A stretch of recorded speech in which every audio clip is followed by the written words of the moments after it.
Hello everyone, welcome to Bree's Practical English. My name is Bree and today we're going to look at the difference between people, peoples, and persons.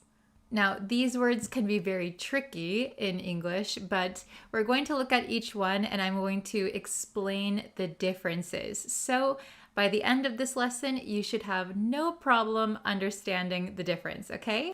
Also, I'm going to put on my website a written explanation so you can go see that as well. I will link that in the description and in the comments. And by the way, if you're interested in courses with me and PDFs, ebooks, please join my website. I'll be updating it very frequently. For paid members, they're called Premium Studio members on my website. For the Premium Studio members, I have some courses available on pronunciation. I'm working on an ebook that will be available for premium members, and we have a bunch of PDFs on there too. Okay, so let's get into the lesson. So we have people versus peoples versus persons. So let's take a look at each one. So people or peoples, right? Most of the time, people is the correct word you are looking for. People is the plural form of person. So when you're having an everyday conversation and you want to talk about many people, the correct word is probably people, okay? So make people your go-to word for the plural of person, okay? Let's take a look at these examples. One person is waiting in line. Okay, one person, that is the singular. Two people are having lunch. Two people are having lunch. So when we're talking about more than one person, generally we're going to use people as the plural form. Pretty easy, right? I think you've learned that in most English classes from the beginning. Okay, so when do we use the word peoples? Peoples is the plural of people when used for ethnic groups. Okay, so usually the word people is plural for person. But sometimes we use people as a singular noun when talking about a specific group of people. And then peoples is the plural form of people. This is specifically for ethnic groups. Okay, so let's take a look at these examples and see if you can see the difference between people, a people, and peoples. Okay, the first example. The French are a proud people.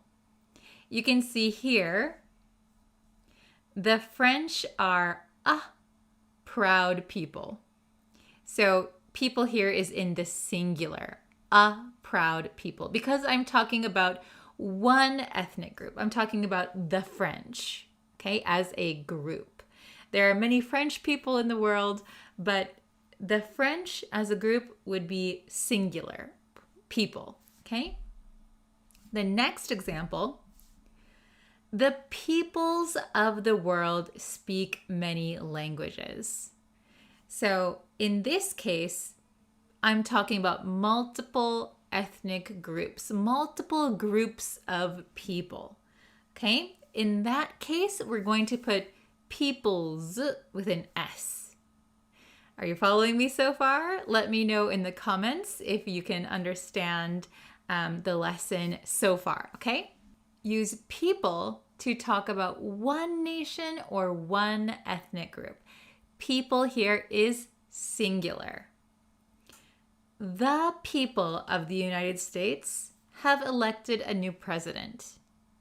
The people, one group of people, one nation. They are a great people.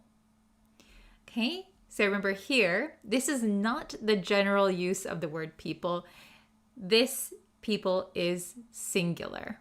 Use peoples to talk about multiple nations or ethnic groups. Like I said, Peoples is the plural form of people. We learned about the native peoples of Canada. Multiple groups of people, multiple ethnic groups. Customs like this one are shared by many peoples of the world, many different groups of people. Now, when do we use people and when do we use persons? Now that you know how to use people and peoples, when do we use persons? Both people and persons are plural forms of the word person. They are both plural forms. People is the standard plural form of person, right? That's the one we use every day. We use people in most situations. Persons, however, is an archaic plural form of person. What does archaic mean? Archaic means very, very old. It is very formal and mostly used in formal legal writing. Okay? So persons is old, very, very formal, and usually used in legal writing. So we don't use the word persons in everyday conversation. It's a very specific occasion when we use persons. We use persons instead of people because in the legal world and in law enforcement, individuals are prosecuted, not groups. When it comes to legal things and law enforcement, people are treated as individuals. So that is a very good point to remember. The law applies to individuals and not the group as a whole. Okay, take a look at these examples. Each persons engaging in unlawful violence is guilty of riot. Any person or persons found in possession of illegal substances shall be prosecuted. So here you can see, especially in the second example, any person or persons, so any one person or any multiple people will be prosecuted, okay? But still, this is not people as one group, multiple individual people, okay? Multiple individuals. Persons is rarely used in everyday conversation. Remember that persons is used in legal writing. It can also be used in writing that sounds legal. For example, rules or public notices. So really, we just use persons when something sounds legal, okay? So it could be a rule, a notice, like some information from the police. So police often use the word persons. Legal writing uses persons. And then it doesn't have to be officially legal paperwork, but something like a rule or a public notice, for example, at the park, at a swimming pool, they might use the word persons just because it sounds more official. Let's see how much you learned. Can you answer these questions with the correct answer? Please write your answers in the comments below. I will be checking them, okay? Question number 1. The indigenous of this region have a rich cultural heritage. Will we use the word people, peoples, or persons? The indigenous blank of this region have a rich cultural heritage. I'll give you a few seconds. Please write down your answer. Okay. The answer is B, peoples. The indigenous peoples of this region have a rich cultural heritage. We use peoples here because we're talking about an ethnic group. Question number 2. The police officer asked for the identification of all blank involved in the incident. We have people, peoples, persons. Okay? I'll give you a hint. police officer. All right. Take a few seconds, write your answer down. Everyone got it? Okay. The correct answer is persons. The police officer asked for the identification of all persons involved in the incident. Why do we use persons here? Well, it's because it's something legal. We're talking about a police officer and some kind of incident, so they're probably going to use the word persons. Question number 3. There were so many blank at the concert last night. People, peoples, persons. I think you got this one. Take a few seconds, write your answers.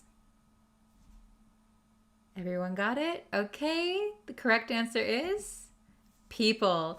This one we're going to just use in everyday conversation. There were so many people at the concert last night. That one's pretty simple, right? This is going to be the one that we're going to use most of the time, people. Let's do a quick review. The word people is a plural noun that refers to a group of individuals or human beings. It can also be used as a collective noun to describe a nation or ethnic group. The word peoples is also a plural noun, but it refers to multiple distinct groups of individuals with unique cultural or ethnic identities. For example, the indigenous peoples of North America. The word persons is a plural noun that refers to multiple individuals. It is more formal and less commonly used than people and is often used in legal or technical contexts. For example, 2 persons were involved in the accident. All right, that's it for today's lesson. Did you master people, peoples, and persons? If you have any questions, please don't forget to leave them in a comment down below. I will try to answer you in the comments, or I might make a lesson out of your question. So feel free to request any kind of lesson you'd like. Don't forget to check out my blog. I will have a written explanation of today's lesson there. Okay, thank you guys so much for watching today's lesson, and I will see you in the next one. Bye!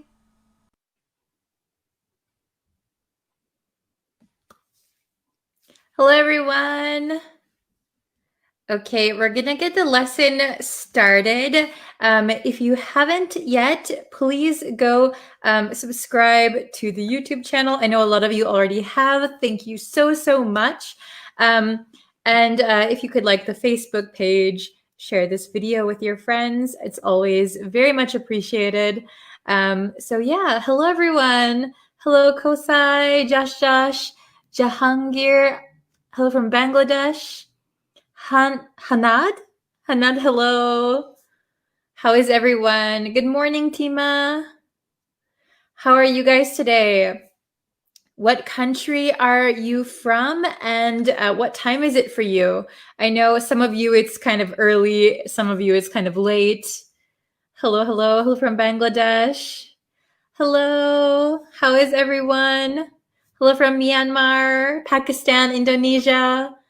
Wonderful. Okay, so if you guys haven't yet, please subscribe to the YouTube channel. I really appreciate it. And like the Facebook page, okay? And then we're gonna get into today's lesson. Hello from Mexico, hello from Myanmar. We're gonna get into today's lesson, and it's a review lesson today. So we're going to review everything that we learned this week. Oh, hello from Morocco. It's 4 a.m. for you. Wow. Thank you for watching at this time. That's so either really early or really late for you. Oh, Pakistan, 8:50 a.m. Hello from Libya, Malaysia, Vietnam. Wow, Lebanon, 6 a.m. Oh my gosh, it's really early for some of you. Hello, Pedro. Mexico is 9:55 p.m. Okay. So you guys are all over. It's like either really early or kind of late for you. For me, it's the afternoon. It's almost 1 in the afternoon here. Okay, so let's get into the review lesson. we'll start it off. Let's just look back on what we learned this week, okay? So we learned all of these today, or not today, this week. So we're going to review everything today. Okay? From Somalia, hello. Okay, so we have find out, figure out. So we did this lesson earlier this week. We did find versus find out, and then find out versus figure out. We also looked at separable phrasal verbs and inseparable phrasal verbs. Okay, so let's start with find. Okay, find. Find has three main meanings. We can use it three different ways. So the first one is when you locate something. Okay. Oh, I can't find my wallet. Where did I put it? Oh, I found it. Okay. So when you're actually looking for something and you can locate it, find something. Okay. Oh, good afternoon from Tokyo. Are you in Tokyo too? Awesome. It's almost 1 p.m. here in Japan. Okay. Then the next one is find out. Oh, sorry, I didn't go over the rest of the definitions. So the first one is to locate. The second meaning is to think, or that's your experience. So I find this food delicious. I think this food is delicious, right? I find. Okay, that's my experience, my opinion. Hello from Ecuador, Cambodia. Okay, then the last meaning of find that we often use is when you find yourself in a situation or you find yourself in a place due to some circumstances. Okay, so although she never studied French, she found herself attracted to Paris. Okay, so she went to Paris. So she found herself in, it means like in that situation. Okay, circumstance. That one's a little bit harder. We did go over it a few times. Okay, then find out. Find out is when you are looking for information, usually information, and it takes a little bit of effort, but it doesn't require much thinking. Okay, it doesn't require much thinking. So usually you can find out something by asking someone or researching it or looking it up or calling someone. You can find out. Oh, hello, Devashka. Hello, Nativo from Peru. Hello. Okay, so find out some information. So usually the information, the answer to what you're trying to find out exists already. So you don't have to think and come up with an answer. Find out means you need to go and find the answer, right? You need to find out the information, okay? Figure out, on the other hand, figure out the difference between find out and figure out. Figure out requires more thinking, and the answer might not exist yet, okay? So, for example, if you are doing a math problem, you need to think, calculate, and figure out the answer by yourself using your brain. Okay? Oh, very good. I see some good examples in the chat. Awesome. Hello from Mexico, Algeria, Argentina. Hello, Nicaragua, Cambodia. Okay, so figure out. It requires a lot of thinking, okay? Brain power, effort. All right. Then we have separable phrasal verbs and inseparable phrasal verbs. So these can be confusing, right? So basically, when there is a direct object in your sentence with a phrasal verb, some of them can be separated to put the direct object between the phrasal verb, okay? However, if there is no direct object, we don't separate the phrasal verb. And even though some have a direct object, some of them can't be separable, okay? Oh, yes, very good. Figure out your problem in math. Good. Okay. So Devashka has a question. What is the difference between ask and ask for? Maybe this will be a good lesson that I could do in the future.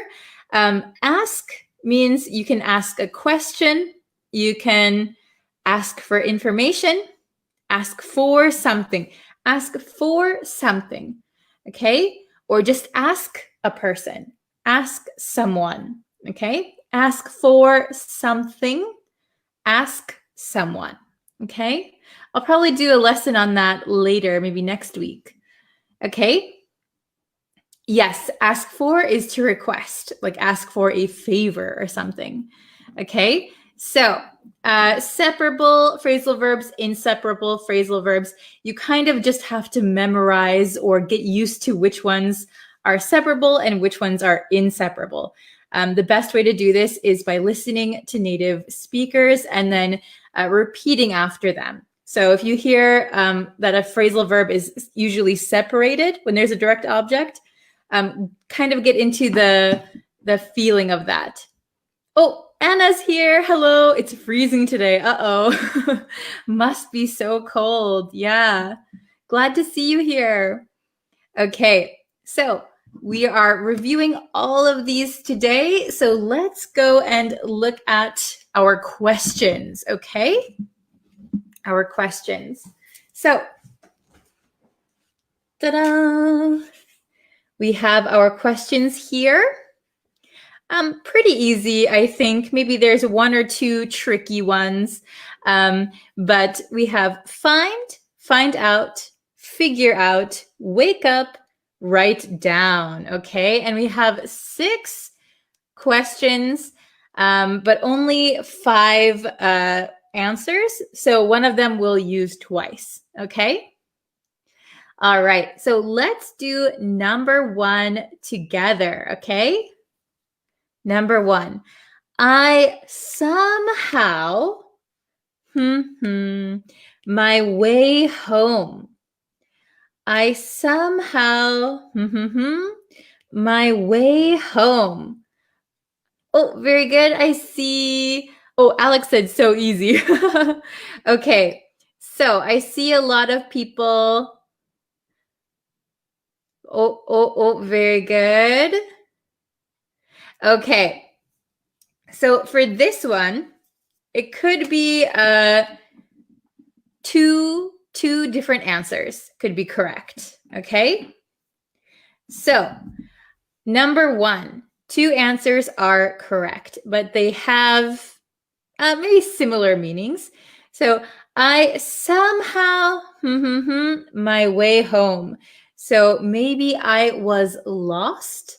I was lost and I had to think and I had to get home, right? So there are 2 that are correct here. We could say I somehow, I'm going to put this in the past tense. I somehow found my way home would be correct. I somehow found my way home. Or we could also say I somehow figured out my way home. So both of these could be correct. I wouldn't say find out because find out sounds like you were able to like get the information where your house is from someone. Okay. So I somehow found my way home. So just walking. Oh, I found my home. Oh my gosh. I somehow found my way home, or I somehow figured out my way home. So thinking, oh, if I go this way, if I go that way, okay, I got it. So both of these could be correct. I somehow found my way home. I somehow figured out my way home. Okay, a little bit of a different meanings. Okay. Why do we use past tense? I just decided to use past tense here. You could say I somehow find my way home. I somehow figure out my way home. But it sounds like you're doing it all the time. Maybe in this case, past tense sounds like it happened one time. Okay, you got lost and then you found your way home, or you figured out your way home. Okay, very good. Number 2, is your brother still sleeping? Is your brother still sleeping? Please. And then we're going to add an extra word in here. We're going to add an extra word. So number 2. Oh, very good. Oh, very good, Anna. Very good, Guadis, Nativo, Ricardo. Very good. Okay. Is your brother still sleeping? So we have your brother, right? We're going to talk about your brother. Please. I see a lot of you got it. Wake him up. Please wake him up. So this is a separable phrasal verb. Separable. Can you see that? Please wake him up. Okay? We wouldn't say, please wake up him, right? We would put the object in between.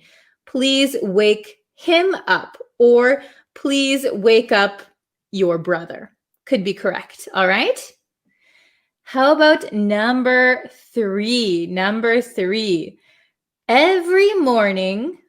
So we're talking about yourself this time. I didn't put it here, but every morning, I'm talking about myself. Something at 8 a.m. Oh, very good. Awesome. Good job, Anna. Good job, Carlo, Nativo, Haider. Okay, awesome. Marcial, good job. Okay, so every morning, I wake up at 8 a.m. I wake up at 8 a.m. So here, unlike here where we have a direct object, we don't have a direct object here. So every morning I wake up at 8 a.m. This we do not separate, okay? We went over it briefly yesterday, but we wouldn't put every morning wake I up at 8 a.m. We wouldn't say that. And we wouldn't say every morning I wake at 8 a.m. up, right? We can't separate it here, okay? Very good. Okay, number 4. If you have a pen, please something. What is the difference between get up and wake up? So they both mean the same thing, but get up kind of implies that you get out of bed. You could be in bed and wake up and go back to sleep without getting out of your bed. But very similar. Oh, good job, everybody. If you have a pen, please. We have find out, figure out, wake up, write down. Oh, good job. Very good. Okay, so here, I see a lot of correct answers. If you have a pen, please, we could say write it down, or write this down, or write that down. Okay? So here we have a separable phrasal verb. If you have a pen, please write it down, or please write this down, write that down. Okay, so this is Separable, separable. Okay, we have the direct object here in between. Okay, very good. Number 5, something, this TV show, very interesting, very interesting. This TV show, very interesting. Oh, okay, I see some answers. This one's a little bit tricky if you didn't watch the previous lessons. Okay. Very good. So here,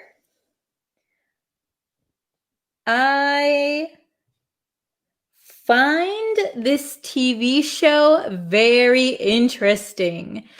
I find this TV show very interesting.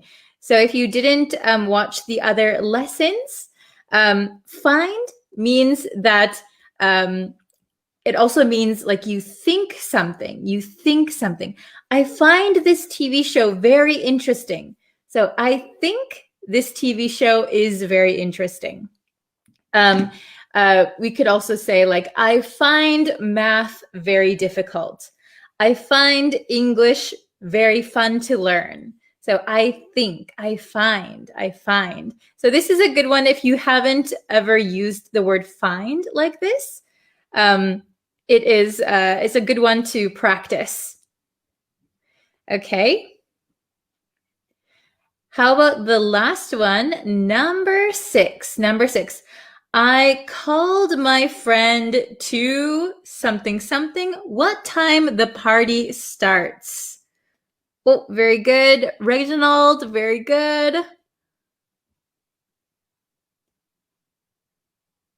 Oh, very good. So we have find, find out, figure out, wake up, write down. Oh, I see a lot of correct answers. Awesome, good job. I called my friend to find out. To find out what time the party starts. Very good, everyone. So I called my friend to, can you see? My blue marker is not very good anymore. I called my friend to find out what time the party starts. So find out, you are trying to get some information.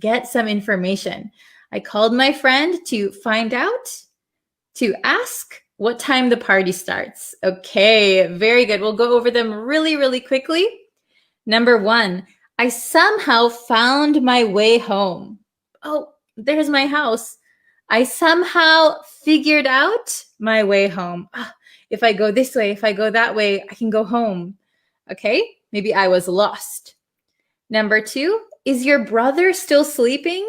Please wake him up. Please wake him up. Every morning, I wake up at 8 a.m. We do not separate it here. I wake up. Number 4, if you have a pen, please write it down. Write it down. Number 5, I find this TV show very interesting. I think this TV show is very interesting. Number 6, I called my friend to find out what time the party starts. Okay, everybody got it? Good job. Okay, I'm going to put this down. It's a little bit heavy. All right. So, do you guys have any questions? Let's see. Ooh. Okay, or if you want to make some example sentences, could be, let's see. Sorry, I'm scrolling up right now. So if you have some questions, you can put it in the chat. Let's see. Oh, I'm late. Oh no, it's okay. Don't worry. We reviewed everything that we learned this week. Find out, figure out, separable phrasal verbs, inseparable phrasal verbs. Okay, so if you have a question on any of those, can answer them for you. Okay, so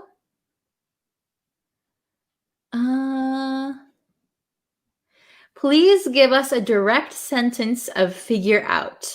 So are you asking for just a simple example of figure out? So figure out, the easiest sentence I could think of is like if you have a problem, I have to figure out my problem. Figure out a problem.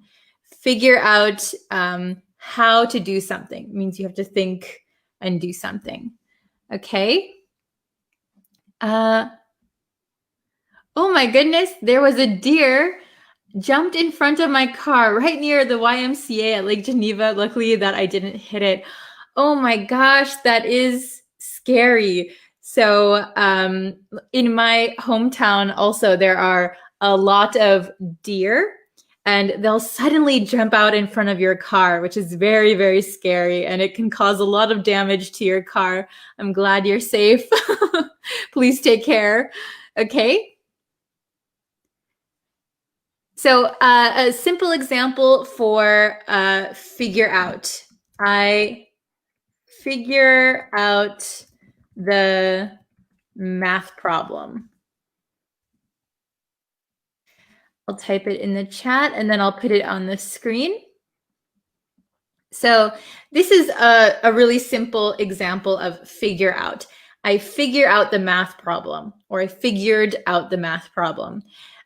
You have a problem and you have to think.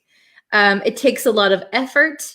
Maybe you have to write down the equation, you have to calculate, and then you can solve the problem.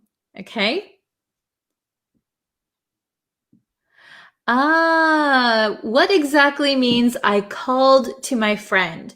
So if you called to someone, it means you're shouting. Hey, David. Hey, Amanda. Okay, I called to my friend. So we wouldn't say I called to my friend on the phone. We would just say I call my friend. But if you're shouting, I called to my friend. Okay? Very good. Okay. Separable phrasal verbs. Okay. So separable phrasal verbs, there are many. An example would be, let's see, pick up, pick up. Okay. So pick up, oops, solve. Yes, solve. Very good. Pick up, pick up. So I'll show this really quick. So an example of a separable phrasal verb would be pick up. So let's pick up the clothes. So the clothes is going to be your object, right? We're going to pick up the clothes. So pick up is a separable phrasal verb. So we could put the clothes in between pick and up. Pick the clothes up. Pick the clothes up. Or we can use a pronoun. So instead of saying the clothes, we could say them. Then we have to put it in the middle. Pick them up. Pick them up. Okay? You cannot say pick up them. Pick them up. Okay? I hope that's easy enough to understand. Okay. Let's see.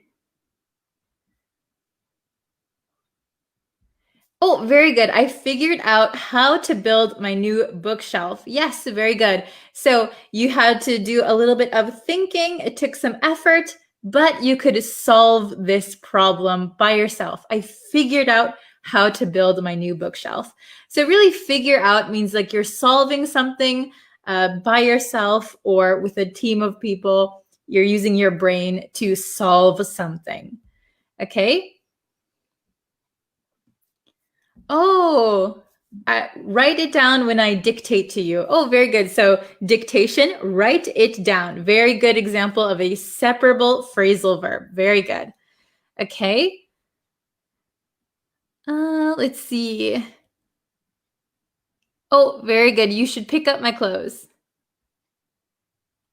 Pick them up. Pick up the clothes. Very good. Oh, I figured out how to write the separable verbs in a sentence. Very good. Excellent example. Awesome. Okay. Oh, hello from Nicaragua.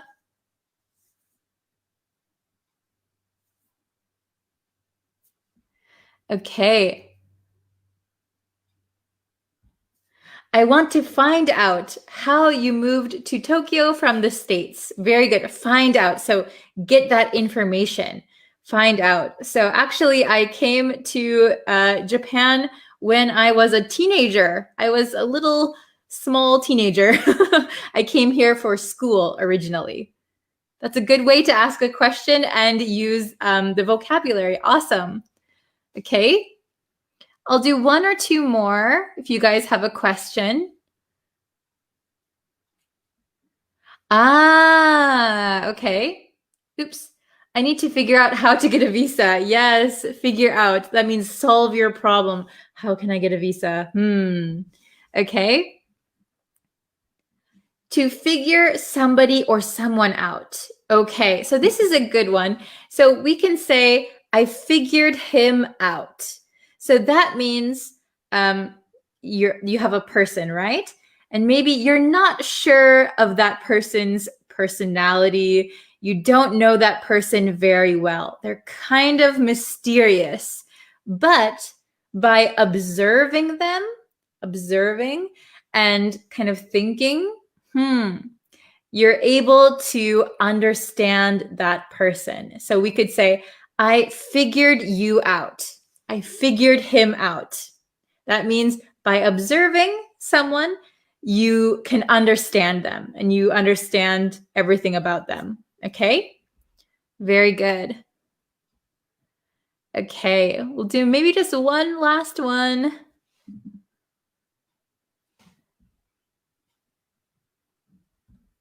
I found myself. Is it correct or I need to use find?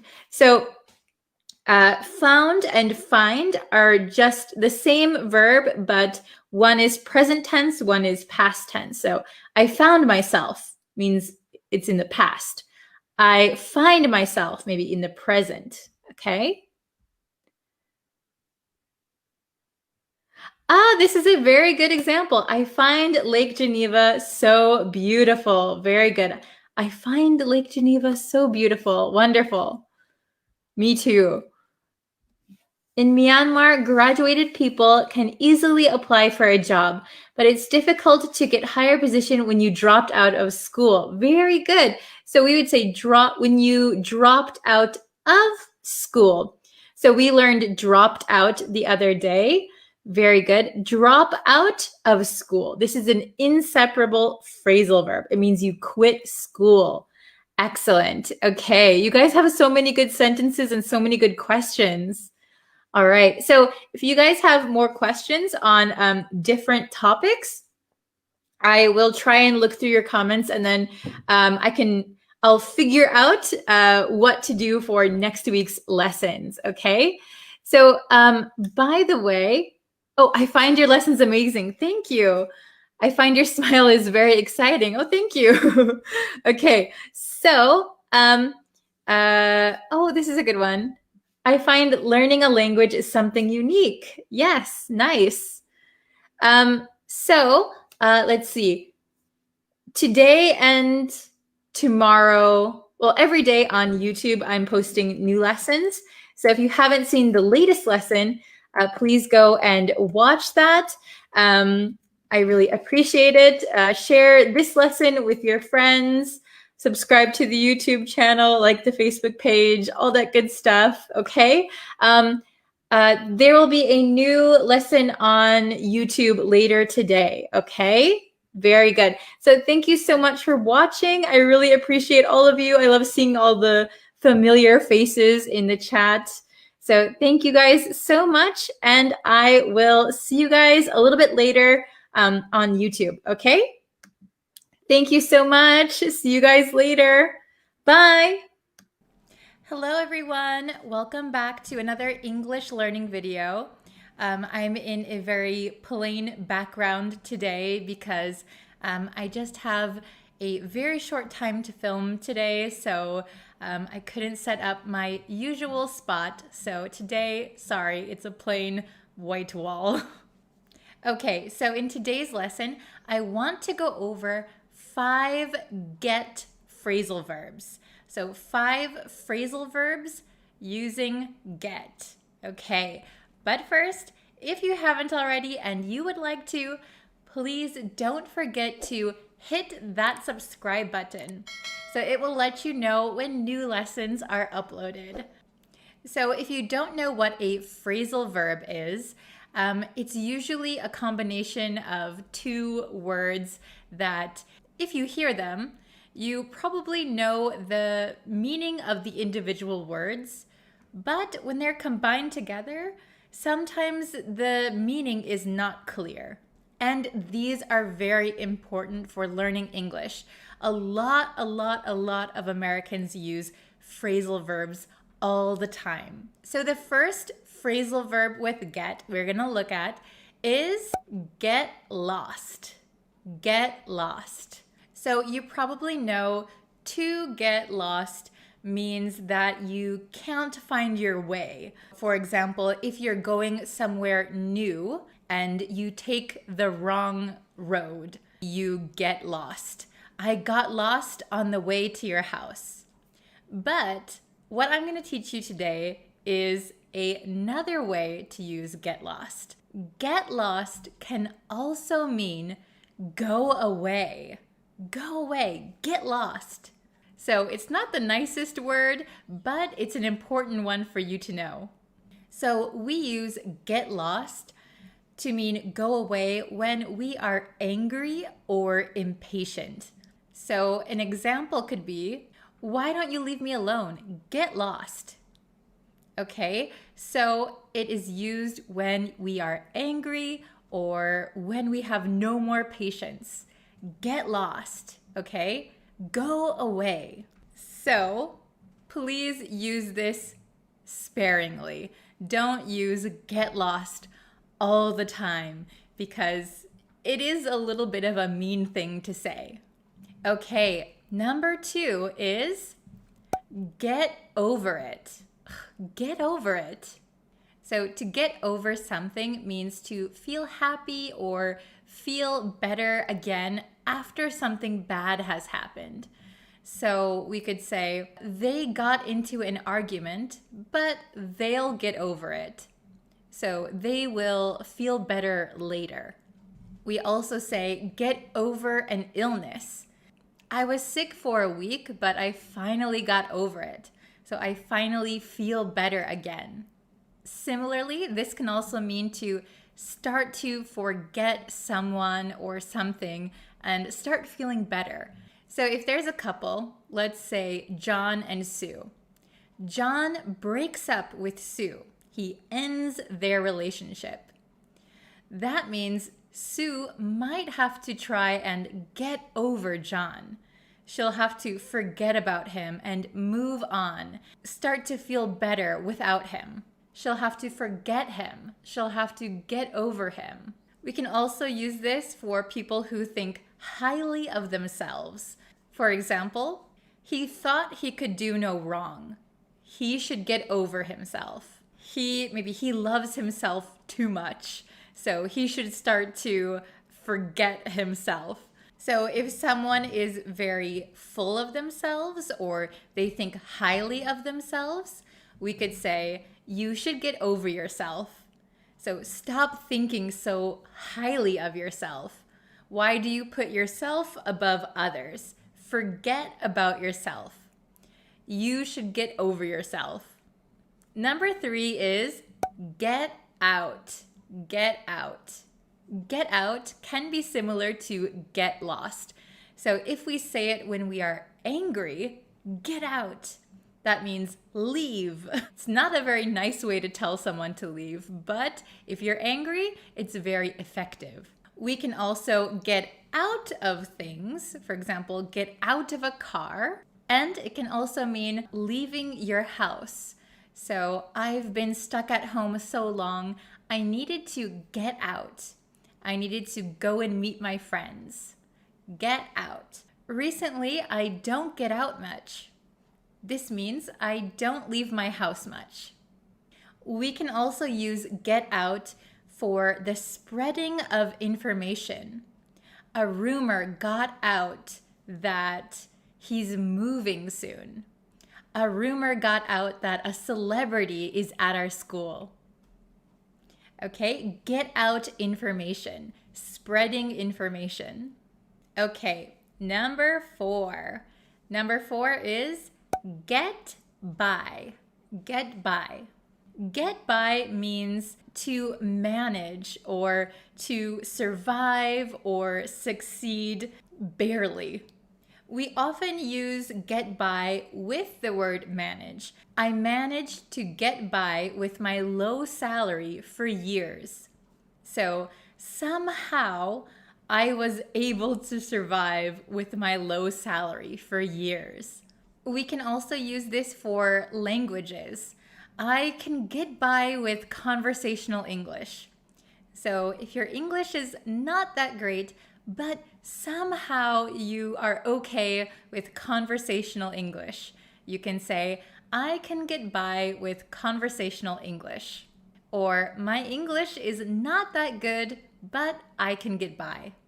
Okay, and the last one, number 5, is get rid of. Get rid of. Get rid of means to do away with or throw away something. I bought a new computer, so I got rid of my old one. I threw it away. Another example, what is a good way to get rid of stress? What is a good way to get rid of stress? Okay, this is a very good one to know. It's very simple. Get rid of just means throw away or do away with. Get rid of something. Okay, how was it? Was it easy? I'll give you a short quiz right now, and then I will give you homework at the end of this lesson. So please remember to stick around until the very end. Okay, are you ready for your quiz? Let's go! My refrigerator is small, but I managed to... My refrigerator is small, but I managed to...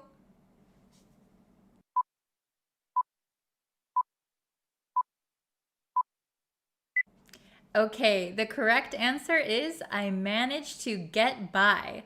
My refrigerator is small, but I managed to get by. I can't wait to... That old couch. I can't wait to... That old couch.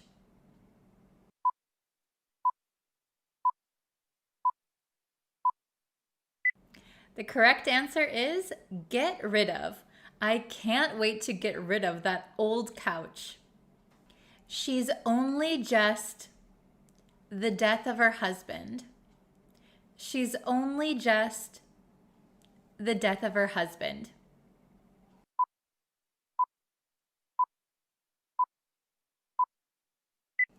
The correct answer is get over. She's only just getting over the death of her husband. Having a new baby, I don't as much as I used to.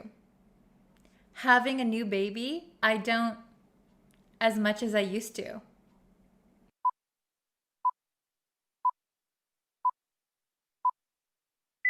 The correct answer is get out.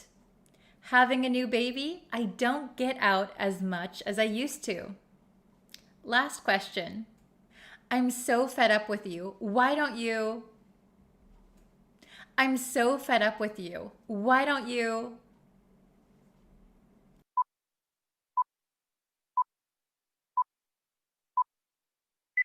The correct answer is get lost.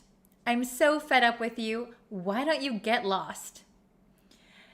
If you don't remember fed up, I have a lesson on getting angry. I'll leave a card for you, so go check that out.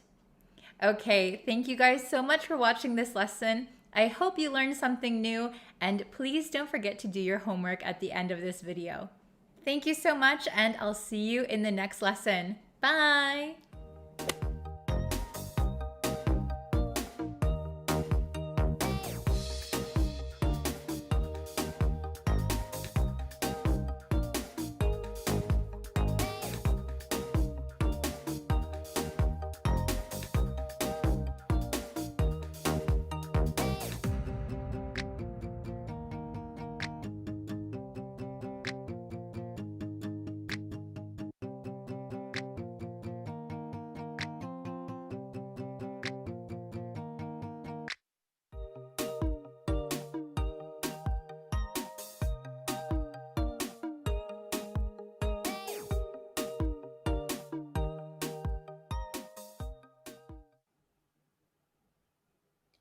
Hi everyone! Let's start our lesson for today. Okay, so I'm just gonna wait for some people to get into the chat and then we can start. Very exciting. Another lesson, yay! Okay, actually today's lesson is a little bit confusing and I had to even think about it for a little while because I was thinking, oh, how can I explain this so that they can understand it? So please bear with me today, okay? Oh, hello. I'm doing well. How about you guys? Hello, Mamour. Hello, Casey. Hello, Annabelle. Hi. Hello, everyone. Hello, Viola. Hello, Kinsu. Hello, Sharon. Hello, Faisal. I hope I'm pronouncing that okay. Hello, Zhao. Hello, Timur. Hello, Sapin. Hi, everyone. Okay, so it looks like we have about 27 people in now. Okay. Hello, Nasir. Hello, Daniel. I'm very well. How's everyone? For some reason, for me, everybody's profile pictures are blank. I don't know what's going on. I don't know what happened. There must be some glitch with YouTube. YouTube, Facebook, I guess. Everyone's profile pictures are blank. Hello, Mohammed. Okay, so, oh wow, we have 43 people now. Okay, so let's start. All right, let's start the lesson. So today's lesson is a little bit confusing. Don't worry. Even I, a native English speaker, had to really think about it. And I hope I can explain it well so that you can use these expressions in your daily life, okay? So, Zhao said, let's see if your profile picture shows up. No, it doesn't show up. Zhao said, where do you live, teacher? Very good question. So I am from the US, I'm from the United States, but I am living and teaching in Japan. So I'm in Japan right now. Okay, so let's see. Okay, we have, ta-da! We have for a while, in a while, after a while. Okay, very, very confusing. So as you can see, a while, that is all the same. But on this side, for, in, and after. Okay, so basically, if you know how to use these, you kind of know how to use these expressions then. Okay. So let's look at each one and then I'll explain the difference between these two because these are tricky. So for a while means for a period of time, for some time. So it means that you're doing something for some time, right? So we could say, I played the violin for a while. So for an unspecified amount of time, I played the violin. So we use a for a while when, actually we use all of these when the exact time is not important, okay? So I could say, I played the violin for an hour. But if the time is not important and you want to be just very general, for a while. I played the violin for a while, okay? So, so Min said, can you wait for a while? Yes. So this is a good one. Can you wait for a while? So can you wait for a while means, can you wait for some time?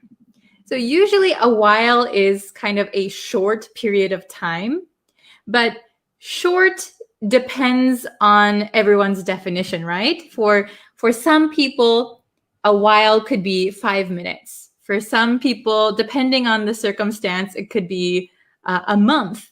Like, it depends what you're talking about, but usually it's like a short time. So can you wait for a while?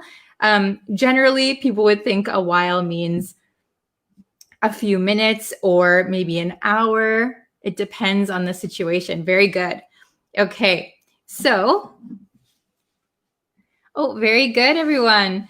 Okay, so in a while, I often say this, in a while. So in a while means after a short period of time. So similar to this one, right? After a short period of time. So if I said, I'll be with you in a while, it means in a few minutes, after doing something, I will be with you. Okay? So what's another good example? Let's see. Or we could use this in the negative. For example, I haven't studied English in a while. I haven't studied English in a while. So it means after a period of time. So I was studying English, then maybe I stopped. And that is the in a while. I haven't studied English in a while. So it means after I was studying, I stopped, and then I didn't study. Okay? In a while. And usually we use in a while like in expressions, like once in a while. Once in a while means sometimes. I eat ice cream once in a while. Not every day, but once in a while. So please remember those expressions, those idiomatic expressions that we have. Once in a while is one of them. Okay? Then after a while. So after a while and in a while. So sometimes these can be interchangeable. So for example, I'll go to the party in a while. I'll go to the party after a while. In those situations, they can be the same. However, I think usually after a while is used in the past tense, whereas in a while is not. So I wouldn't say in a while they decided to go out for dinner. I would say after a while they decided to go out for dinner. So that is one difference. It might depend on where you are in the world. So my part of the US, I wouldn't say after a while, or I wouldn't say in a while with like a past tense, or if I'm talking about a third party. So usually in a while, I'm talking about myself or our group of people. After a while, maybe I would talk about somebody else, or like a narrator in a book after a while. Okay? Oh, hello from Myanmar. Very good. Okay, hi from India. Sorry, I wasn't looking at the chat very much. I was kind of very focused on explaining because it is a little bit difficult. I think for a while is pretty simple, very straightforward. But in a while and after a while, there are some nuances that I think native speakers don't think about. And then a lot of the times, it's not taught to English learners. So I would say like after a while and in a while can be interchangeable sometimes. But if we're talking about the past, I would say after a while, or if we're talking about a third party, like another person, I would say after a while. Okay? Very good. Okay, so let's go to the exercises and I'll just briefly explain once more. Okay. And maybe this will be easier to kind of understand. We have 6 today. We have 6 examples. Okay, so really quick, number 1, for a while means for a period of time or for some time, usually a short amount of time. In a while, after a short period of time, after a while, following a short period of time. So they're very, very similar definitions, right? Oh, hello from Thailand. Hello again from Mars.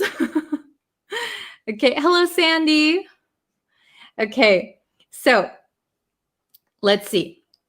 If you have any questions, please let me know. They're kind of a little bit tricky, I think. So let's look at these 6 exercises and see if we can kind of get a better understanding, okay? So number 1, I watched TV and then went to bed. I watched TV and then went to bed. Are we going to say for a while, in a while, after a while? Oh, Sandy, very good. Sandy said number 1. Mamour, very good. Okay. Oh, hello from Jordan, Morocco, Pakistan, China. Wow. Okay. Hello from Sri Lanka. Good morning. So number 1, I watched TV and then went to bed. So I'm going to write down the answer. You can write your answers in the comments. We'll quickly do it. Anybody have any guesses? Any more guesses? Okay. So the correct answer is for a while. Oh, very good. I see a bunch of correct answers. Awesome. So I watched TV for a while. Oh, I forgot the A. For a while. Can you see that? For a while. I watched TV for a while and then went to bed. Very good. So for a period of time, I watched TV. Okay. Number 2. They decided to go out for lunch. They decided to go out for lunch. So this one, we're talking about they. So a third party, and it's also in the past. And this is just my way of helping you kind of understand the nuance. So, they decided to go out for lunch. Oh, very good. I see after a while. Very good. So number 2, I think the best answer is after a while. I think that is the most natural. After a while,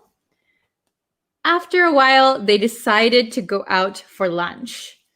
In a while, they decided to go out for lunch. I don't think I would use in a while for number 2. Okay. Number 3, I think I'll join you. I think I'll join you. What is your best answer? Sapine is like face palming. Oh no. Okay, so Coco said after a while. Let's see. Some people are saying after a while. Some people are saying in a while. Very good. So for me personally, I would say, I think I'll join you in a while. But people can also say after a while. It's totally okay. I think I'll join you after a while. So I think it depends for native speakers of English. Maybe it depends on which region you're from. People use after a while more, I think, on the West Coast. And then maybe in other parts of the US, they say in a while, but both are correct. So I think I'll join you in a while or after a while. Okay. I think I'll join you in a while. I think I'll join you after a while. Okay, very good. So an unspecified amount of time, right? Okay, number 4. So this one, this is very specific. She visits once. Oh, Sandy said, in a while. Very good. Anybody else? Win said, very confused. I'll go over it one more time for you in just a second. So she visits once. Oh, very good. Very good. She visits once in a while. This is a, what am I going to say? This is kind of a set, right? So she visits once in a while. We can't say she visits once for a while. She visits once after a while. We always say once in a while, once in a while, once in a while. Okay? She visits once in a while. So once in a while means sometimes. She visits once in a while. I eat sweets once in a while. Okay? I go to the bakery once in a while. Sometimes. So please remember this expression, once in a while. All right, we have two more. Number 5, we played the game. Number 5, we played the game. So I'll be a little bit more specific here. We played the game for some amount of time. We played the game. Very good. So I see Sandy said after a while. People are saying for a while. Very good. So we played the game for a while. That was the answer I'm looking for. But if you said we played the game after a while, it also could be correct. The meaning is different. We played the game after a while.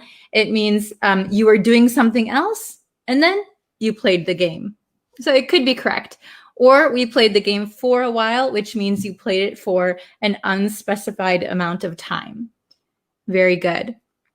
Okay, and number 6, the last one. We got bored. Can you see that? We got bored. So past tense, we got bored. Why did I underline that one? We got bored. Oh, very good. So Mohammed said after a while. Very good. After a while, we got bored. After a while, we got bored. Very good. After a while, we got bored.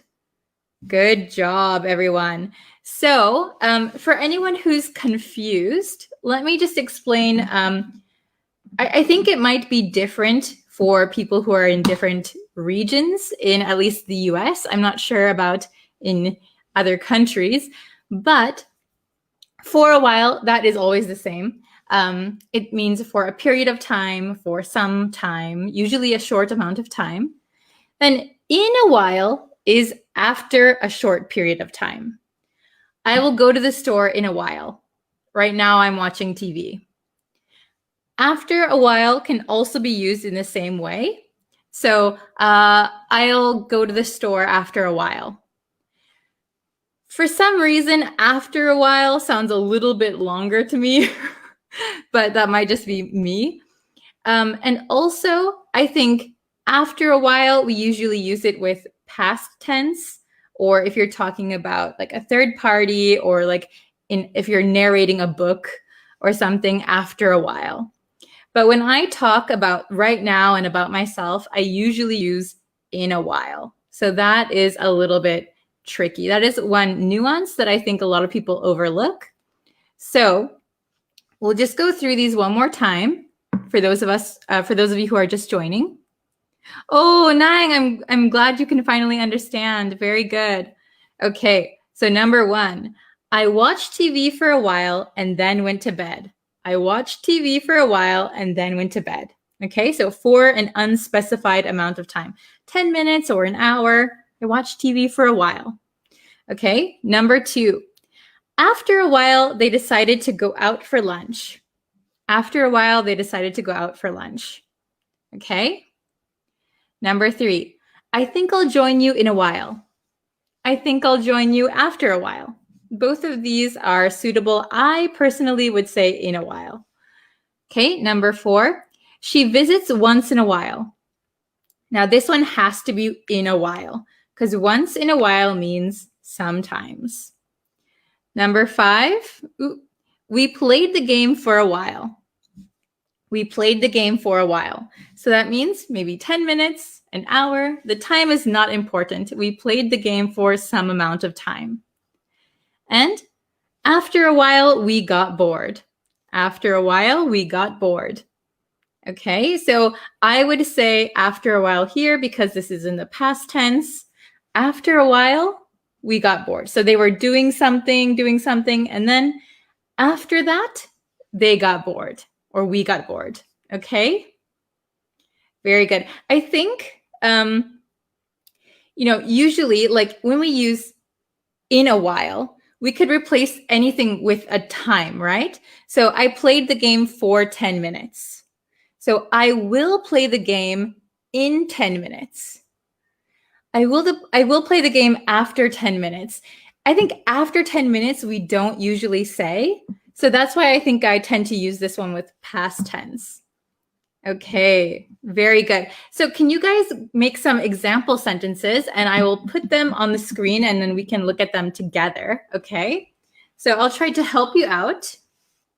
Let me just check my time to see if I'm okay. Oh, it's already 1:47. Okay, so I've got a few more minutes. So let's see. Sandy said, I used my phone for a while, then started studying. Very good. I used my phone for a while, then started studying. Yes. So you're using your phone for 10 minutes, 20 minutes, 30 minutes, and then you started studying. Very good. Very good. Can anyone else make some sentences that we can look at? Oh, so let's see. I can't read your name. Archaeophotology. Is it really live lesson or from an early recording? No, this is a live lesson. We are live. We are live right now. Okay. Let's see. After a while, I went to bed last night. After a while, I went to bed last night. Yes. So you could say, oh, what were you doing last night? Well, I watched TV and after a while I went to bed. Very good example. Very good. Okay. Please wait for me. I'll be there in a while. Very good. And sometimes we add in like in a little while, we add in the word little. So please wait for me. I'll be there in a little while. I'll be there in a while. I'll be there after a little while. Okay. Good examples, everyone. Okay. I was watching a movie, but after a while, I was bored. Very good. Or you could say, I was watching a movie, but after a while, I got bored. I got bored. I think get bored is a little bit more natural sounding, but you could say I was bored. Okay. I slept for a while, then I started work. Very good. I slept for a while, and then I started work. Yes. Do you work from home? Or can you just sleep and get out of bed and go to work? That's what I've been doing since the pandemic started. Okay. The chat. Okay, let's see. Annabelle said, in a while, I'm going to go outside to buy stuff. Very good sentence. Very good. It sounds like something I would say. In a while, I'm going to go outside to buy stuff. Just stuff. I don't know what I'm buying. Just stuff. Very good. Okay.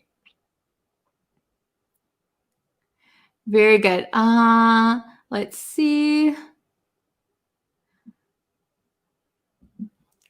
After a while, I got embarrassed. Yes. So, for example, I'm just making up an example from your sentence, but if you are singing in front of people and you really like the song, but after a while, you noticed everybody's looking at you, I'm embarrassed. After I was singing, I was so into it, but after a while, I got embarrassed. Yeah, very good one. Okay. Let's do maybe two more. So I'll look for some sentences.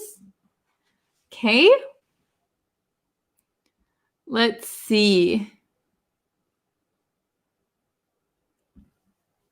Learned a lot after a while. Very good. So you could probably put your pronoun. So like I learned a lot after a while. She learned a lot after a while. Very good. So after some time of studying, I learned a lot. Very good. Okay, we'll do one more. Let's see. Oh, the chat is like.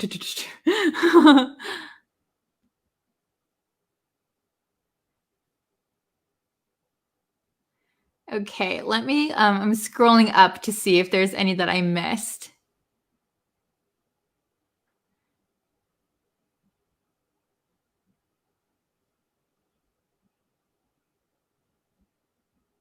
Oh, okay. This one's good. So I listened to music for a while, then I went shopping. So this sentence idea is very good, but as you can see, you said I listen. Can you see me pointing? I listen to music, and then you say I went shopping. So when we make a sentence, we want the same tense, right? For something that's happening currently.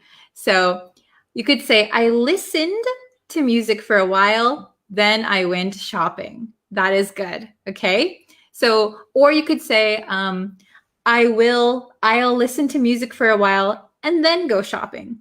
That is also correct. All right. Okay. So, okay, so it's almost time for me to go. I have to do another lesson. So thank you everyone who joined me. There will be another live lesson tomorrow. Tomorrow we'll do another live lesson, and maybe I'll do a live lesson on YouTube as well. Okay, so thank you guys so much for watching. If you have any questions or you want to try making sentences, you can always leave them in the comments. I sometimes go through them and check them and help you. So please leave comments anytime. All right, so I will see you tomorrow for our next lesson. Bye, everyone. Thank you for joining. Bye. Hello, everyone. Hello. So today we are going to have an English lesson on kind of an advanced natural English word. So before that, if you could, please go and subscribe to the YouTube channel. I'm posting videos there every single day. So if you don't want to miss them, subscribe and turn on notifications. That way you should be able to see when they are posted. Hello, everyone. Welcome. Hello from Myanmar. Hello. So we are going to get into today's lesson. All right.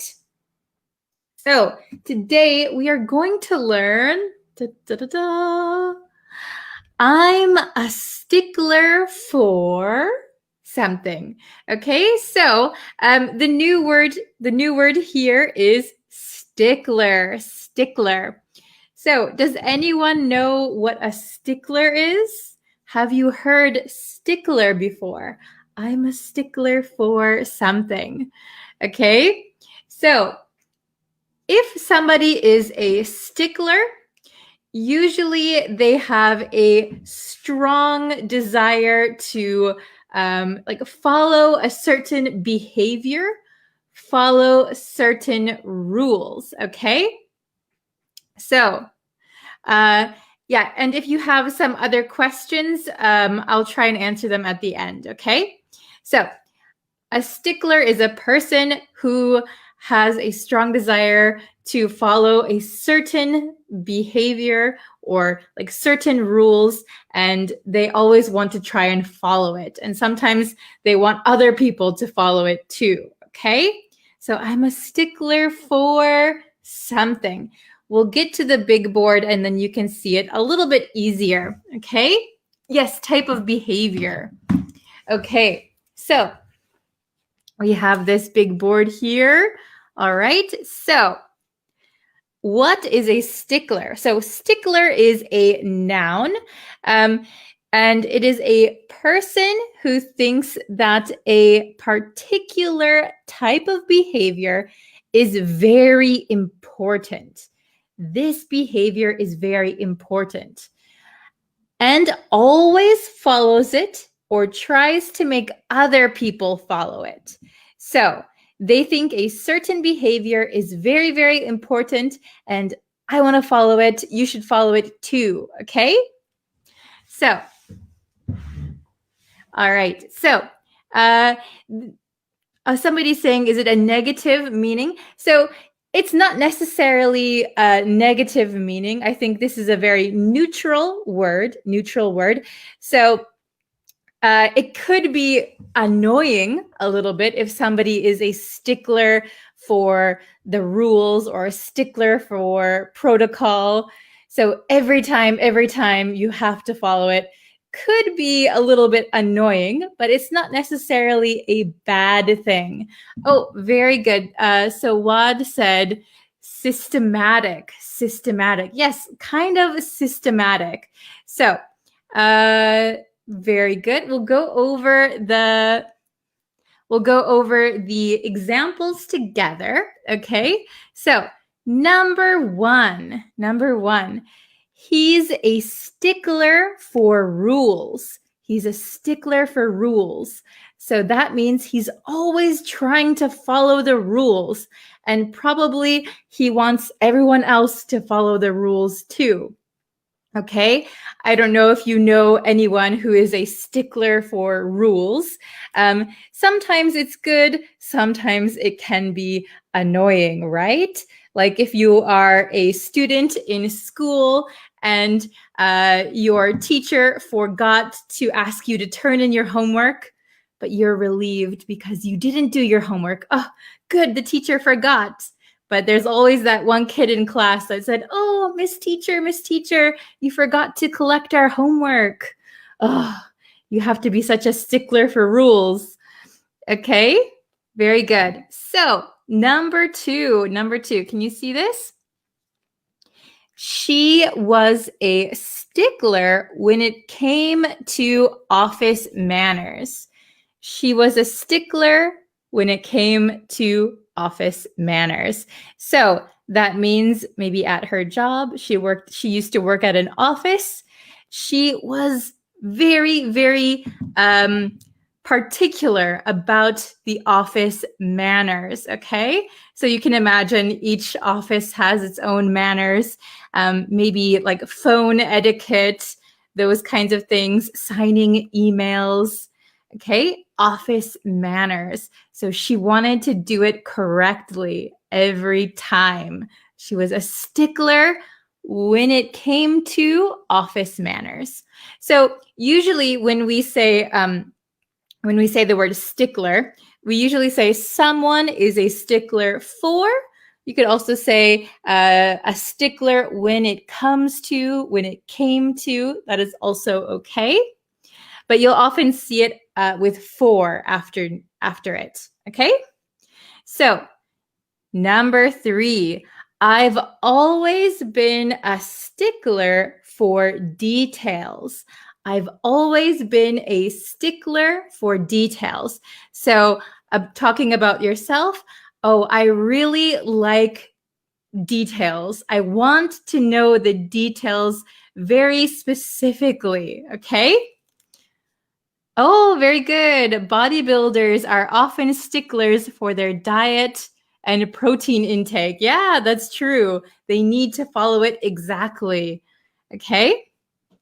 Number 4, my boss is a stickler for punctuality.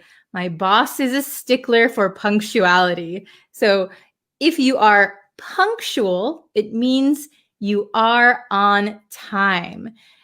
So my boss is a stickler for punctuality. My boss always wants things to be on time.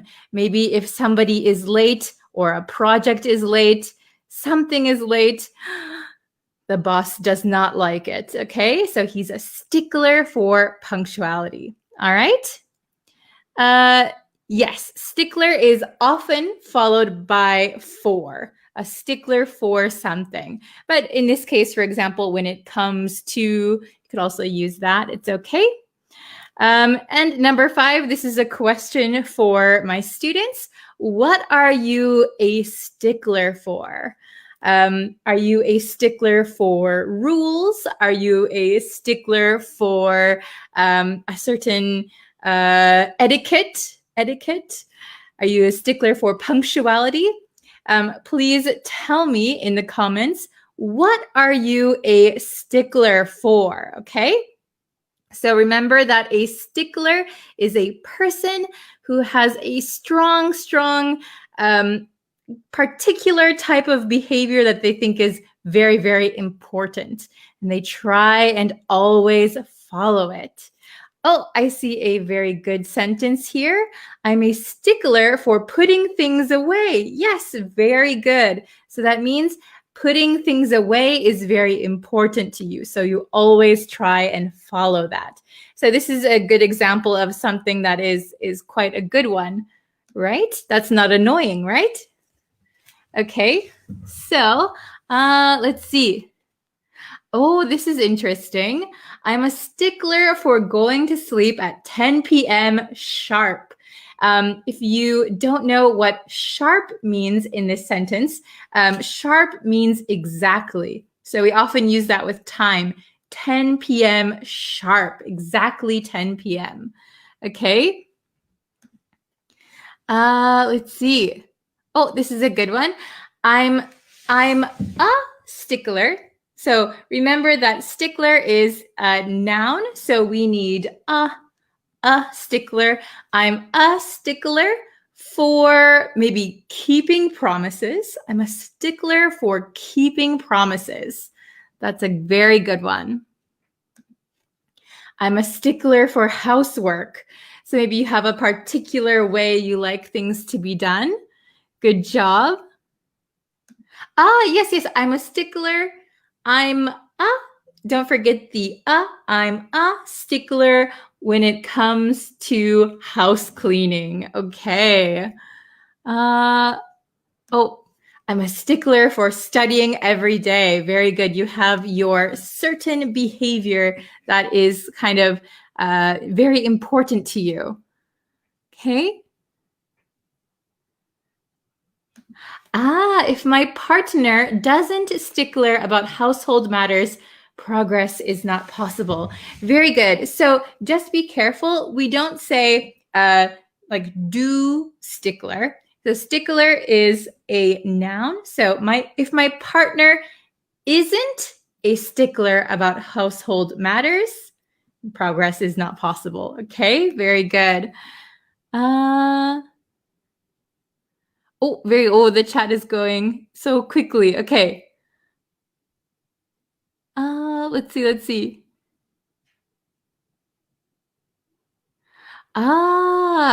This is good. I'm a stickler for waking up early in the morning. Yes, excellent.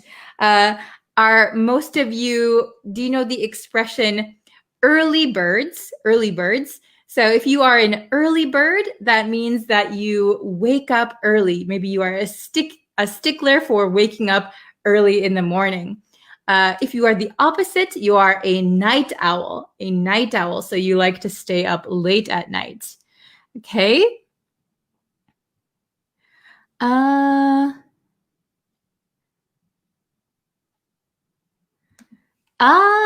This is not related, but can we use the preposition with after end up? Yes. So for example, I ended up with my girlfriend. Okay. So you can also use with end up. Very good.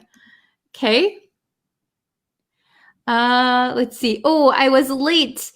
Please repeat the meaning of stickler. So a stickler is a person, again, once more, a person who thinks that a particular behavior is very important.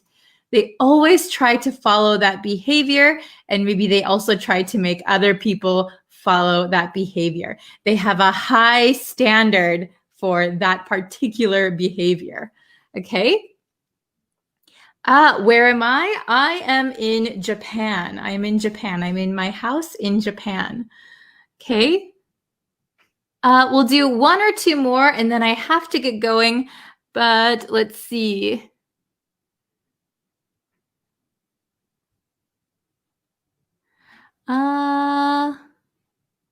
Okay. I'm a stickler. I'm a stickler for being honest. I'm a stickler for being honest. Very good. I'm a stickler for being honest. Okay. We'll do one more, last one. Let's see. Let's try to pick one that I haven't seen yet. Scrolling up, scrolling up.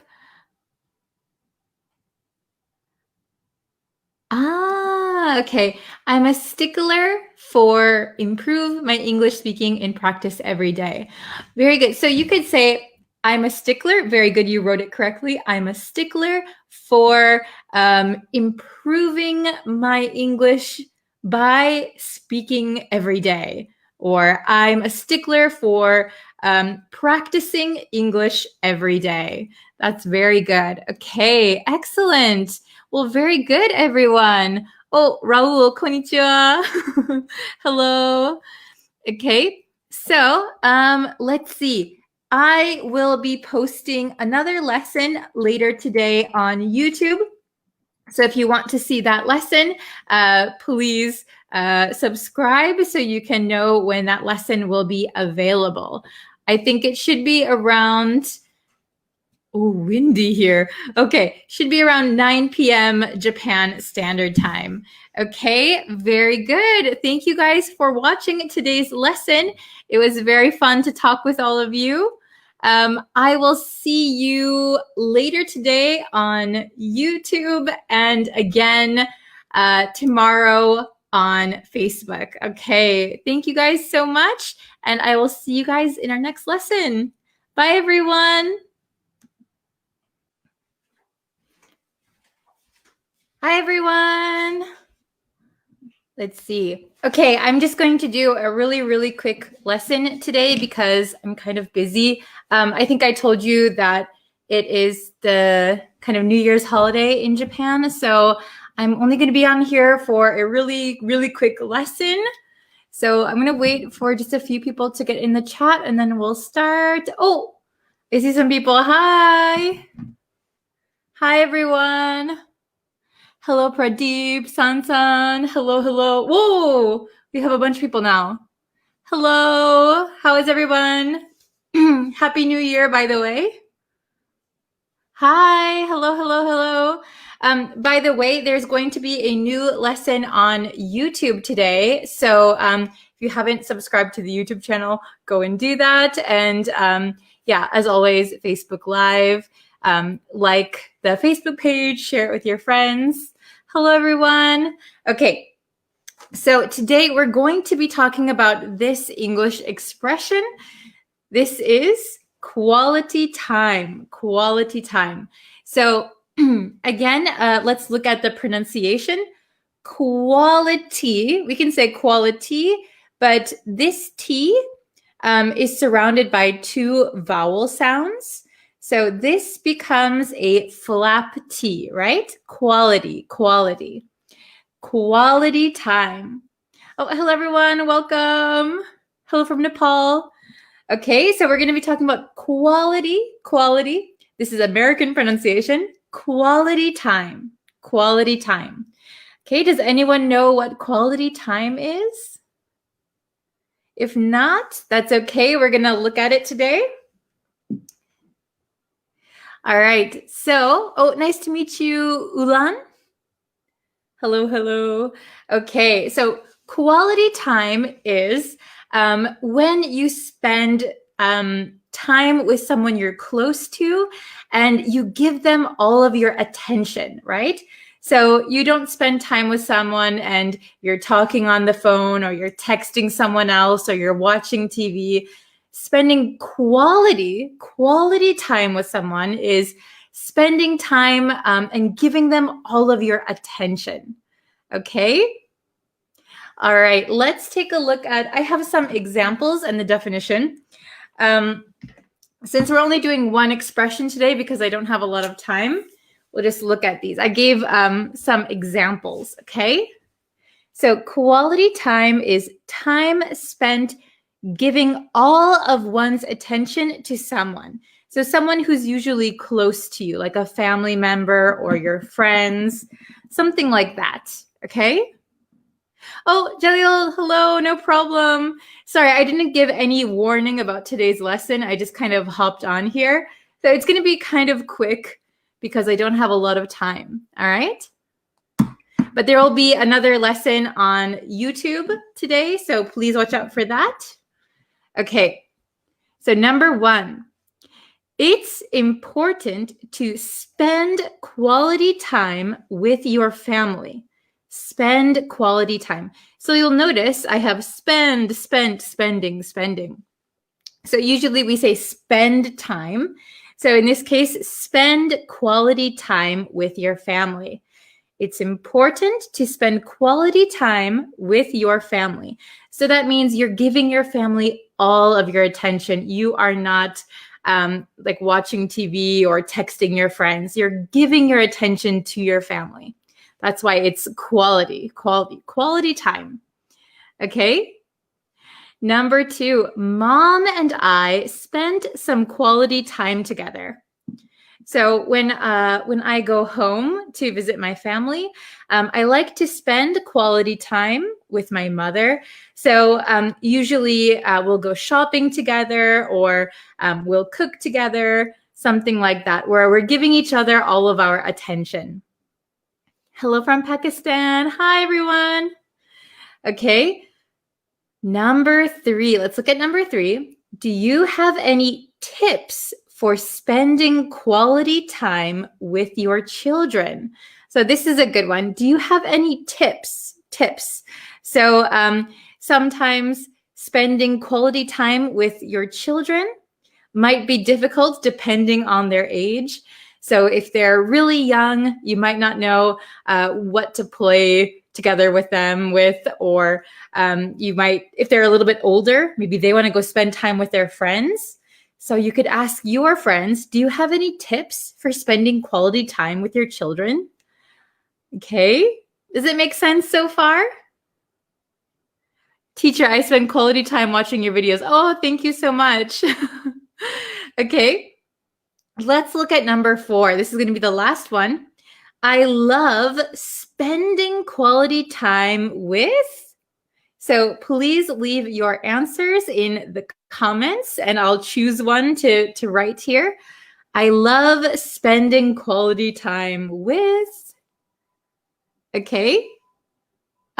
Your lesson. Oh, thank you. Oh, if you're late, if you're just coming in, don't worry. We're just looking at one expression today, quality time. Oh, let's see, Ali, very good. I love spending quality time, or I love spending time with my nephew and nieces. Very good. So you could say, I love spending quality time with my nephew and nieces. Very, very good. Can you explain more about quality time? Yeah, quality time is just the time that you give someone who you're very close to. So usually your family, your friends, your wife, your husband, your children, where you give them all of your attention, You're not distracted by work. You're not distracted by other things.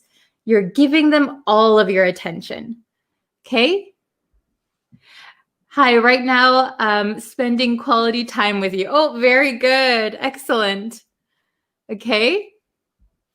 I love spending quality time with my teacher. Very good. Thank you so much. I love spending quality time with my kids. Very nice. Very nice. With my father. I love spending quality time with my father. Very, very good. Okay. Awesome. I love spending quality time with my family. Excellent, excellent. I love spending quality time with my books. Okay, very good. Spending quality time with your children is more important than spending money on them. Do you agree? This is a good question. So everyone leave your comments, leave your answers in the comments. I agree. I think spending quality time is more important than spending money. Okay, good job. Oh, with my cats, very good. I like this one actually. Let's write this one. I love spending quality time with my cats. So it could be your pets also. Yeah, that's excellent. That's a really good example that I didn't think of. So you can also spend quality time with your animals, with your pets. Very, very good. Okay, awesome. So let me just read them really quick, one more time. Quality time, time spent giving all of one's attention to someone. Okay, you're not distracted by anything. Number one, it's important to spend quality time with your family. Number two, Mom and I spent some quality time together. Do you have any tips for spending quality time with your children? Number four, I love spending quality time with my cats. Very nice. You can leave other answers in the comments, okay? Good job, everyone. So I know this lesson was very, very short, but please try and practice quality time. Make sure that you spend quality time with the people that you love. And the pronunciation, remember, is quality time in American English, okay? Very good. I love spending quality time with my godmother. Oh, very nice. Okay. I see some very good answers in the comments. Very, very good. Yeah, I see a lot of people with your family members, with your wife. I love spending quality time with my wife. Excellent. I spent quality time when I went out with my friends last week. Very good. Okay. Oh, Frederick, hello.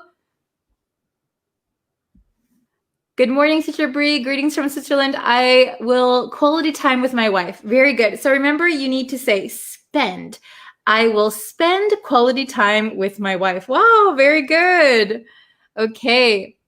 All right, everyone. So I'm so sorry that this was very, very short. I have some other things that I need to do today, but I thought I would just pop on and show my face. Okay. So thank you so much for watching. If you haven't, please subscribe to the YouTube channel. There's going to be another lesson out later today. And like the Facebook page, like this video, share it with your friends who are also learning English. And I'll be back tomorrow with another video, okay? Thank you everyone so much. I'll see you guys next time. Bye.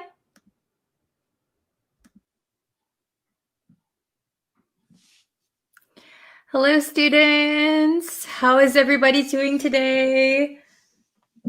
I hope you are having a good week. Welcome to another lesson. I don't have too much time again today. I'm so sorry. And if you don't know, excuse me, I am posting every single day on the YouTube channel. I'll put that link for you guys in the chat. Hello, Jordan. Hello, hello. So I am, excuse me, again, I'm posting every single day on YouTube. So please, please, please subscribe and turn on notifications so that you know when the lessons will be, okay? So I'll post every single day, so including Saturday and Sunday. Okay, so please subscribe. I'd really appreciate it. And there is a new lesson out right now. I'll put that one in the chat also. So here's the newest video. Okay, Hello from Peru. Hello, hello. Hello from Myanmar. How is everybody? Everybody's having a good day? Okay, that's wonderful. Okay, so today we are going to review one vocabulary word that we learned before, and we're going to learn a new phrasal verb, okay? A phrasal verb that is related. So, okay. Hello, hello. Oh, hello from Canada. Yes, hello. I hope everyone is in good health and you're staying healthy and you are, yes, everybody is doing well. Stay healthy, stay fit. Very good. Hello from Iraq. Hello from Mexico. Okay, so we have these two words that we're going to look at today. And the first one we learned a very long time ago. I think when I first started the Facebook page, I think was like one of my first videos there. Okay, and then we have a new phrasal verb that we'll look at. Very good. Yes, very good. Hello from Nigeria. Hello from Kuwait. Hello, hello. Okay, so let's look at the first one. Cranky, cranky. So do you remember what cranky means? We learned it a long, long time ago together. Hello from El Salvador, Cambodia, Sudan, Azerbaijan. Is that how you say it? Oh my goodness. Azerbaijan. I hope I said that correctly. Okay. So if you don't know, cranky. So cranky means you are in a bad mood. You are in a bad mood. Okay. So it is a synonym for grumpy. It is a synonym for grumpy. Okay. So for example, if I don't get a lot of sleep, I might wake up and be cranky. I might be cranky or I might be grumpy. Okay. Please let me know a time when you felt cranky. Oh, hello from South Korea. Wow. I've been to Korea. Very nice. Hello from Afghanistan. Okay. So cranky. Please let me know a time that you have felt cranky. Do you feel cranky every day? Are you just cranky when certain situations happen? Okay, so cranky is an adjective, and we've learned this word before. Okay, if you followed all of my lessons, you would have seen this word before. Okay, the next one that we have down here, this is a new one. This is a phrasal verb, okay? And this is crank out. So you can see the theme here, cranky and crank out. So what does crank out mean? Well, if you know what a crank is kind of like a lever that does this. This is a crank. I'm cranking something, right? So there's a crank on like machines, okay? So we use this phrasal verb to mean to produce something or make something, produce something very quickly and maybe many of something. So similar to a machine. So if a machine makes 50 pairs of shoes, we could say the machine cranks out 50 pairs of shoes. So it makes them very quickly and makes a large quantity. Okay. So we can also use this for people, even though we are not machines. For example, if it's your job to write down memos, okay? It's your job to write down memos. You are a secretary. That means you have to crank out many memos. Okay, maybe in your 8-hour workday, you crank out 50 memos. That is a lot. So maybe you have to work very quickly. Maybe the quality is not so good, and you produce many of them. Okay. Very good. Okay. If I don't take my lunch at time, so maybe if you can say, if I don't have my lunch on time, I am cranky all afternoon. Yeah, I can understand it. Very good. If I am not able to finish my work, I'm cranky. Yeah, that means you're in a bad mood, maybe for the rest of the day. Very good. Okay. What is something that you can crank out? Crank out. So something that you can produce very quickly. If you can give me an example of that, that would be really good. Oh, good morning. Okay. Oh, this is a good example of cranky. I don't care if people think I'm cranky. Very good. So you don't need a here because it is not a noun. It is an adjective. So I don't care if people think I'm cranky. Or you could say, I don't care if people think I am a cranky person would be okay. Very good. Okay. Very good. Oh, hello, Tututwin. Hello. Okay, so let's just quickly review. So cranky means you are grumpy, you are in a bad mood. And crank out means produce something very quickly and in large quantities, like a machine. Okay, very good. So let's look at my other board really quick. So, ta-da! I can scooch over here. Okay. Very good. Okay. So let's look at these one more time. So cranky up here. Can you see me? Cranky means grumpy or irritable, in a bad mood. And this is an adjective. I am cranky. She is cranky. We are cranky. He is a cranky guy. Okay, very good. Then crank out. So remember, a crank is like maybe machines used to have a crank, right? So you used to have to do this. This is a crank. So probably machines don't really have a crank anymore. But to crank out something means to produce something quickly in large amounts, like a machine. And this is a phrasal verb. So I crank out, he cranks out, they cranked out. Okay? Very good. Let's see. Okay, what does it mean crank out in Indonesian?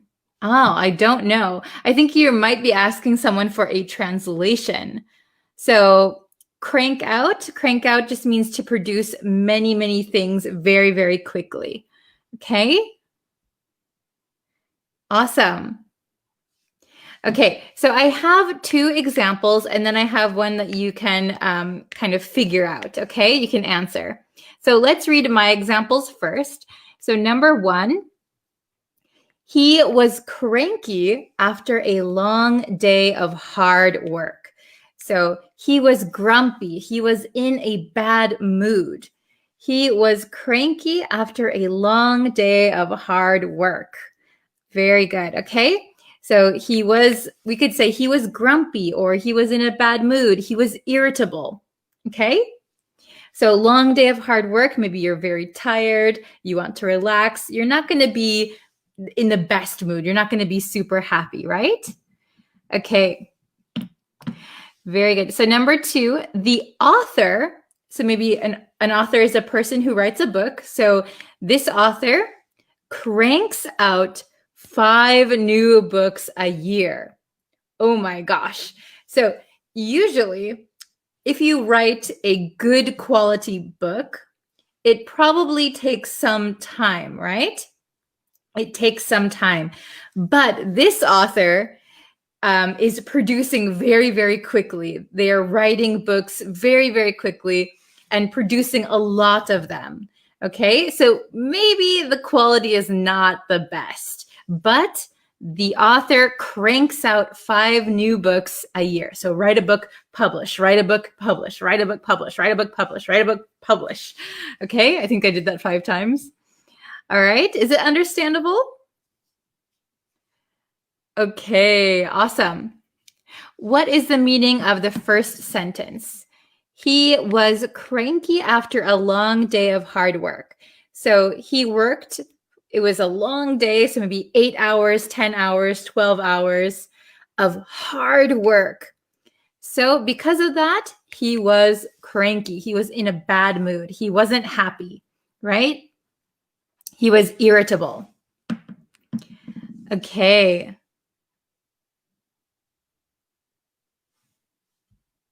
Yes, very good.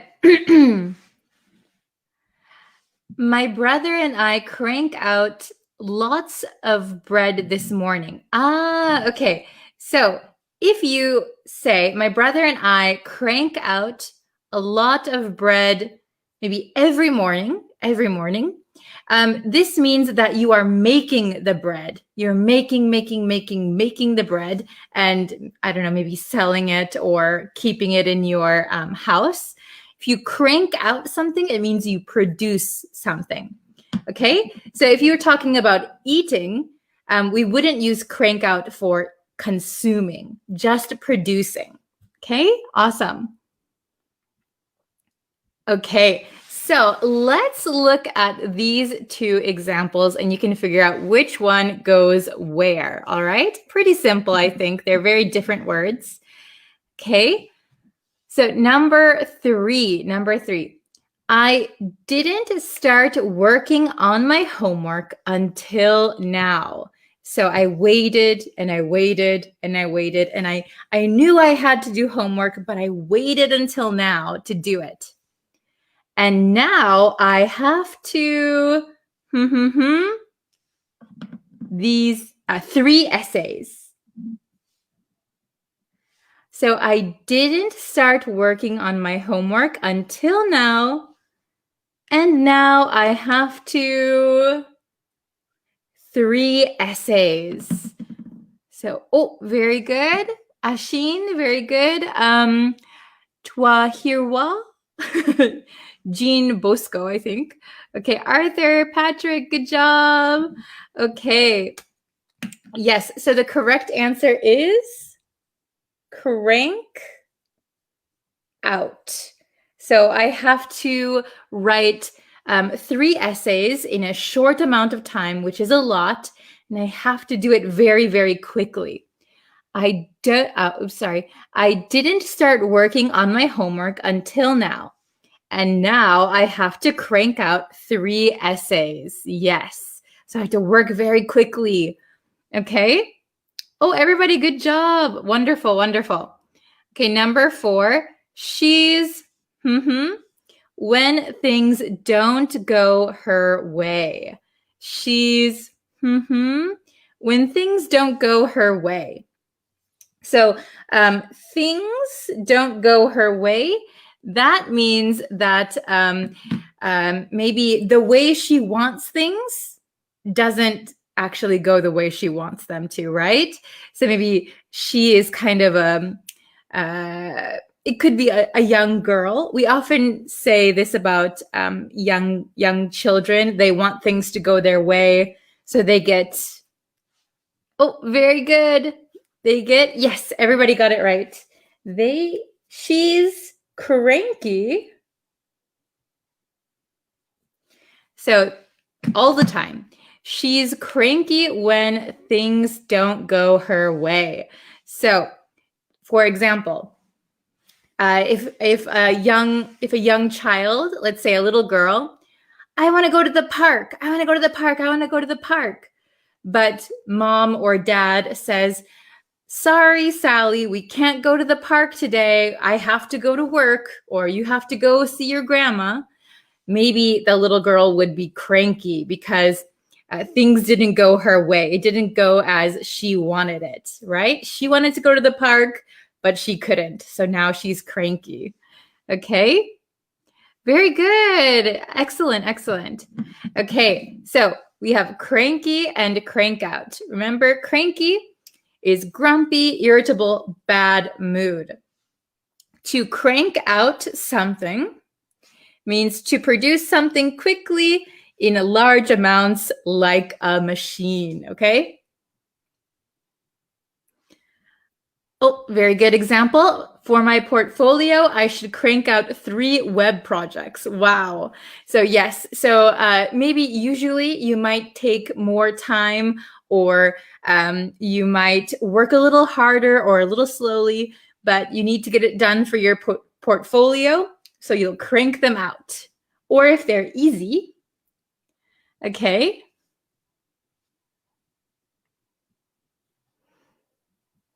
Oh, let's see. Okay, I'm going to put this down so I can see your examples a little bit better. Okay.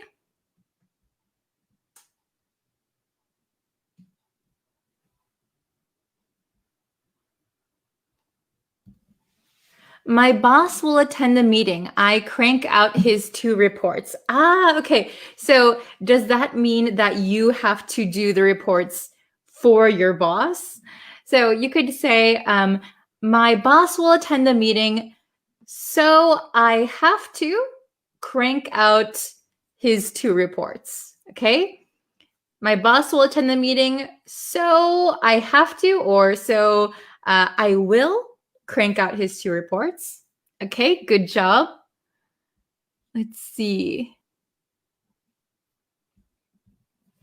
In this pandemic, I hope they crank out the vaccine. Yes, very good. I hope they produce it very quickly and in large quantities, right? Hopefully with good quality too. Okay, awesome. This is a good example. I am cranky if someone wakes me up too early. Yes, remember, too early is T-O-O, too early. Okay. Oh, what's next? What's next? Well, there will be another Facebook lesson tomorrow and a YouTube lesson. So that's right. Let me get, let's see. I'm going to post the link in the chat. So I'm posting it on the Facebook chat, by the way. So if you can, subscribe to the YouTube channel, because I will be posting videos there every single day. Okay. I had to crank out my projects because I was lazy the whole week. Very, very good. Good example. I had to crank out my projects one after the next. Okay. He can crank out many translation novel a year, but his translation skill is really lackluster. Oh, this is very good. So I would correct it just a little bit grammatically. He can crank out many maybe translated novels a year, but his translation skills are really lackluster. Excellent. Very good. So lackluster, we've learned before, it means kind of lacking that oomph. You can go check out that lesson on YouTube. Okay. I just have 5 more minutes. Oh my gosh. So let me quickly see if there's 1 or 2 more I can look at.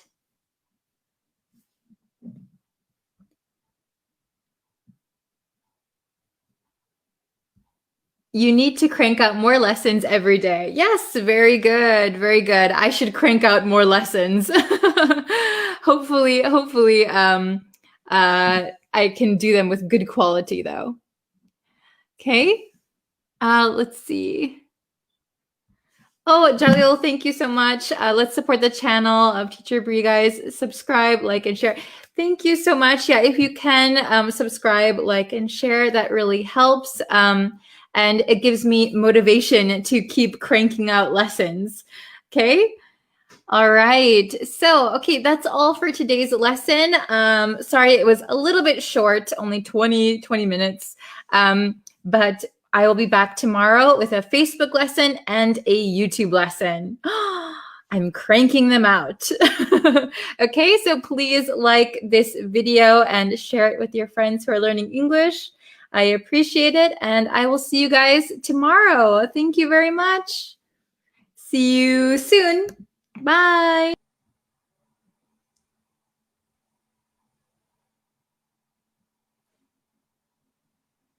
Hello, everyone. Welcome. Thanks for joining me today. Before we get into the lesson, as usual, I have to ask if you guys could subscribe to the YouTube channel, if you could like me on Facebook, like this video, share it with your friends who are also learning English. That really helps me out. That lets me know that you like the lessons and you want me to keep doing them. Okay. Hi, how are you? How's it going? Very good. So I'm just going to share the link for subscribing to the YouTube channel, and then we can jump into it. Okay, hello. Hello, Grammar Miat. Hello, Araz Salim. Ciao, Shaban, Imad, Basir Yosefi. Did I say that right? Oh my gosh. Hi, everyone. Welcome. Hello from Malaysia, Bangladesh. I hope you are all doing very, very well. Okay. So, oh, you're new. Welcome. Welcome, Niaz. I'm glad that you're here. From Krakow. Very nice. Iraq. Greetings. Hello. Hi, Aso. Welcome. How is everyone today? So on YouTube, I just did a study with me, 3 hours study with me. So if you're interested in those kind of study with me videos, you can check them out on my YouTube page. Yes. Okay. So let's go into our lesson for today. So we're doing another reading one. Okay, so here we have the title. The title is Passing on Your Password. Video streaming services are past it. Reading comprehension. So the title of the article is Passing on Your Password. So passing on your password. So this means when you share your password with someone. Okay, that is passing on your password when you share your password with someone. And then it says video streaming services are past it. So video streaming services don't want you sharing your password. Okay, so let's try and see if we can read it together. Okay, so I will read it first. Then we will go over the difficult vocabulary. And then we'll read the article one more time so that you really understand it. And then I'll answer any questions. Okay? Many of us were taught to share as kids. Now, streaming services ranging from Netflix to Amazon to Disney Plus want us to stop.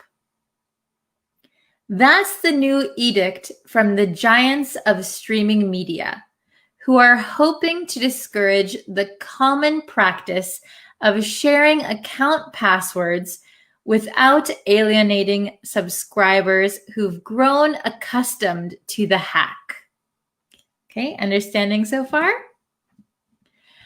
Password sharing is estimated to cost streaming services several billion dollars a year in lost revenue. That's a small problem now for an industry that earns about 120 billion annually. But something it needs to address as spending on new programming skyrockets. Amazon's upcoming Lord of the Rings series will reportedly cost $450 million for its first season alone, for more than 4 times the cost of a season of HBO's Game of Thrones. In March, some Netflix users began to get pop-ups asking them to verify their account by entering a code sent via email or text, but also gave them the choice of verifying later. Netflix did not say how many people were part of the test, or if it was only in the US or elsewhere. They'll be taking a very cautious approach to it, Amobi said. Handled the wrong way, there's always a downside to a move like this. Okay, so how much of the article do you think you understood? Could you understand 80% or could you understand 20 to 30%? How well could you understand me just reading the article? Okay, so try and judge for yourself how well you could read. And now we're going to go over the vocabulary, okay? Oh, hello, Leka from Malaysia. Welcome. Hello from the Philippines, Syria. Okay. Oh, I'm glad you guys like my glasses. They're new. Okay. Let's go over the vocabulary, okay? So the first one, the main topic of what we're talking about is streaming services. Streaming services. So what is a streaming service? Well, it's a media service like Netflix, Hulu, or Disney Plus, or Amazon. So you pay for a subscription to a streaming service, and then you can watch the TV shows or movies that they provide. For example, I have a subscription to Netflix. So I pay for Netflix every month so I can watch it whenever I want. Okay, let's take a look at some examples. What streaming services do you use? I'm only subscribed to Netflix, but I'm thinking of getting a Disney Plus account. Okay, very good. So do you guys have streaming services where you live? Do you have Netflix in your country? Or do you have any other kinds of streaming services? Let me know in the comments. I think Netflix is pretty much in every country. I don't know about Hulu, Disney Plus, Amazon. Let me know. Do you have any streaming service that is local, from your own country? Oh, you have it. Oh, nice. You have Netflix and Disney Plus. Very good. Yes, I have. Okay. Yes. Netflix, Amazon Prime, Disney, Spotify. Yes, yes, yes. Those are all streaming services. Very good. Excellent. Okay. The next one is edict. Edict.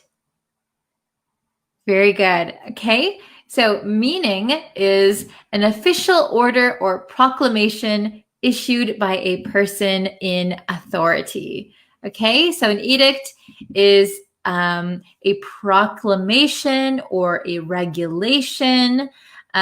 Somebody in authority makes this proclamation, makes this regulation. Okay, an official order. So you might hear this word sometimes, but it's pretty advanced, I think. This is a pretty advanced vocabulary word. Quick example. The holiday was banned by the royal edict. So maybe the royals, they are authority figures. They made an order, they made a proclamation that the holiday is banned. So officially, it's like an official order. Yes, it could be. So edict seems like a form related to the government, right? Yes. So you'll see the word edict a lot when referring to government or the people in charge, like authority figures. Okay, good job. Okay, next word. The next word is revenue. Revenue. This is an important word if you don't know it. So revenue means income, earnings, profit, especially of an organization. So if you are just one person and you work and you make money, we might just call that your income or your earnings. Usually the word revenue is specifically for organizations, businesses that are making money. Okay, here's an example. The company has lost over $1 million in revenue this year. That is terrible. That is just awful, isn't it? So if the company lost $1 million in revenue, that means their income was $1 million short. They lost over $1 million in profit. So that might be very serious for some companies. Okay, revenue. Remember that it's not for individual income or earnings or profit. Generally speaking, it's for an organization. Okay, very good so far. Oh, hello, December. Hello, hello. Hello, Jamba from Tibet. Okay, the next word is annually. Annually. So annually means once a year, every year. Okay. So an example, our school puts on a talent show annually. Oh, very good. Annually means something similar to yearly. Very good. Every year, once a year. Okay, annually. So I don't know if you guys have any annual traditions in your family, but maybe one of my family's annual traditions is to have a big Thanksgiving meal together in November every year. Unfortunately, we couldn't do that recently, but hopefully next year. Okay. Oh, hello from Italy. Hello, Franca. Okay. Next word is skyrocket. Skyrocket. So if you can imagine a rocket going up to the sky, it's very fast, powerful. It's going up. Okay. So the meaning of skyrocket means usually we're talking about a price, a rate, or an amount. And it means to increase very steeply or rapidly. Okay. So if something skyrockets, it means it's going up very fast. Okay. So here's my example. The price of gas has skyrocketed over the past week. Okay. Oh, excellent. Very good. Going up. Yes. Very quickly and by a lot, going up. Okay. So the price of gas has skyrocketed over the past week. That means the gas price is going up very quickly. Very quickly and by a lot. The price is going up, up, up, up, up. Oh, William said, always in Brazil. Ha ha ha. Oh no. I heard in the US right now, gas prices are skyrocketing. Gas prices are skyrocketing. Oh, this is a good example. I hope my grades skyrocket after this lesson. Perfect example. Very good. Very good. I hope so too. I hope your grades improve by a lot. Okay. Next word is a pop-up. A pop-up.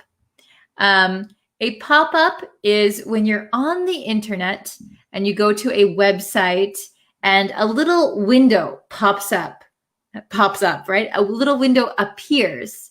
So a window on a web page or app that opens to give information or for advertisement. So if you're online and you go to a website and some window appears, we say a window pops up. So to pop up means to appear suddenly, to pop up. So that's why we started calling these little windows pop-ups. So they can be like advertisements, like buy this now, or give me your email, or it could be for information. Like if you go on to Netflix and a pop-up comes up and then it says, what is your email address? What is your password? Okay. So here's a question. What is the difference between hop on and pop up? So hop on means to get on something. So you could hop on a chair. You could hop on a tall chair, kind of jumping and sitting. We could hop on the internet. That means get on the internet. So hop on means to get on something, but pop up means to appear suddenly. So my friend pops up randomly. That means my friend appears randomly. They show up randomly. And here, pop-up is the window. When we're talking about the internet, a pop-up is a window that will prompt you for something. What's your email address? What's your password? Buy this now. That is a pop-up. Okay? Let's see. I'll just read my example really quick. I don't like getting pop-ups when I'm online shopping. So when you're online shopping and suddenly all these advertisements, boom, boom, boom, boom, boom. Oh, I hate these pop-ups. Those are pop-ups, like advertisements. Okay. Let's see. Oh, the price of oil in Sudan skyrocketed. Oh, is that true? That's probably why the gas prices are going up. We can open multiple pop-up in Google Chrome to get more information about everything. Very good. So pop-up is like from the website itself, like it's prompting you for something. When you open up different windows, we call those tabs. So I opened up a new tab online. Okay. Every time I try to watch a movie for free, many pop-ups display. Yes. So especially when you're on like a free website, if you're trying to do something for free, there's lots of pop-ups. Very good. Okay. Oh, good morning. Hello, welcome. Let's see. Very good. Telenor operator in Myanmar has lost over $780 million in revenue at the beginning of 2021 as a consequence of banning the internet and Wi-Fi. Oh no, I'm so sorry to hear that. I hope they can recover their losses soon. Okay. So pop-up means the same as jumping up suddenly on the screen. Yes, exactly this. Very good. Okay. Hello from Iraq. Hello, welcome. Okay, next word, downside. I think this might be the last word. So downside means the negative aspect of something otherwise regarded as good or desirable. And I think if you search through my lessons, you should be able to find a lesson on upside and downside. So I did do a lesson on downside before. So this might be a review. So an example is, one downside of shopping for clothes online is that you can't see how it fits before you buy it. Okay, so even though online shopping is easy, it saves time, sometimes it can save money, it's convenient, but the negative aspect, the negative thing, the downside, is that you can't see how it fits, right, before you buy it. That is a downside. Okay. Oh, hello from Gaza. I hope you are all okay. Please stay strong. I hope you stay safe. Okay. Let's see. The next, so I think we've reviewed the vocabulary. So now I'm going to read and explain the article one more time. Okay, so we'll go paragraph by paragraph. Many of us were taught to share as kids. So when we are children, our parents and our teachers, they often tell us we should share. Sharing is good. But now streaming services ranging from Netflix to Amazon to Disney Plus want us to stop. So the streaming services want us to stop sharing. They want us to stop sharing. And that's because we are sharing our passwords. Okay? That's the new edict from the giants of streaming media. So let's just stop there. That's the new edict. So remember, an edict is an official order from people in authority. Okay, so the giants of streaming media. So we know streaming services, Netflix, Disney Plus. Those are the giants. They're the biggest platforms. Netflix, Amazon, Hulu, Disney Plus. They have a lot of money. They have a lot of customers. So they are the giants of streaming media. So they are kind of like officials. They are the top dogs. They're the top guys. So they put this order. Okay. The new edict, the new order from the big streaming companies wants us to stop sharing our passwords. Okay. The giants of streaming media who are hoping to discourage, to stop people from doing something. The common practice of sharing account passwords without alienating subscribers who've grown accustomed to the hack. So, streaming platforms, we need a password, but it's very easy to share that password with your friends. So maybe you share an account, or your friend doesn't pay for the account, they just use yours. So the streaming services want us to stop. They want to discourage, stop this common practice of sharing account passwords. But they don't want to alienate subscribers who've grown accustomed to the hack. So the people that understand how to do this hack, password sharing, the big streaming services don't want to say, hey, you guys, stop doing that. They don't want to do that, but they want to discourage it somehow. Okay? Password sharing is estimated to cost streaming services several $billion a year in lost revenue.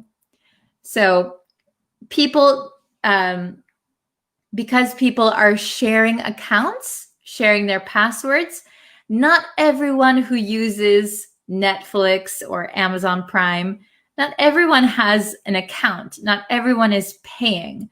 So that means that they lost several $billion in a year because of sharing passwords.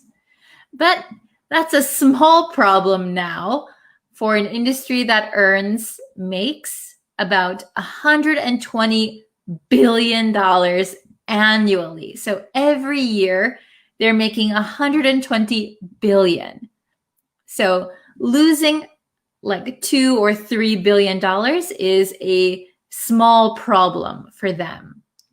Okay, but something it needs to address, so something it needs to come face to face with, as spending on new programming skyrockets.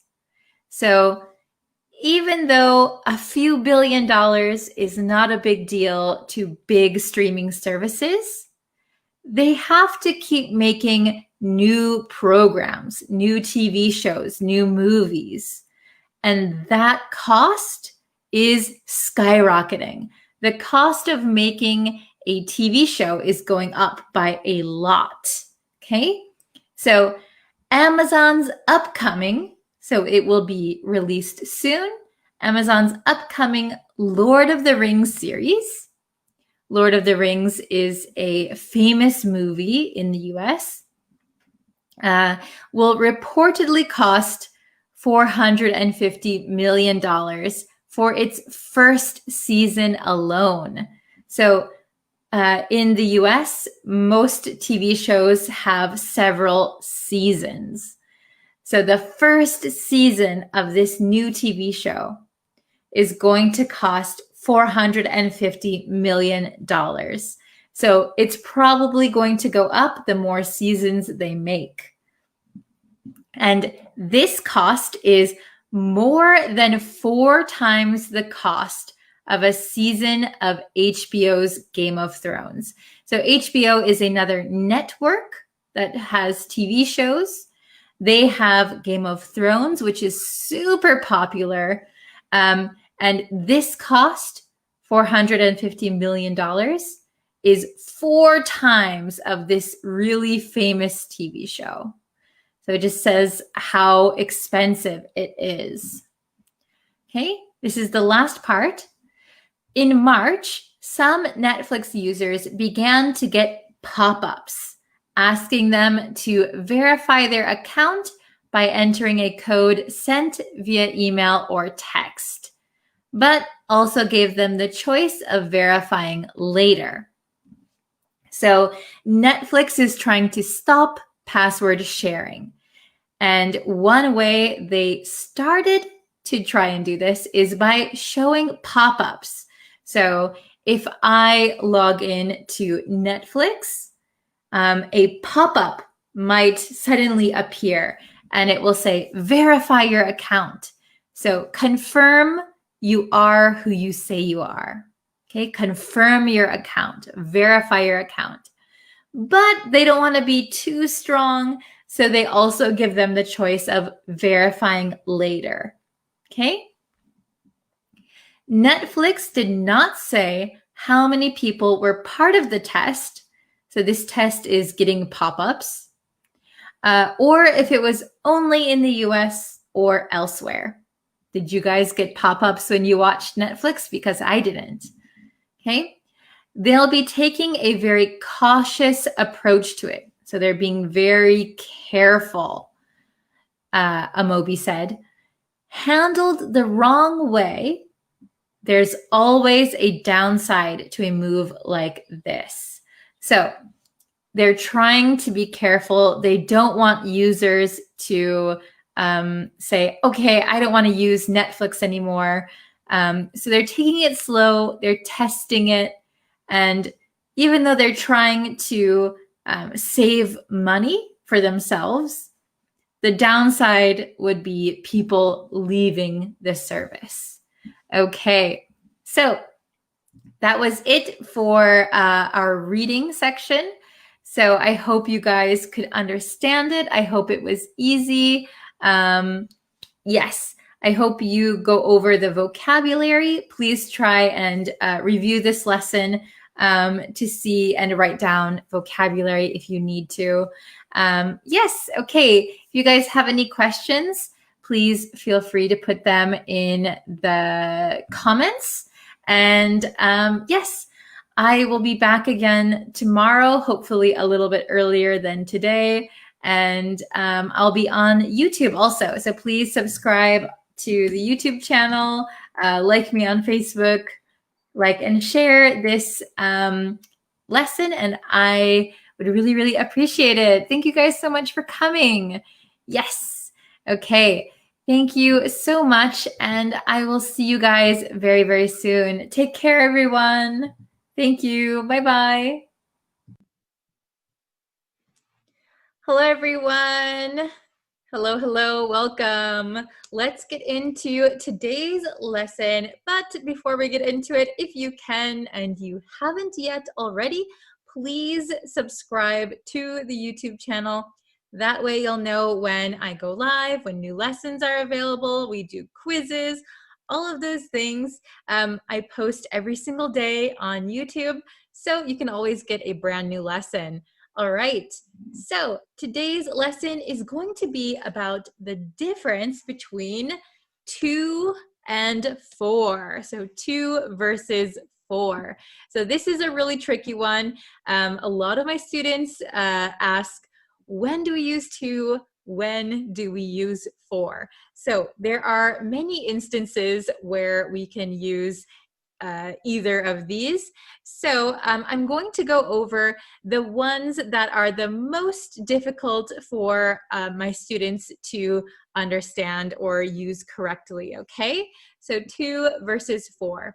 I'm going to give you some instances where we use 2 and some instances where we use 4, all right? So we'll get right into it. Okay. So we have 2 and 4 here.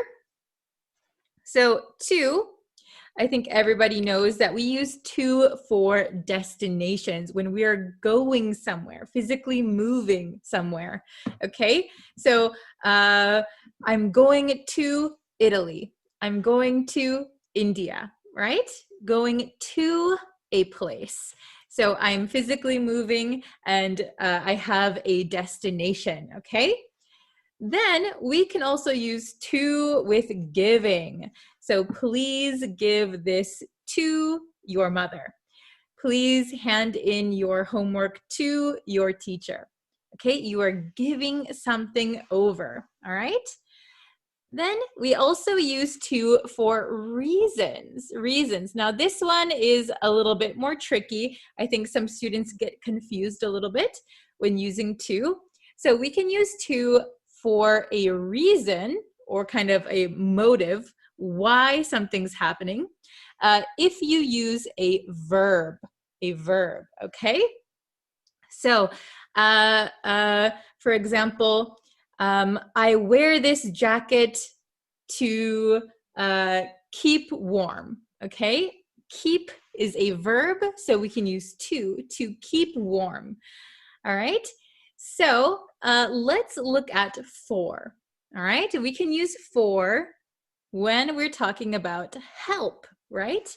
Can you hold my bag for me?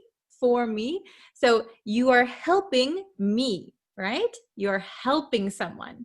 Okay, you do something for someone, okay? We can also use for when we're talking about benefits, okay? Something is good for you. Something is good for you, okay? So an apple a day is good for you. It's good for your health, right? Eating an apple a day is good for your health, okay? Then here's another tricky one. We can use for when we're talking about a reason or why something is happening or why we want something. And we can use for when it is with a noun, okay? So here, to you can use for a reason, but it has to be with a verb. Here, reason, but with a noun, we can use for. Okay, so I think that is the trickiest one. A lot of students make mistakes and they will use for with a verb or to with a noun. So try not to mix them up, okay? So when we need a reason, so why something, make sure you know what's coming next. Is it a verb or a noun? And then you'll know if it's to or for, okay? So let's get into some examples. We have some exercises here. So you can decide your answer, to or for. You can write it in the comments and then we'll go over it together, okay? So looking at number 1, could you carry this box? Me. It's heavy. Could you carry this box? Me. It's heavy. Are we going to use to or for? To or for. Okay? You can write your answer in the comments. Hopefully this one's easy. Could you carry this box? The correct answer is for me. Could you carry this box for me? Very good. Okay, it's heavy. Could you do this for me? So we are asking for help. We're asking for help. Could you do something for me? Okay, I will do something for you. All right, let's look at number 2. Drinking lots of water is good your health. Drinking lots of water is good your health. What is the answer, to or for? Write it in the comments. Okay, drinking lots of water is good for your health. So, something is good for you. That is a benefit, a benefit. When you benefit from something, you can use for. Something is good for you. Something is good for me. It's good for all of us, okay? So, number 3, let's try this one. I'm going Tom's house. Easy one. This should be easy, right? I'm going Tom's house. All right, which one do you think, to or for? Should be pretty easy. All right, the correct answer is to.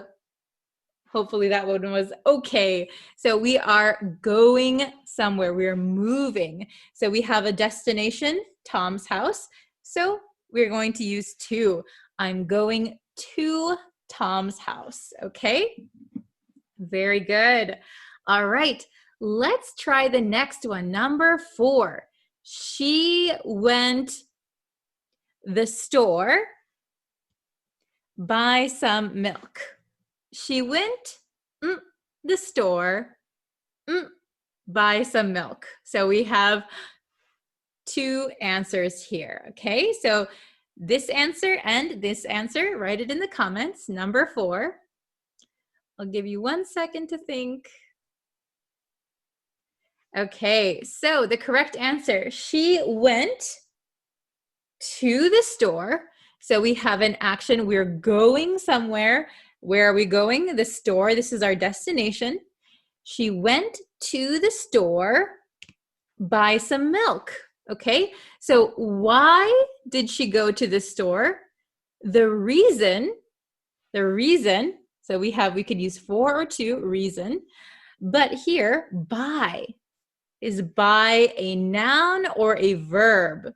Well, it's a verb, so we're going to use to. She went to the store to buy some milk. Okay, so if we wanted to use reason with a noun, if you wanted to just use the noun milk, she went to the store for milk. That's all you need to say. She went to the store for, then we need a noun, for what? Milk. Okay, the reason was milk. All right. Number 5. Please give this present him. Please give this present him. Number 5.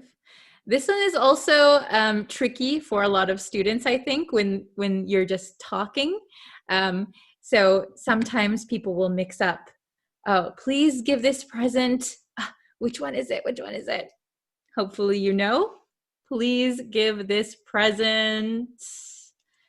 Correct answer is to him.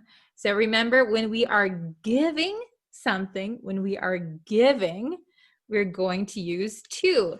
Give this to him. Hand this to her. So giving something over, we're going to use to. Okay, and the very last one, number 6, let's meet lunch. Let's see if you can get this one. Let's meet lunch. 2 or 4, write it in the comments. Okay. So the correct answer here is let's meet. Let's meet. Why should we meet? What is the reason we are meeting? Well, the reason is lunch. And lunch is a noun. Okay, so reason, noun, we're going to use for. Let's meet for lunch. Let's meet for lunch. Lunch is a noun, so we're going to use for. All right, very good. Please, in the comments down below, if you can, try to write an example sentence using one of these 6 ways to use to or for. All right, I'll be checking your comments, so do that as soon as you can. All right, very good. So thank you everybody for watching today's lesson. I really appreciate it. Thank you for everyone in the comments. You guys are awesome. I have to go because I have a little bit of a busy day today. I'm very sorry about that, but I will be reading your comments. So thank you for your patience. All right. Please subscribe to the YouTube channel, and I will see you guys for our next lesson tomorrow. Bye, everyone.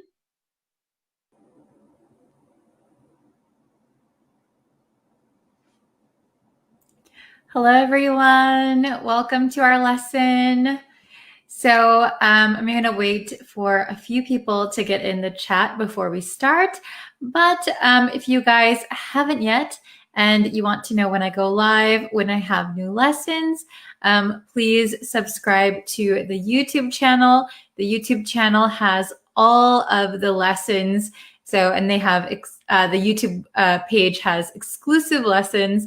I also do live streams on Facebook, but slowly everything will be on YouTube. So don't forget to just subscribe to YouTube, but also like the Facebook page. Yes. Okay. So thank you guys for joining me today. We're going to be having a vocabulary test today. Vocabulary test. Hello, Carlo. Carlo, how do I pronounce your name? Carloe? I hope I pronounced it right. Hello, Ciao. Hello, Welderfield. Hi. How are you? Thank you for joining. Yasumi, hello. Hi, everyone. Hello from Mexico. Nice. Okay, so we're going to have a vocabulary test today. So recently, we've been doing lots of reading comprehension lessons, and there's been a lot of new vocabulary that we've learned. So today, I'm going to test you on those new vocabulary words. So I hope you're ready. I hope you were paying attention in class. Oh, Danielle. Hi, Bree from Venezuela. Long time without joining your sessions. Oh, welcome back. Hello. Hello from Iran. Hi. Hello from India. Okay, so we're going to be looking at vocabulary today. So like I said, we've been learning a lot of new vocabulary through our reading lessons. So today we are going to test you and see how much you remember, how much you were paying attention. Okay, very nice. Okay, so I'm going to share my screen. Okay, everybody can see it all right? So vocabulary test, how much do you remember? Okay, it's a real test. So question number 1. Ta-da! Okay, question number 1. We wandered around the something town for hours.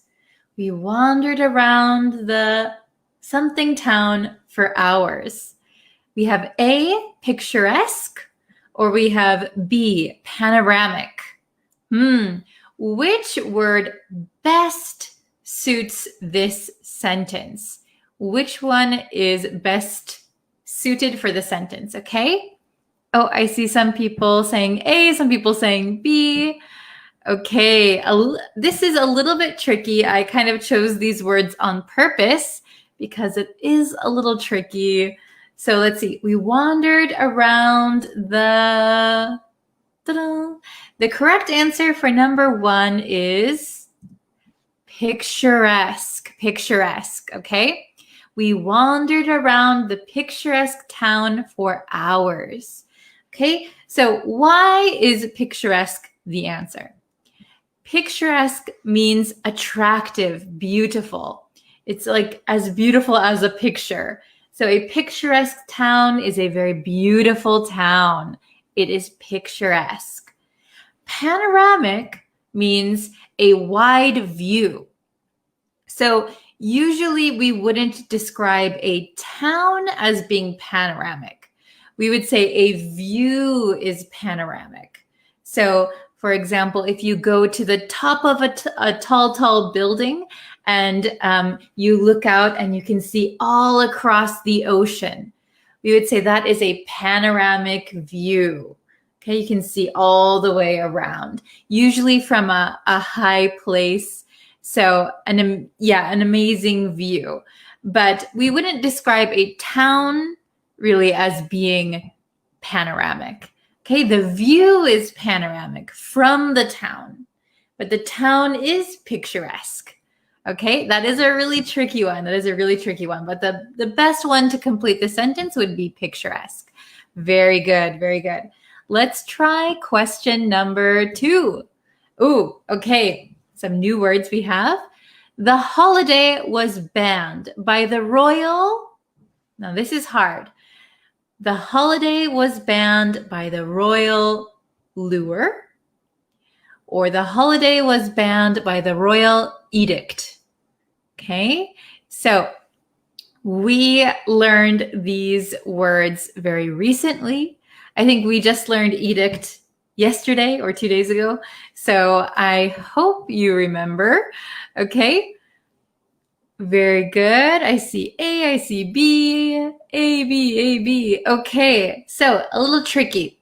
So the correct answer is edict. Oh, very good. I see Ted Win got it. Muhammad Fahim got it. Very good. Hani got it. Hani Ahmed. Okay, the holiday was banned by the royal edict. So let's take a look. What does lure mean? So we learned lure as a verb. That means to tempt to do something or to go somewhere. So we learned, I think, in the Italian town, wanted to lure, pull people in to their town. So please come to our town. We'll pay you to live here. We're luring you in. So a lure, which is a noun, is when you have a fishing pole and you go fishing. The lure is the thing that the fish bite. So that's why lure as a verb means to tempt people to follow you or to do something, to go somewhere. Okay, so the royal holiday was banned by the royal lure doesn't really make sense. So let's look at B. So edict is an official order or proclamation issued by a person in authority. So a royal edict is an official order from the royal family or the royalty in the country. Okay, so edict is a proclamation, an order, official order by an authority. Okay, very good. Okay, so number 3. Let's try number 3. We are looking for people to join our department. Ooh, we have tech savvy or long-term basis. We are looking for tech savvy people. We are looking for long-term basis people to join our department. What do you think is the correct answer for number 3? Oh, I see. English teacher says edict is an ordained. Yeah, like an order. Muhammad Fahim says A. I can't read your name, but I always see you, says A. A, B, B. Okay. Very good. So the correct answer is tech savvy, tech savvy. So this is, again, a really tricky one. I tried to trick you guys. We are looking for tech savvy people to join our department. Now, what does tech savvy mean? So tech savvy means you are proficient. It means you're very good at using modern technology. So something savvy means you're good at something. Okay, so if you're really good at using modern technology, it's probably easier for you to get a job, right? We're looking for tech-savvy people to join our department. Now, let's check what long-term basis means. So long-term basis means something will continue for a long time. So we wouldn't describe people as being long-term basis. So people could work on a long-term basis. That would be correct. So we are looking for people to join our department on a long-term basis or for a long-term basis. That would be correct. But we wouldn't describe people as long-term basis. So we would describe people as being tech savvy. So this is a tricky one. Both of them, I think, were from the same article, and both really have to do with, working and stuff like that. So I thought it was tricky, but tech savvy would be an adjective, okay, for people. Very good, very good. So question number 4. He had a 3-month as a janitor at the local school. He had a 3-month as a janitor at the local school. So we have A, stint, B, recall. Okay? Which one do you think? Oh, I see somebody said A. Muhammad Fahim A. Let's see. I'll let you guys write your answers in the comments really quick. You can think about it. He had a 3-month as a janitor at the local school. Oh, wow. So many people. Correct. Okay. The correct answer is stint. Very good. Very good. He had a 3-month stint as a janitor at the local school. So what does stint mean? Stint is a session, a term, a period, usually for work or some kind of duty. So a stint means like a period of time. So usually a 3-month stint, a 2-year stint, a 1-week stint as something, right? So he had a 3-month stint as a janitor at the local school. Freddie, it's okay if you don't know. We're here to explain, so don't worry if you don't know. Okay, he had a 3-month stint. Very good. What does recall mean? Well, recall just means to remember. So this one doesn't make any sense at all. He had a 3-month remember as a janitor at the local school. So to recall is a verb, so it does not fit in our sentence. Okay? Stint is a noun. Stint. He had a 3-month stint as a janitor. And if you don't remember janitor is a person who is like a cleaning person, someone who is employed by a building usually, so a school or a shopping mall somewhere. And the janitor is the one who cleans up. They clean the floor, they, organize things. That is a janitor.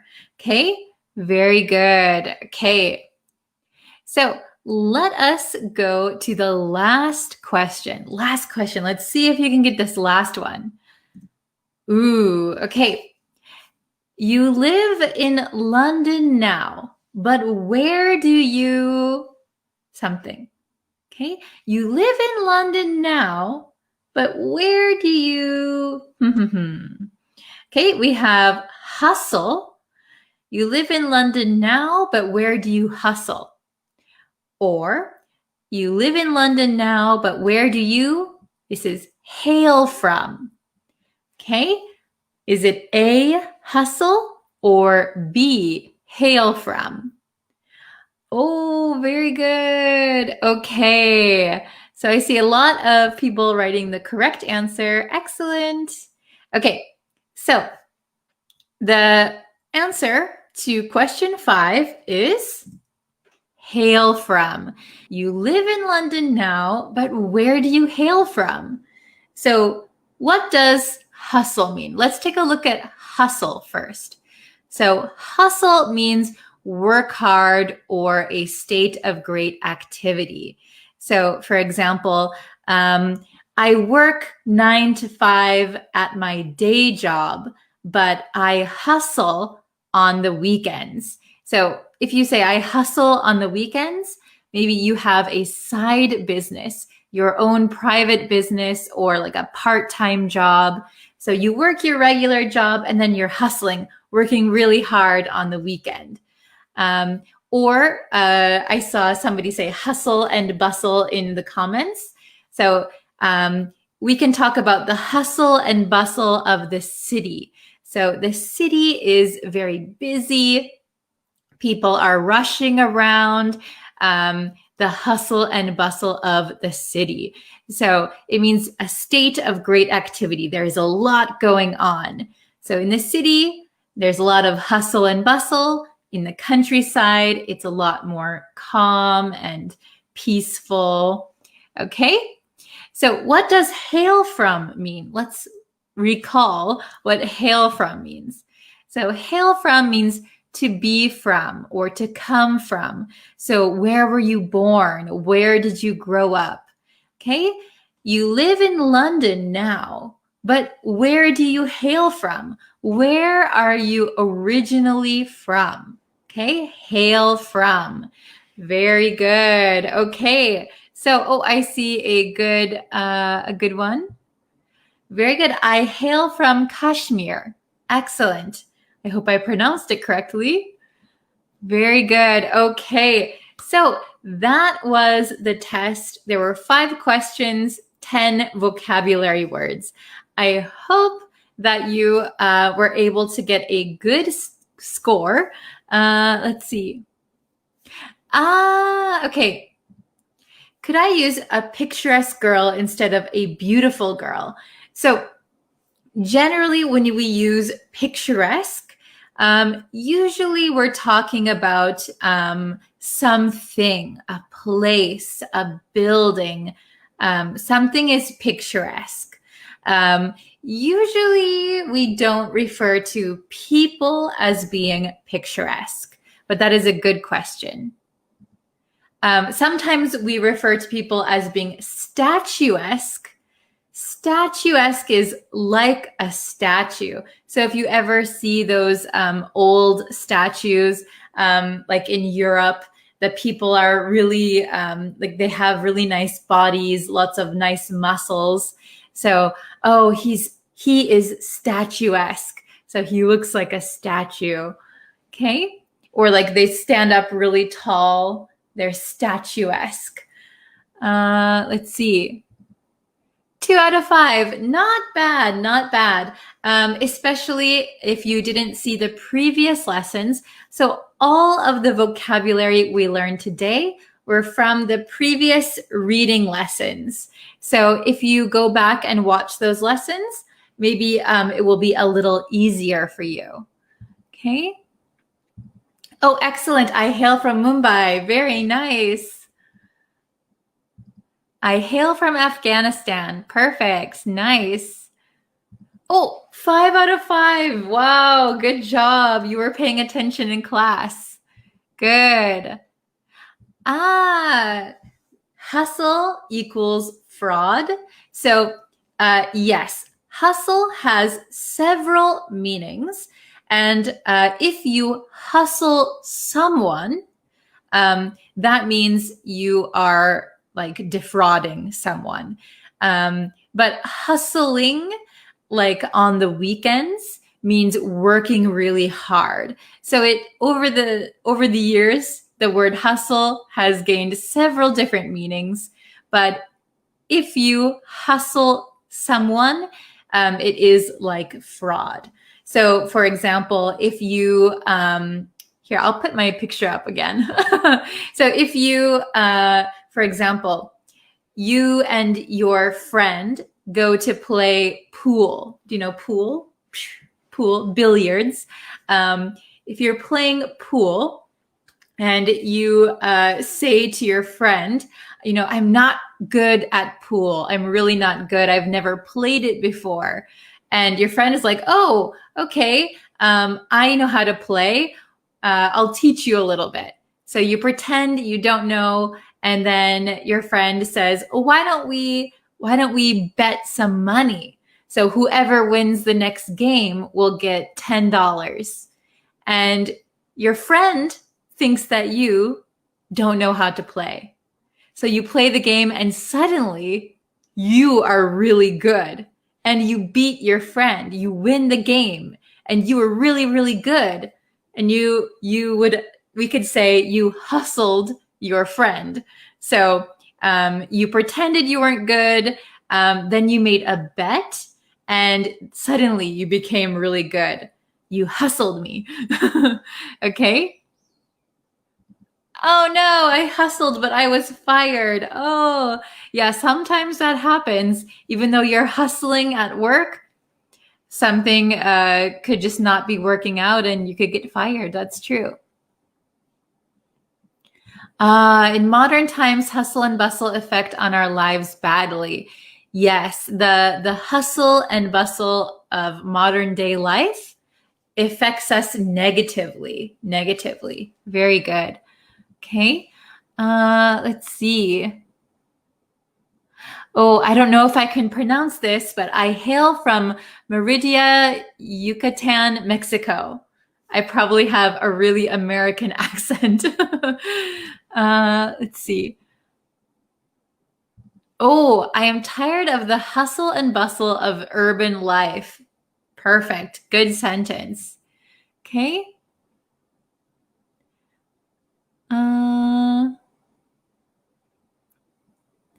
Very good. I moonlighted 2 months stint as a salesman. So I would just rearrange the sentence just a little bit. It's almost perfect.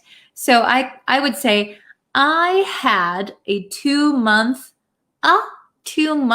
no S, a 2-month stint, because 2-month is now an adjective for stint. So I had a 2-month stint moonlighting as a salesman. Very good sentence. We learned moonlighting a while ago. Excellent. Oops. Okay. Very good. So let's see. Very good. So if you guys need more review, go back to the previous reading comprehension lessons and you will be able to see the words we did today in the articles. Okay. So I hope that you can go and check those out. You can rewatch this lesson anytime. And please subscribe to the YouTube channel, like me on Facebook, and turn on notifications. That really helps me out a lot. Okay, so thank you guys so much for watching. We'll have a lesson again on YouTube later today. All right, thank you everyone. Bye-bye. Hello everyone, welcome to today's lesson. Before we get into today's lesson, just let me remind you that I post every single day on YouTube. So if you want to see new lessons every single day, please hit the subscribe button. I also go live Monday through Friday, usually on Facebook. So if you want to see Facebook lessons, please like and turn on notifications also. Hello, Saeed. Hello, hello. Hello, MD. Hello, Abo. Nice to see you guys. So actually, I posted on Facebook and I posted on the community tab on YouTube. And I wanted to know what kinds of lessons that you guys want to see. So I actually got a really interesting suggestion from one of my students, Daniel, on Facebook. And they wanted to know how to talk about habits in English, especially specifically using will. So getting into today's lesson, let's see. So we can use will and won't for habits, okay? So this is pretty simple. I'm sure all of you already know how to use will and won't, but did you know that we often use will and won't for habits when we're talking about present habits? Okay. Oh, Daniel's in the chat. Hello, hello. Yes, thank you for this awesome suggestion. It was really, really good. So we're going to look at it today. Awesome. So will and won't for present habits. So it's fairly simple, fairly straightforward. So I just have some examples. So use will, won't for present habits. Okay, awesome. So when we talk about things that are happening as a habit that always happen, in conversation, we can use will. So let's take a look at number one. This is a really good example. Every day I'll wake up at 5 a.m., but I won't eat breakfast until 10 a.m. So this is a very typical way to describe your day, okay? Yes. So for habits, we often use simple present tense. That is true. But a lot of native speakers will use will and won't. So this is a good thing. You probably hear it a lot when you talk to native speakers or when you watch TV or movies. This comes up quite a lot, okay? But you can use either, all right? So every day I'll wake up at 10 a.m., but I won't eat breakfast until, every day I'll wake up at 5 a.m., very early, but I won't eat breakfast until 10 a.m. So wow, 5 hours, no breakfast, okay? So this is typical day, right? So number two, imagine that you got a new job. You are going into the company for the first time, and someone who already works there is telling you how they typically answer phone calls, okay? So maybe you have a new job, you need to know how to answer the phone. What is the protocol? Okay, so maybe that person might say, when answering the phone, first we'll ask who's calling, and then we'll take a message, okay? First, we'll ask who's calling, and then we'll take a message. Very good. So you'll notice that I contract will here. So will is typically contracted, okay? So when we talk, it is a little bit rare to say will, okay? Then we will. First, we will. Sounds a little bit strange, a little bit robotic. So when we contract will, for example, I'll, will, this is much easier to say. It's quicker. So we tend to always contract them. So this is specifically for speaking in conversation. We'll contract them. See, I just said we'll contract them. That is a present habit, right? We'll contract them. Okay. Lots of native speakers will use this without even realizing it. Okay. So number 3, every evening she'll take the dog for a walk before I get home. Every evening she'll take the dog for a walk before I get home. Okay. And the last example that I have, we'll often chat before class. We'll often chat before class. So this is a present habit. We do it almost every day, all the time before class. We'll often chat before class. Okay, so you probably hear me saying habits with will or won't. It's quite common.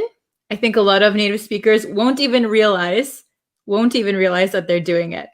Okay, so if you have any questions, please ask them in the chat.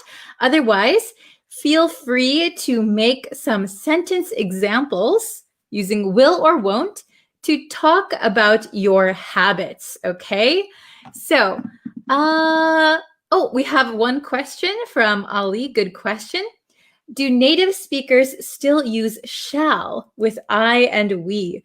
So, shall is not used that much. Shall sounds very formal, and we don't use it as often, especially the younger generations, I don't think use shall. Maybe in some situations, people might use shall, like, shall we get going? Shall I help you? Sounds very polite. Probably with friends and family, I wouldn't use shall. Good question. Okay. So please write some example sentences and let's see if you can use will or won't to talk about present habits. So habits that are happening now that you are continuing to do. Okay. So, very good. Let's see.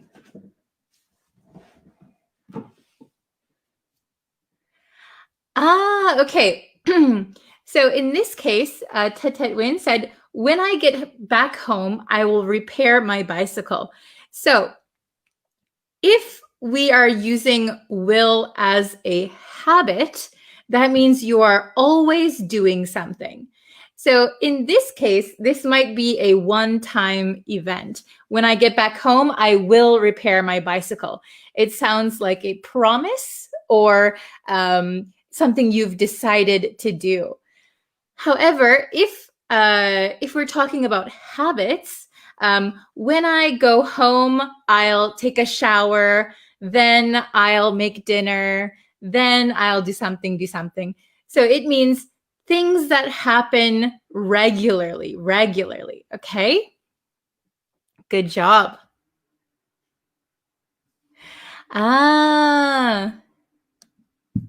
So I'm confused now because here in high school, we don't use the grammar like this. Yes, some English teachers will tell you not to use grammar like this.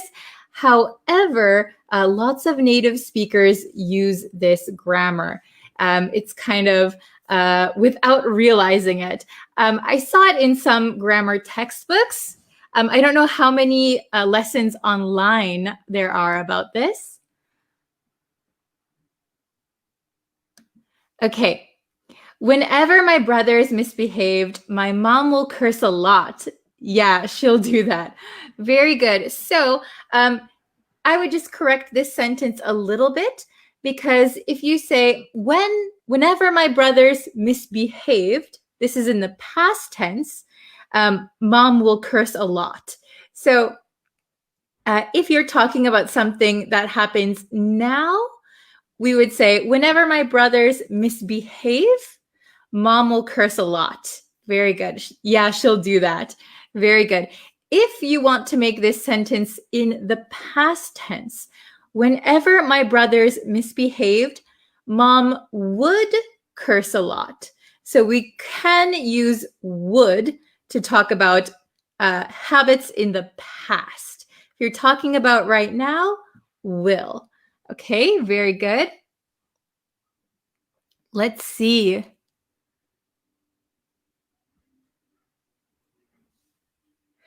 I will wait for your lesson every single day. Oh, very good. I like the use of every single day. Very good. It's a habit.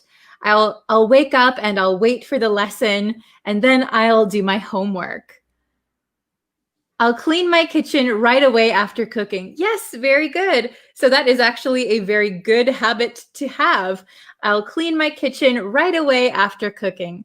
Excellent. Okay.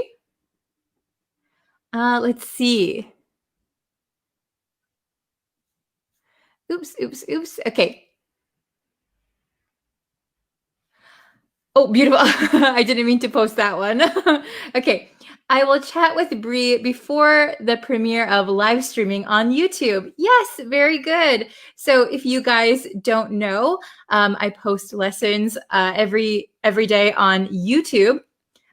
So I can say this as my habit. Every day I'll post a lesson on YouTube.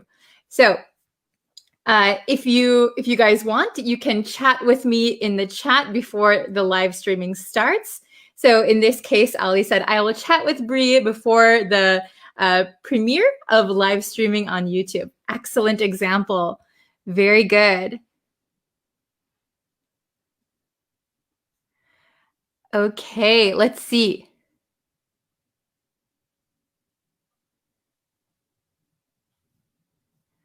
Oh my gosh, Anna, hello. It's been a while. Thank you for joining today. I know you must be busy. Thank you so much for coming. I've missed you in the chat. Okay. After studying this lesson, I'll take a shower. Very good. So if you mean just today, after studying this lesson, I will take a shower. That would be a one-time event. But if you want to say that it's happening every time you have a lesson, so after studying, I'll take a shower. It could mean that it's a daily habit or a habit every time you study. Okay, very good. So it can be a little bit confusing.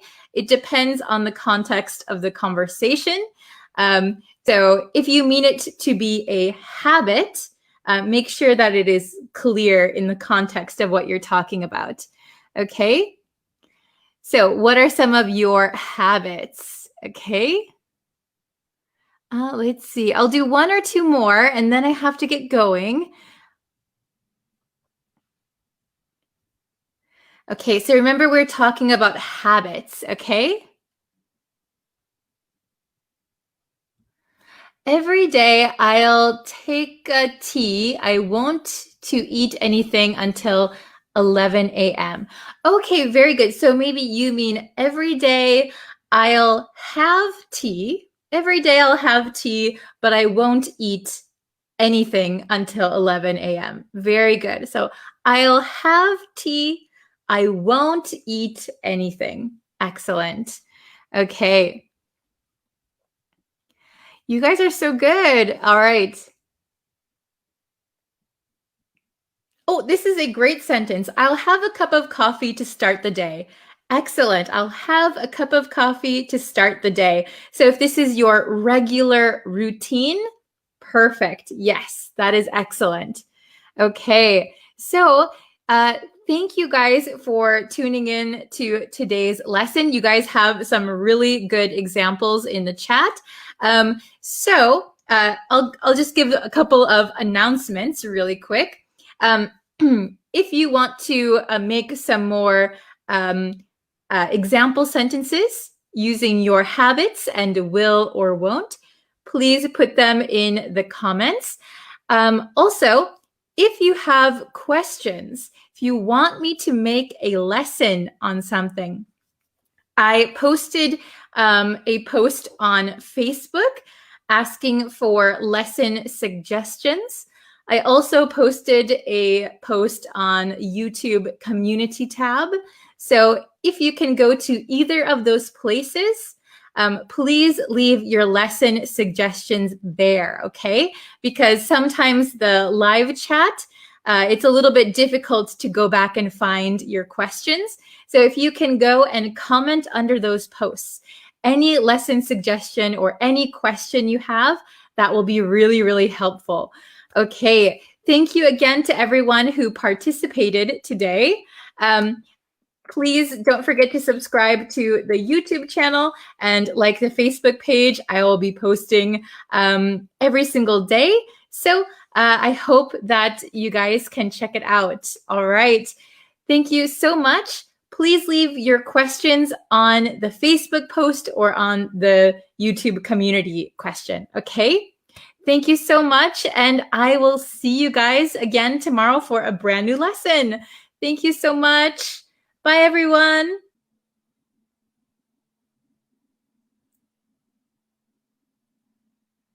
Hello, students. Long time no see. How are you? How is it going? Let's see. So while I let some people come into the chat, I'd just like to ask you, if you haven't yet, please subscribe to the YouTube channel.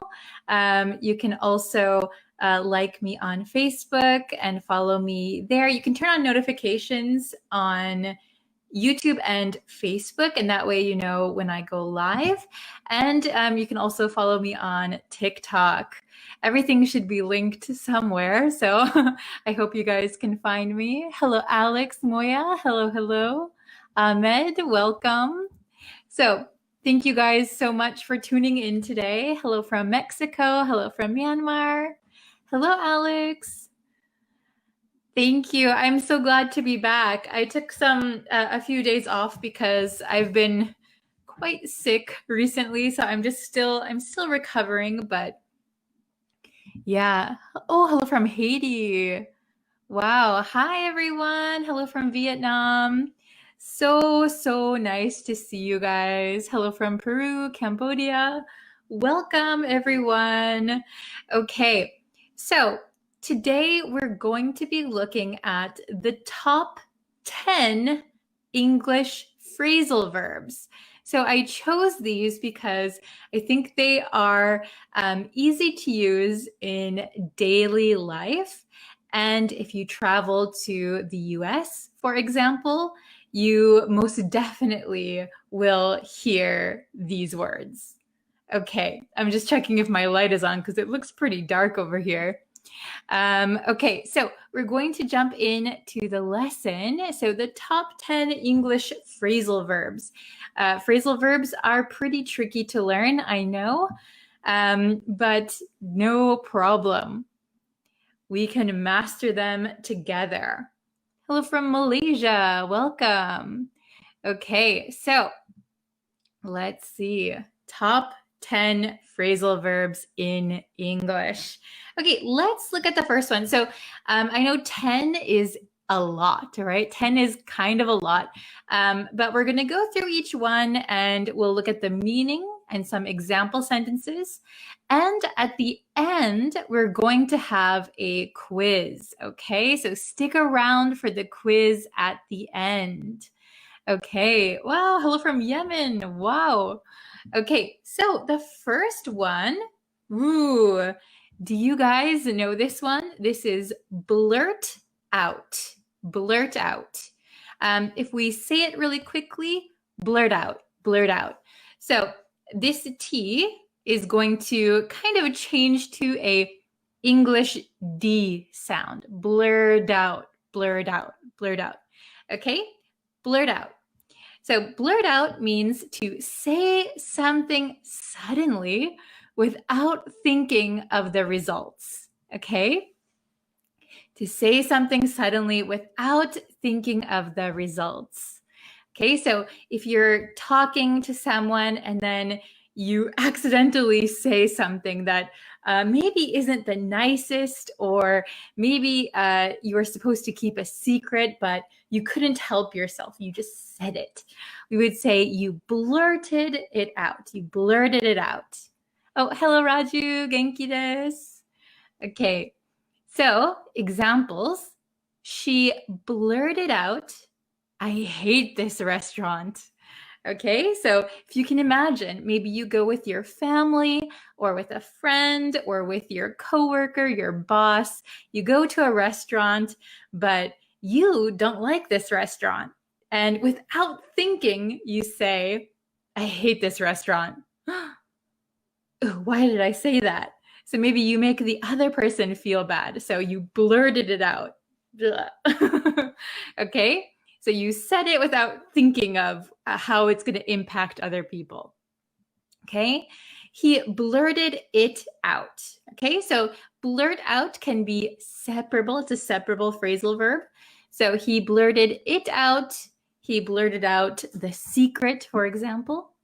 Okay, very good. Let's go to the next one. Top off. Top off. So, have you heard this one before? This one, I think, is more commonly used in like the US and probably Canada. I think in the UK, maybe they say top up. Maybe top up in the UK is more common than top off. Okay. Oh, I like this one. I blurted out, "I really hate him." Oh no, poor guy.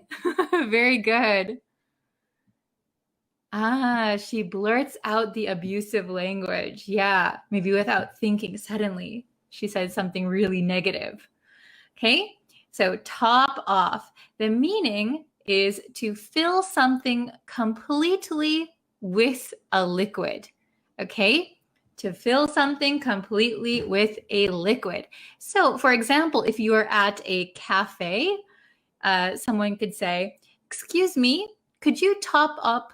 Oh, I wrote top up. It should be top off. Top up off my coffee. This up is not supposed to be here. This is the UK version. Excuse me, could you top off my coffee? Could you top off my coffee? So it means filling it to the top, filling it all the way to the top. I topped off my tank at the gas station. So it means you had some gas in your gasoline tank, right, of your car. And then you filled it up to the top. You topped off your tank at the gas station. Very good. Oh, hello from Mexico. The next one.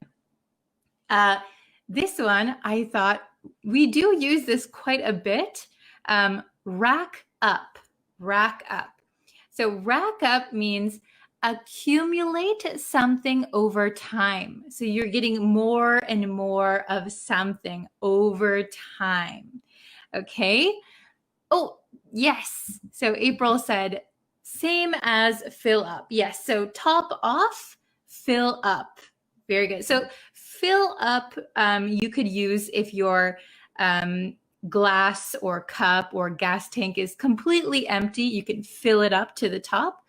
Top off means maybe it has some liquid already inside of it, and you just top it off to the top. Very good. Okay. I topped off the glass of water after I spilt it. Very good. Okay. Yes. Can you top off my glass? Wonderful example. Okay. So here, rack up. Rack up. So you're accumulating something over time. Okay. So I have two examples. I racked up a ton of debt in college. Okay.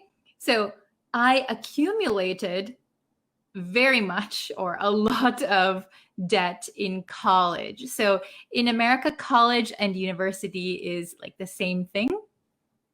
So if you know, in the US, college is very, very expensive. Lots of students go into major debt when they go to college or university. So this is a phrase that you will hear a lot of students say. I racked up a ton of debt in college. Okay. The next one, maybe for sports, it's often used. Our team racked up 14 points in the first half. So this is in the first half of the game. Our team accumulated 14 points. Okay. I racked up a few coins in a go. Oh, very good. In a go. Yes, yes, yes. Very good. Okay.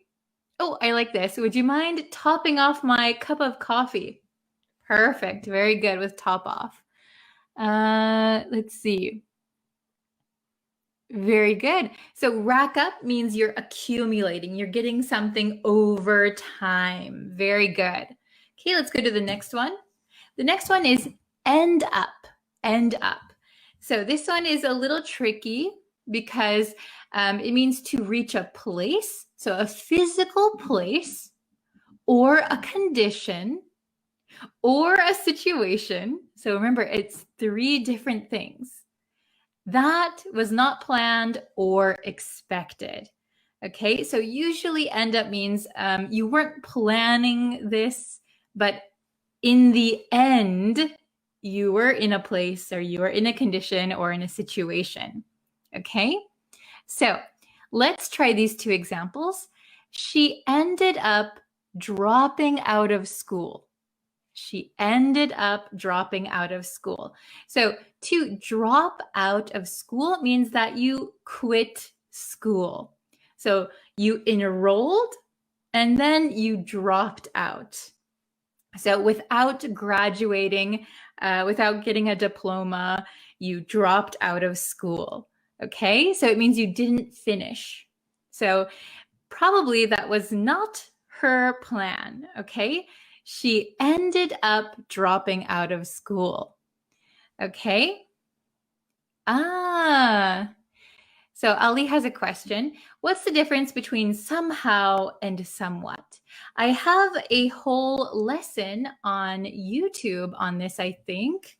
But let me find the link. Yes. So I can share the link for you. But basically, here's the link. I posted it in the chat.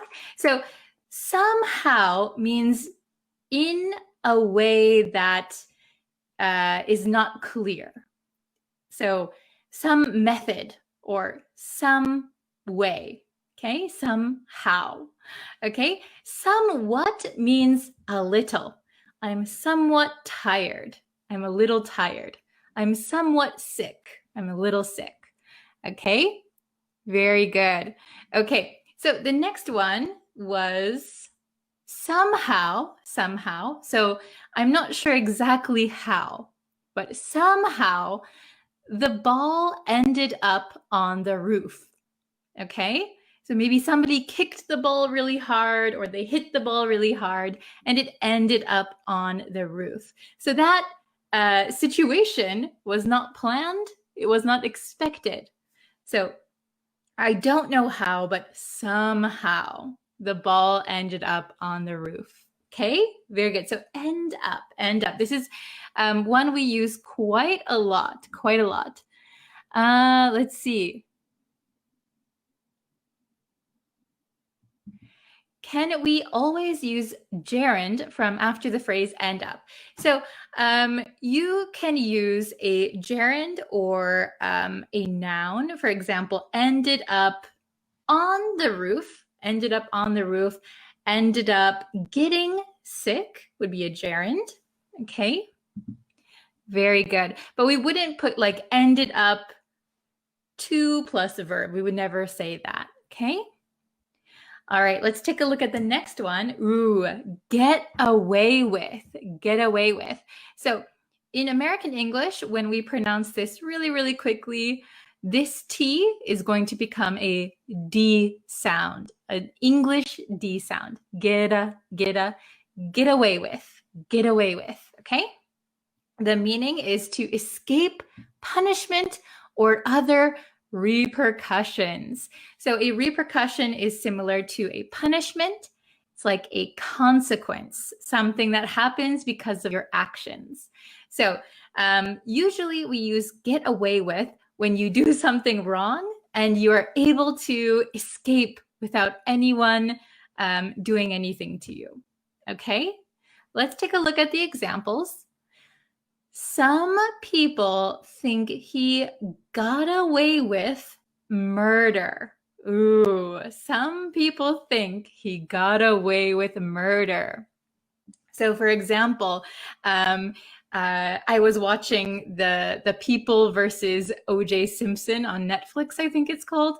So, if you don't know, in America in the 90s, there was a famous American football player named O.J. Simpson, and he went to court because he was suspected of murder, but he ended up not being found guilty. He was found innocent, but the people's opinion, general public, thought he got away with murder. Okay, he escaped punishment. Okay, I won't let you get away with that. So this is something that maybe teachers might say to you or parents might say to children. So I know, for example, when I was a child, sometimes I didn't want to go to school to take a test. So I would say, "Oh, Mom, I'm sick." But my mother would say, "I won't let you get away with that." So she wouldn't let me escape. Okay? Very good. Ah, excellent, excellent. Good morning from Egypt. Okay, so usually get away with means that you did something and then if you did get away with it, that means you escaped any punishment. So maybe you did something not good and then you were able to do that successfully. Okay, so I got away with not doing my homework because my teacher was absent. My teacher was absent. So my teacher was sick and didn't come to school. So I got away with not doing my homework today. Okay? Ah, I see. Okay. If someone wants kidnapping, you can say him get away with from me. Ah, so I think you might mean get away from me. So if somebody is coming close to you and you want to say, no, no, no, get away from me, stay away, get away from me, you would say get away from me. But here, get away with something. Get away with something, okay? Yes, similar to like avoid. That's right, avoiding punishment. Yes, okay? So let's take a look at the next one. Ooh, pull off, pull off. So the meaning is to succeed in doing something difficult. Ooh, this should say or unexpected. To succeed in doing something difficult or unexpected. Okay, so it's a little different than get away with. Get away with means you escape punishment. Pull off means you succeeded doing something difficult. Okay, so I can't believe we pulled this off. So here you can see that pull off is a separable phrasal verb, so we can put something between it. I can't believe we pulled this off. I can't believe we succeeded. Okay? And then the next one, the robbers pulled off the heist. The robbers pulled off the heist. So a heist is like a robbery. For example, a bank robbery, or if they stole diamonds or artwork, that would be a heist. A heist. Okay? So the robbers pulled off the heist. So the robbers successfully stole things. So that would be a difficult task, right? At like a museum or a bank or a jewelry store. Okay? Pull off. So pull off means you succeeded. You did something and it worked. Okay? Very good. Ah. Oh, good one. I pulled this off last night. Yes. So you succeeded at something last night. Wonderful. Okay. So the next one, let's look at the next one. Ooh, this is a tricky one. Wait on. It's not tricky if you understand it, but if you just hear it, wait on, wait on. Again, this T becomes a D sound. Wait on, wait on, wait on. Okay? So wait on does not mean wait. Okay? It doesn't mean wait. Wait on means to serve food or drink. And another meaning is to tend to. Okay? So this is where the word waiter and waitress comes from. So a waiter or a waitress, their job is to wait on customers. Okay, so serving customers, wait on customers. Okay, we can look at the first example. I always wait on them when they come to the cafe. So maybe this person is a waiter or a waitress, and they have regular customers. I always wait on them, so I always serve them when they come to the cafe. Okay? Ah, good question. What does tend to mean? So when you tend to someone, it means that you are taking care of them. Maybe you're doing something for them. We can say like tend to a garden.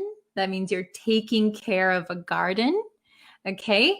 So we can see this in the second example. This is kind of an expression. So this hotel is so luxurious, so very fancy, maybe very expensive.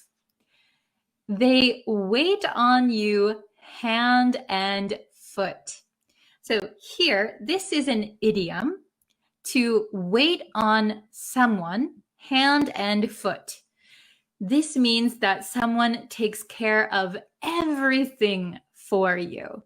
So if you go to a really, really nice hotel, maybe it's a little expensive, but they will take your luggage for you. They will give you breakfast in your hotel room. They will serve you dinner. Maybe they will give you anything you want, free coffee. So whatever you want, they will take care of for you. So this is a good situation when we would use this idiom, wait on someone hand and foot. Okay? So for example, when I'm sick, my husband waits on me hand and foot. So takes care of all of my needs, right? Okay. Do you wait on anyone hand and foot? Do you take care of someone all the time? Or do you know of a place that waits on you hand and foot? Okay. Oh, very good. He pulled off. So here we wouldn't use from. He pulled off the IELTS exam. Very good. It means he successfully did it. Okay. Oh, hello. I'm a new student. Welcome. Oh, what can I wait you on? So maybe instead of saying, what can I wait you on? I would say, excuse me, May I wait on you? May I wait on you? Maybe that could be a good way to ask. Okay, very good. All right, let's look at the next one. This one, I think you hear a lot. This one is think over. Think over. So usually when we use the preposition over, it means to do something again and again and again, over and over. So to think over means consider something carefully before making a decision. So you think and think and think and think, and then you can make a decision. You think something over. Okay? So examples. I have to think the offer over before I accept it. I have to think the offer over before I accept it. So somebody gives you an offer, I need to think it over. I need some time to think and to see if it's a good idea. Okay? Yes. Think about, oh my gosh. So is think about similar to think over? Yes. So if somebody says, I have an offer for you, you could say, I need to think about it. Or you could say, I need to think it over. Both are okay. Okay, good question. Let's see. The next one, think it over and get back to me. Okay, so think about it, carefully think about it, think it over, and get back to me. Do you know what get back to me means? So let me know. Get back to me. Maybe contact me again after you thought about it. Get back to me. Think it over and get back to me. Okay.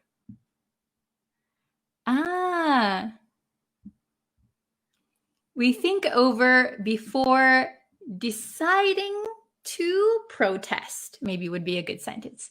We thought it over before deciding to protest. Okay?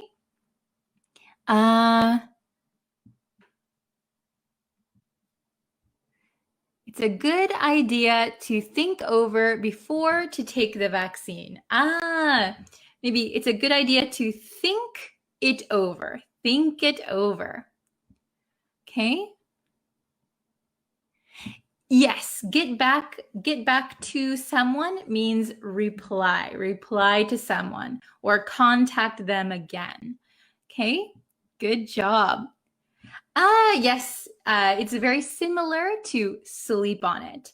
Maybe if you say, I need to sleep on it, maybe it takes one day to decide something. Think it over, maybe a few days, who knows? Very good. Okay. Next one, put up with, put up with. So again, this T is going to become a D sound in American English. Put up with, put up with, put up with. Okay? This means to tolerate or condone or to accept something. Put up with. We usually say like put up with behavior or an attitude. Okay? So the first example, you shouldn't put up with that behavior. You shouldn't put up with that behavior. Okay? So you shouldn't tolerate that behavior. You shouldn't condone that behavior. You shouldn't accept that behavior. That behavior is not good. You shouldn't put up with it. Okay? The next one, she has put up with his bad attitude for a long time. She's put up with his bad attitude for a long time. So she's tolerated it for a long time. Okay? So you usually put up with something that you don't really like that much. Okay? Oh, that's a good one. I can't put up with your laziness. Excellent example. I can't put up with your laziness anymore. Very good. Okay.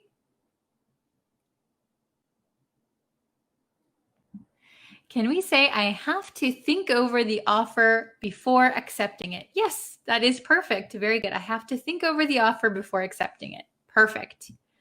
Okay. Are we ready? Ooh, this one.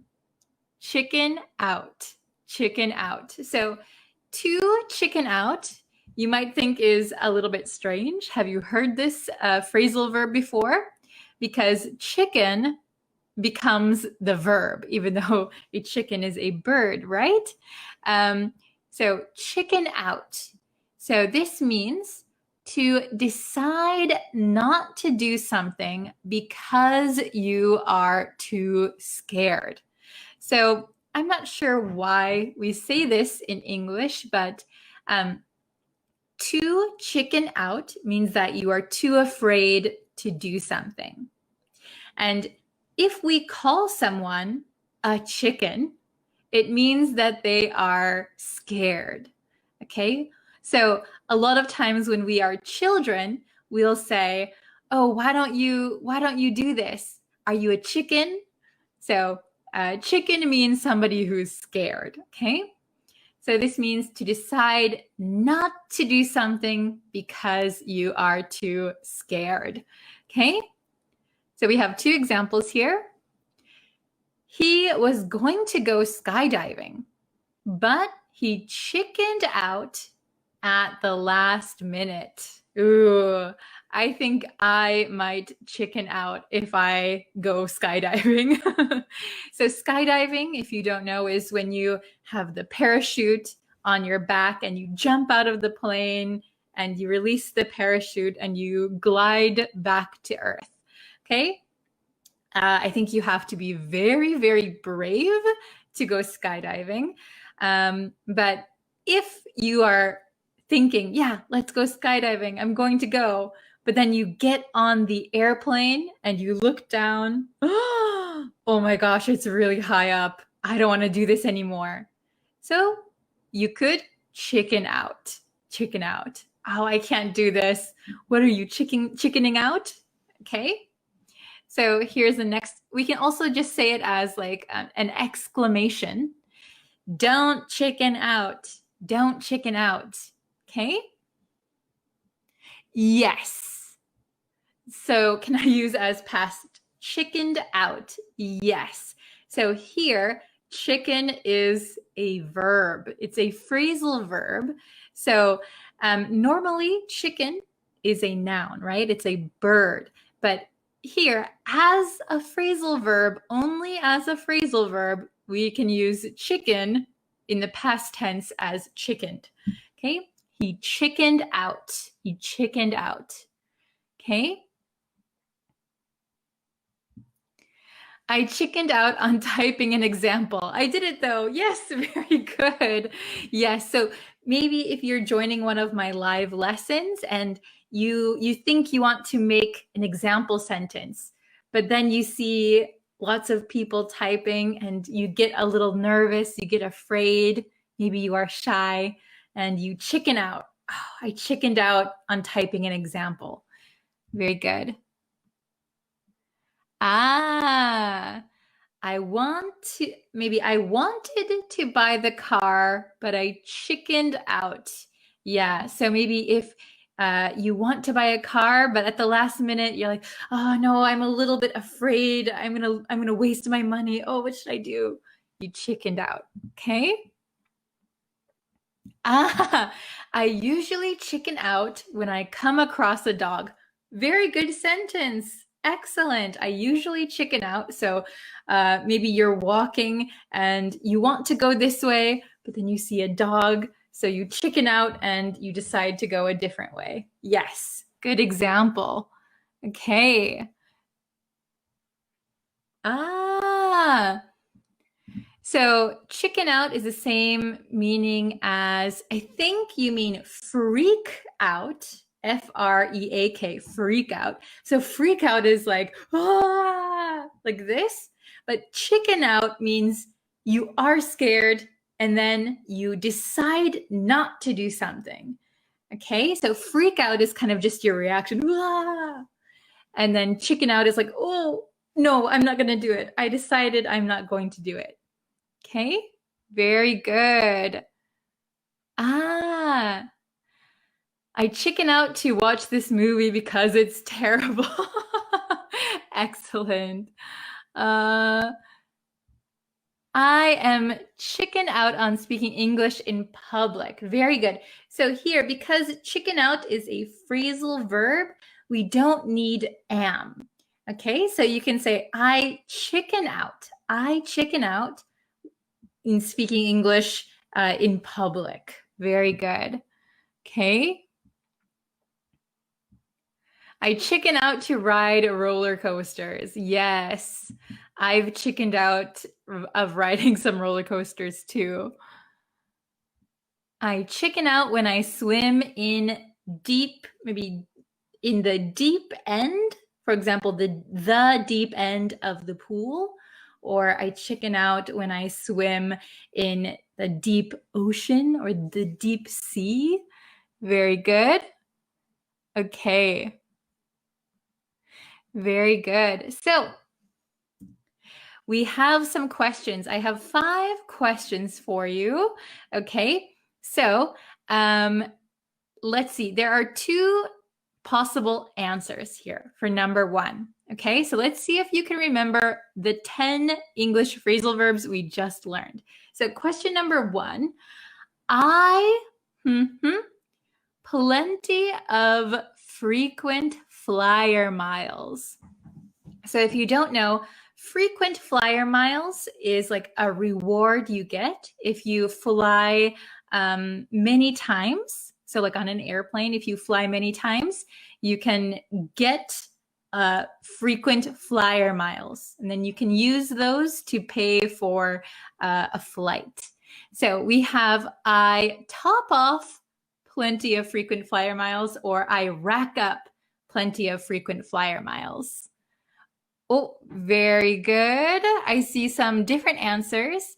So Ali said it racked up. Ahmed said topped off, rack up, A, B, B. Okay, so if you remember, the correct answer is, oops, racked up. Yes, I think I changed the tense here.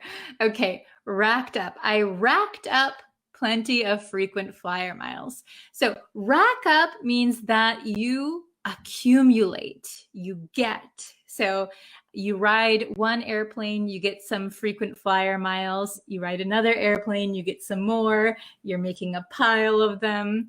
Okay, top off, remember, is for liquid. So I topped off my coffee. So I poured some more coffee until it reached the top. Top off is for liquid. Okay. Next one, question number 2. We something going home instead of the party. Oh, very good. You got it. Good job. Okay. We ended up going home instead of the party, or we put up going home instead of the party. Okay, Chit said A, Annabelle said A. Oh, very good. I see a lot of people getting the right answer. Ended up. Yes. We ended up going home instead of the party. So ended up means maybe it was not planned. It was unexpected. You were supposed to go to the party, but somehow, for some reason, you ended up going home. Okay, put up. So remember, if we're going to use this phrasal verb, we need put up with. So put up with something. So if I wrote with here, we put up with going home instead of the party. That could be grammatically correct. That could make sense. It's a different meaning than ended up. Put up with maybe means you didn't want to go home. You wanted to go to the party, but you put up with, you tolerated going home. But there is no with here, so it's incorrect. Okay, question number 3. He, that he was bored. he blurted out that he was bored, or he waited on that he was bored? So question number 3. What do you think the answer is? A or B? Blurted out, waited on. Oh, very good. Wadi, Mandi, Maria, Chit. Good job, everyone. Wow, all the answers just came all of a sudden. Ali, very good. Annabelle, Reed. Okay, the correct answer is blurted out. He blurted out that he was bored. So blurt out means that you say something without thinking. Maybe you suddenly say it. Oh my gosh, why did I say that? Oh, Tetewin, yes, today is so early. Oh my gosh, I'm sorry if you're just coming in late. Okay, so blurt out means that you say it without thinking. You didn't think of the repercussions. You didn't think of how people would feel. You just said it.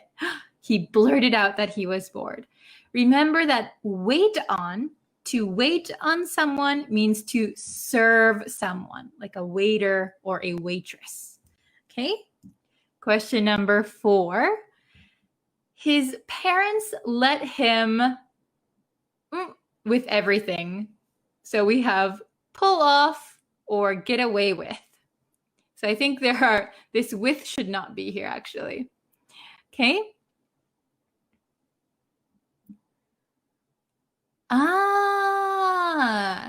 Do Americans, this is an interesting question. Do Americans use top up for crediting their mobile number? So I think you mean about a prepaid phone.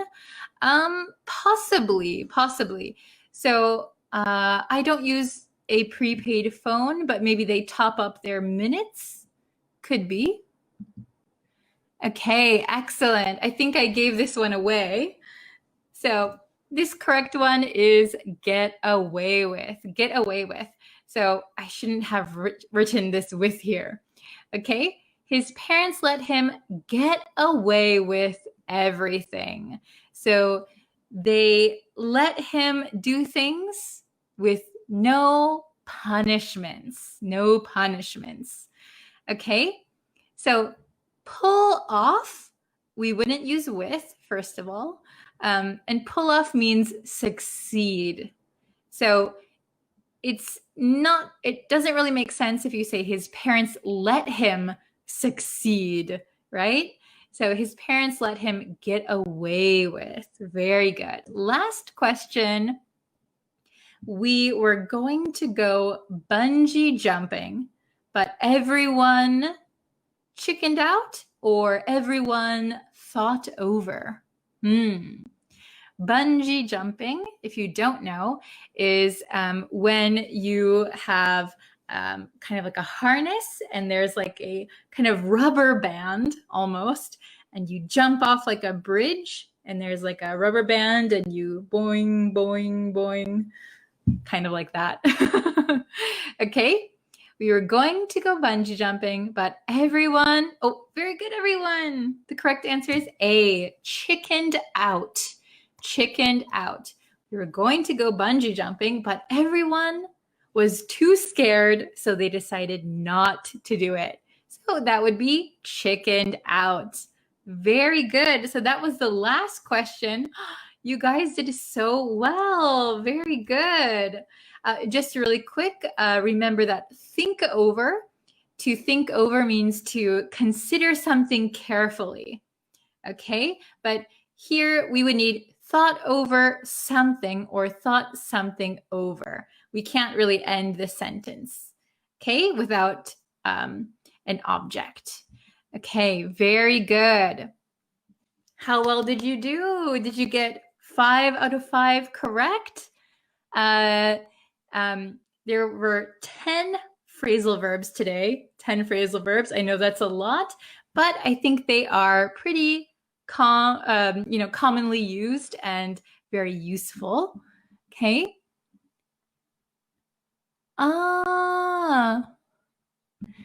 Wet weekend is the same cranky. Wet weekend. Do you mean like So cranky means you are in a bad mood. I've never heard the expression wet weekend, but I know sometimes we say a wet blanket. If someone is a wet blanket, it means they're not fun, maybe a little cranky, maybe not good to bring to a party if they're a wet blanket. Okay? Chickened out is similar to get goosebumps. So goosebumps are the bumps on your skin when you're cold or when you're afraid. Maybe you get goosebumps, but goosebumps are physically on your skin. So the little bumps that you get when you're cold, those are goosebumps. I got goosebumps. But chicken out means I'm scared and I don't want to do something. So, for example, my friend asked me to go scuba diving, but I am scared of going under the water, right? I'm scared of water. So I chickened out. Okay. Very good. Okay. So I think I'm going to call it a day here today. So thank you guys so much for watching today's lesson. I hope that if you came in late, you can rewatch the lesson and get all of the phrasal verbs that you can.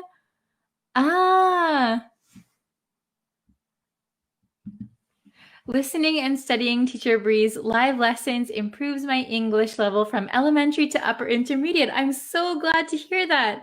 Thank you, but I'm poor vocabulary. No, your vocabulary is getting really good. So Tet Win is a very good example. She joins almost all of the live lessons and participates. I know a lot of students do that, but she also tries to use the previous vocabulary a lot. That is really, really helpful. So good job. You're getting better. Okay, so thank you guys so much. I will be back for the next live lesson on Friday. So tomorrow I'm pretty busy, so I don't think I can do a live lesson. The next live lesson will be on Friday. Let me tell you a time, because I know you guys want a time. Probably around noon, 12 o'clock, Japan Standard Time. Okay?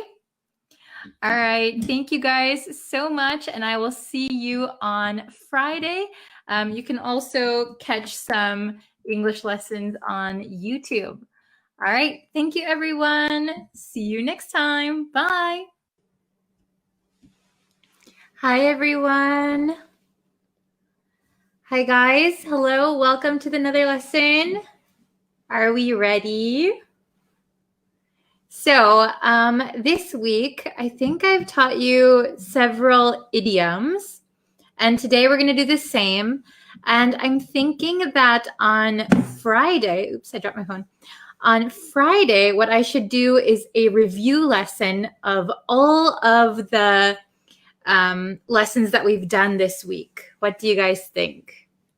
Hello. Thanks for joining. Hi. You guys are always able to join at this time. Thank you so much. Good morning. So, good morning. Hello.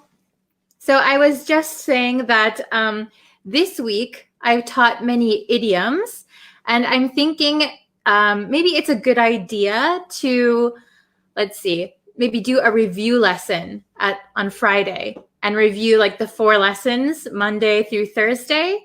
And then Friday have like a review lesson. Oh, what's your name? Okay, so my name is Brittany, but you can call me Bree. It's my nickname. Yes, yeah, good idea. We should review the idioms. Yes, because I think maybe just one time is not enough, right? You can forget them because you don't use them. So we're going to review. So I'm going to show you the idioms. We're learning 3 idioms today. And I just accidentally erased it with my hand. Okay. Oh, hello from India. Hello. Wow. Okay. Oh, hello from Colombia. Very nice. Okay, so today we are learning 3 idioms, and all of the idioms relate to age. So we're talking about age with these idioms. Okay? So let's see. We have these 3 idioms today. Okay? Do you guys know these?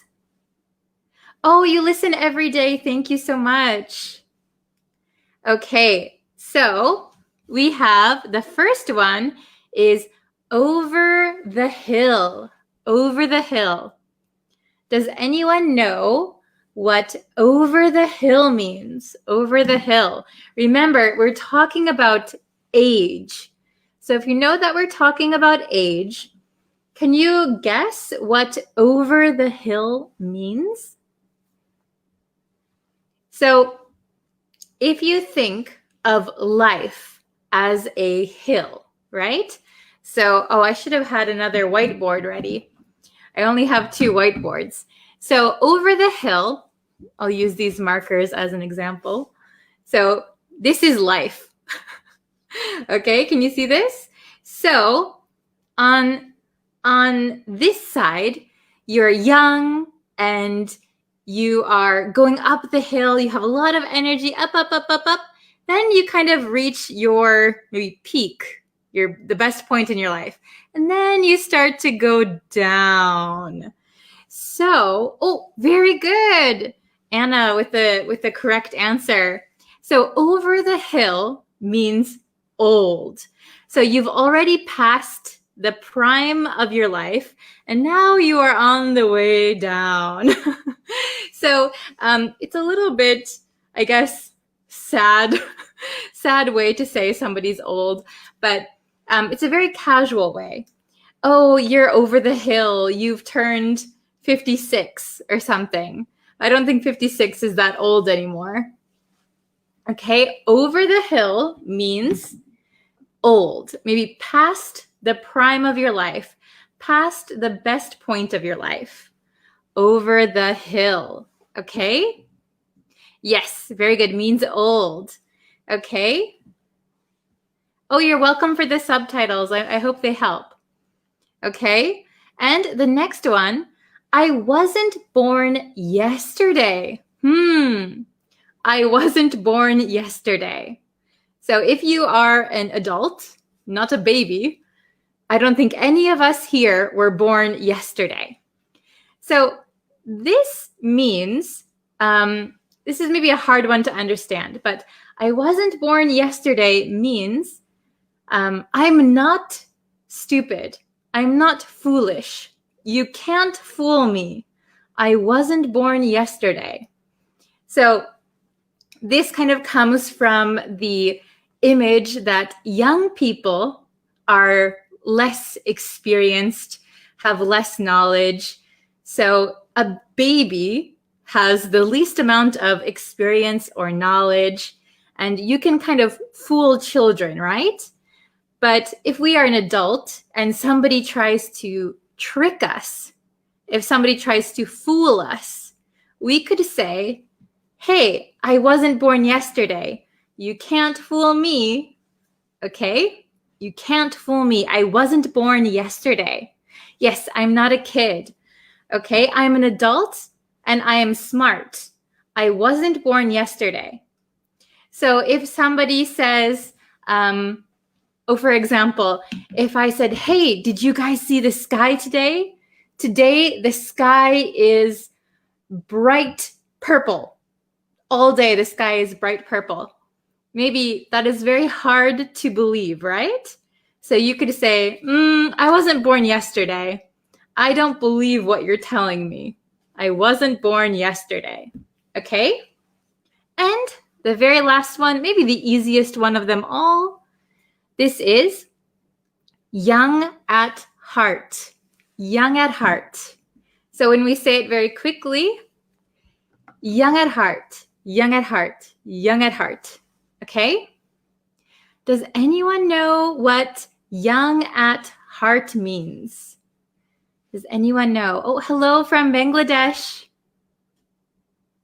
Yes, very good. Good examples. Okay, so young at heart. Young at heart means, yes, very good, Anna, very good. It means youthful. That's true. So young at heart means that you are physically, you are older.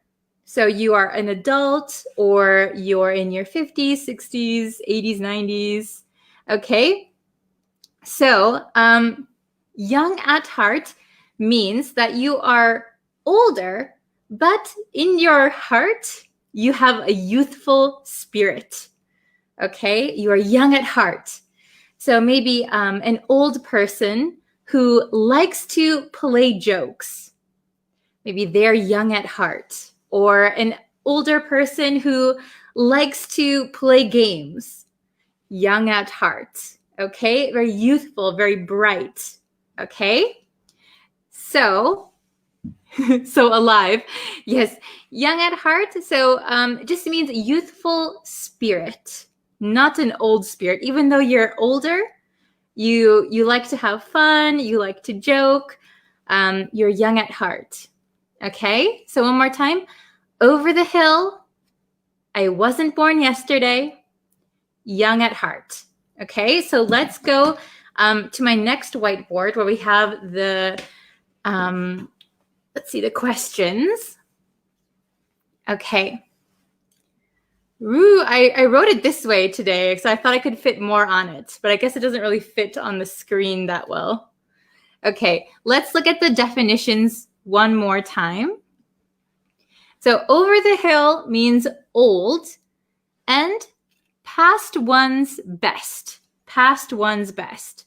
So you're over the peak of your life. Okay?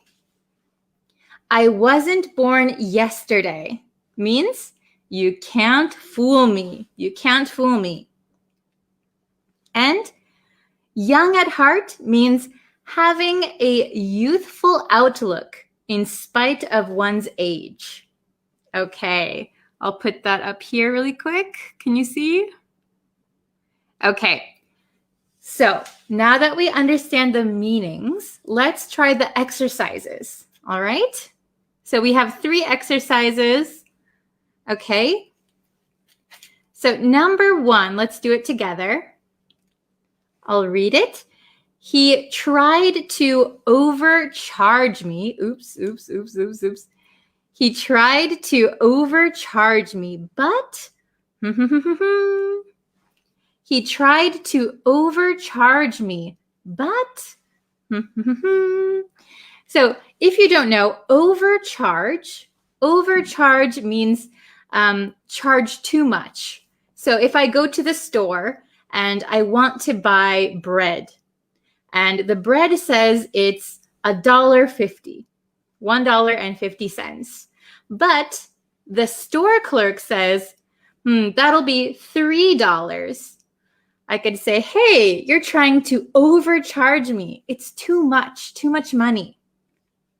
Oh, very good. We have some answers. Tanvir and Anna, very good. I wasn't born yesterday. Very good. So I'll write that one here. I wasn't born, this is a long one, yesterday. It's kind of going off of my line, but that's okay. Okay, so he tried to overcharge me, but I wasn't born yesterday. So he couldn't trick me. He couldn't fool me. I said, hey, that's too much money. I know how much it costs. I wasn't born yesterday. Okay. Oh, very good. Everyone got the right answer. Okay. The number 2. You say that you're, but you're still as strong as ever. You say that you're, but you're still as strong as ever. So which one do you think it could be? So over the hill, I wasn't born yesterday, young at heart. You say that you're, but you're still as strong as ever. Oh, very good. Anna is very good. You say that you're over the hill. Over, oops, my marker's dying. Over the hill. So you say that you're over the hill. You say that you're too old, but you're still as strong as ever. You're not over the hill. You're still strong. Okay? Very good. Let's look at number 3, the last one. The last one is always the easiest, right? My grandma may be 93, but she's... My grandma may be 93, but she's... What do you think? Oh, very good. I don't know how to pronounce your name. Yasin? Yasin, very good. Young at heart. Good job. That's the last one we have left. So my grandma may be 93, but she's young at heart. She's very youthful. She has a youthful spirit. Okay? So I'm going to read them out one more time. Let me switch my marker to this one. Okay? He tried to overcharge me, but I wasn't born yesterday. He tried to overcharge me, but I wasn't born yesterday. Number 2, you say that you're over the hill, but you're still as strong as ever. You say that you're over the hill, but you're still as strong as ever. Okay? Then number 3, my grandma may be 93, but she's young at heart. My grandma may be 93, but she's young at heart. Okay, very good. So remember, these ones, here are the definitions one more time. Over the hill means old and past one's best. You're on the other side of the hill. I wasn't born yesterday. You can't fool me. Okay, I'm not a baby. I'm not a child. Young at heart, having a youthful outlook in spite of one's age. Here you are. Okay, so please remember these words. These 3 idioms all have to do with age. Okay? So as you know, we have many idioms in the English language. And I think a lot of them, people don't study so much. So I want you to remember these 3. And I want you to remember all of the idioms that we're learning this week. So on Friday, I will come back with another lesson and we will review. I won't teach you any new ones on Friday. We will review all of the ones that we've learned. Okay? I think that's going to be a better way to help you guys remember. Do you guys think that's a good idea? Oh, you're welcome. I like having lessons every day. It's really fun. Okay, so remember, this Friday, we're going to have a review lesson. So come prepared, okay? Oh, very good. Yes, that's a good example. Okay, so please remember these. We'll be back on Friday with a review lesson. Today is Wednesday, so Thursday there'll be one more new lesson, and then Friday the review, okay? Thank you very much. So I'll see you tomorrow with a new lesson. Okay, thank you very much. If you could like this video and share it with a friend, that would be really helpful. If you're not subscribed to the YouTube channel, if you could go subscribe to that, that's also really helpful. And I will see you for our next lesson. Bye, everyone. Thank you so much. See you next time.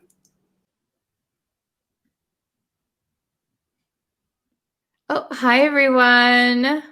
Hello, welcome. We are just about to start the lesson. If you haven't yet, please go and subscribe to the YouTube channel. I'm putting it in the chat. Okay, so please go subscribe to the YouTube channel. I post lessons every single day. So if you want to see the newest lessons, go subscribe, okay? And if you could like this video, share it with your friends. I would really appreciate it. Hello. Hello, Yagana. How are you? Hello, Shireen. Jahangir. Oh, Gahada. Hello, hello. Very nice. Hello, everyone. I hope you're having a great day. So what we're going to do today is we're going to learn, hopefully, some new vocabulary. I have 3 words for you, and they all have silent letters. They all have silent letters. Ooh, I like this comment. Oops. Hello, hi. This one. I'm on cloud 9 with this time. So I'm on cloud 9, hopefully for this lesson. I'm on cloud 9 is a very good way to express that you're very happy. So awesome. Okay. Hello from Indonesia, Uzbekistan. Hello from Colombia. Wow. I have a friend from Colombia, actually. Hello from Bangladesh refugee camp. Wow. I hope you're all doing well. Hello from India. Hello from Mexico. Herberto. Hello, hello. Okay, so today we're going to learn 3 new vocabulary words. Hello from Pakistan.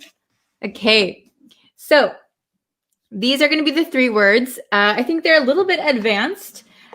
So let's go over them. All right, so these are our 3 new words for today. They have one thing in common, and that is that they all have a silent letter. They all have a silent letter. So if you try and pronounce this word out loud, try to pronounce this word aloud. How would you pronounce this word? Give it a try. Okay, so this word is pronounced succumb. There is no B sound. Succumb, succumb, succumb. The B is silent. The B is silent. Okay, we'll get into the meanings in just a little bit, but first we're going to go over the pronunciation. Okay, hello, Risan. Okay, so the next one, what do you think? How do you pronounce this word? Well, I'll give you a hint. The same letter is silent in this word too. Oh, very good, Sidra. Very nice. Silent B, Marcel, very good. The B is also silent, so we would pronounce this word limb. Limb. Limb. Okay? Then the last one, I think you've got it now. We also have a silent B, so we pronounce this word subtle. Subtle. Subtle. Subtle. Okay, so this one is a little bit tricky because we have this T sound, right? We have the letter T. So you could say subtle, subtle, but in American English, I'm from America, in American English, this T becomes a flap T. So a flap T is when the T comes between a vowel sound and usually another vowel sound, or we have the dark L sound. Subtle, subtle, subtle. Okay, so subtle, subtle. All right, so we have succumb, limb, subtle, subtle. Okay, very good. So let's get into what these words mean, all right? So we all have silent B, so hopefully the pronunciation is okay. So let's see. These words are a little bit, well, I think one is pretty tricky. The other ones should be okay. So, let's see. Succumb. Succumb. Remember the silent B, we don't pronounce it. Succumb. Succumb is a verb, to succumb. It means to fail to resist a negative force.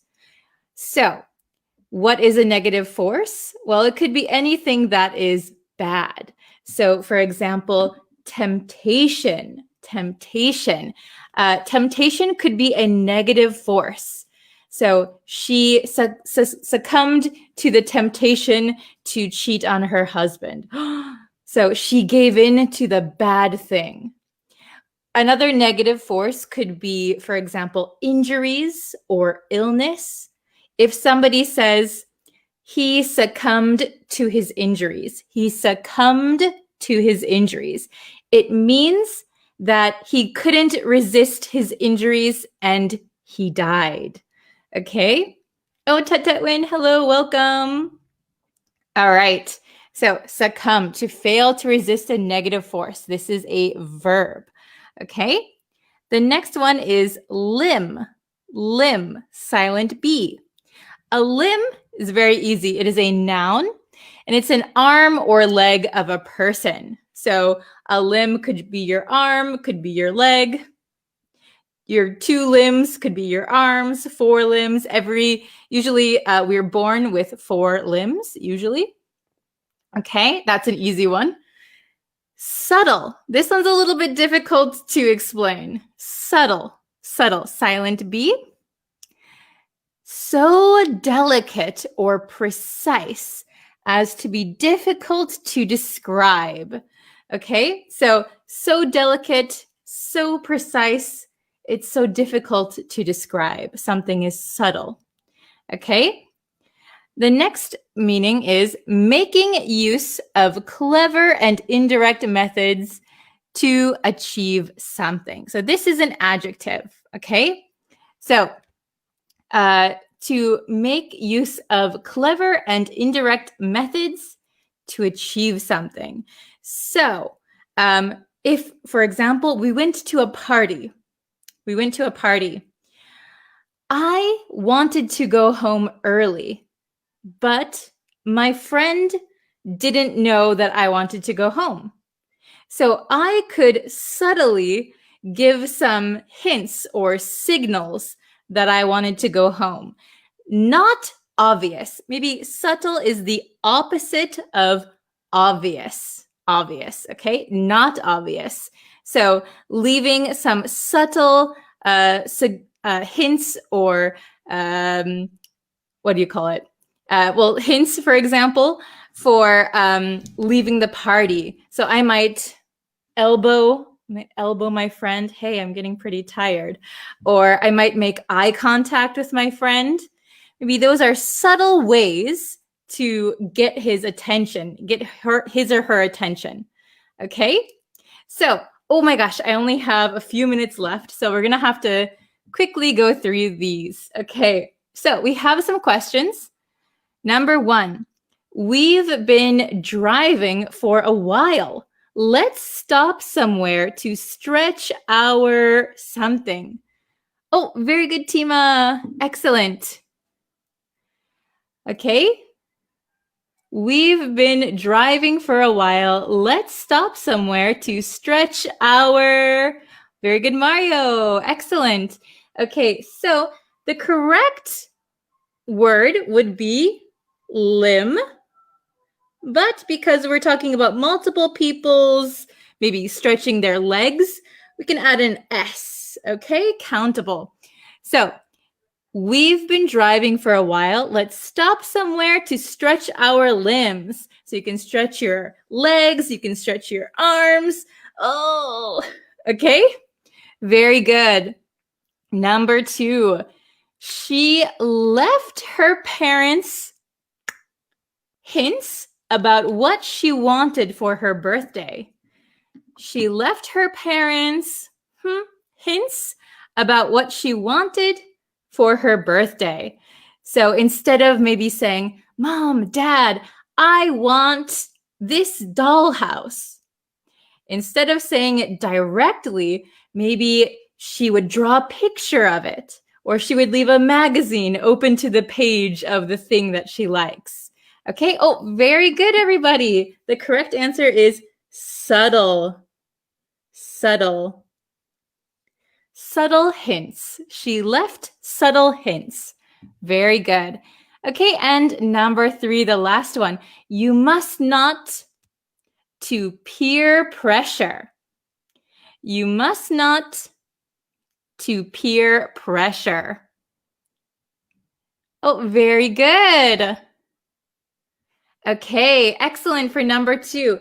You must not succumb to peer pressure. You must not succumb to peer pressure. So peer pressure is when people your same age, we call them your peers, ask you to do something that maybe you don't want to do. So for example, smoking or drinking alcohol. Sometimes when you're a teenager or you're younger, hey, everybody's doing it, so you should do it too. That is peer pressure. So your peers, are people your same age or same level. So from the people around you putting pressure on you, peer pressure. Okay, so you must not succumb, you must not give in to peer pressure. Okay, very good, excellent. So oh my gosh, I only have 1 minute left. So I don't know if I can take so many questions, but maybe if you have an example, I can quickly put it up on the screen. I don't even know if I have time. So if you guys can, please put your examples in the comments, and I will try and check them a little bit later because I have another lesson coming up right after this. Okay, so, oh, thank you so much. Oh, thank you. Hi, I'm new here and I learned your videos are amazing. Oh, thank you so much. I'm so glad you joined us today. Awesome. By the way, if you're new, I have a YouTube channel. I post lessons every single day there. On Facebook, I go live Monday through Friday. Okay? So thank you guys so much for watching today. I'll check your examples in the comments. Okay? Thank you so much. See you guys later tomorrow. Okay, and I'll post another lesson on YouTube later today. Okay, thank you so much. Bye, everyone. Hi, everyone. I hope you guys are having a great day. Thank you for joining my lesson today again. I'm trying to put them out as often as I can. Okay, so today we're going to learn another idiom. So last time I taught you, I think it was, what was it? Can someone comment the last one that they saw? I forgot, but okay. So today we're going to learn you can say that again. I'll say it one more time, so try to repeat it with me. You can say that again. You can say that again. You can say that again. Okay, have you heard this one before? So what does you can say that again mean, right? Okay, so this is an idiom. So the meaning is, yeah, I agree with you. Exactly. Okay, so like we can use it when someone says something that we agree with. Yes, that's true, I agree. Okay, so instead of saying I agree, we can say you can say that again. Okay, I wrote some examples out so we can look at those. Okay, so we got the meaning up here. It means that's true, I agree. You're right. Okay, so we have 3 examples. So remember, it's a reply to someone. So someone will say something and we can just reply, you can say that again. Okay, you don't need to say anything else. Only this phrase is enough. Okay, so number 1, it's so hot today. It's so hot today. So if you agree with what the person says, you can say that again. It is really hot. It's so hot today. You can say that again. Okay? Number 2, this is the best meal I've ever had. This is the best meal I've ever had. So if you hear someone say that and you think, yeah, me too, you can say that again. This is the best meal I've ever had. You can say that again. Okay, then let's look at the last one. Learning English is fun. You can say that again. Okay, so this is a really useful phrase, I think, because you don't need to say anything else. It's just a very natural way of telling someone that you agree with them. So it's so hot today. You can say that again. That's all you need to say. Okay? So when you agree with someone, use this phrase, use this idiom. It is very, very useful. Okay, so let's work on pronunciation a little bit because I know that is something that a lot of people want to work on. So I will say it kind of at a natural speed. So try and listen, and I know I can't hear you, but try to repeat after me, okay? So I'll have this up here. First, okay, let's say it slowly one time. You can say that again. You can say that again. Try it. You can say that again. Okay? You can. So for like Americans, usually like can gets very short. Can. You can. You can say that again. You can say that again. You can say that again. Okay? You can say that again. Then this T sound in that kind of sounds like a soft D, okay? Because it is between an A and another A. So when a T comes between two vowels, in American English, it becomes like a soft D sound. You can say that again. That again. You can say that again. Okay, I want you guys to try this one. So if you agree with someone, this is a very good one to use. Okay, you can say that again. So thank you guys so much for watching this lesson. I am posting a lot more on here because of the virus situation. So I'm home a lot more. So it's really nice that I have this time with you guys. Okay, thank you guys so much. And I'll see you in the next lesson. Don't forget to subscribe to the YouTube channel and like this Facebook page. That really helps me out and it lets me know that you want to see more lessons. Okay, thank you guys so much. See you in the next one. Bye.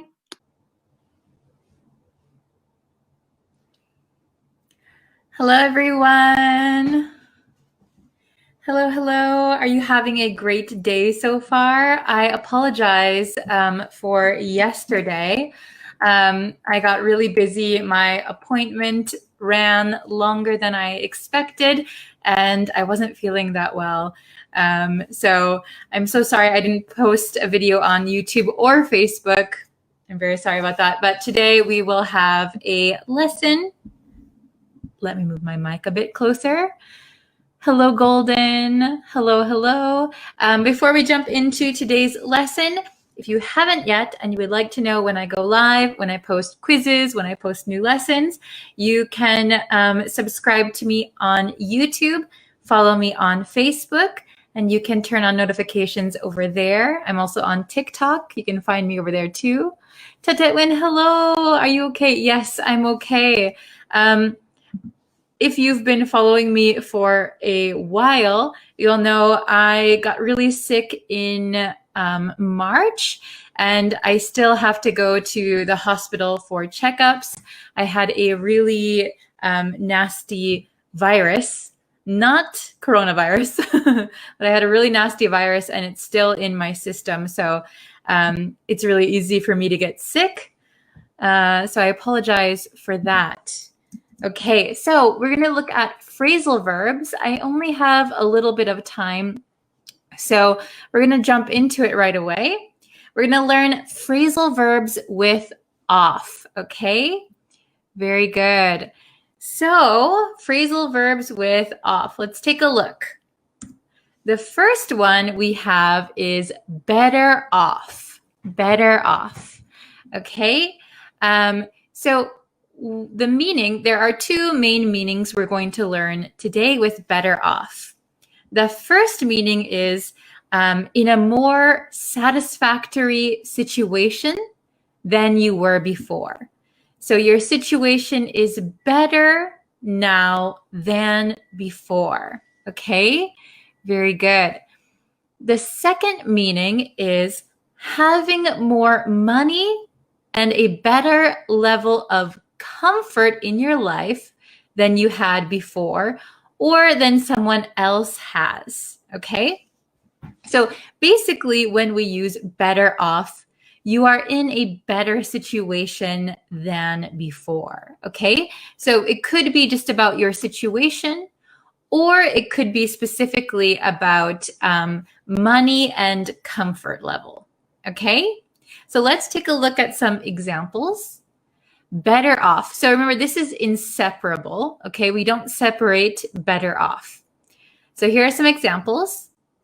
I know you loved him, but you're better off without him. Okay? So maybe somebody was in a relationship, boyfriend, girlfriend, husband, wife. I know you loved him, but you're better off without him. Okay? Yes, you can say, I'm better off now. Yes, that is completely correct, Mohammed. Very good. Okay? So even though you loved him, you are in a better situation now without him. Okay? He wasn't good for you. The next one, you're better off not knowing. You're better off not knowing. So this could be about anything, about what somebody said, about gossip, about maybe a diagnosis.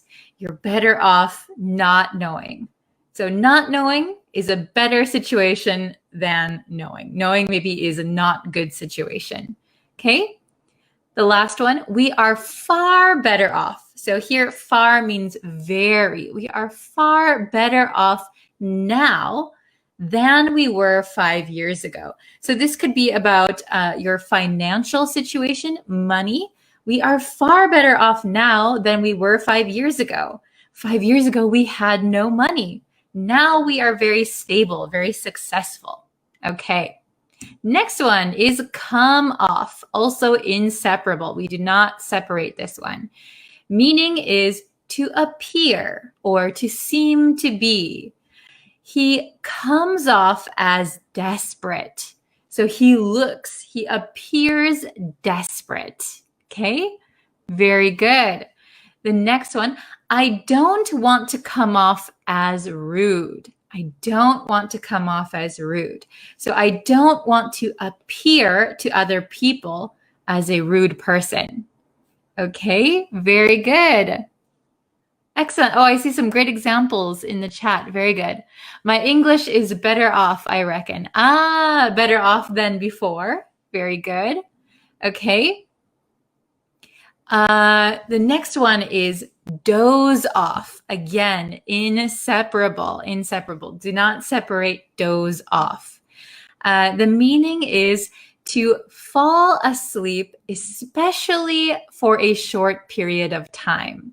So kind of, we think doze off is like you're sleepy and suddenly you fall asleep, but a short time later you wake up.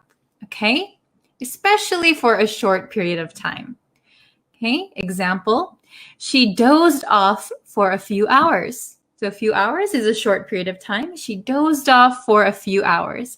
Doze off is kind of like a nap, okay? The students dozed off during the lecture.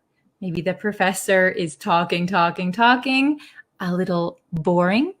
So the students doze off. Very good. Okay. Next one, we're going kind of fast because I only have 6 minutes before I have to get off. Oh my goodness. Shrug off. This one is separable. Okay? The meaning is to dismiss something as unimportant. Okay? Shrug off. So shrug is kind of like this. So if you shrug off something, or you shrug something off, it means that you're dismissing it. Oh, not important, not worth my time. Okay? So examples, you shouldn't shrug off your responsibilities. Okay? Your responsibilities are important. You shouldn't shrug them off. Okay? The criticism didn't bother her. She just shrugged it off. So here it's separated. Shrugged it off. Shrug it off. Okay, we'll go a little quicker. This is the last one. Tip off. This one is also separable. Tip off. Okay? So meaning to inform.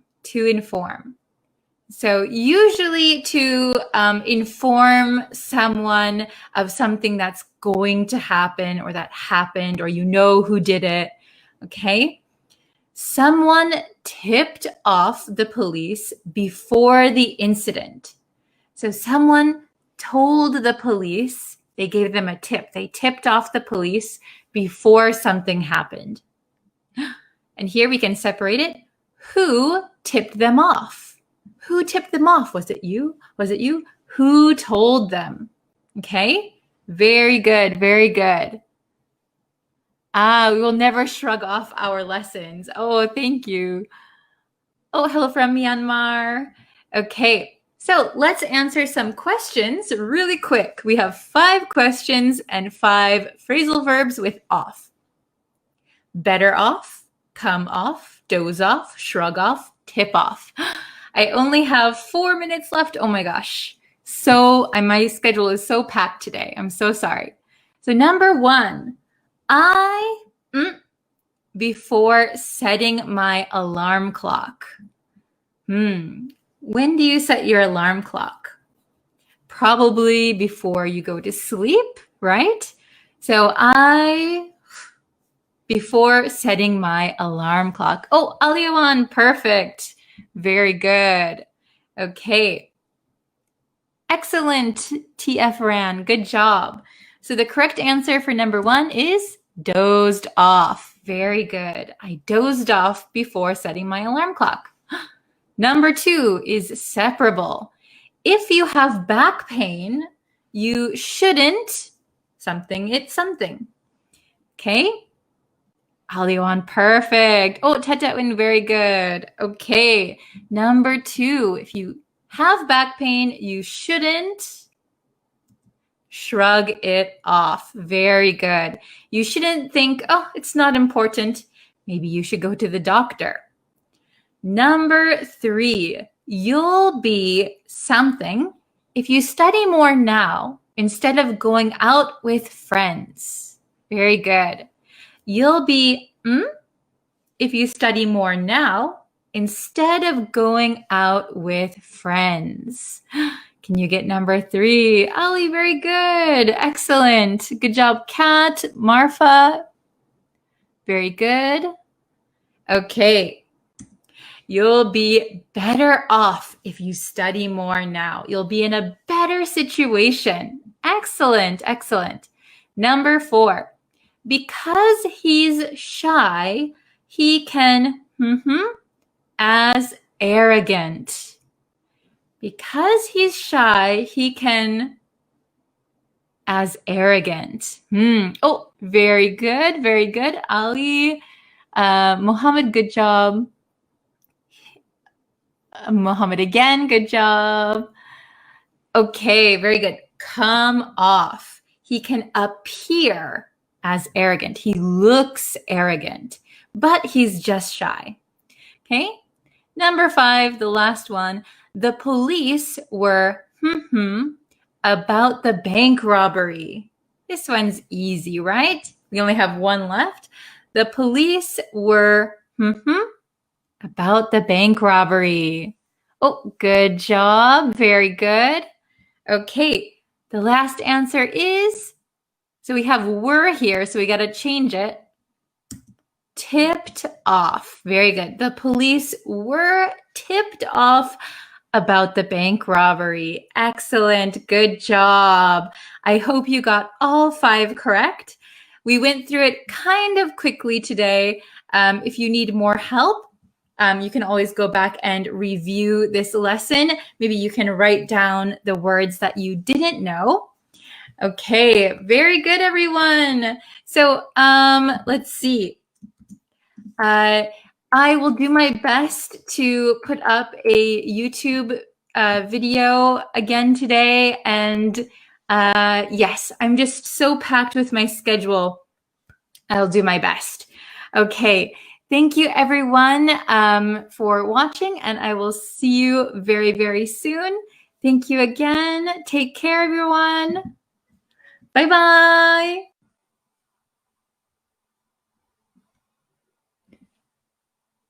Hello, everyone. Welcome to our live lesson. Hello, hello. How are you?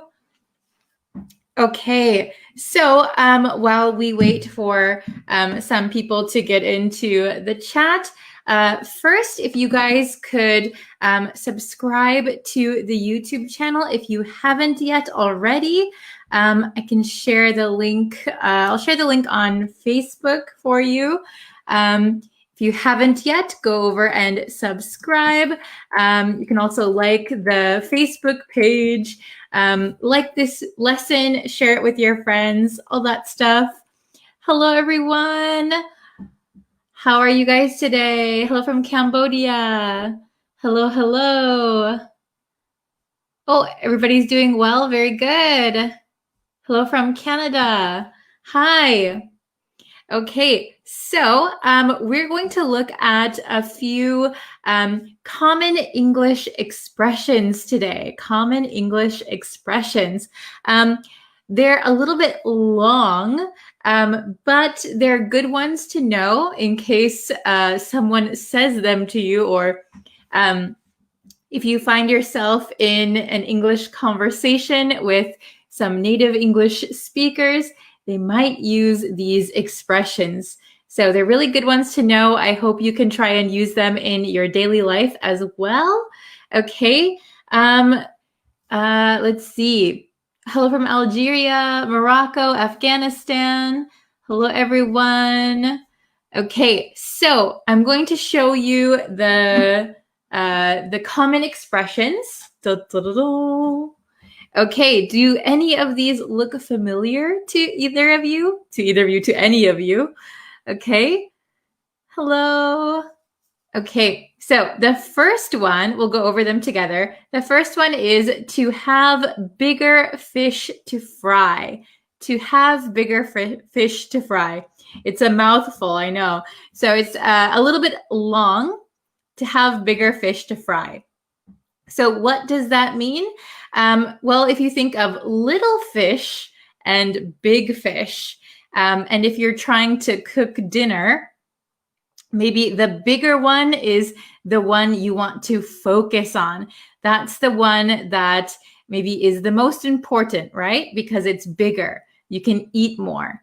So rather than the small fish, you want to focus on the big fish, okay? So when we say, like, I have, he has, you have, she has, bigger fish to fry, that means that you have something else that's more important than the thing you're talking about. Okay, so you're talking about something, but you have something more important that you want to focus on. You have bigger fish to fry. Okay, is it understandable? Hello from Laos, Madagascar, Bangladesh, Morocco, Myanmar, Mexico. Hello, everyone. Hello from Libya. Okay, so does everyone understand this one? To have bigger fish to fry, you have something else that's more important that you want to focus on. Okay, very good. Hello from Dallas. Wow, your English must be very good. Okay, next one. To hit the nail on the head. Has anyone heard this one before? Okay, to hit the nail on the head. This one is probably one that you will hear a lot. To hit the nail on the head. So if you can imagine, you have a nail and a hammer. You have a hammer and a nail, and the nail is quite small, right? The nail head is quite small. So the top of the nail is called the head of the nail. So if you go like this, and you miss, maybe it's easy to miss, right? Because the nail head is very, very small. So if you hit the nail on the head, means you got something exactly right. Exactly right. Okay? So when we say you hit the nail on the head, that means you answered perfectly, correctly. Okay? Very good. Hello, everyone. Okay, thank you for joining from Machu Picchu. I saw somebody else from Thailand. Hello. Nara says, I am from Myanmar. I now live in Sri Lanka. Wow. Okay, last one is to miss the boat. To miss the boat. So when you miss the boat, you can kind of imagine, right? There is a boat and you're supposed to get on the boat. However, maybe you are a little bit late. You're 10 minutes late, 5 minutes late, and the boat leaves without you. So when we use this expression to miss the boat, it means that the boat is like an opportunity or chance. And you had the opportunity, you had the chance, but it left without you. So you were a little late to take advantage of an opportunity or a chance. Okay, very good. So let's look at the definitions all written out so that you can see them more clearly. I hope my explanations were understandable. Okay. Oh, hello, Jorge, Alberto. Hello, hello. Okay. Let's see. How can I hold this? Okay, like this. So can you see this? Okay. So to have bigger fish to fry. This means to have other or more important matters or things to attend to. Okay? Very good. Okay, so you have bigger fish to fry. You don't want to focus on the smaller things. You have a bigger thing that's more important that you have to attend to. Okay, then we have to hit the nail on the head. When you hit the nail on the head, that means you find exactly the right answer. Okay, so if I asked you a question, what is the meaning of to have bigger fish to fry?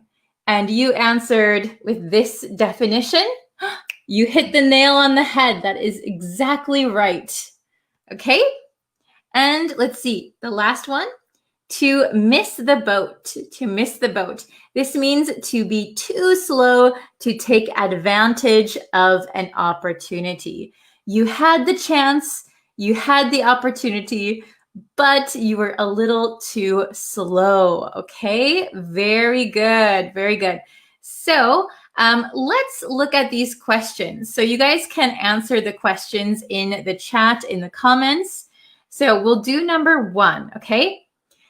I could have bought that house at a discount. Wow, that is very good. I could have, so I had the chance, I could have bought that house at a discount, but I, and someone else bought it first. Okay, which one do you think it is? To have bigger fish to fry, to hit the nail on the head, or to miss the boat? Very good. Oh, excellent. We have missed the boat. Very good. Okay, yes, I see a lot of correct answers. You guys are awesome. Okay, so let's see. I'll write the answer here. Oops. Very good. Can you see me? Probably not. Very good, everyone. Awesome. Yes, too late. So I could have bought that house at a discount, but I missed the boat and someone else bought it first. So you had the opportunity, you had a chance, but maybe you waited too long and you missed the boat. You missed the opportunity. Very good, everyone. Wow, so many correct answers. Okay, how about number 2? Sorry, but it's not worth my time. I something. Sorry, but it's not worth my time. I Okay, what do you think for number 2? So if something is not worth your time, that means that it's not very important that you do something. Your time is more valuable than doing whatever this is. Okay? Oh, very good. Very good. Is your name Abdel? Very good. Saray, let's see. Oh, awesome. Guadalupe, very good. Mohammed, very good. Christian, very good. Okay, so the correct answer is sorry, but it's not worth my time. I have bigger fish to fry. Excellent. Very good. Oh, let me get it back for you. Sorry, but it's not worth my time. I have bigger fish to fry. Excellent. So whatever the person is asking you to do, maybe your time is more valuable. You have something more important that you have to or want to do. Sorry, but it's not worth my time. I have bigger fish to fry. I have more important things to do. Excellent. Very good, everyone. You guys are so good. Okay, last one, number 3. She something. When she said what our recipe was missing. She, when she said what our recipe was missing. What do you think the answer is for number 3? Okay. Oh, very good. We have one answer. Good job. Hit the nail on the head. She hit the nail on the head. Okay. Hit the nail on the head. Very good, everyone. Yes. Oh, now all the answers are coming in. Very good. Yes. She hit the nail on the head. It's a very long expression, isn't it? They're all pretty long. She hit the nail on the head when she said what our recipe was missing. Very good. So maybe you're cooking and you do a little taste test and, I think this needs more salt, or I think this needs more spices. Ooh, you hit the nail on the head.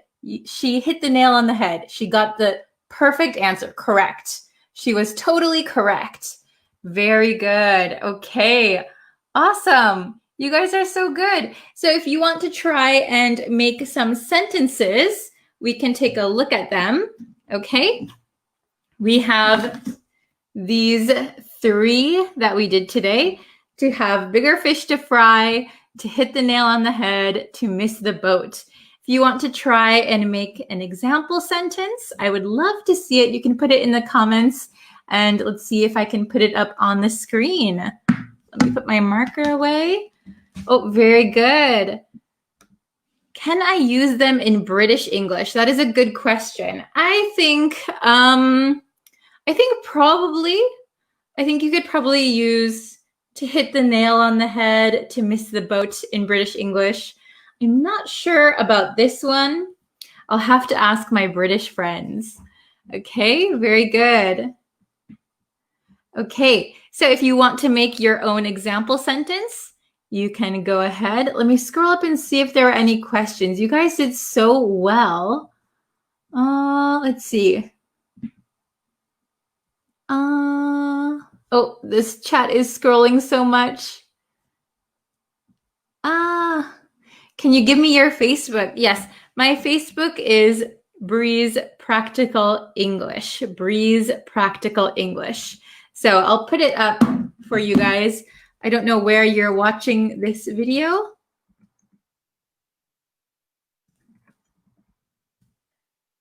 Okay, so if you want to find me on any social media, so Facebook, YouTube, wherever you're watching this, you can type in Breeze Practical English and you can find me, okay? Very good. Let's see. Oh, I have some examples. Very good. Tomorrow is the last day to get hired, so you shouldn't miss the boat. Very good. Greetings from El Salvador. Hello, Brian. Very good. So yes, tomorrow is the last day to get hired. Maybe it's their last day where the company is hiring new people. Don't miss the boat. Very good. She couldn't attend the meeting because she has a bigger fish to fry. Excellent. Very good. So she has something more important to do. So maybe the meeting is not that important for her. She has bigger fish to fry. Excellent. Okay. Let's see. Oops. Oh, very good. I had the opportunity to contribute in the seminar, but I missed the boat. Very good. This publication is not my cup of tea. I have bigger fish to fry. Excellent. And you used a different expression, not my cup of tea. Very good. If for the other students, when something is not your cup of tea, it means you're not interested in it. Maybe you don't like it. It's not for you. It's not your cup of tea. Very good. Okay. Let's see. Oh, very good. To have more important or more interesting things to do or attend to. It's really not worth my time. I've got bigger fish to fry. Very good. Excellent. Okay. I have little time here. I need to have bigger fish to fry. Oh, okay. Very good. So maybe you are in a rush. If you say, I need to have bigger fish to fry, it means you need something more important than what you're doing right now. Okay, very good. I hit the nail on the head that my pizza needs some cheese. Oh, very good. Maybe your pizza doesn't have enough cheese, so you added cheese and then it was perfect. Okay, let's see. Oh, this is a good one. He was in a hurry because maybe he had bigger fish to fry. Excellent. Very good. Okay. Oh, so I'll do maybe one or two more examples.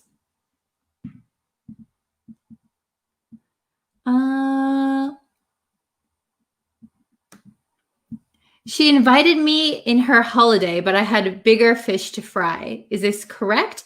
Okay, so maybe I would correct it. She invited me to her holiday party, for example, a holiday party.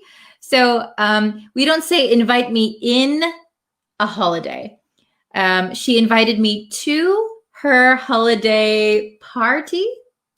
but I had bigger fish to fry. That would be correct. Very good. Okay. Oh, this one. I had a chance to go abroad, but I missed the boat. Yes, very good. You had the opportunity, but you were too slow to take advantage of it. Very good.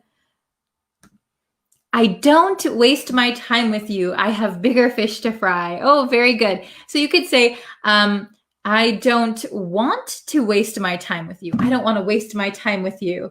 I have bigger fish to fry. Very good. Okay. There was one random question that I saw. Let's see. Shut up. Can we pronounce T letter as R, like sure up? Okay. So shut up is it means like to be quiet. It's quite a strong way or could be a rude way. Usually you don't want to say it in any professional setting, but with your friends, maybe you can say shut up. So shut up, shut up. There are two ways that we can pronounce this T. You could, well, three ways actually. You could say shut up as a proper true T, shut up. But I think it's very rare to pronounce it that way. A lot of times the T in American English, it doesn't sound, it depends what country you're in. So some people say it sounds like an R. For me, as an English speaker, it sounds like a D. So I would say shut up, shut up, shut up. Sounds like a soft D sound, shut up. So when the T comes between two vowel sounds, it can change the pronunciation. So shut up, shut up. My tongue goes up like a D sound, shut up, dup, dup, shut up. Or some people pronounce it shut up, shut up. So there's like a breath in between and no T is pronounced. Shut up, or shut up, shut up. Okay, a good question. I'll probably do a whole course on pronunciation very soon, so get ready for that. Okay, so I think that's it for today. Let's see. Oh, hello, Janvir from sorry, I can't see from here. Burundi. Okay, very good. All right, so if you have suggestions for new lessons, please write them in the comments. I just saw one each and every. I will try to do that as soon as I can. If you have any suggestions, please leave them in the comments. Okay, very good. All right, thank you everyone for watching. There will be a new lesson later on YouTube, so please subscribe. There will be another live lesson on Facebook tomorrow, so please like and turn on notifications on Facebook as well. Okay, thank you so much, everyone. I will see you very, very soon. Bye-bye. Hello, everyone. Hello, hello. How are you? Today we're going to do a review lesson. I hope you're ready for that. Let's see. Okay. Oh, let me make... I always have to adjust my screen. Sorry about that, so I can see better. I'm kind of blind. I have really bad eyesight, if you didn't know. Hello, hello. By the way, there is a grammar lesson on the YouTube channel today. So I'll post, what the heck? I'll post the grammar lesson for you guys. So if you haven't seen the newest video on the YouTube channel, it is a grammar lesson. I hope you enjoy it. Okay. So, hello, hello. Oh, wow. Wow, very nice, Tetewin. Very, very good. That is so, I wonder what that looks like if I post it on here. It might take up the whole screen. Hello from Italy. Hello. How is everybody? Hello to Sylvia. Okay, so we're going to briefly go over all of the phrasal verbs that we learned this week. So if this is your first lesson, this week we did all sorts of live lessons, and we're talking about phrasal verbs that include the word head.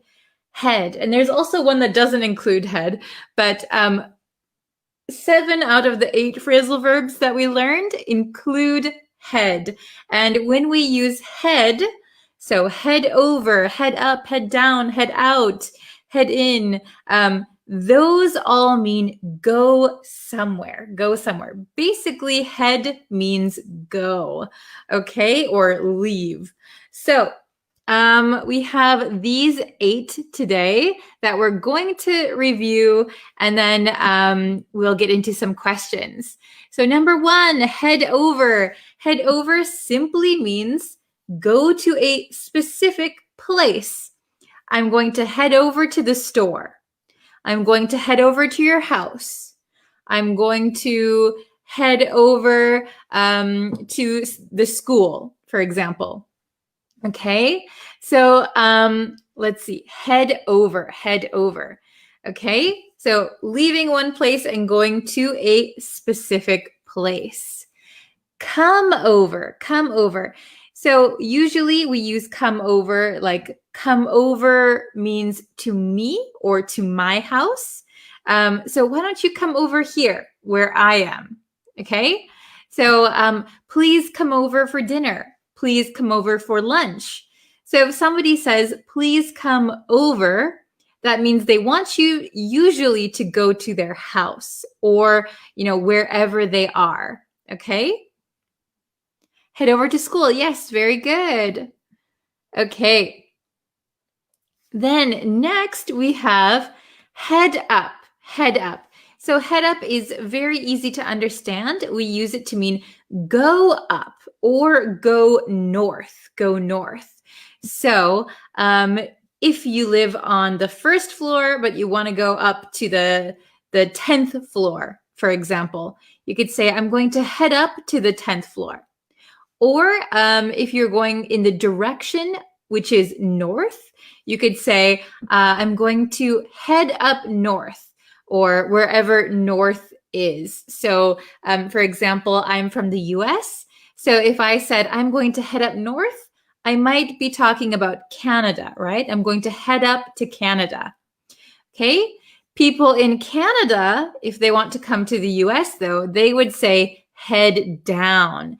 So head down is going south or just going down. So I am on the top floor of the building. I'm going to head down to the first floor. Or I'm going to head down to the US from Canada. Okay?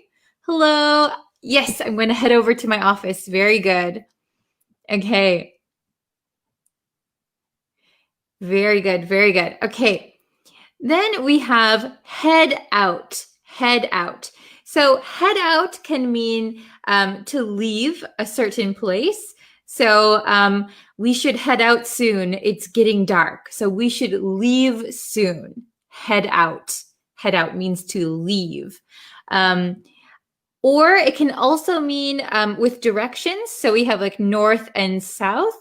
Head out would mean east and west. Okay, so head out east, head out west, head out to California, head out to New York. Okay, or just leave. I should head out soon means I should leave soon. Okay, then we have head back. Head back just means to return from where you were. To return to where you were. So I'm going to head back to the house. So I was at the house before. I'm not now, but I'm going to go back. I'm going to head back. We can also say I'm going to head back home. Means you're going home. Okay? And then we have head in, head in, head in, head in. So head in means that you are outside and you are going to go in to a building or to a house usually. For example, oh, it's time, class just started. Let's head into the school. Let's head into school. So if you're outside, oh, it's time for class. Let's head in. Means let's go in. Let's go in. Okay? Okay, if you're just coming in the lesson now, don't worry. We are just starting, okay? We're just starting. We're just reviewing these first. Okay, so head in means go in. Okay, then we have head off. So head off can have two general meanings. The first one can mean like to go out, to start a journey, kind of. So like, where are you headed off to? Where are you headed off to? Means like, where are you going? So head off means leave, head off, or go somewhere. Okay. But head over means we know the specific location. I'm going to head over to the park. I'm going to head over to the store. Head off, maybe like usually I think a lot of the times you'll hear it as a question. Where are you heading off to? Or where are you? Sometimes we just say headed. Where are you heading? Where are you headed? Okay. And then head off can also mean to intercept or to block, to stop something from happening. Okay, head off. Okay, not head off, right? Okay, very, very good. So I'm going to look at some questions and let's try to answer them together. Okay, here we are. So we're going to use each phrasal verb just one time. So that's a big hint. We're only going to use each one time, okay? So we have come over, head out, head in, head back, head off, head up, and head down, okay? Very good. So let's try number 1. Thanks for dinner. Thanks for dinner. Who can guess the answer to number 1? Number 1. Thanks for dinner. Okay? So maybe I prepared dinner and somebody came to my house. Oh, very good. So I see a lot of people saying coming over. Very good. Thanks for coming over. Thanks for coming over for dinner. Thanks for coming over for dinner. Okay, good job. So come over is finished. So I'm going to put a little check, come over. So we're not going to use that one anymore. Okay, come over is finished. All right, how about number 2? I'm going to home now. I'm going to home now. Okay, what is the answer for number 2? Oh, very good, Shui. Good job. Oh, you just joined the lesson, Mohammed. Hello, welcome. Okay, oh, yes, very good, very good. Head back, yes. Okay, so the correct answer for number 2 is I'm going to head back home. I'm going to head back home now. So I'm going to leave here and I'm going to go back home. I'm going to head back home. So head back is finished. Okay, good job. Oh, very good, very good. Okay, everybody correct. Yes, awesome.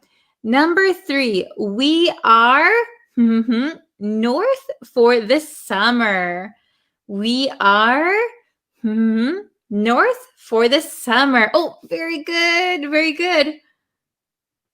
How do you say your name? Hausianasum? Very good. Ali, good job.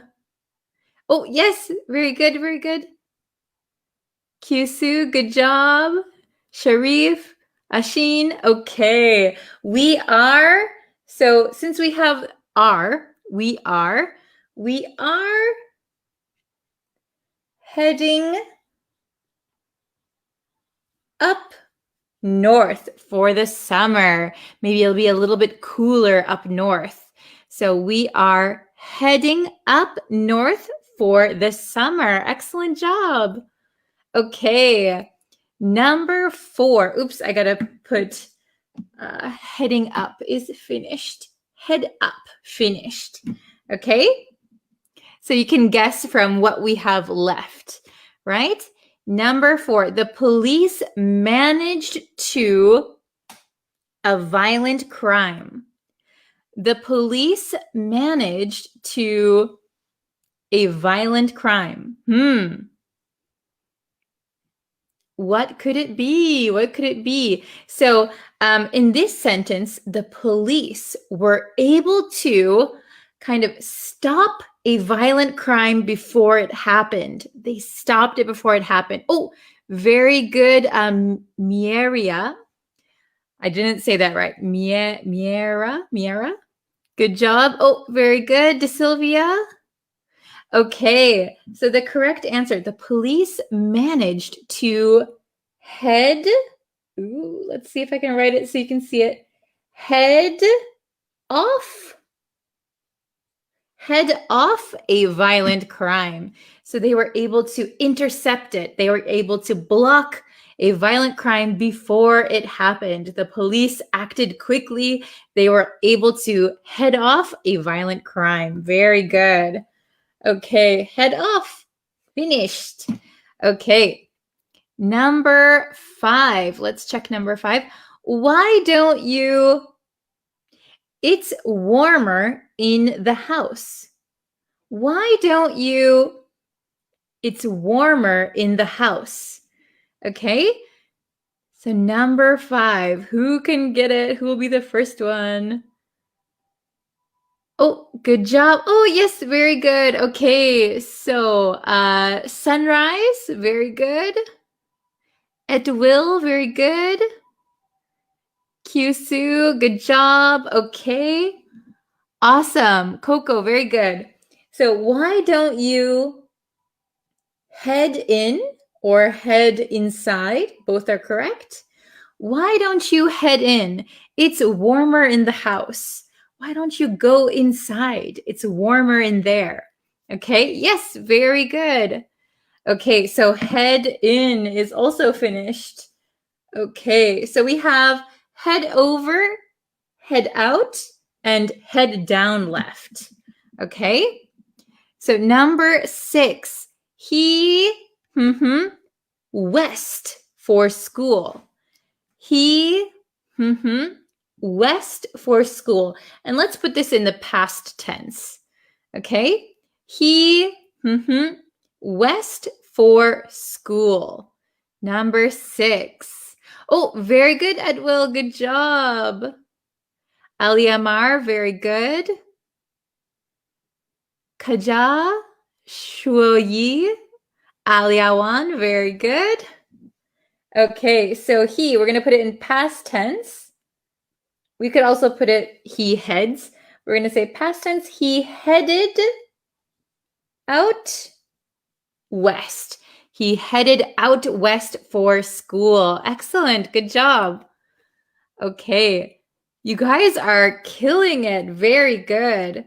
So head out is finished. Oops, we'll open up my marker, head out, good job. So now we have just head over and head down, I think. Those are the two last ones. Okay, let's try number 7.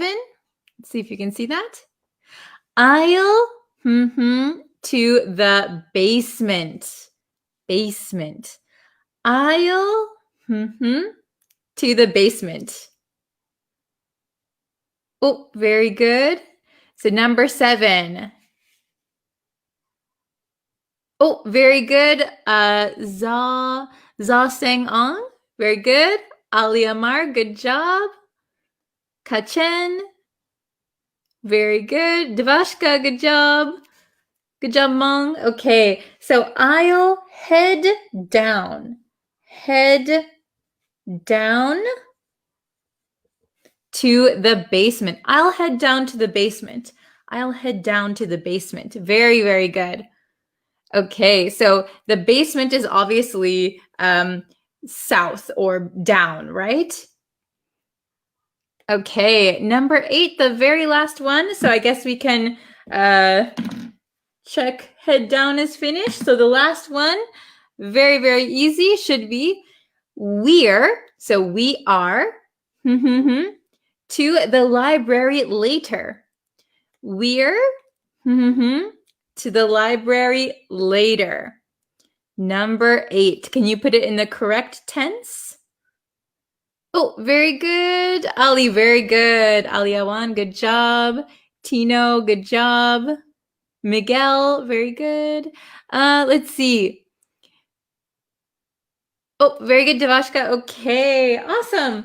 We're heading, and we only have one left.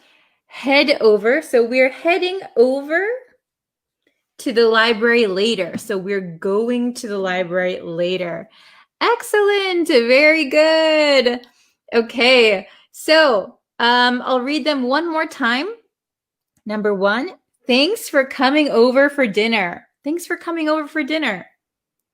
I'm going to head back home now. I'm going to go back home. Number 3, we are heading up north for the summer. We're heading up north. Okay, number 4, the police managed to head off a violent crime. They were able to block or stop, intercept a violent crime. Number 5, why don't you head in? It's warmer in the house. So why don't you go inside? It's warmer. Number 6, he headed out west for school. He headed out west. Number 7, I'll head down to the basement. I'll head down to the basement. And number 8, we're heading over to the library later. So we are going to go to the library later. Very good. I hope it was understandable. I hope you have now mastered these phrasal verbs, okay? So maybe next week we'll start a new lesson, maybe vocabulary, grammar. Please let me know what you'd like to learn. Okay, very good. All right, so oh my gosh, it's almost time for me to have my next lesson. Okay, so let's see. Maybe I can answer 1 or 2 questions. Oh, very good. Okay. Oh, very good. So Ali, I got them all correct. Absolutely mastered it. Yes, very good. I'm very happy to hear that. Okay.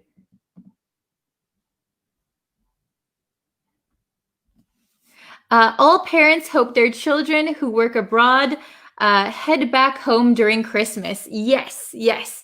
So they hope their children who work abroad can head back or just head back.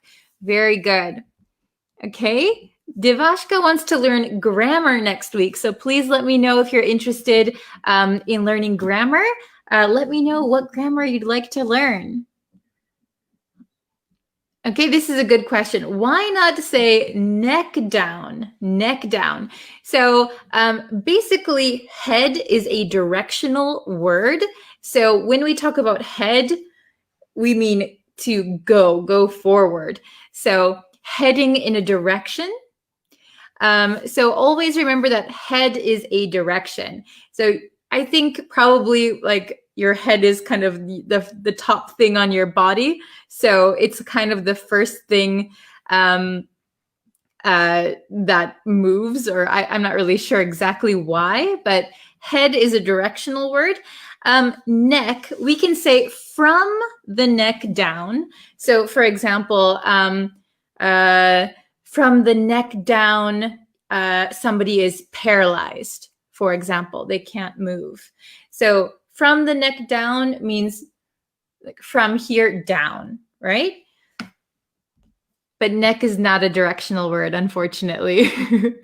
Okay?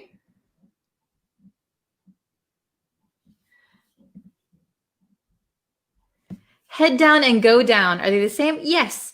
So I'm going to head down to the basement. Means I'm going to go down to the basement. I'm going to head down south. I'm going to go down south. Basically, head is another word for go. Okay?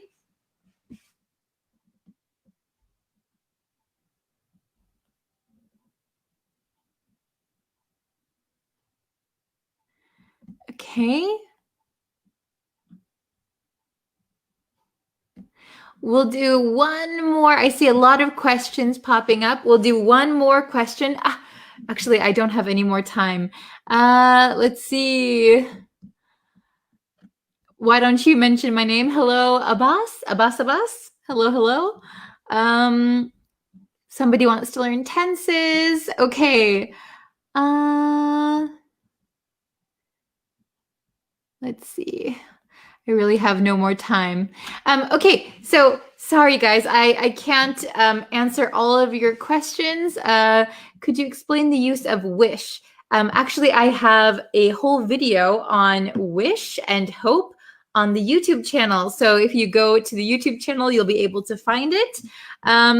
Also, there is a new lesson, a grammar lesson on YouTube right now, and I'll put the link in the comments if you're on Facebook. So yeah, please go watch it, like it, share it with your friends, like this video, okay? And please subscribe to the YouTube channel. I'm posting every day, and or like the Facebook page. I go live Monday through Friday. Okay, thank you guys so much. I will see you on Monday with a new lesson on Facebook, and all weekend we will be having new lessons on the YouTube channel. All right, see you guys next time. Bye.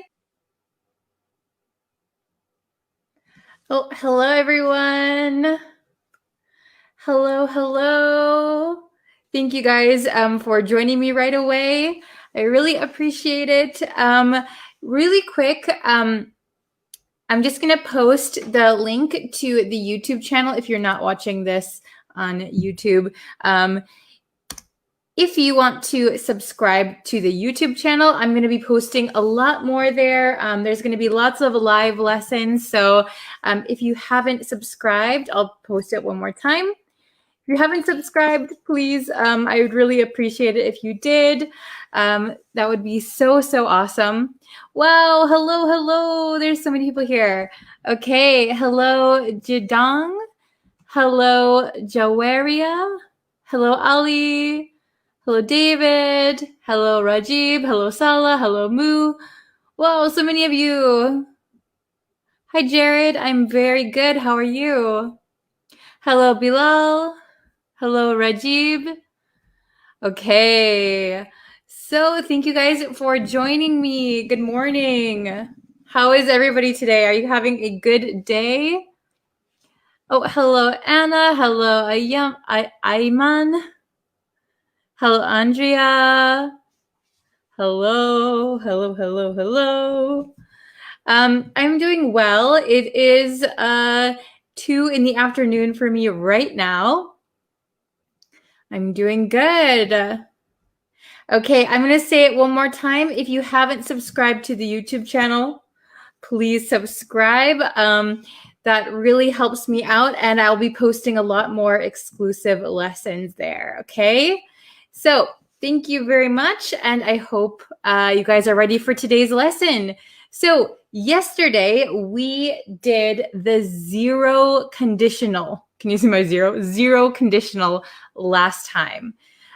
Does everybody remember the zero conditional? The zero conditional is for when we state things that are generally true, general facts or just common truths, right? So for example, if you eat a lot of food, you are full, right? Oh, hello, Jalil. Hello, Tuan. Okay, so yeah, remember yesterday's lesson? Sorry, I'm getting distracted. I'm trying to answer everybody, but so yesterday's lesson was the zero conditional. It's about general facts. For example, what is an example that we did yesterday? For example, if it rains, the ground gets wet, right? Okay, that is a general fact, right? And we can use if or when. If or when. So today we're going to do the first conditional. The first conditional. Okay? Oh, that's a good suggestion, Hannah. Okay. Hello from Libya. Hello from Peru. Okay. Let's see. So we're going to learn the first conditional. The is very small. The first conditional today. Wow, my voice just went out. That's what you get for teaching all day, every day. The first conditional. Okay. Does anyone know what the first conditional is? Hello, Anna. Good morning, Muhammad. Hello, Patrick. Okay, so the first conditional is different from the zero conditional. The zero conditional is facts or general truths. The first conditional is for things that might happen in the future. So the future is always unpredictable, right? The future is unpredictable. So we use the first conditional when things might happen and maybe they're likely to happen in the future, okay? So let's get into it right now, okay? Ooh, all right. So we need to learn the structure of the first conditional, right? So good morning, good morning. Yeah, future events. Very good, Patel. Good job. Okay, so the first conditional, we're going to use if plus present simple, and then will plus the infinitive, okay? If plus present simple and will plus infinitive, okay? So last time in the zero conditional, I said you could use if or when, right? But for this one, for the first conditional, we cannot use when, right? So we're only going to use if, okay? Hello from Malaysia. Hi. Okay. So we use it for things that might happen in the future. So we use the first conditional for things that might happen in the future, okay? So this is some basic grammar, but no matter your level, we can always brush up our English together, right? Okay. Hello from Afghanistan. Hello. Oh, Anna, very good. If I graduate, I will have a party. Yes, very nice. Okay, so that means you're not sure if you will graduate, right? Or if you have a party. Okay, so let's look at number one together. So number one, if it rains. So here we have if plus the present simple. If it rains, I won't go to the picnic. So here we have will, but it's in the negative, so won't. I won't go. Will plus infinitive. I won't go to the picnic, okay?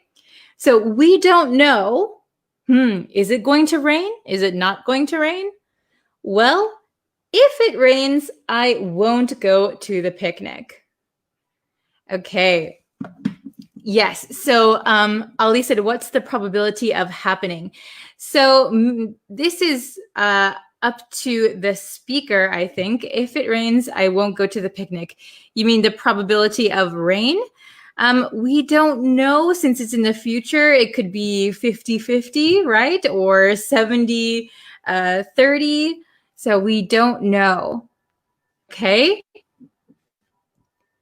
Yes, if it rains tomorrow, I'll stay at home. Very, very good. Very good. Okay, let's look at number 2. I'll be late if I oversleep. Okay, so we don't know if I will oversleep or not. Okay, but I'll be late if I oversleep. So notice here that the if clause is after, and I put the will plus infinitive first. So we can switch the order, the same with the zero conditional. I'll be late if I oversleep. Or if I oversleep, I'll be late. Okay? Very, very good. So, excuse me, my voice. Oh my gosh. Okay, number 3. If it snows, so if plus present simple snows, if it snows, school will be canceled. Will plus infinitive. School will be canceled. Okay. Everybody following me so far? Let's see. If COVID-19 ends, my teacher will visit her family in the US and have coffee with me at Lake Geneva. Oh, very good. Yeah, I'd love that. I would so much love that. I really want to visit home. Okay. Number 4. She'll be angry if she finds out. Ooh, this one, we don't know what she will find out, but if she finds out, she'll be angry. She'll be angry if she finds out. Okay, so very, very good. Junlie asked, would you like to let us know about how to connect the ideas in English paragraph correctly? Actually, I have a writing, how to write in English video on YouTube. So maybe I will link that later. Okay. Oh, Frederick is here. Hello, Frederick. Okay. So let's try number 5 together. So you can make up an answer and I will try and find a good one to put here. So if I work hard, let's see, Frederick said, if I work hard, I will be retired sooner. Very good, very good. If I work hard, I'll be retired sooner. Good job. Oh, hello from Ethiopia. Oh, this is a good one. If I work hard, I will succeed. That sounds like a very good motivation. That is a motivational speaker. Very nice. Oh, hello from the Philippines.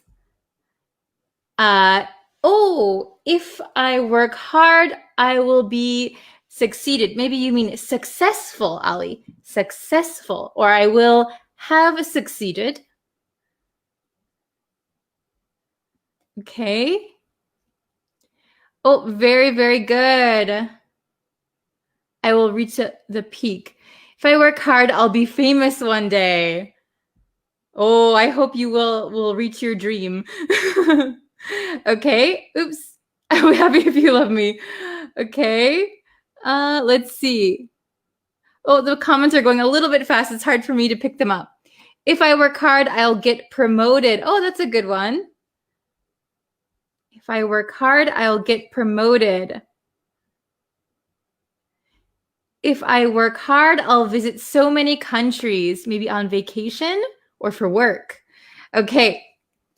So I'm going to write one down. I'll combine maybe some of yours. So if I work hard, maybe let's say I will retire early. Ooh, you can retire early and then you can travel the world. So if I work hard, if plus present simple, I will retire early. Will plus infinitive. I will retire early. Very, very good. How about number 6? I'll go to the party. So we need an if clause here. If plus present simple. And I saw a bunch of people answering already. Let's see. Okay. Frederick said, I will go to the party if it is allowed to party. So you mean if it is allowed to party like this? Okay, let's see. Let's see.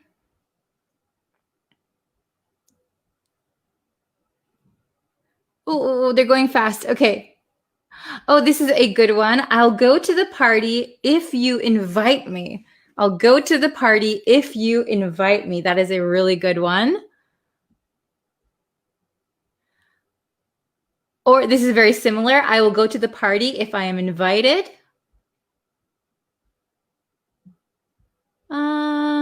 Let's see. I will go to the party if they invite me. Good job. Oh, this one. I will go to the party if I have time. I'll go to the party if I finish my work. Excellent. Oh, this one is good. I'll go to the party if you go with me. Very, very nice. So Ali said, I will go to the party if I complete my assignment. Very, very good. Okay. Very, very nice. I see a lot of good answers. Okay, so I'm going to say, I'll go to the party. I'll go to the party if you, let's say, I'll go to the party if you invite me, because I think I can fit it on my line. I'll go to the party if you invite me. Very good. Okay, does it make sense so far? I'll go to the party if you invite me. Or if you invite me, I'll go to the party. Okay, how about the last one? If I see him, what? So we need will plus infinitive. If I see him, I'll something or he'll something. Okay, if I see him,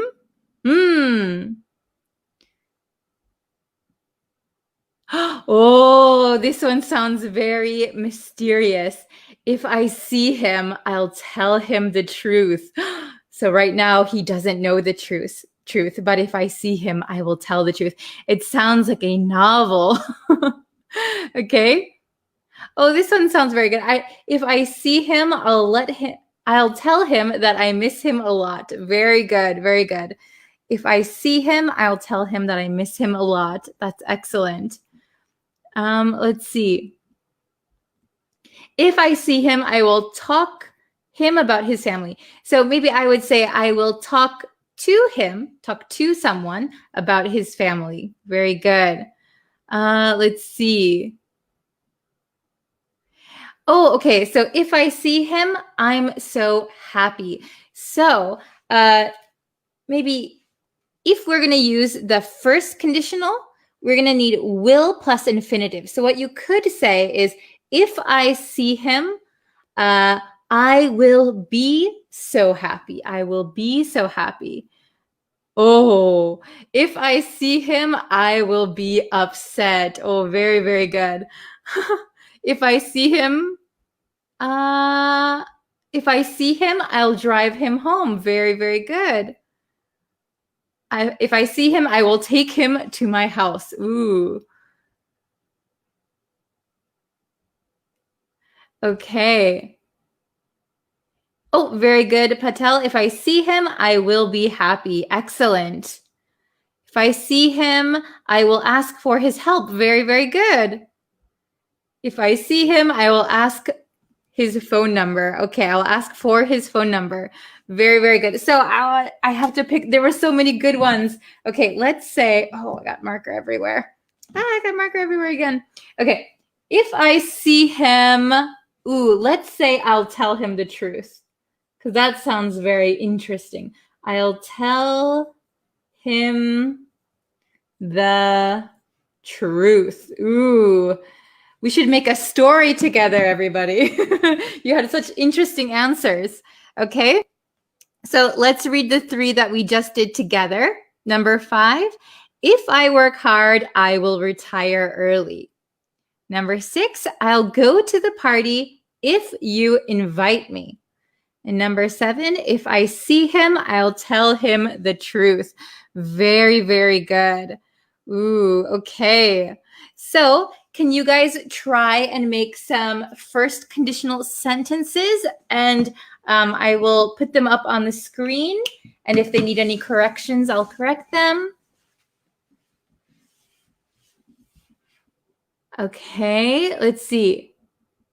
Oh, if you hit the books, you will pass the exam. Very good. We learned the idiom hit the books, to hit the books.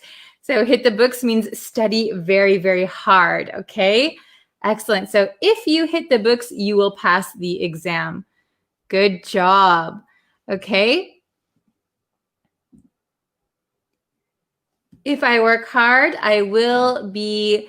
If you say will be, if I work hard, I will be successful. I will be successful.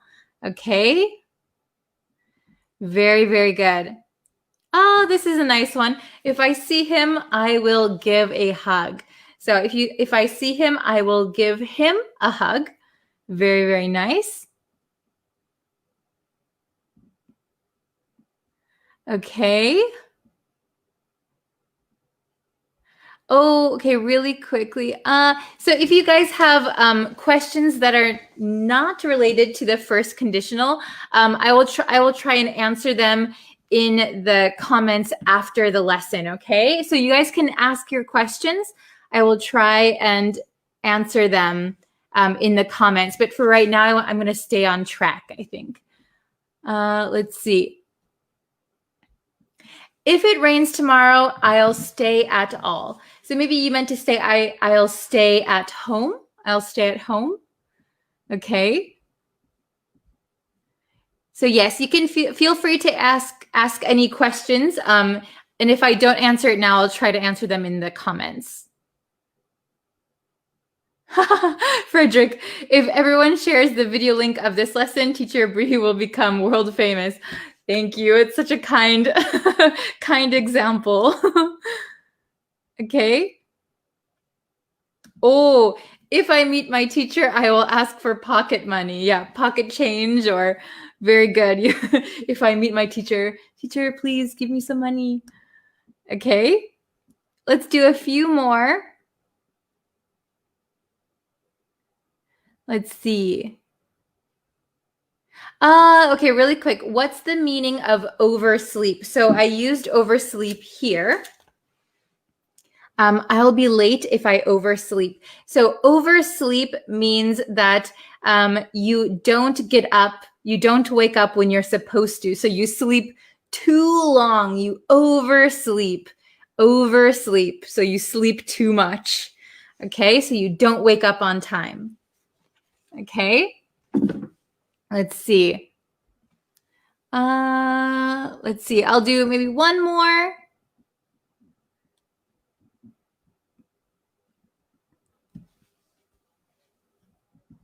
Let's see. I think I missed some comments. Let's do one more, one last one.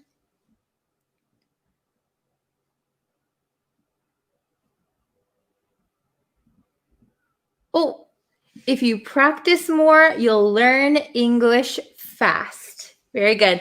You'll learn English faster. Okay, very nice. Okay, so thank you guys so much for watching today's lesson. And again, if you had comments or if you had questions in the comments, I will do my best to answer them after this lesson, okay? Please subscribe to the YouTube channel if you haven't already. I'll be posting there quite a bit. So there are going to be new lessons every week on the YouTube channel, okay? And I'll try to post as many times as possible, okay? Thank you guys so much for watching. Tomorrow will be our lesson on the second conditional, okay? So get ready for that. Thank you so much for watching. Please feel free to leave more questions in the comments. All right, I will see you guys tomorrow, okay? Bye-bye.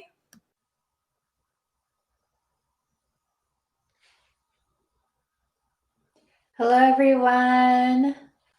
Welcome to our live lesson. Let's see. Before we get into today's lesson on reported speech, if you could, and you haven't yet already, you can go and subscribe to the YouTube channel. That helps me out so much. You can like and follow me on Facebook, also TikTok. You can turn on notifications everywhere, and then you'll know when I post new lessons.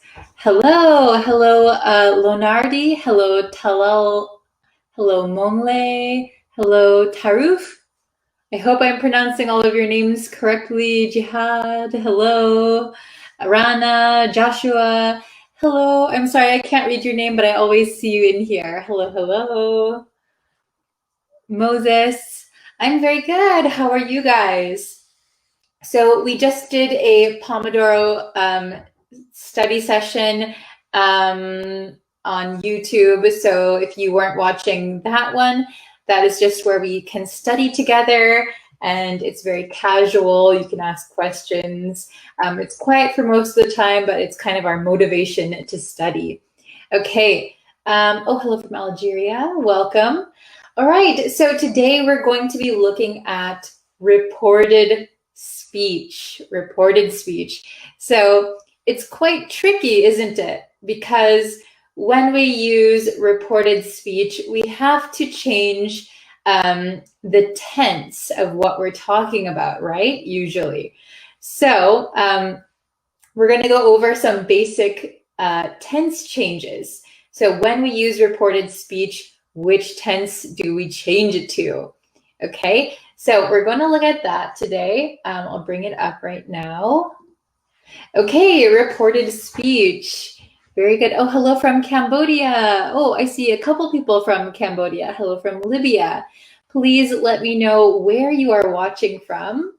It's always nice to see the different countries. Okay, very good. So William says we change it to the past. Very good. So it is a little complicated when you're not using simple forms. So we're going to get into that, okay? So reported speech, grammar lesson. Let's take a look, okay? Hello from Sri Lanka, Peru. Very nice. Okay, so here is a note right off the bat, okay, right from the beginning. We can choose to use that when using reported speech. So if you've been studying English for a while, you might know that that is sometimes we're able to take it out or put it in as we like. So when we're using reported speech, we can use that or we don't need to use that. So here are some examples. The first one, she said she liked studying. Okay, know that. Perfectly acceptable. Very good. The next sentence, she said that she liked studying. Also perfect. Very good. So we can choose to use that or not, okay? It depends on if you think you want to use it or not, okay? For me, I'm like 50-50 all the time, okay? So let's look at the first part. Oh, hello from Romania. Wow. Okay. So we're going to look at just some basic ones first. So when we have the present simple, so here we're talking about the present. When we have the present simple, very easy. We're going to change it to the past simple. Easy, right? So eat, ate. Walk, walked. Very easy. Then we're going to have present continuous. We're going to change that to past continuous. Okay, I am walking. I was walking. Okay, very good. Let's take a look at some examples, all right? Okay, so when we have the present simple, we're going to change it to the past simple. So in direct speech, I watch TV. Okay, now you want to take what I said and tell your friend what I said. Okay, so in reported speech, we would say, She said that she watched TV. Okay? Ah, you gave the wrong reaction, Moonlight. No problem, no problem. It happens a lot.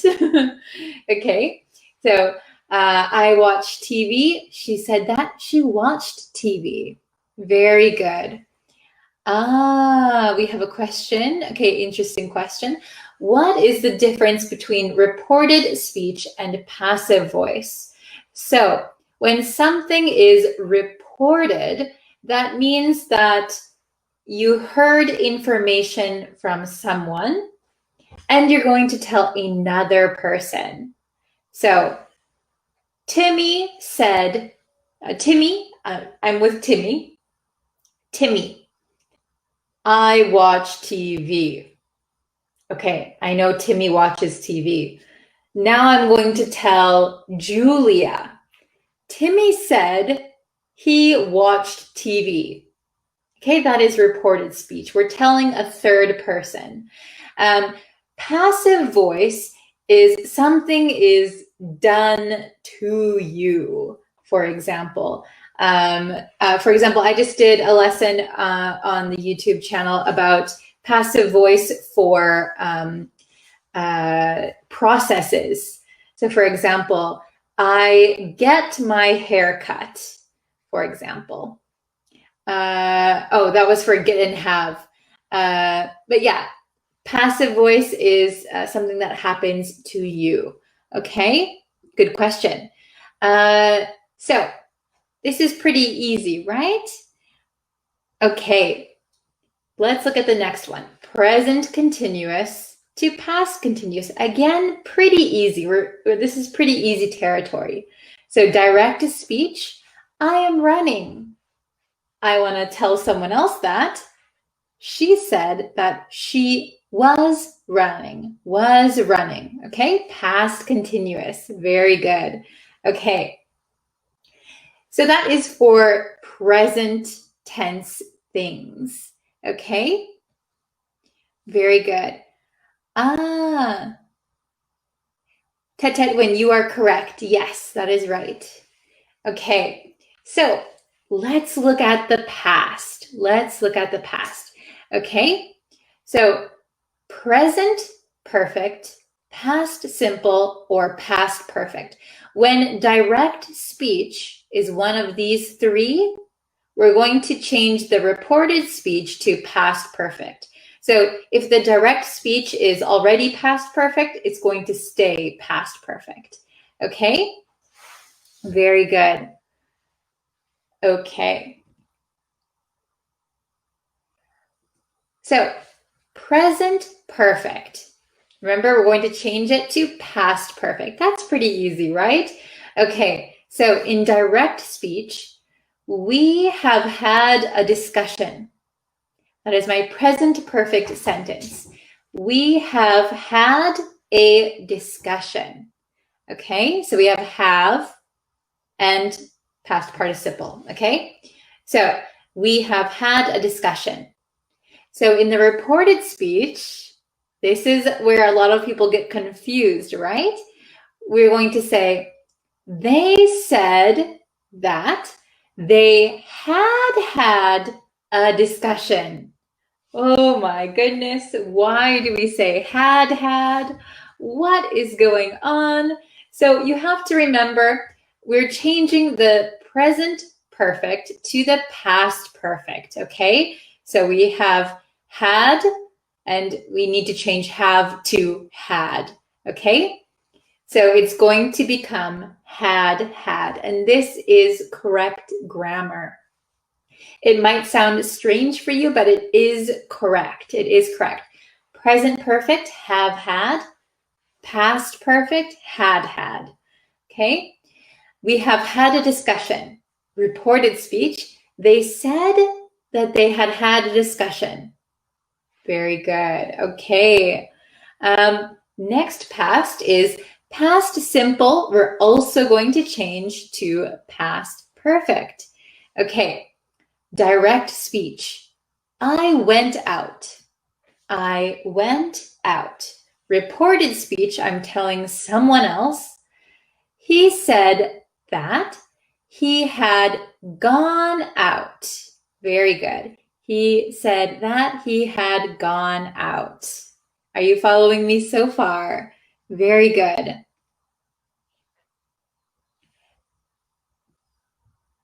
Oh, very good, very good. Yes. Okay. Next one, past perfect to past perfect. So already past perfect, so we're just going to keep it in the past perfect. So we have direct speech. I had eaten dinner already. I had eaten dinner already.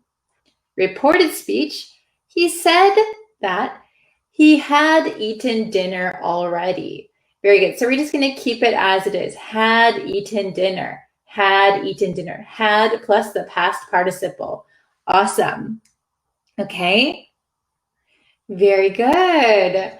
Okay. Now let's go to the future. This one should be pretty simple, I think. So if we have will, future will, we're going to change it to would. If we have be going to, we're going to simply change be to was or were. I was, he was, she was, or they were, we were, you were. Okay, very good. So let's look at this one. Future simple will, change to would. Direct speech, I will visit. I will visit. Change to reported speech, she said that she would visit. She said she would visit. She said that she would visit. Okay. Understanding so far? Very good. Excellent, excellent. Okay, future going to. So future going to, we're going to change it to was, were, going to. Direct speech, I am going to watch it. So it could be anything. It could be a movie, a TV show. I'm going to watch it. Reported speech. She said that, oh no, I forgot the she here. There's supposed to be a she. That is my typo. I think I deleted it by accident. She said that she was going to watch it. Very good, very good. Okay, excellent. So, do you have any questions so far? The action isn't happened, right? So if it's about the future, I will visit, then it hasn't happened yet, right? If it's in the future, it hasn't happened yet. That's correct. Okay. A girl said that she has danced. Very good. So this sentence does make sense. A girl said that she has danced. But if you want to say that the girl said, I am dancing, or I dance, you could say a girl said that she danced. Could be correct. Okay? Very good. But your sentence is not wrong. Very good. Okay? He said that he'd take me to dinner, but he stood me up. How could he do that to me? Very good, very good. Okay, he said that he'd take me to dinner, so he would take me to dinner. Yes, good reported speech, but he stood me up. So if someone stands you up, that means that they didn't come. They made a plan and they didn't show up for the plan. So he stood you up. Oh no, that's awful. How could he do? Remember, he do. How could he do that to me? Excellent. Okay.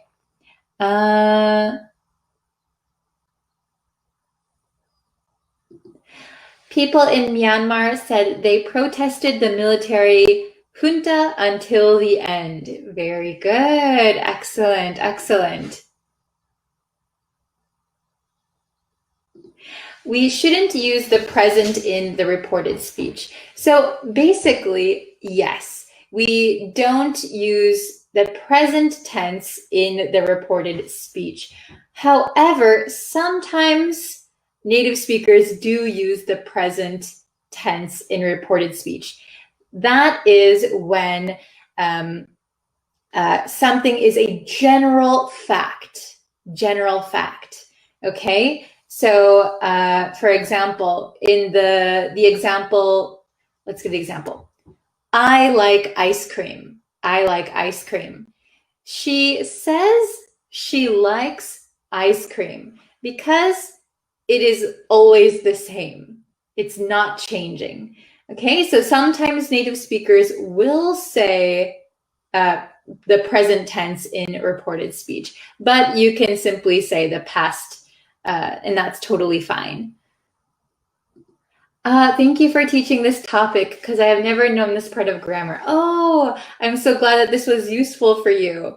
Maybe we'll have a quiz on it tomorrow. What is the meaning of stood me up? Yes, so if someone stands you up, so he stood me up, means that they made a plan. Let's go to dinner tomorrow at 7 o'clock. So you get dressed, you wear your nice clothes, you go to the restaurant, and the person never comes. So you're waiting, waiting, waiting. They stood me up. So it's kind of like they made you stand, waiting, waiting. When are they coming? When are they coming? They never come. Okay? Oh, Bree said that she would do a Pomodoro lesson tomorrow. Perfect. Very good. Very good. Let's see. My boyfriend said he got bent out of shape for me and broke my heart.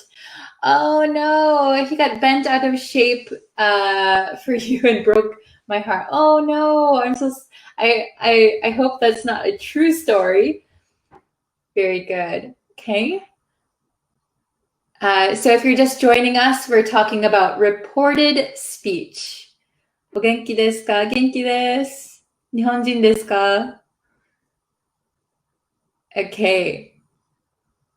Reported speech is gossip. Yes, reported speech can be used for gossip, but it can also be used to relay information, right? Very good. Teacher said that she was going to mark the exam attentively. Oh, very good. Excellent. Very good. So you used the word attentively, which we've learned recently. Excellent. And was going to. Was going to.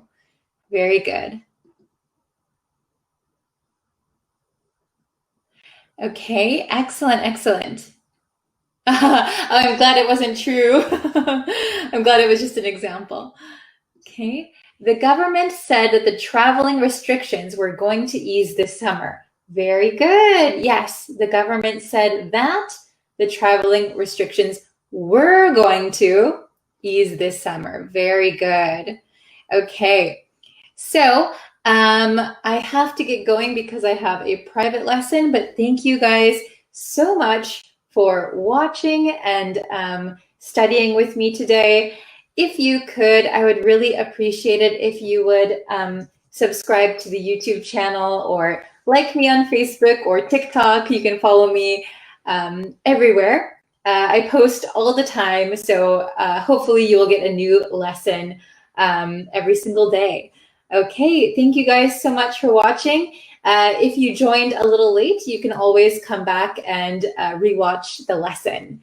Okay, thank you so much, and I will see you guys again tomorrow. Maybe we'll have a test on this reported speech tomorrow, okay? Very good. Thank you, everyone. Bye. Hi, everyone. Welcome back to another English lesson. Thank you so much for joining me today. Today, we are going to talk about some prepositions.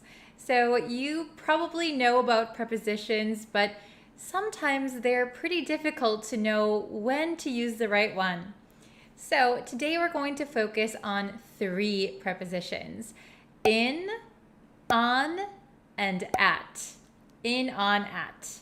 But first, if you haven't already and you would like to, please don't forget to hit that subscribe button. You will know when new lessons are uploaded. Thank you so much to everyone who's subscribed so far. We are almost at 1,000 subscribers. That's awesome. Thanks so much. All right, let's jump into the lesson. So a good way to remember in, on, and at is by thinking of an upside down triangle, okay? So at the top of the triangle, we have the most general word, and that is in. So we use in when we talk about general things and bigger things. Now I'm going to explain what I mean by that.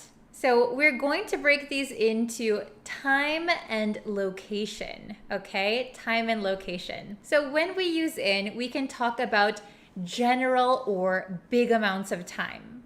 We can use in to talk about centuries, decades, years, months, weeks, and parts of the day. So let me give you an example of each one of those. For centuries, we could say, in the 1700s. For decades, we could say, in the 90s. If we want to talk about a specific year, we can say, in 2020, in 1998, in 1756. We also use in for months. So in July, in August. So we can also use it for weeks. In a week, in 2 weeks, in 3 weeks. How often do you study English in a week? So we can use in for the morning, the afternoon, the evening. We say in the morning, in the afternoon, in the evening. All right, now let's look at location.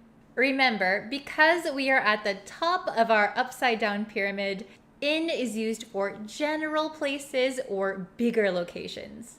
When we use in for locations, we can use them with countries, cities, neighborhoods, and enclosed spaces. I'll give you an example for each one. Here's one for countries. In America, in the Philippines, in Japan. We always use in when we talk about countries. It's the same for cities. In Tokyo, in London, in New York. We never say at New York or on Tokyo. We always use in. Remember, we also use in for enclosed spaces. So an enclosed space could be your house, I'm in my house. Or a car, I'm in my car. And finally, neighborhoods. We use in to talk about neighborhoods. For example, in Chinatown. In Chinatown, you can find a lot of delicious food. Okay, now we're moving on to the second part of our upside down triangle. The next word is on. On. On is a little more specific than in, and it's a little smaller. So please remember these two things. Let's talk about time first. We use on to talk about specific dates or holidays. On July 1st. On my birthday. On Christmas. We also use on for days of the week. On Monday, on Friday. And we use on for the weekend. On the weekend. So remember, we use in for weeks. In a week, in 2 weeks. But when we talk about a specific day of the week, or when we talk about the weekend, we always use on. On the weekend. We never say in the weekend or at the weekend. It's always on the weekend. Let's talk about locations using on. We can use on for streets, avenues, surfaces, a lot of transportation, and communication. Okay? let's think about streets. We can say, I live on ABC Street. I live on ABC Street. We don't say I live in ABC Street. And we don't say I live at ABC Street. I live on ABC Street. It's the same with avenues. I live on 123 Avenue. And we also use on for a lot of transportation. Remember that I said we use in for enclosed spaces, and I mentioned in a car.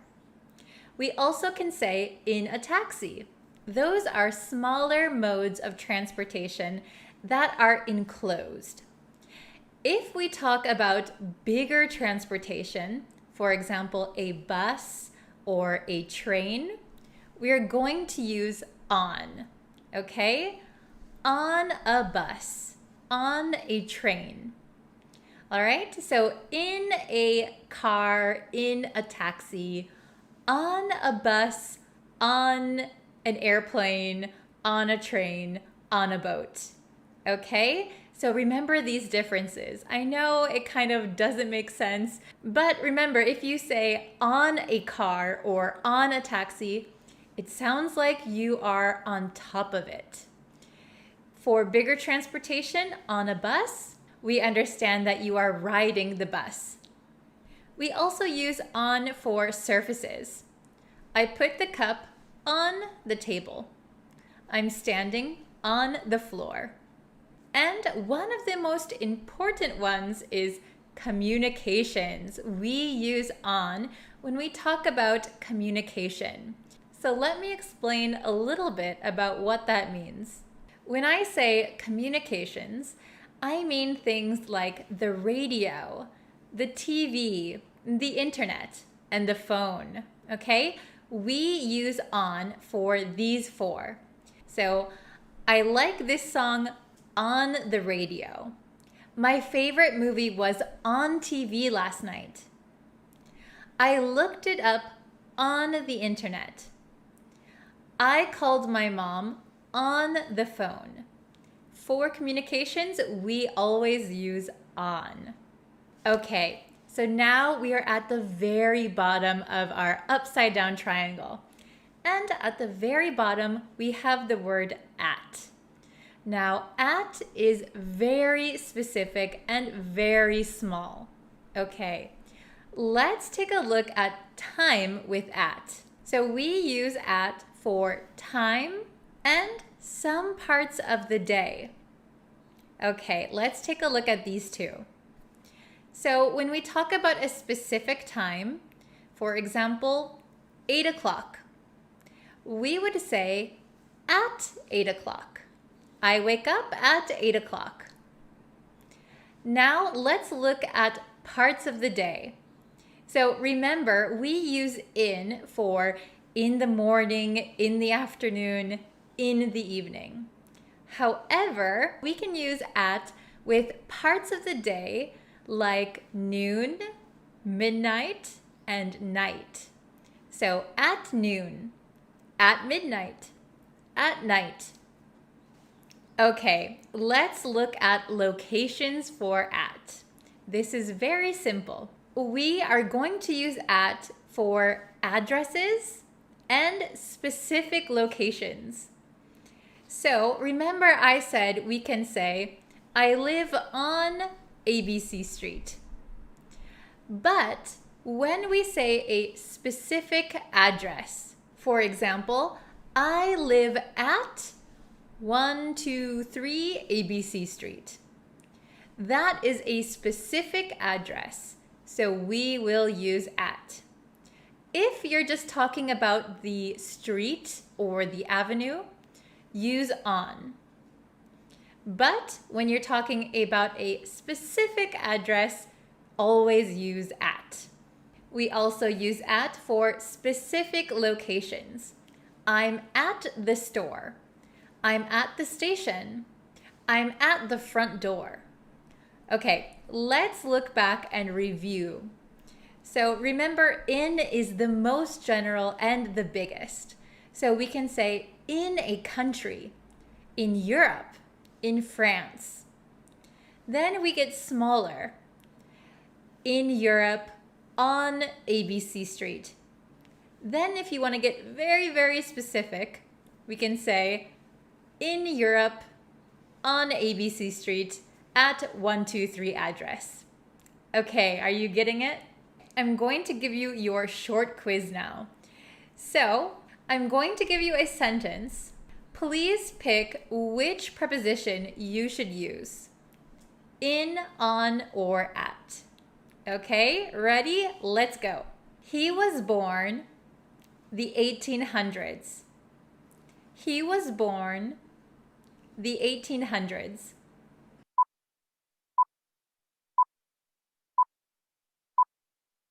Okay, the correct answer is in. He was born in the 1800s. What are you doing the weekend? What are you doing the weekend?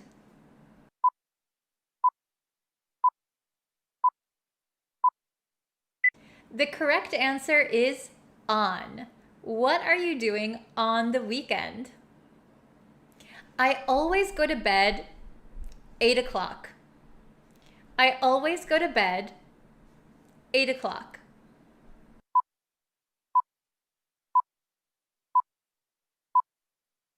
The answer is at. I always go to bed at 8 o'clock. I'm the park. I'm the park.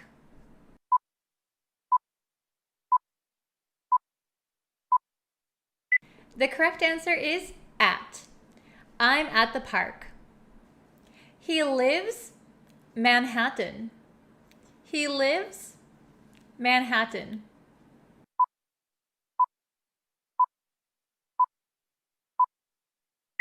The correct answer is in. He lives in Manhattan. She got a taxi. She got a taxi.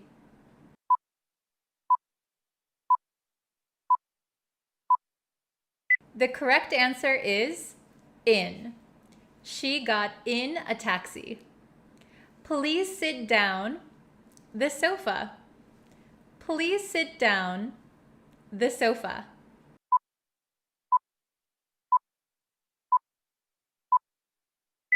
Okay, the correct answer is on. Please sit down on the sofa. My favorite show was TV last night. My favorite show was TV last night.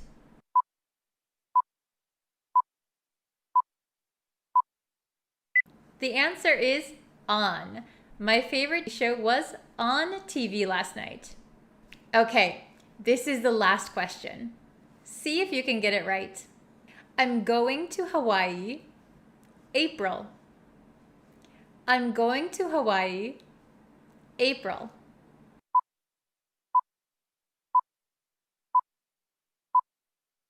Okay, the correct answer is in. I'm going to Hawaii in April. How did you do? Please write your results of this quiz in the comments below. I know that these prepositions can be a little bit tricky, but if you practice and review, you'll have no problem. So at the end of this lesson, I'll give you some homework questions. Please write your answers in the comments below and I will check them for you. Okay, please refer back to this video anytime you need to review. Good job, everyone. So I will see you in our next lesson. Thanks so much for watching. Bye-bye.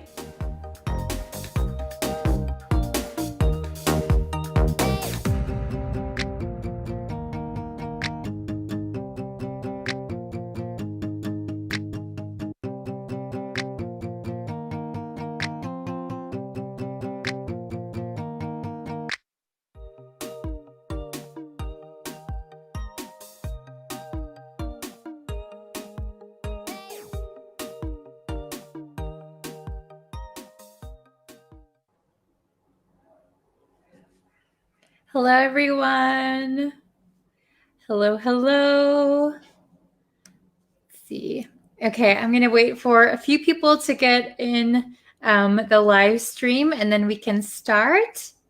Did everybody watch yesterday's lesson? Do you remember what we learned yesterday? Yesterday we learned the expression once in a blue moon. Oh, hello, Nasir. Hello. So yesterday we learned once in a blue moon. So once in a blue moon means once in a very, very long time, right? So very rarely. Hello, Mahmood. Nice to see you. Hello, Angel. Hello, Nur Islam. Keep you. Hello, Sandy. Hello, Raz. Hello. I hope everyone is doing well. Hello, Jerulo. Nice. Nice to see you all today. Oh, hello, Fozzie. Very good. Hello, Rogina. Nice to see you. Hello, Ali. Okay, so I was just explaining that yesterday we learned the expression once in a blue moon. So if you haven't seen that lesson yet, please watch it. But actually, I was really surprised how many people were in the live stream yesterday. That was amazing. I think on Facebook, the video has almost 10,000 views already, which is crazy. Thank you so much for sharing and liking the videos. That really helps me out, and I'm so happy that you guys like the lessons. Oh, hello from the Philippines. Hello, hello. So yes, so yesterday we learned about once in a blue moon. So if you can kind of guess what theme we're going for this week, we're talking about expressions with moon, okay? So because it's getting to be the fall season, I thought that would be a good time to talk about these expressions. Hello from Afghanistan. Oh, thank you so much, Sandy. Yeah, I'm doing pretty good. Today's a good day. I feel fine now. Hello, Lamia? Oh gosh, I think I never pronounce a lot of your names correctly, so I'm so sorry about that. Okay. Oh, thank you. So this week we're using expressions with moon that contain moon, okay? So today, and I actually saw somebody comment this yesterday, so I was so surprised. I was like, oh, that's tomorrow's lesson. So today we're going to learn what to moonlight means. To moonlight, okay? So if you know, moonlight is the light from the moon, right? So as not a verb, as a noun, moonlight means the light that shines from the moon, right? Well, it's like kind of reflected from the moon. So you can walk in the moonlight, right? But here it's a verb. What does it mean to moonlight? Are we shining like the moon? No. Okay. So, oh, hello from Myanmar. Hello, hello. So, to moonlight means, okay. So, let's say you have a job, right? So, for example, let's say you are I don't know, what could you be? Say that you are a physics professor. You are a physics professor. So all day in the daytime, you work as a physics professor. But maybe you want to earn a little bit extra money. So at night after your job is finished, you go and work for a construction company. So in the moonlight at night, you go and work at a construction company. You could say that during the day, I work as a physics professor, but I moonlight as a construction worker. So that means you have a second job, usually at night, and usually it's a secret from your other work. Because sometimes your work doesn't allow you to have a second job. So moonlighting, it's kind of in the cover of darkness with only the moonlight. You have a second job. Does anybody moonlight as anything? Does anybody have two jobs here? When I was a high school student, I was a high school student by day, but I was moonlighting as a smoothie maker. I used to make smoothies in the shopping mall. So I was a high school student by day, moonlighting as a smoothie maker. Oh, hello from Sudan. Hello from Bangladesh. Very good. Does anybody have a second job? Or, for example, if you're a student during the day and have a job at night, that means you moonlight as that job. Okay? So let's look at our examples. I'll pull that up. Ooh, I need to figure out how to show like on my screen. I think that would be easier. Don't you think? Let me see. Oh, there's a share screen button. I'll have to figure out something. I'll have to figure out something.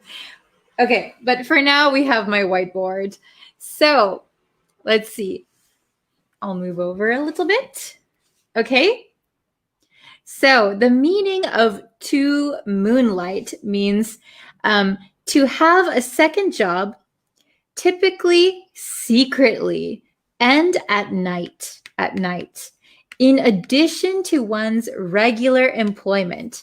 So you have a job, but you also moonlight and you have a second job, usually at night. Usually it's kind of a secret from your boss. Okay. Hello from Bangladesh. Okay. So let's look at these examples. We have 4 examples. Okay. So, and some of them I changed the tense to show you how you can use this. So number 1, he used to moonlight as a bartender. He used to moonlight as a bartender. So it means he probably had a full-time job or a daytime job, and he used to, so he doesn't anymore, but in the past, he used to moonlight as a bartender. So he used to go to a second job at night. Okay? He used to moonlight as a bartender. I used to moonlight as a smoothie maker. I don't know what you would call that. I think there was a word for us, but I don't really remember. Okay. Oh, from Afghanistan, hello. Okay. So number 2. Her day job is working as a teacher, but she moonlights as a YouTuber. Is that me? Her day job, so in the day, her day job is working as a teacher, but she moonlights as a YouTuber. Does anyone else moonlight as a YouTuber? Oh, so Heart says, I'm not seeing anything. What is happening, please? Oh no, can you not see me? Can you see me? Hello? I hope you can see me. Let me know if the video is not working, because then that's a problem. I'll have to figure out what's going on. Can you see me okay? Is it just Heart that's having a problem? Hello from Pakistan. Okay, well, I'll keep going, and if you guys have a problem. Okay, Ali says, I see. Okay, I'm not sure. Okay, so I think the camera's fine. Okay, thank you for answering. Okay, so I'm your silent listener. Oh, thank you for watching. Okay, I'm so relieved you can see me. Okay, so number 3, we're on number 3. Tom had been moonlighting. Okay, so we can also use it like this. Tom had been moonlighting for a rival newspaper for only a week before his boss found out. Oh no. Okay, so Tom had been moonlighting for a rival newspaper for only a week before his boss found out. So maybe he's working as a newspaper reporter at one company, but at night after he leaves his regular job, he moonlights and goes to the rival newspaper, and his boss found out. That is not good. Yes. Okay. So, yeah, if your company or if your boss does not allow you to have a second job, you probably shouldn't be moonlighting at another job, right? You could get in trouble or you could get fired. So you got to make sure that moonlighting is okay with your company, or make sure you don't get caught, right? Okay, so we have the last one, number 4. She hated her 9-to-5 job, but loved moonlighting as an actress. She hated her 9-to-5 job. So 9-to-5 is, I don't know if it's the same in your countries, but in America, a full-time job is considered from 9 a.m. to 5 p.m., 9 a.m. to 5 p.m. So that is a full-time job. So we can just say a 9-to-5. I work a 9-to-5. That means you have a regular full-time job. So she hated her 9-to-5 job, but loved moonlighting as an actress. She hated her 9-to-5 job, but loved moonlighting as an actress. Okay, does everybody understand moonlighting? Oh, I was moonlighting as a telecaller. Oh, is that a true story, Sandy? Because that's one I think a lot of people do. I think a lot of people moonlight as like a telemarketer or moonlighting at a call center. Okay, does anybody moonlight as anything? I used to moonlight as grammar English. So do you mean like a grammar teacher? I used to moonlight as a grammar teacher, because that would be correct. So moonlighting as a job, right? It should be a second job that you have. Oh, Sandy, it's true. Wow. Did you enjoy it? Very good. Okay, so I'm going to read them one more time. Please listen to the pronunciation and let me know if any of the vocabulary or like 9-to-5, if any of these things are a little bit difficult to understand, you can just ask me and I'll explain again.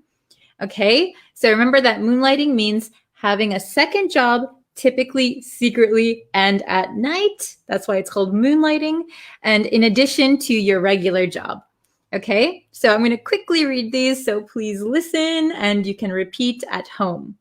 Number 1, he used to moonlight as a bartender. He used to moonlight as a bartender. He used to moonlight as a bartender.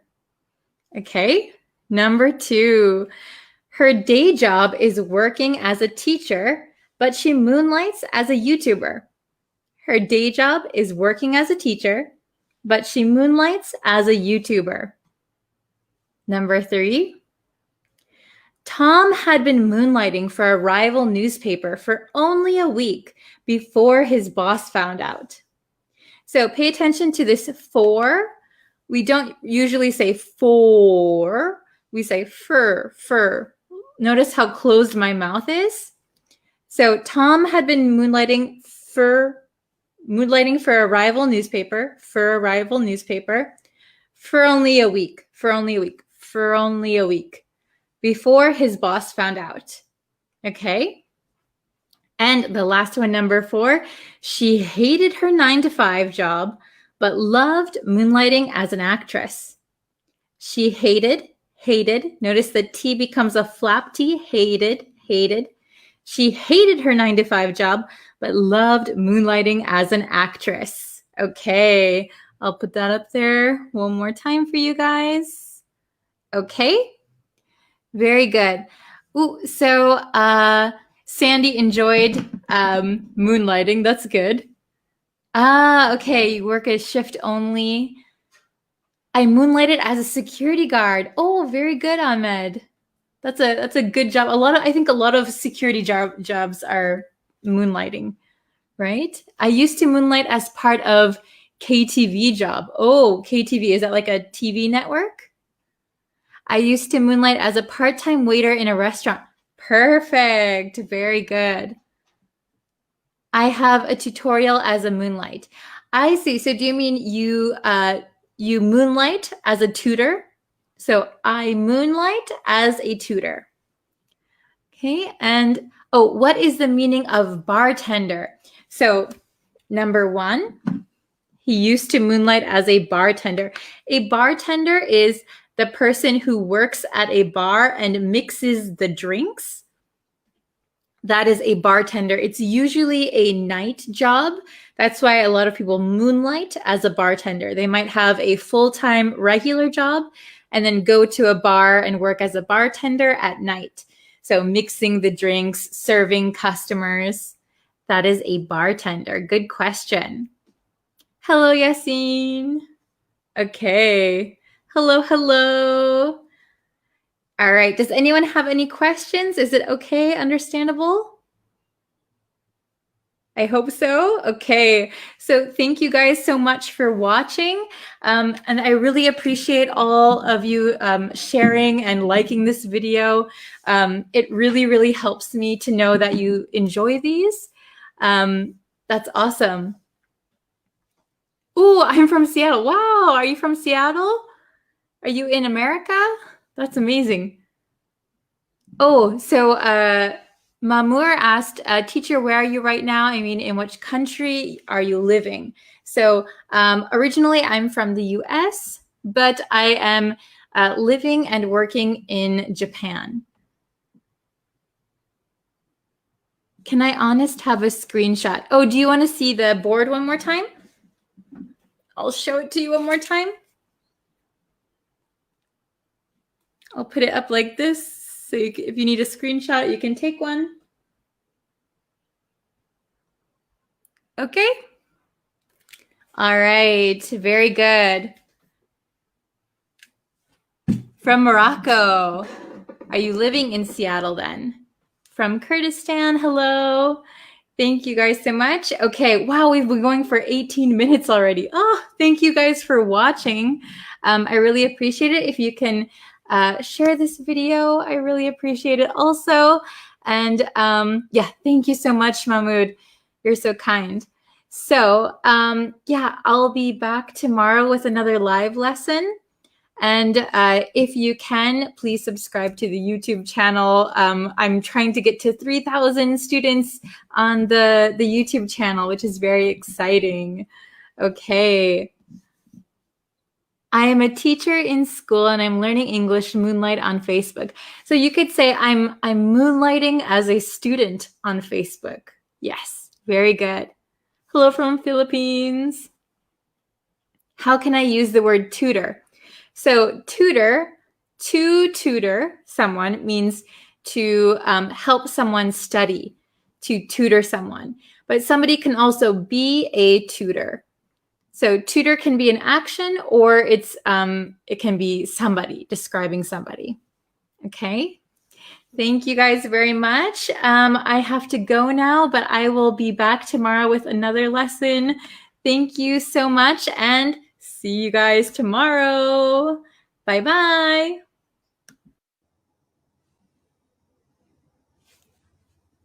Hello, students. Welcome. Thank you for joining today's live lesson. While I wait for some people to join the chat, let me just remind you, if you haven't yet, please subscribe to the YouTube channel. That really, really helps me out. It lets me know that you want to see more lessons. You can also like me on Facebook and follow me on TikTok and turn on notifications everywhere. So that way you will be notified when I go live or when I post new lessons. Okay. Hello and welcome. Long time no see. Hello, Grammar Miat. How are you? It's always nice to see familiar faces in the chat. So hello, hello. Hello, Poncho. Hello, Monley. Hello, Dahlia. Hello, Bagel. Devashka, hello. Welcome, everyone. Okay. Thank you guys for joining. It looks like we have quite a bit of people in the chat, so we can go ahead and start our lesson.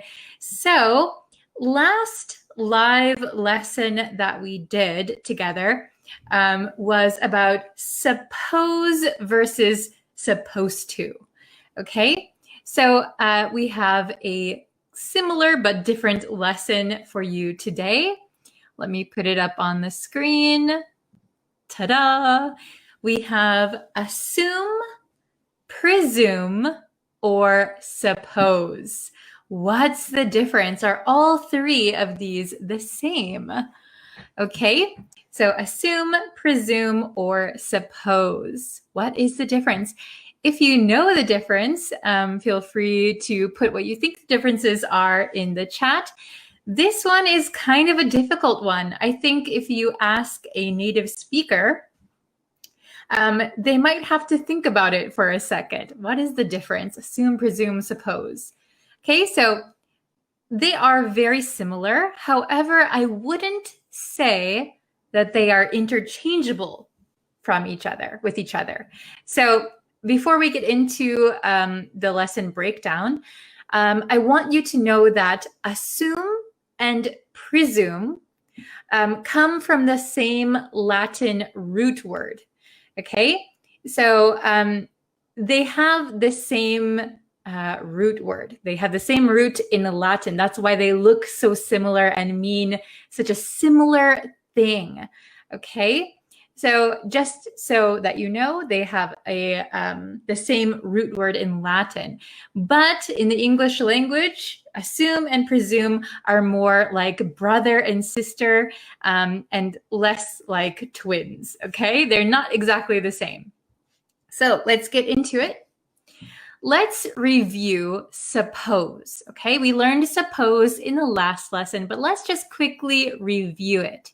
So the suppose that we're looking at in this lesson is when you think that something is likely to be true based on some facts or your own assumptions. Okay, so there might be some facts or just your imagination or your feeling, so you think something. Okay, in I guess American English, a very similar word to suppose is guess. Okay, I am a native speaker. I'm from Wisconsin in the United States. Okay, just FYI, I think some people are new in the chat. I'm from the US, but I live in Japan. Okay, so to think that something is likely to be true based on some facts or your own assumptions. So that means that you have some evidence, okay? Or you have an assumption in your mind. Let's get into the example, okay? So I suppose he's studying for his exam at the moment. So I know he has a test. I know he has a test coming up. And I am thinking, I'm imagining, okay, that he is studying for his exam. The second example, I don't have the key, so I suppose you have it. Okay, I don't have the key, so I suppose you have it. So me not having the key is a fact, right? So it's not based on all facts. So I don't know 100%. I'm not sure 100%, but I have some facts, so I think something. Okay, very good. So, okay, I suppose he's studying for his exam at the moment. I don't have the key, so I suppose you have it. All right, very good. Okay, So let's go to the next. Assume, okay? So assume is to accept something to be true without question or proof, okay? To accept something to be true without question or proof. So if we look at the difference between suppose and assume, suppose is there is some doubt. You are doubting something, but you think it's true. So very similar to the English guess. I guess something. I suppose something. Assume means you accept something to be true without question or proof. So they're a little bit different. Can you see the difference? Okay. So the first example, we shouldn't assume things about others. We shouldn't assume things about others. So we shouldn't think something is true without any proof. Okay, so assume means you think something is true without any proof. The next one, I assumed that you were coming to class. I assumed that you were coming to class. So that means that although I didn't have proof, you didn't tell me you were coming to class, but I just assumed that to be true. I thought that was a fact. Okay. Hello from Madagascar. Hello from Poland. Welcome. Okay. Now let's look at presume. Presume. So to presume means to suppose that something is the case on the basis of probability. Okay. Especially with confidence. So you are supposing something with confidence, okay? So here, presume you have some evidence, you have some proof, and you confidently think something, okay? I presume she's been here before because she knew exactly where to go. Okay, I presume she's been here before because she knew exactly where to go. So I have some evidence that she's been here because she knew where things were. So because of that, I am confident that she's been here before. So the key difference between presume and assume is that assume lacks confidence. Presume has confidence, okay? Judging by the time, I presume you've already eaten. So if it's very late in the day or late in the evening, maybe you think that somebody has already eaten, but you're quite confident in that because it is already past dinner time. So judging by the time, I presume you've already eaten. Okay, very good. So really quick, we'll just do a quick review. Suppose. This expresses some doubt of the assumption. So you have an assumption, but you also have some doubt. Going down, we have assume.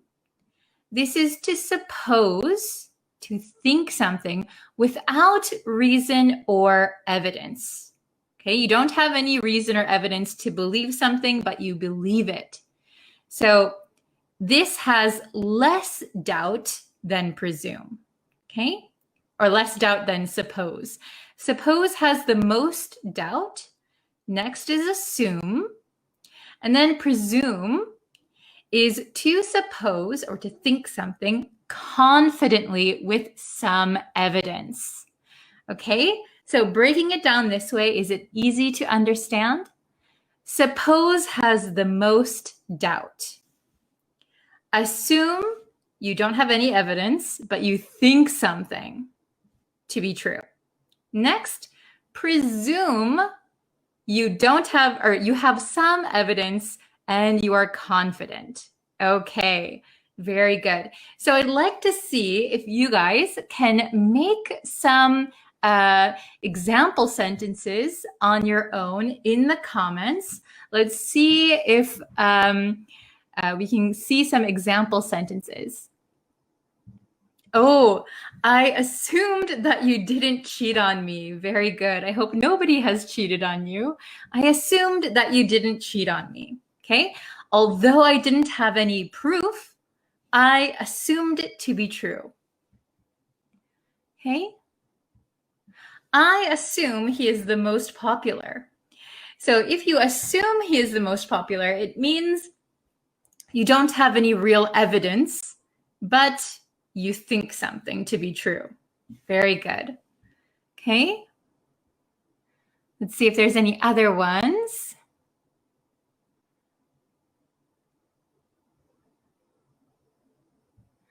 I do not have enough money, but I suppose he will lend me some bucks. Ah, very good. So bucks, we say, could you lend me a few bucks? So instead of some bucks, usually we say a few bucks. But I suppose he will lend me a few bucks. But why do you assume that? I presume that because he is my best friend. Oh, well done. Very good. So I suppose he will lend me a few bucks. So I have some doubt, but I think it will happen. Why do you assume that? I presume that because he is my best friend. Well done. Okay. Ah, very good. I suppose you have learned some Japanese letters. Yes, your guess is true. Very good.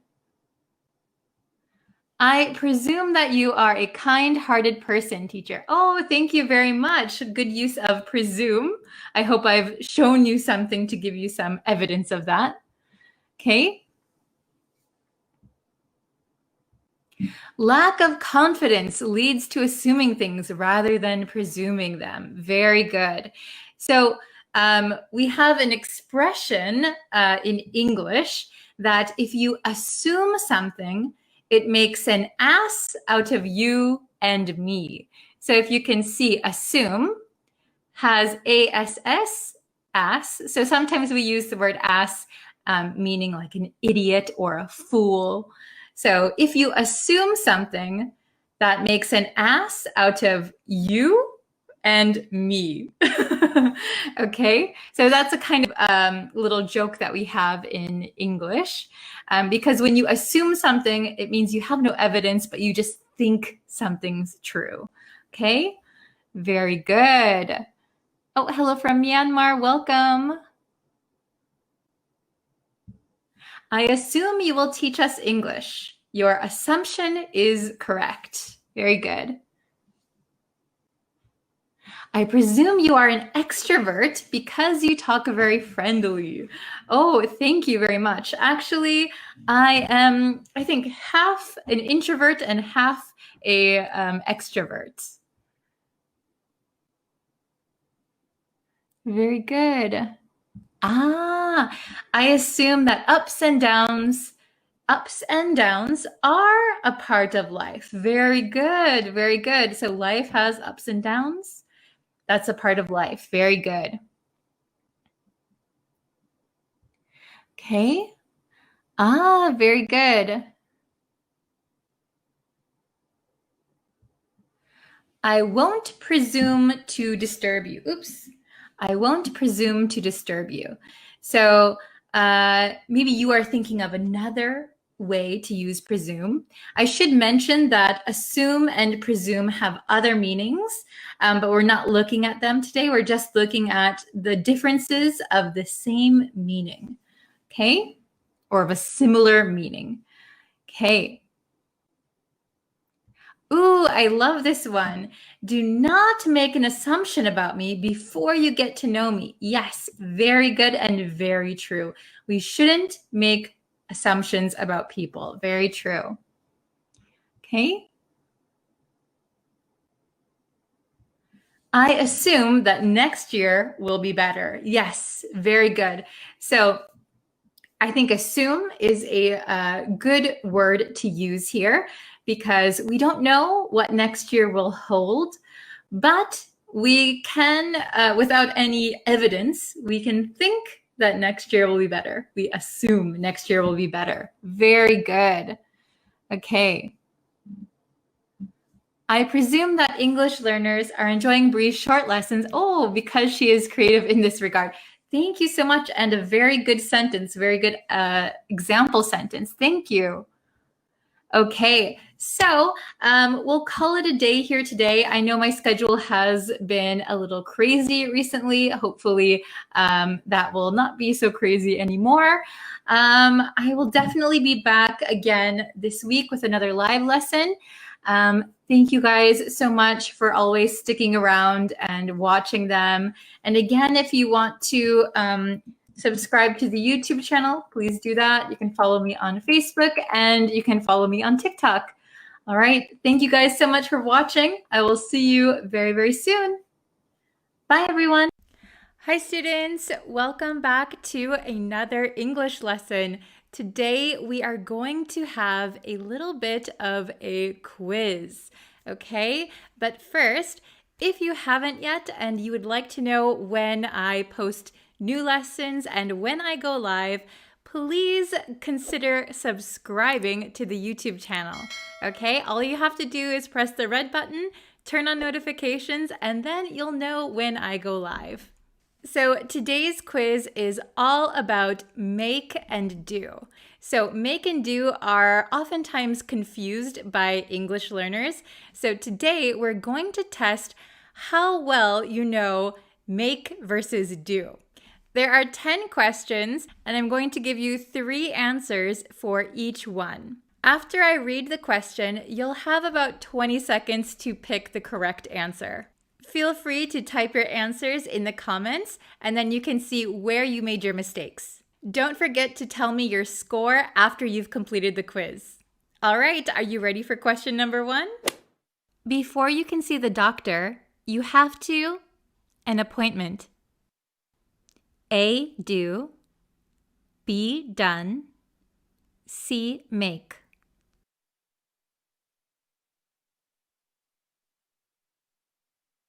The correct answer is C, make. So when we talk about appointments, we use the word make. We make an appointment. We make a reservation. We would not use do for an appointment. Question number 2. A mistake on the test. A, did. B, made. C, done.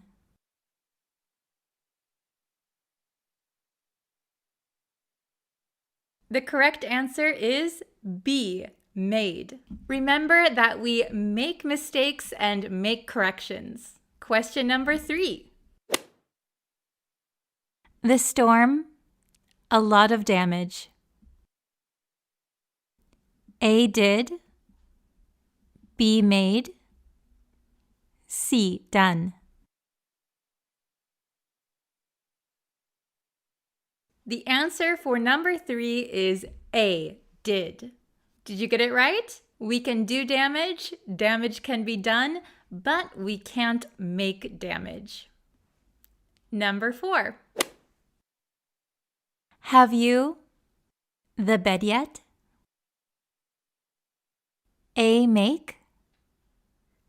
B, made. C, done. The correct answer for number 4 is B, made. We make a bed. We don't do a bed. To make a bed means that you make the bed clean. So after you wake up, you put the pillows back nicely, you put the bed sheets on, maybe a quilt, you put the blankets on, and the bed is made. Question number 5. You should more of an effort. A, make. B, do. C, have done. The correct answer for number 5 is A, make. This might have been a little bit tricky for people who see should and then have done. You should have done something. However, I tried to trick you a little bit. We make an effort. We don't do an effort. Remember that the idiomatic phrase for this one is make effort. Question number 6. He didn't his homework. A did. B make. C do.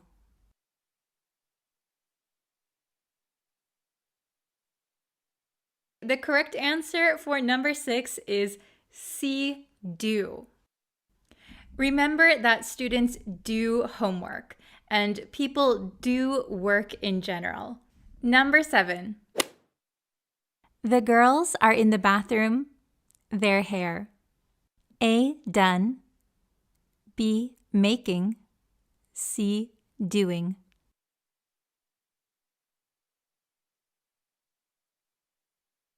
The answer for number 7 is C, doing.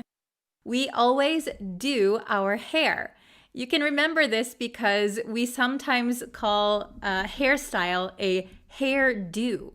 For hair, makeup, and nails, we use do. Do your makeup, do your hair, do your nails. 3 more questions left. Let's try question number 8. I can't any promises. A make. B do. C did.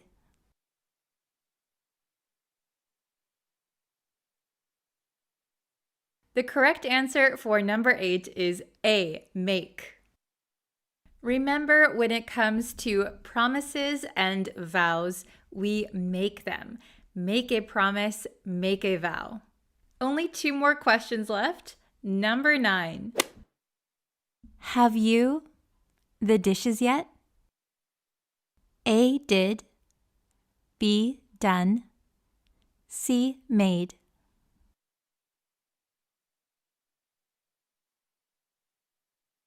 The answer to question number 9 is B, done. Have you done the dishes yet? So dishes is a part of household chores. When we say do the dishes, we mean wash the dishes. All right, ready for the last question? I think you can get this one. Question number 10. I the laundry yesterday. A have made. B did. C made. The correct answer for number 10 is B, did.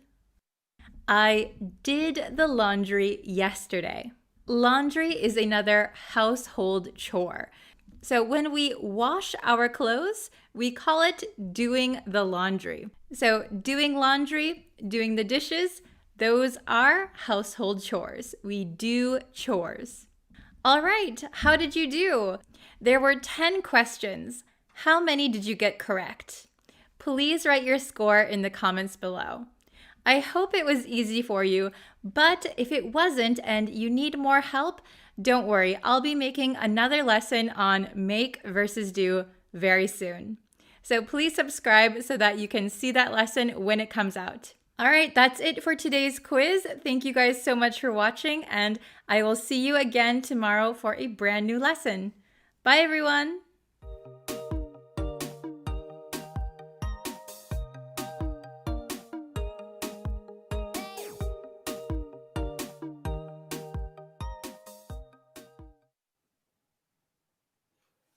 Hello, everyone.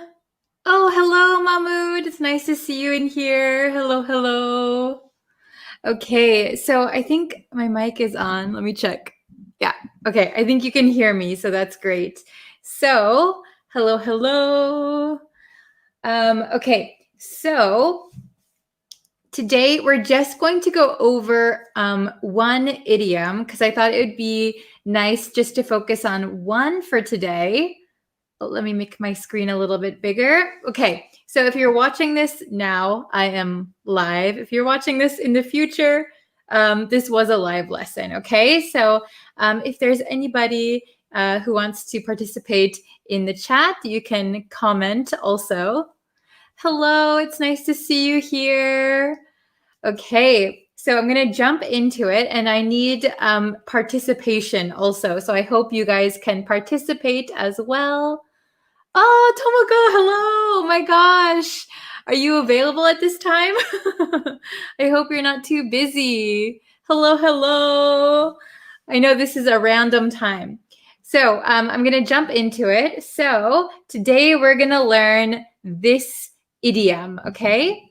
I have a lot on my plate. Hello. Oh my gosh, there's a few of you in here. That's great. Hello, think positive. Hello, hello. Okay. So, we're going to learn this one today. I have a lot on my plate. So, what does this expression mean? What does this mean? Does anybody know this idiom, this expression? I have a lot on my plate. Does anybody know? Any guesses? Let's see. Oh, hello, Bilal. Hello, Konya. Hello, Think Positive.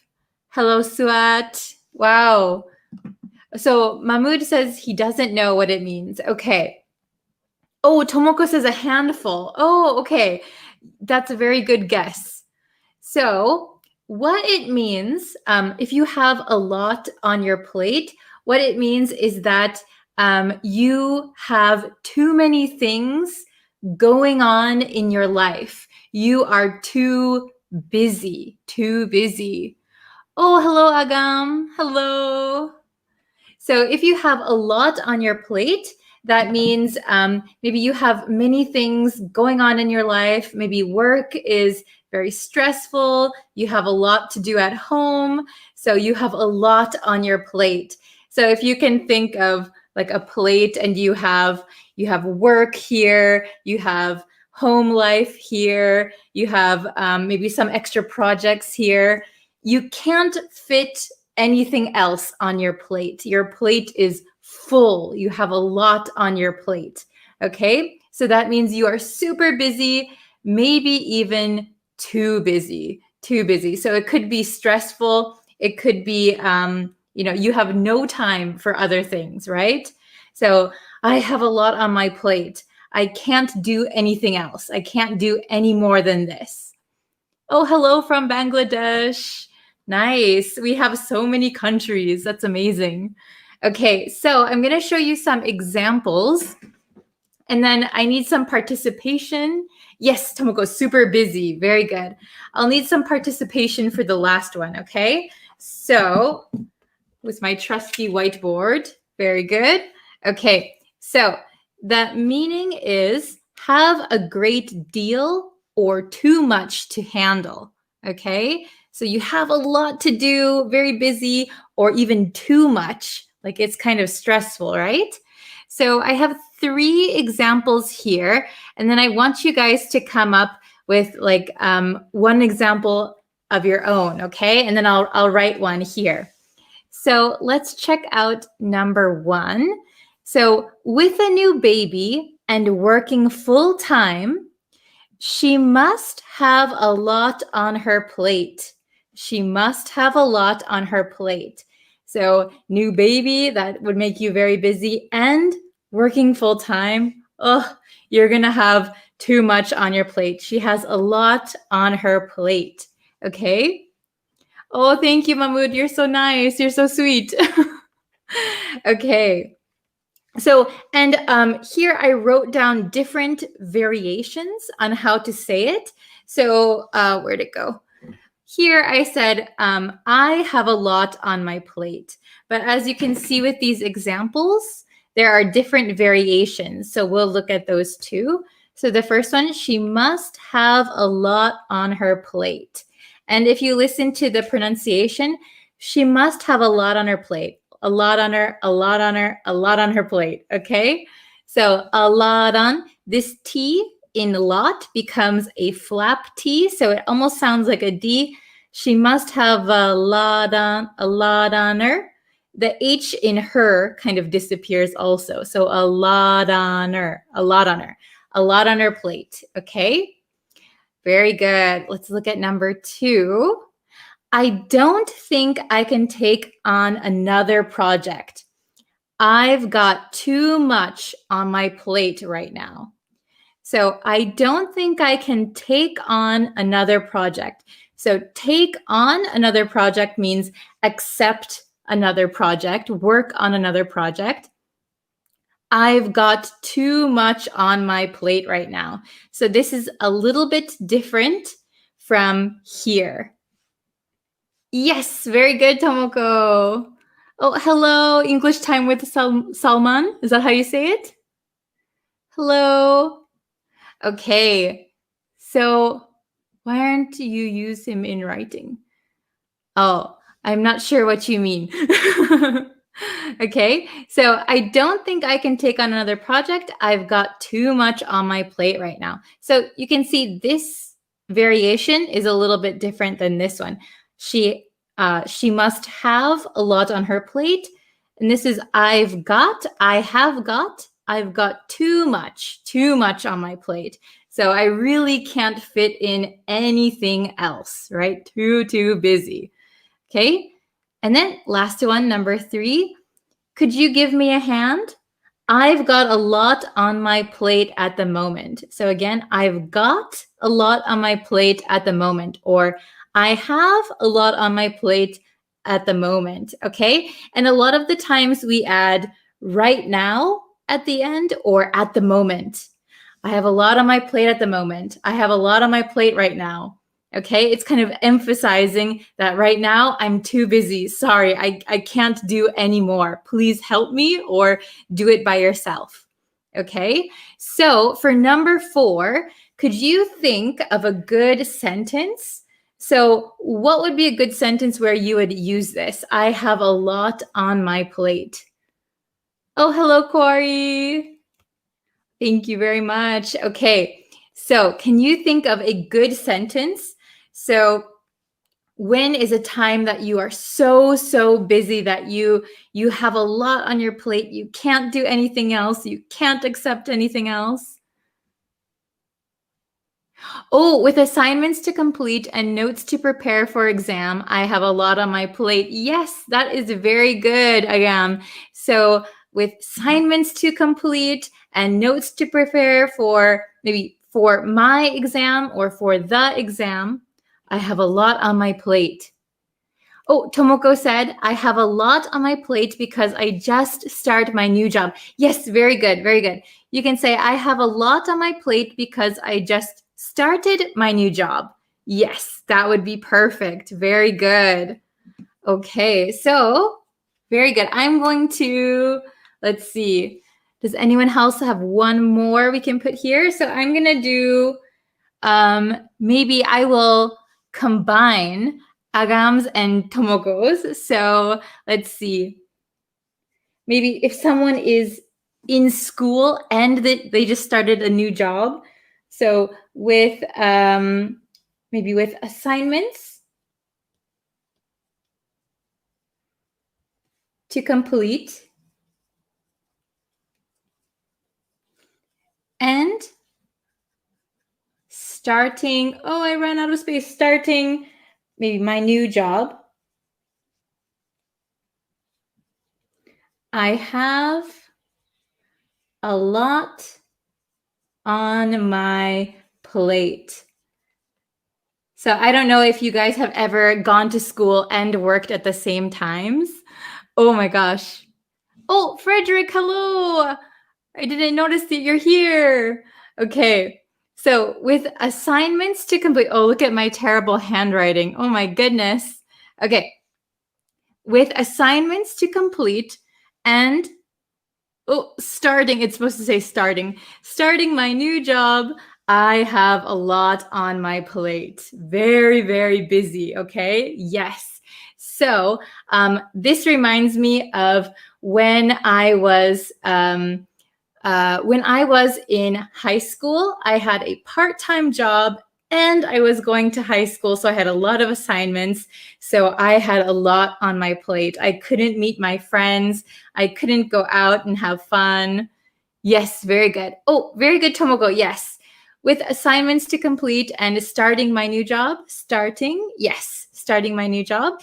Or you could say with assignments to complete and yeah, maybe that's the best way to say it. That's the easiest way, starting my new job. Oh, it's totally off the page. Sorry. Okay, so I'm going to go over these one more time so you can pay attention to the pronunciation. Okay, so remember that I have a lot on my plate means have a great deal or too much to handle. So number one, with a new baby and working full time, she must have a lot on her plate. She must have a lot on her plate. Okay? I don't think I can take on another project. I've got too much on my plate right now. Could you give me a hand? So this is could you give me a hand? Give me a hand. Could you give me a hand? I've got a lot on my plate at the moment. Okay? And then the last one that we did together, with assignments to complete and starting my new job, I have a lot on my plate. Okay. Is it understandable for everyone? Oh, thanks for stopping by, Frederick. Okay. So I hope you guys understand, and I hope you can use this the next time you are super busy. You can just say, oh, I have a lot on my plate right now. Sorry. Okay. Very good. So you can use this in casual conversation, in business, anytime. All right. So I hope you can say this the next time you are busy. Very good. Okay. So that's all I have time for today, unfortunately. I need to eat lunch. I'm super hungry right now. Okay. Unfortunately, I don't have a lot on my plate in terms of food. Okay, thank you guys so much for watching. It was so nice to have you guys. Very good. So thank you so much, and I will see you in a few days. We'll have another lesson on YouTube. Okay, thank you very much. Sorry it was short. Bye.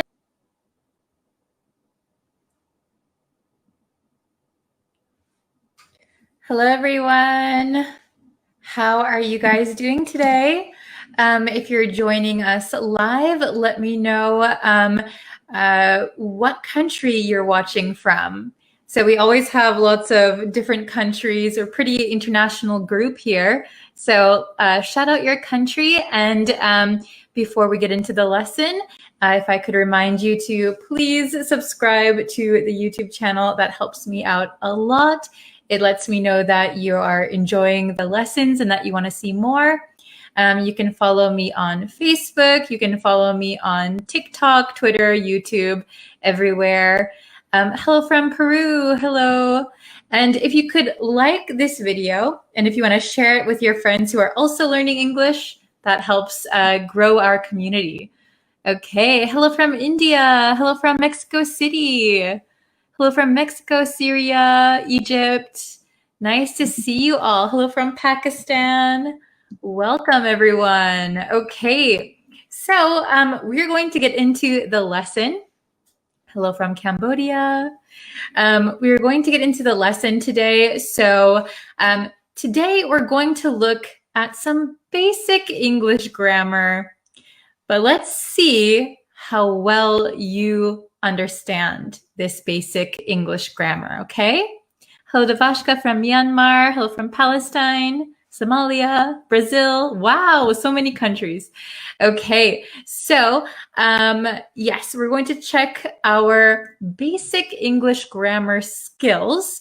We're going to be looking at adjectives, nouns, and verbs. So actually, a word can be a noun in one sentence, can be a verb in another sentence, and it can be an adjective in a different sentence.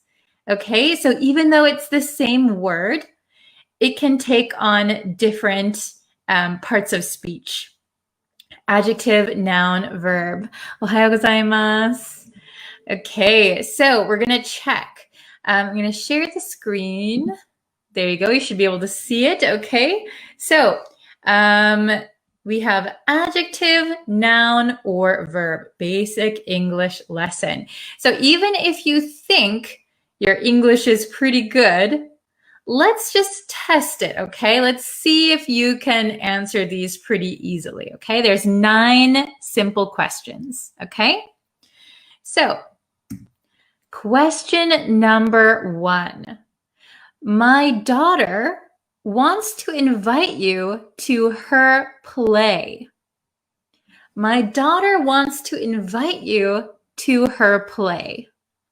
So the word that is underlined is play. In this sentence, is it a verb, an adjective, or a noun? So if you don't know, a verb is an action word. An adjective describes a noun, and a noun is a person, place, or thing. So in question number 1, do you think play is a verb, an adjective, or a noun? Write your answers in the comments. Let's see who can get it correct. Okay, so I see some people saying verb, some people saying noun. Hello from Bangladesh. Hello, hello. Okay. Very good. Very good. Okay, I see some correct answers.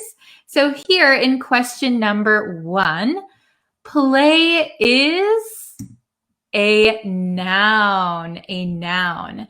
So when you hear the word play, you might automatically think it's a verb. Play, that's an action, right? Like you play with the kids, you play with your friends. But here, my daughter wants to invite you to her play. This is a noun because her play means, for example, if you know what a school play is, you get a script, you have to memorize some lines, like Shakespeare. Shakespeare wrote plays. Okay, you wear a costume, you get on stage, lots of people are watching you, and you tell a story on stage. That is called a play, and that is a noun. So my daughter wants to invite you to her play. Okay, very good. So it is a noun here. Question number 2. The children love the play kitchen at their kindergarten. Okay. Very good. The children love the play kitchen at their kindergarten. Oh, we have a quick question that I want to answer. So, 2 nouns can be used together? Yes. So, when 2 nouns are used together, usually one noun is acting as an adjective. So, for example, a race car. Race is a noun and car is a noun, but here race is acting as an adjective. Okay? So the children love the play kitchen at their kindergarten. Oh, I see lots of people saying adjective, some people saying verb. Adjective. It is an adjective here. So the children love the play kitchen. So here, we have the word the article the. So we know that one of these words is going to be a noun. Here, kitchen is a noun. So play is describing the kind of kitchen. So you will often hear this in English when talking about children's toys. Okay, so it's not a real kitchen. It's a play kitchen. So a very small kitchen, maybe it's made of plastic that kids can pretend they're using a real kitchen. Okay, so the children love the play kitchen. So kind of pretend kitchen, toy kitchen at their kindergarten. Kindergarten is before elementary school. So usually in America, we have preschool for really, really young kids, then kindergarten. Maybe they learn how to write letters. They learn 1, 2, 3, 4. and then elementary school. So kindergarten is for very young children. Okay, question number 3. Let's play outside. This one should be easy. Let's play outside. Is it a verb, an adjective, or a noun? What do you guys think? Oh, I put the answer. So it is a verb. It is a verb. Sorry, I didn't give you a long time to answer. Let's play outside. So here we're talking about the action, about playing with our friends, playing outside. Let's play outside, okay? Very good. Question number 4. Take a look at this sentence. I go for a run every morning. I go for a run every morning. Is this a verb, an adjective, or a noun? So for question number 4, please write down your answer. Okay? Oh, I see lots of good answers. Yes, yes, yes, yes. Very nice. Well done. So the correct answer here is noun. It is a noun. So if you notice, we say a run. So we can say go for a run. Go for a walk. So in these sentences, when we say a run, a walk, these are nouns. It's kind of like the event of running, event of walking. Think of it as an event. So if you said, I go running every morning, that would be a verb. But, or if you said, I run every morning, that would be a verb. But a run is a noun. Very good. Number 5. This one should be easy. We ran across the field. We ran across the field. Is this a verb, an adjective, or a noun? What do you think? Okay, write your answers. Oh, very good. Adal, Awatif, Mohammed, hello. Abdo English. Yes, that's correct. Okay, very good. Devashka, Pew, very good. So number 5, the answer is verb. We ran across the field. So here we're talking about the action. We're doing the action, okay? We ran across the field. Very good. Getting easier? Let's try number 6. I have a runny nose. Could you hand me a tissue? I have a runny nose. Could you hand me a tissue? Is this a verb, adjective, or a noun? What do you think? Okay, I have a runny nose. Okay, I'm seeing lots of mixed answers. Oh, Devashka Pugh, very good. Okay, awesome. So here it is an adjective. Adjective, very good. So when we say a runny nose, notice that we have the article, a. So we know that something here is a noun. And if we look, nose is a noun. What kind of nose? A runny nose. So this is an adjective. And we learned runny nose quite a while ago when we talked about health in English. So if you have a runny nose, it means the kind of green or yellow stuff in your nose is coming out like water. So if you have a cold, if you have allergies, you might have a runny nose. You keep wiping it, okay? A runny nose, that's an adjective. Good. Okay. Okay, good question. What does have mean here? So when we talk about our health condition, we use have. I have a runny nose. I have a cough. I have a headache.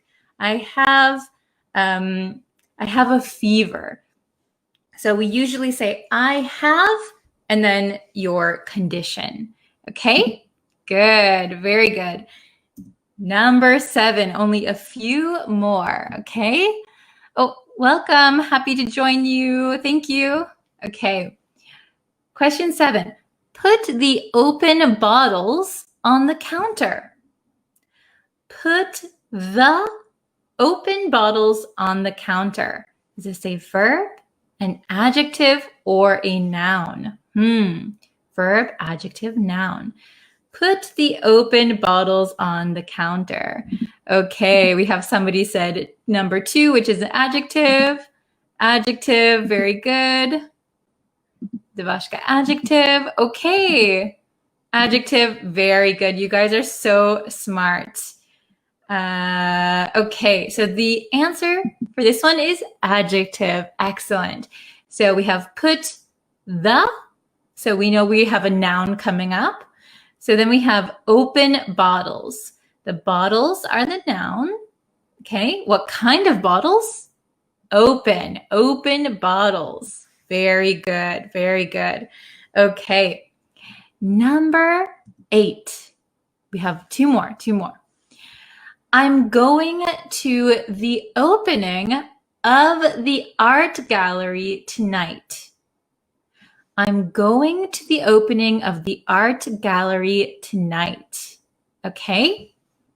So here we have verb, adjective, noun. Okay? Excellent. Is it a verb, adjective, or noun? Opening. Okay? Very good. Wow. Okay, I see lots of good answers. Yes? Okay. So there are some people saying verb, some people saying noun. No one is really saying, maybe some people are saying adjective. Okay.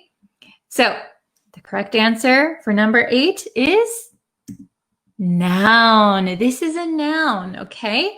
I'm going to the opening of the art gallery tonight.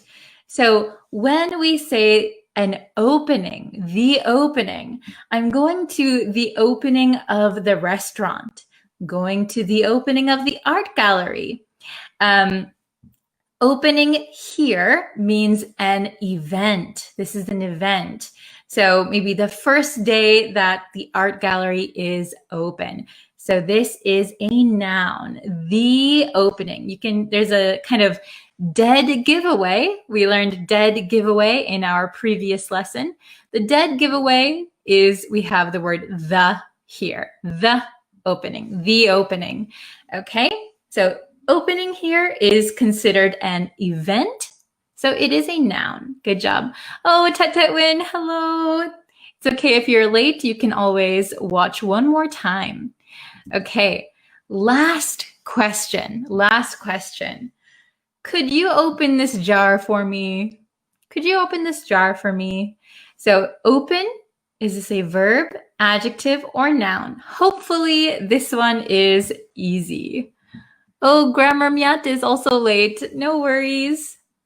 Welcome everyone. Okay. Oh, okay. We have verb. One is verb. Okay, you guys got it. Nice job. Okay. Easy one, right? Okay, verb. It is a verb in this sentence. Could you open this jar for me? So we're talking about this action of opening something, opening a jar, opening a door, open. Okay, so this is the verb. Good job. So that was the last question. There were 9 questions in total. How many did you get right? Let me know in the comments. Did you get 9 out of 9? If you came in late, maybe you only got 1 or 2. That's okay. But I hope that it was a little bit challenging. I hope that you were able to get a little bit of a new experience with these words. I taught play kitchen considered as combined word. You thought play kitchen was considered as a combined word. So I think you mean like a compound word. So play kitchen, I think, is usually written as two words. So we often say like playhouse. Maybe playhouse would be one word. But play kitchen, play. If you have anything that is fake for children, we can put the word play in front of it and it becomes like pretend something. Very good. 9 out of 9. Very good. 9 out of 9. Perfect. 9. Good job. Playground. So playground is one word. A playground. Yes. Okay. Hello from Nigeria. Welcome. Well, I'm glad you guys got many questions correct. That is awesome. I hope you could also learn something new, maybe some new vocabulary. PlayStation. Do you mean like the console? The video game console?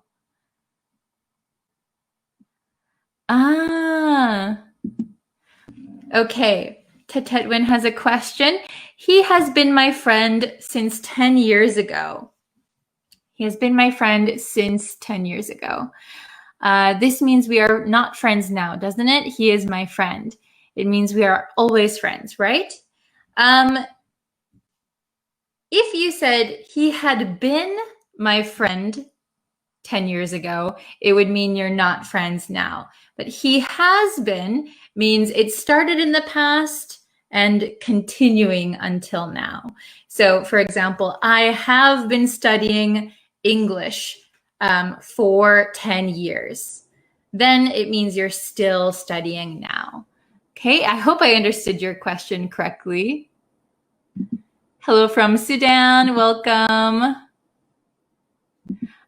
Play Store, yes. So if you're, if you have some like little tiny pretend store for children, you could call it a play store. Or if they made it out of cardboard or something, you could call it a play store. You could call it anything, could be play something for children. Okay. Oh, welcome from the Philippines. No worries if you're late. Okay, hello from Iraq. Okay, so I hope you enjoyed the lesson. I think I will end it here. Let's call it a day. There will be another lesson later on YouTube. So if you could subscribe to the YouTube channel, I would appreciate it. There will be another live lesson on Facebook tomorrow. So you can follow me on Facebook. And I try to update TikTok every day as much as I can. Okay. Thank you guys so much. Okay, so thank you, and I will see you very, very soon. Enjoy the rest of your day. Thank you, everyone. Bye-bye. Hi, everyone. Thanks for joining. Oh, did I turn on my microphone? Yes. Okay. Hello. Are you guys ready for this lesson today? We are going to do, this is going to be the last new lesson for the week. And then tomorrow I'm going to do a review lesson so we can remember everything that we've learned. Hi. Hello, Daniel. Hello. How do you say your name? Mir? Hello, Amit. Hello, Mohammed. How are all of you guys? Oh, my day is going very well. It is a little bit, it doesn't look like it, but it is a little rainy today. It was just pouring outside. It was raining really heavily.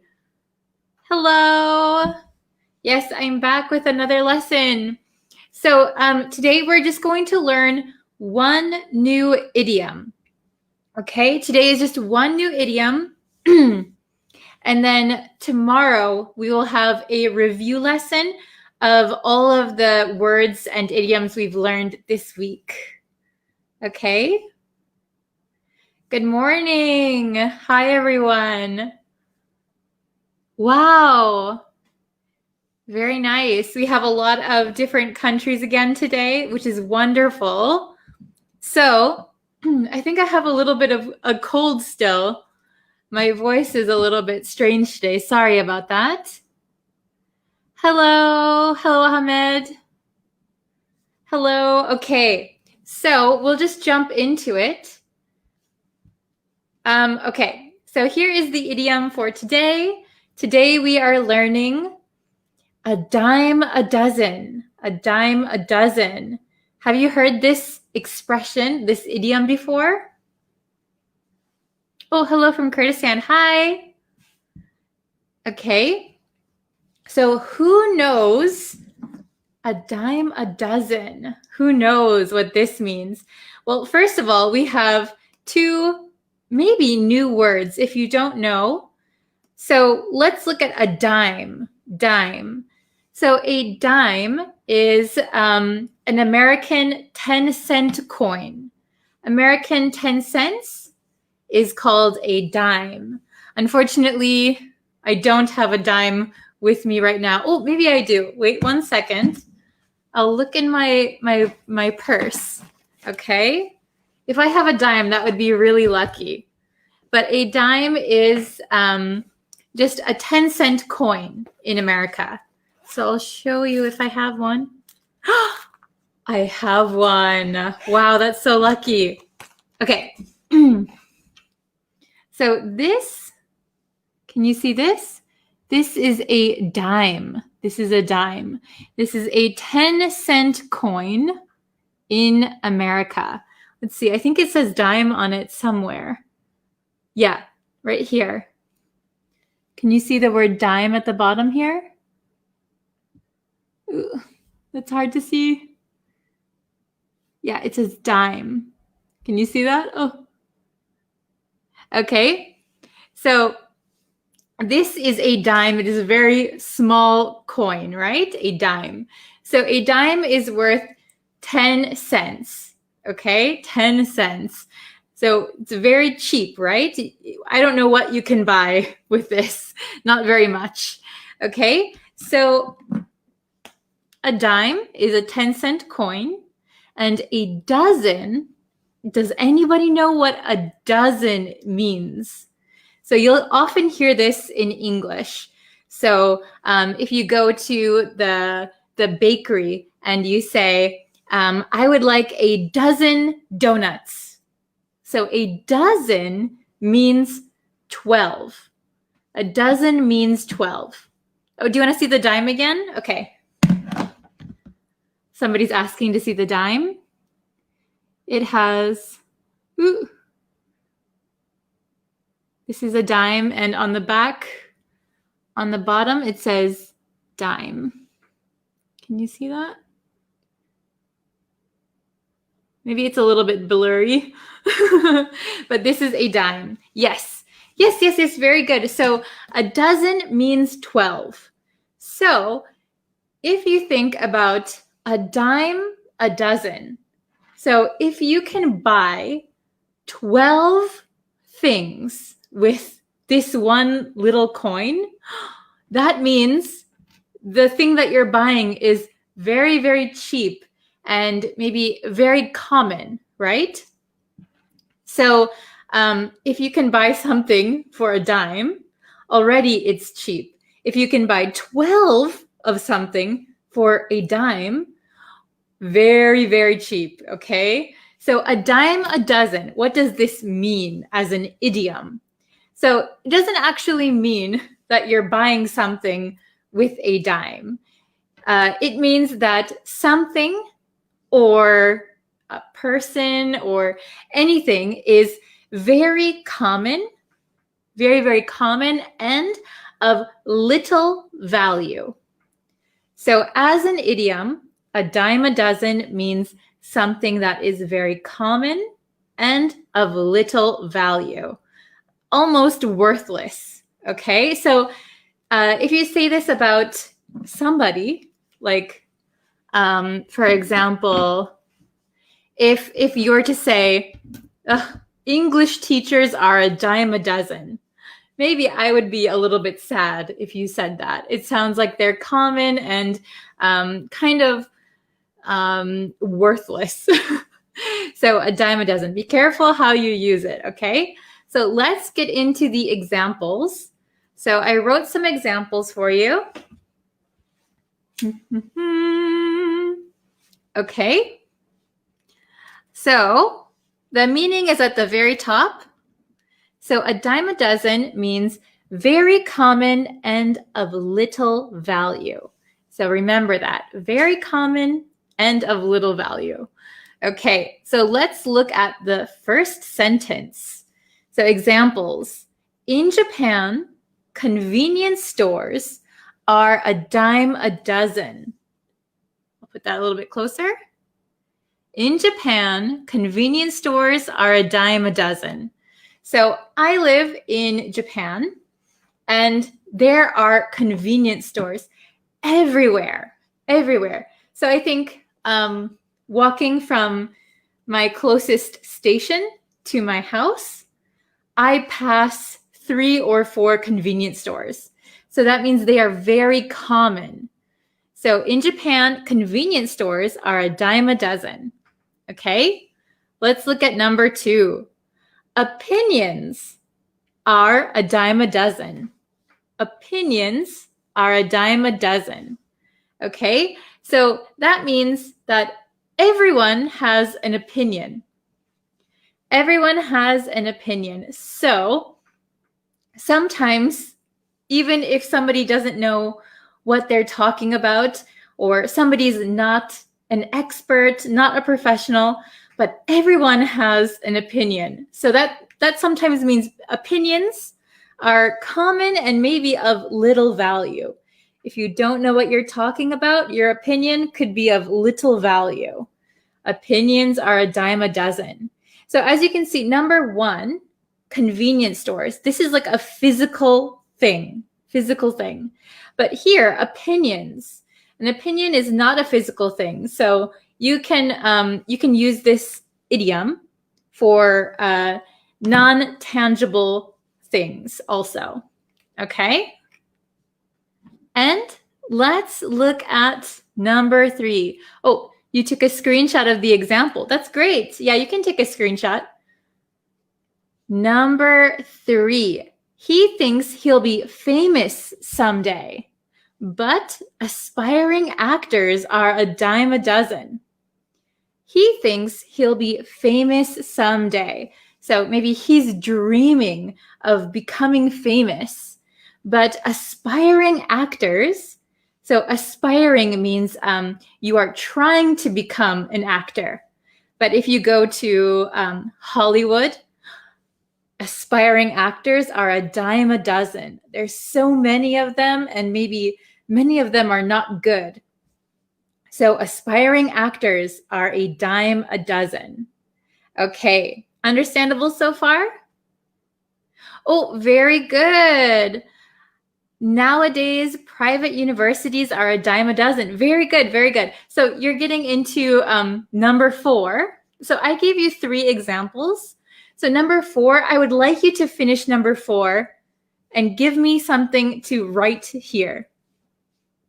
So number 4, a dime a dozen. So what do you think is a dime a dozen? Can you give me some examples? So I see, I don't know how to pronounce your name. Inger Ahmed said private universities are a dime a dozen, which is a very good example. Does anyone have anything else that I should write here? Do you have another example, a dime a dozen? Something that is very common and maybe not worth a lot. Okay. Private universities is a good one though, because that's pretty true. Yeah, this will help you with your speaking because in America, at least, we often say this when we want to talk about something that's like really common. Okay, who has an example? A dime a dozen. Please write it in the comments so I can see it. And if you have a really good one, I'll write it here. Okay. A dime a dozen. Who can give me something that's very common? So we talked about physical things like convenience stores, opinions, or people. People, aspiring actors are a dime a dozen. Oh, hello, welcome. Brother says, my words are sometimes a dime a dozen. Oh, that's a very good one. Yeah, so you could say, if somebody talks a lot, you could say, oh, your words are worth a dime a dozen. It's very cheap to get your words out because you talk all the time. Okay, can anyone else give me a good example? Something, a dime a dozen. What do you think is very, very common and of little value? Oh, you're welcome. Okay, maybe we'll go with, here, I'll write it down here. Okay. Let's see. Oh, hello. Is your name Shyam? I'm very bad at pronouncing different names. Sorry if I pronounce your name wrong. I'm not trying to insult you. Okay, so I'm gonna put, let's see. How about we could say, oh, very good. Political issues are a dime a dozen. Yes, that is a very good one. I'm going to write that one down. Political issues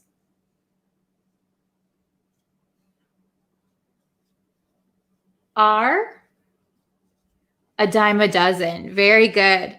Political issues are a dime a dozen. That is very true. There's so many political issues in the world, right? Okay, that is a great one. Okay, so I'm going to read them one more time. So please listen. And if you'd like, at home, you can repeat out loud, and that will help you with your pronunciation. So the idiom is a dime a dozen, a dime a dozen, a dime a dozen. Okay? So number one, in Japan, convenience stores are a dime a dozen. In Japan, convenience stores are a dime a dozen. Number two, opinions are a dime a dozen. Opinions are a dime a dozen. Number three, he thinks he'll be famous someday, but aspiring actors are a dime a dozen. He thinks he'll be famous someday, but aspiring actors are a dime a dozen. Okay, and then the last one that you guys helped me with, political issues are a dime a dozen. Political issues are a dime a dozen. Okay, so get used to hearing a dime a dozen, and try saying it out loud. Okay, so once you get used to using it, you're going to sound a lot more fluent. You're going to sound like an American speaker. It's going to be great. Oh, hello, Frederick. Frederick from Switzerland. Hello. Oh, very good. I'm glad you remembered a dime a dozen now. That's excellent. So please practice it. And tomorrow, like I said before, tomorrow is going to be a review lesson. We're going to review all of the idioms that we've learned this week. So from Monday to today, we're going to review all of the idioms that we learned. So please go back and study those lessons, and then join tomorrow's lesson, and I'll give you some excellent exercises. Oh, from Afghanistan, hi. Okay, so I think that's it for this video.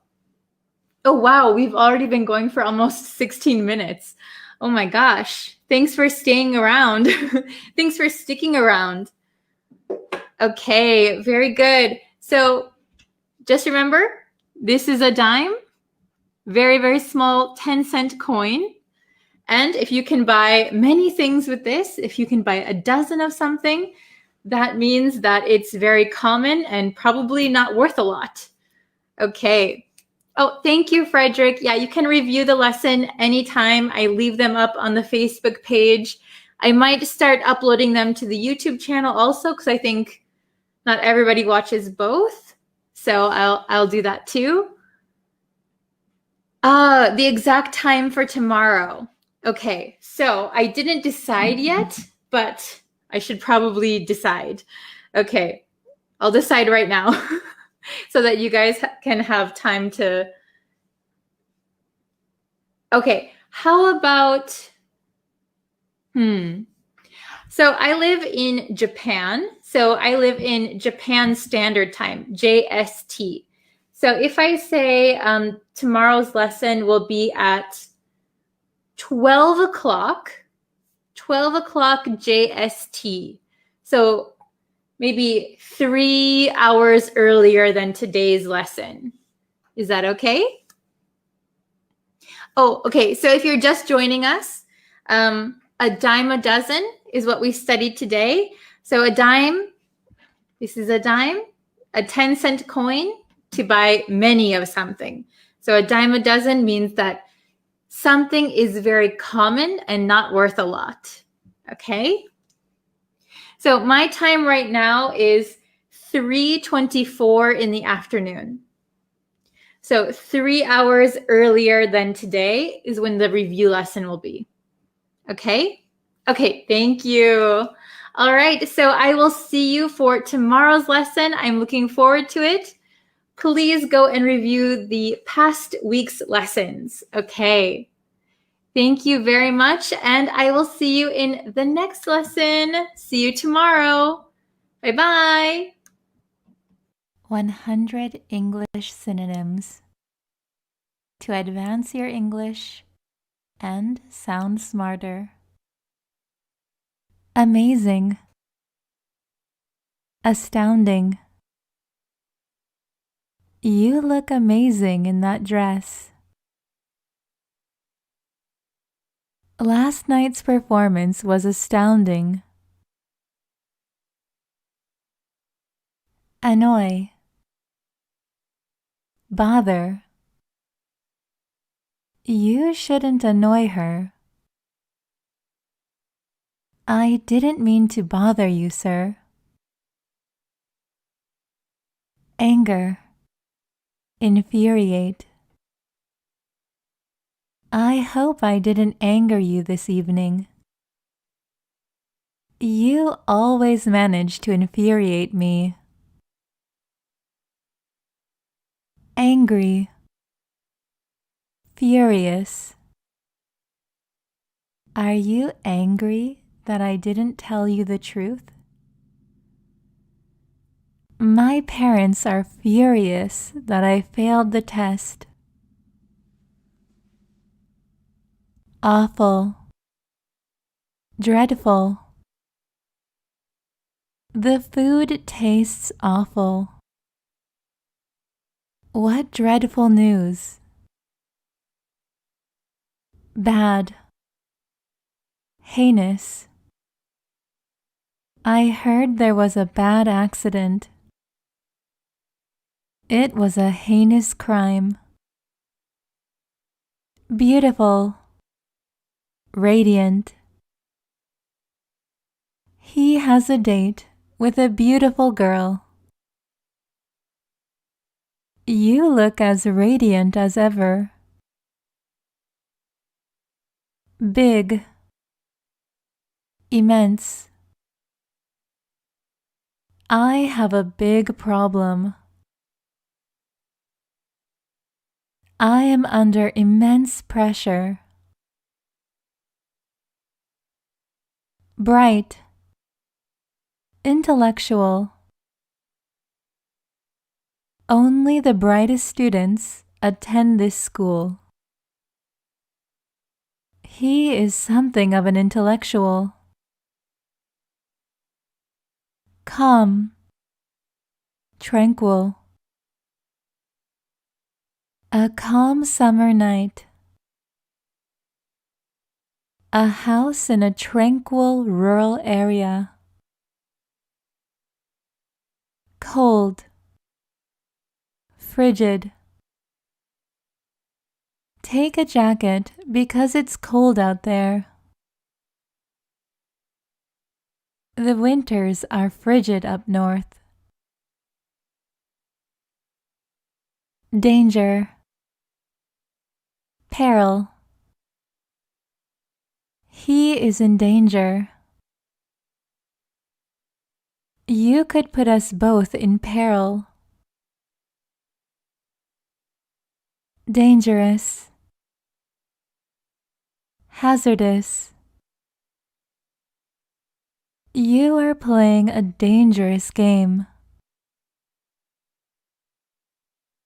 This toy is hazardous for young children. Dark. Gloomy. It's getting dark outside. The sky looks rather gloomy. Delicious. Delectable. The cake looks delicious. We offer a delectable array of dishes. Difference. Disagreement. There was a difference of opinion. They seem to be in some sort of disagreement. Dull. Tedious. The event was incredibly dull. My work is so tedious. Interested. Eager. I'm interested in studying abroad. We are eager to start the project. End. Halt. We are ending our long-term partnership. Production will halt later this year. Fair. Unbiased. Who said the world was fair? It is important to have an unbiased judge. False. Unfounded. Your statements are false. His claims were unfounded. Famous. Renowned. He is a famous singer. She is a renowned scientist. Fast. Hasty.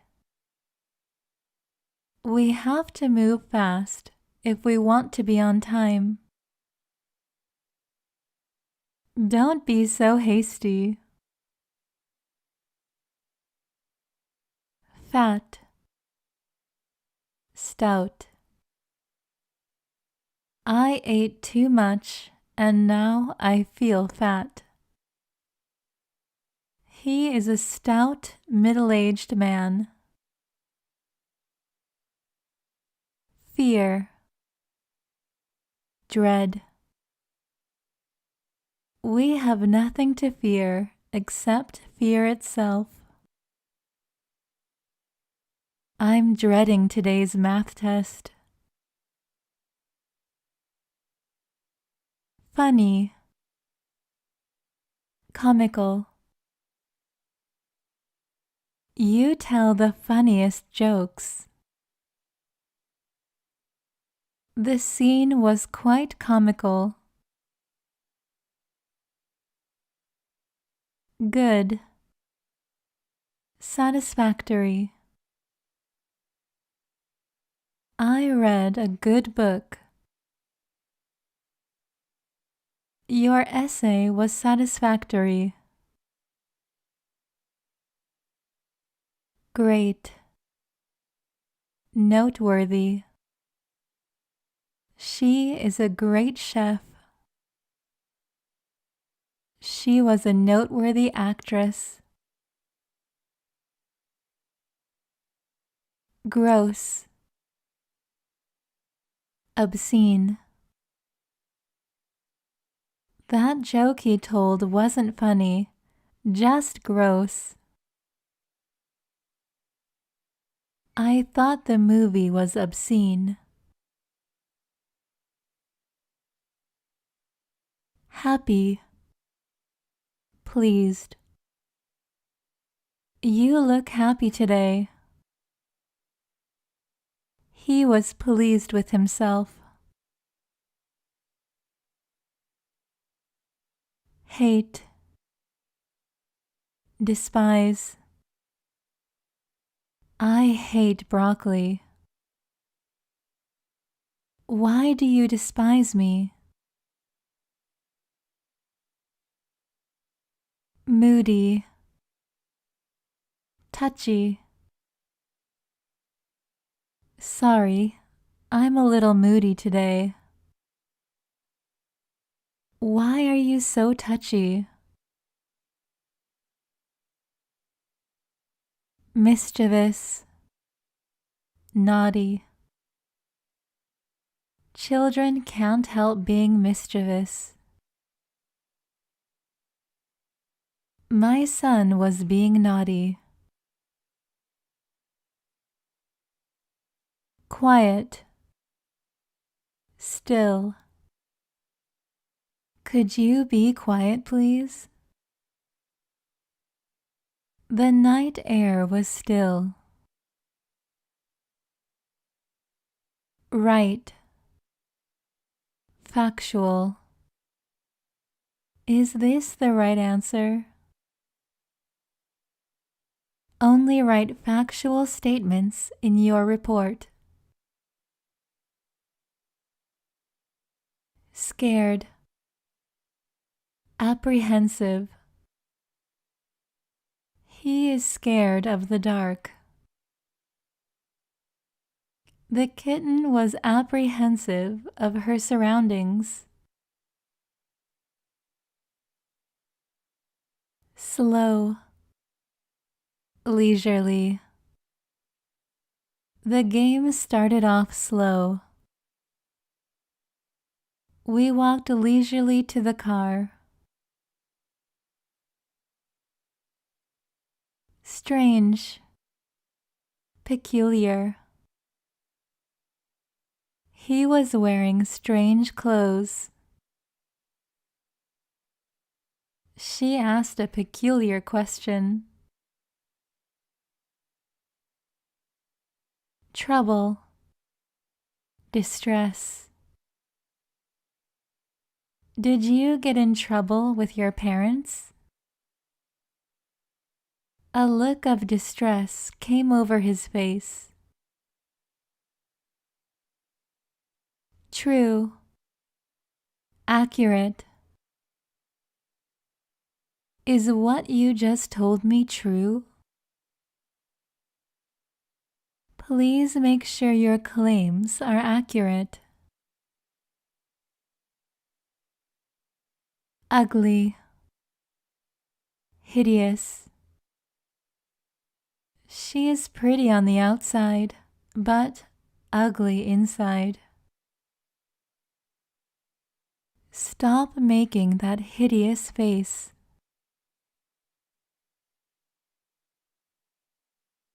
Unhappy. Dejected. They have always been unhappy together. The team was dejected after the loss. Wrong. Mistaken. Every answer on the test was wrong. I must have been mistaken. Neat. Well kept. My desk is always neat.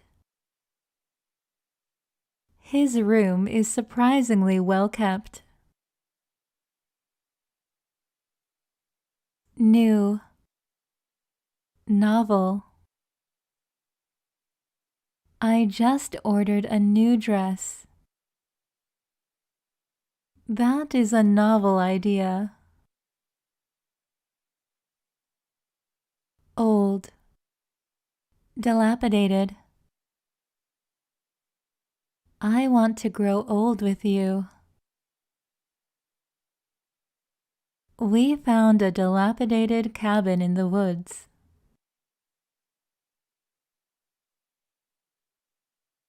Part. Portion. I will give you part of the money now. A portion of the proceeds will go to charity. Place. Site. This is the place where I grew up. He returned to the site of the accident.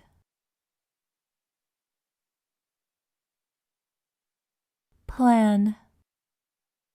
Scheme.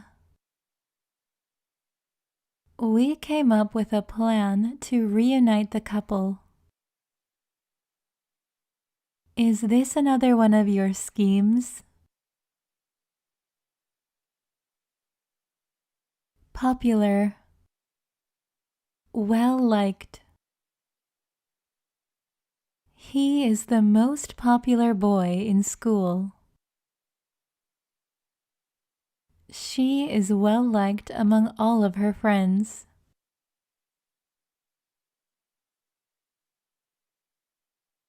Predicament. Jam. What kind of predicament are you in now? I'm in a jam and need your help. Hurry. Accelerate. I'm kind of in a hurry. Can we accelerate the project? Hurt. Wound. I hurt my back when I fell. He was wounded in the battle. Nice. Pleasant. That was very nice of you. It was a pleasant day in the park.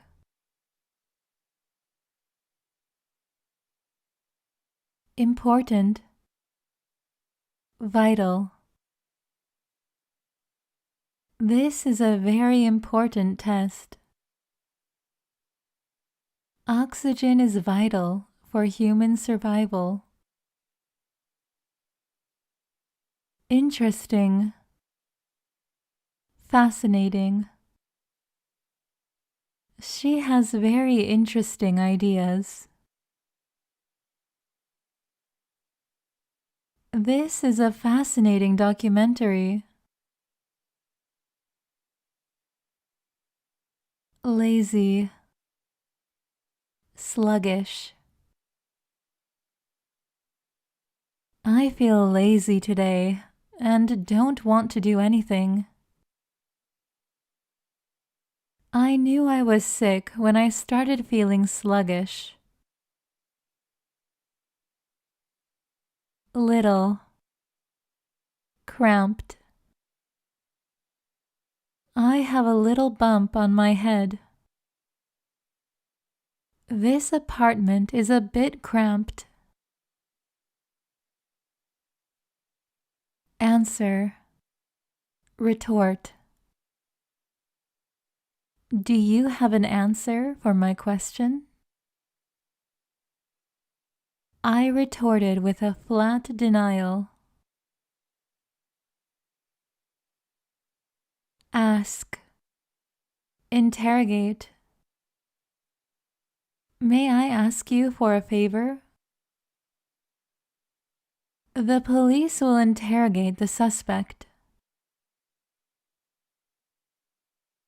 Begin. Launch. We are about to begin the meeting. The app will be launched next week. Brave. Fearless. You should be brave and face your fears. She is a fearless leader. Break. Shatter. Be careful to not break the computer.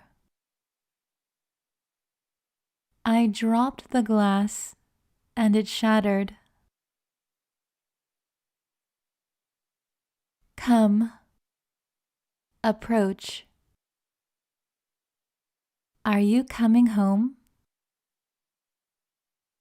He approached the front door. Cry.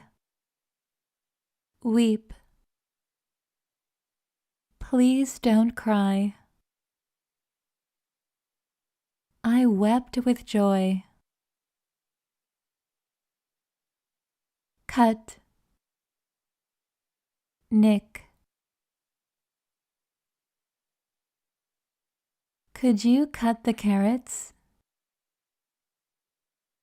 I nicked myself with the knife. Decide. Settle. Did you decide what you want for dinner? Let's settle this once and for all. Definite. Certain. It's a definite win for the other team. Nothing is certain yet. Describe. Portray. The character was described as a hero. The book portrayed her as a fool. Destroy. Demolish. The phone was utterly destroyed. This building will be demolished tomorrow. Do. Execute. What would you like to do today? We will execute the plan tomorrow. Enjoy. Relish. I enjoy hiking on the weekends. Let him relish his moment of glory. Explain. Clarify. Could you explain this paragraph? I'd like to clarify my statement. Fall. Plunge. Be careful not to trip and fall. He plunged off the cliff. Fly. Soar. I watched the butterflies fly around the flower. The bird soared into the clouds. Get. Obtain. Where did you get that watch? I successfully obtained a visa. Go. Depart. I have to get going now. When does your plane depart? Have. Possess. I have 3 cars. Do you possess a passport? Help. Assist. How may I help you? Could you assist me for a moment? Hide. Conceal. What are you hiding? With this makeup, you can conceal blemishes. Keep. Retain. Where do you keep your plates? This house retains many of its original features. Kill. Slay. He went to prison for killing a man. The monster was slayed in the final chapter.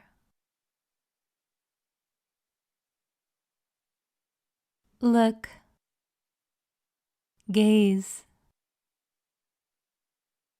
Take a look at the recipe. I gazed at the sea. Love. Adore. I love this TV show.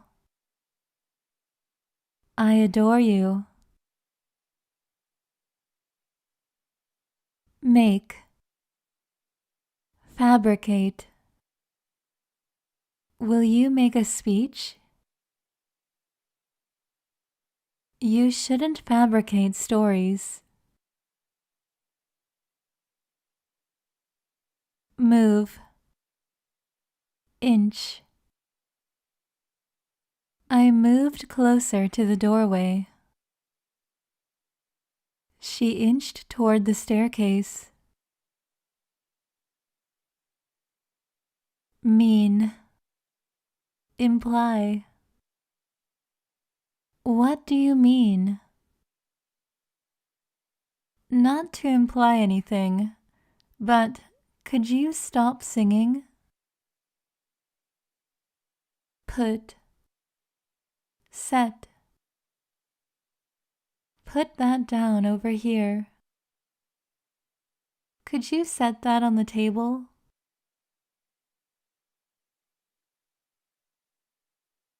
Run. Flee. Why did you run away? The thief tried to flee from the scene of the crime. Say. Inform. What did you say to him? I informed him of my decision. Tell. Divulge. Don't tell her what we did. He divulged his sources. Show. Exhibit. We will show you our portfolio. Animals sometimes exhibit aggressive behavior. Stop. Halt. Stop showing off.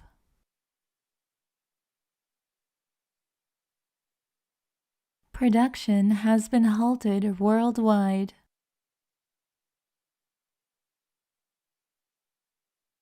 Bring. Usher. Could you bring that book over? A waiter ushered me to the table.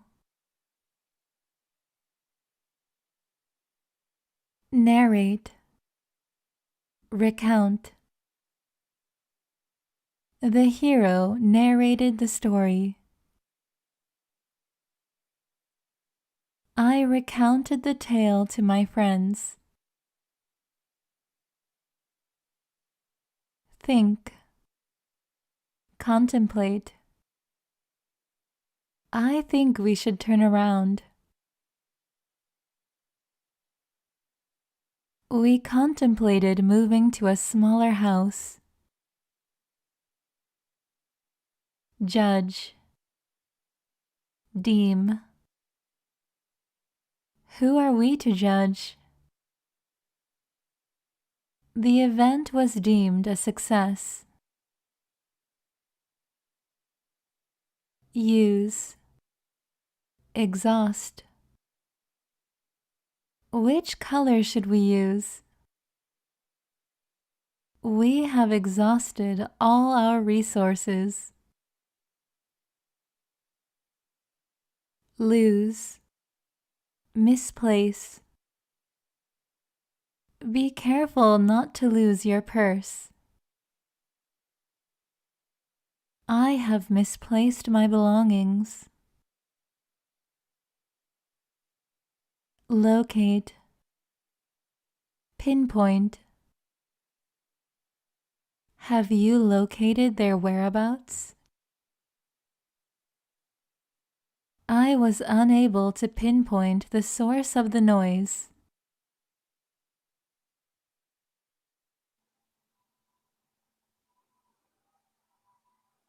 Oh, we're live. Hello, everyone. Welcome, welcome. I hope you can hear me all right. It is very windy today, and I'm sitting right in my office by my window. So I hope you can hear me over the noise out there. So hello, everyone. Welcome. How are you today? Thank you so much for joining today's live stream, today's live English lesson. Hello, Christian. Hello. Okay, so we're going to get into today's lesson. Let's see. We have two new expressions that we will be learning today. Okay. Hello, everyone. Oh, from Costa Rica. Hello. Yeah, let me know which country you are from or which country you are in at the moment. Hello, hello. Don't forget to shout out your country. Okay, so I look very orange in here. Okay, anyway, we have two new expressions that we're going to learn today, okay? So we have, ta-da-da, to pull an all-nighter. That's the first one. To pull an all-nighter. And then we also have to burn the midnight oil. We have two new expressions. Hopefully they're new for you that we're going to learn today. Wow, we have so many countries. I see India, Sri Lanka, Madagascar, Nepal, Mongolia. Wow, Sri Lanka, Mexico, Turkey, Somalia, Morocco, Singapore, Philippines, Mexico. Oh my gosh, hello everyone. Okay, is anyone in the chat right now familiar with either of these expressions? To pull an all-nighter. So also be careful of my American accent. I'm from the United States, so I have a U.S. accent. So to pull an all-nighter, this T becomes a flap T. Nighter, nighter. Sounds kind of like a D sound. To pull an all-nighter. So you'll notice we have the theme night, midnight. So maybe you can kind of guess that they have to do with the night. Oh, I see somebody has the right idea.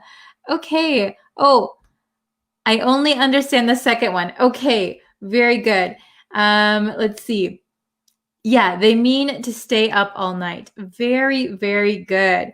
Okay, so to pull an all-nighter means that you stay awake, you stay up all night. You stay awake all night for some reason. So you could pull an all-nighter because you were studying, or you could pull an all-nighter because you were partying with your friends. Okay, so to pull an all-nighter just means that you stayed awake all night. When was the last time you stayed awake all night? I can't remember the last time I did that. Okay, then we have to burn the midnight oil. Can you see that? To burn the midnight oil. This one means that you stay up late at night, maybe not all night, but you stay awake very late because you're either working or studying.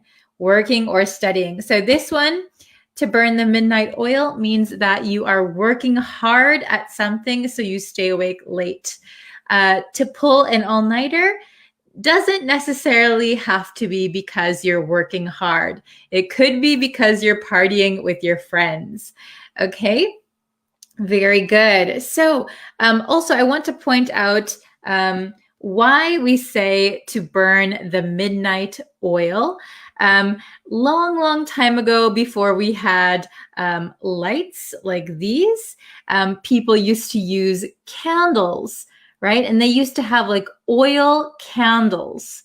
So burning the midnight oil meant you were staying up very late and you had to keep burning the oil candles so that you could see what you were doing. Okay, so that's kind of where this expression comes from. That is how I interpret it anyway. Okay, so let's look at some examples, and then I want to hear some sentences from you guys too, okay? Let's see. Very good. So, oh my gosh, so big. Okay, can you see this? Maybe I need to move my microphone. Can you hear me? If it's like over here. Okay, I'll go over here. So we have to pull an all-nighter at the top. To pull an all-nighter means to stay up all night. Stay up all night. You could be doing anything. You could be playing video games or you could be studying English. Okay, there you go. Next one, to burn the midnight oil means to stay awake late at night to work or study. Work or study. That is the main difference between these, okay? And if you'll notice, it says informal here. Both of these are informal expressions, informal idioms. But what does informal mean in English? Basically, you wouldn't find these in formal writing, but definitely in conversation. In conversation with your teacher or your boss, it is perfectly fine to use these. So they're more conversational expressions. Okay, so I have 4 examples. So we can just listen to them and maybe you'll understand a little bit how to use them. So I procrastinated until the last minute, so I had to pull an all-nighter to finish my report. Okay, so we learned the word procrastinate a few months ago in a different lesson. You can find that on the YouTube channel if you type in procrastinate on my YouTube channel, you'll be able to find it. But procrastinate means that you waited and waited. You said, I'll do it later. So I procrastinated until the last minute. You didn't have any more time. Okay, so you didn't have any more time. You waited. Oh my gosh, my report is due tomorrow. So I procrastinated until the last minute. So I had to pull an all-nighter. I had to stay up all night. This too is, it means in order to. This is the reason. I had to pull an all-nighter to finish my report. Okay, everyone understand so far? Very good. Let's try number 2. They had to burn the midnight oil in order to finish all of the renovations on time. Okay, they had to burn the midnight oil. So they had to work very late at night in order to finish all of the renovations on time. Renovations are usually for buildings. You can change the floor, put in new sinks or new walls. That is renovation. Very good. Okay. Number 3, I used to be able to pull all-nighters. So notice here, pull an all-nighter is 1. Pull all-nighters means several. So this an all-nighter is countable. Okay, so I used to be able to pull all-nighters when I was younger, but not anymore. Okay, so it's true for me when I was younger, when I was in high school, when I was in university, I was able to pull all-nighters. I could stay up all night with my friends and then go to class the next day. Or I could stay up writing or studying and go to class the next day. And I was a little tired, but I was okay. Now, I cannot pull all-nighters anymore. How about you guys? Are you okay to pull an all-nighter? Do you get really tired? I get really tired now.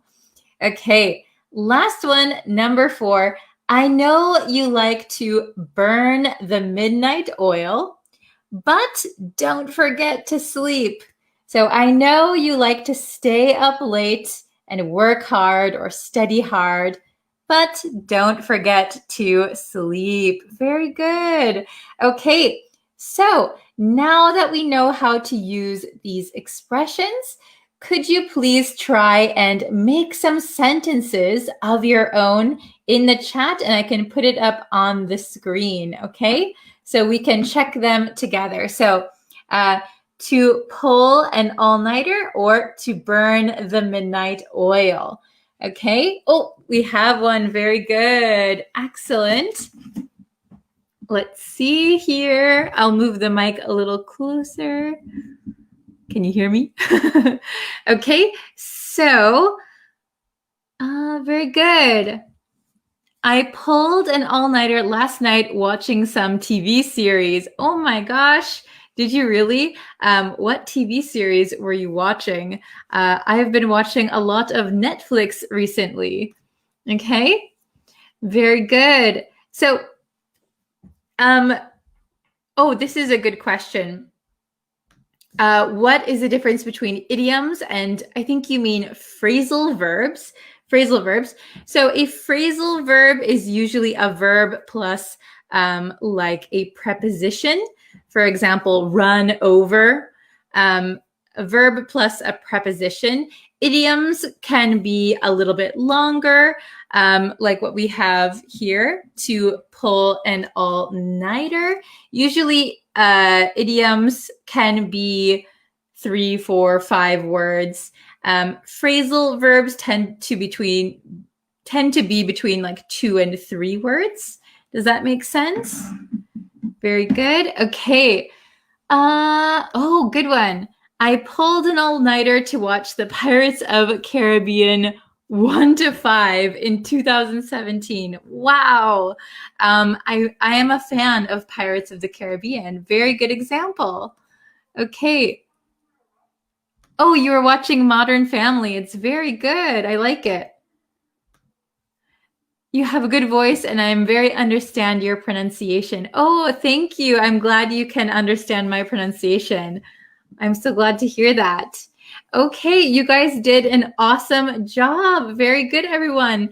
If you have any more examples that you would like to share, you can always put them in the comments and I will check them for you, okay? Oh, this is a good one. I burned the midnight oil in order to watch your video live. Oh, thank you very much. You are up late studying. Very good. Yes, I'm sorry. This isn't really my usual time. I'm a little bit late. So hopefully I can get back onto a schedule for you guys. All right. Please write some more examples in the comments and I will check them. Thank you so much. And I will see you guys tomorrow. Oh, we have one more example. I have to pull an all-nighter in order to clean my house for my next party. Awesome. Very good. And maybe at your next party, you will pull another all-nighter. Okay. Could you tell me when we pronounce the T letter as R? Okay. So in some countries, it sounds like an R. For me, it sounds like a D. I'm going to make like a full lesson and maybe a course on this pronunciation, but I'll give you a very quick tip before I go. When the T comes between two vowel sounds, so vowel A, E, I, O, U, it becomes a flap T. So it makes a D sound. So here we have night. So it looks like it's between an H and like an ER sound. But if we pay attention to this sound, night, this sounds like the vowel I, night, night-er. So instead of saying nighter, we tend to say nighter. So it's the same with words like water. In American English, we would say water. Okay, I hope that helps you. Okay, and let's see. I was saying goodbye, but there looks like there are more comments. So, let's see. I see a bunch of comments. Oh, hold on one second. Oh, good one. My brother has a big exam next week, so he is already burning the midnight oil. Perfect sentence. Very good. You guys are so good at this. Awesome. Let's see. I don't want him to burn the midnight oil because of his health. Very good. Yeah. Maybe it's not that healthy to stay up so late, right? Very good.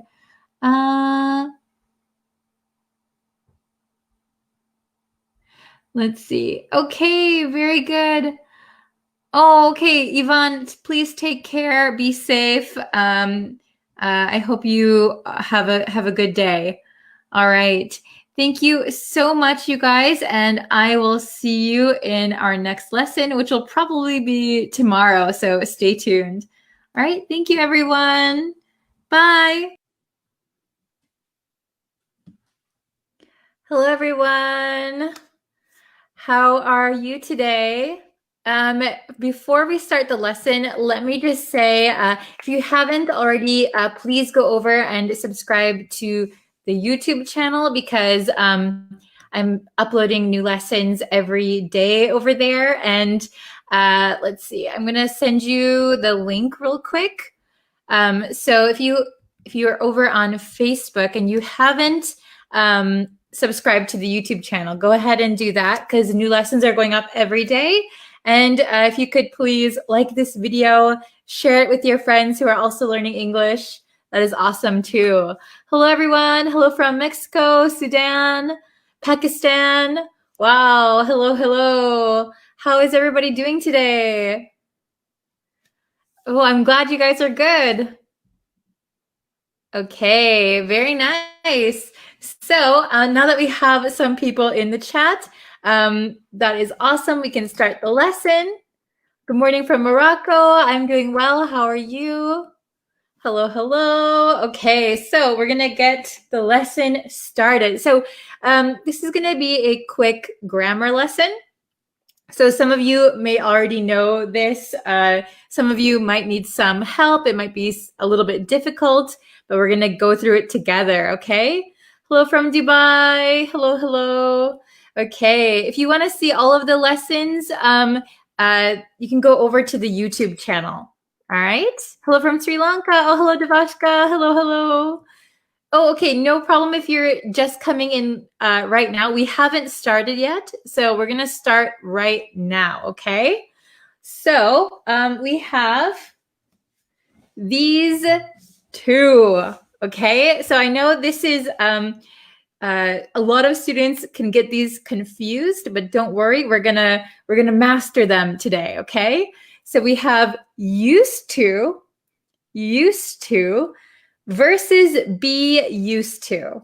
Be used to. All right. So first, let's go over the pronunciation, right? So USED. So if you take off the D, it's pronounced use, right? Like use a pen, use a marker, use something, use a computer.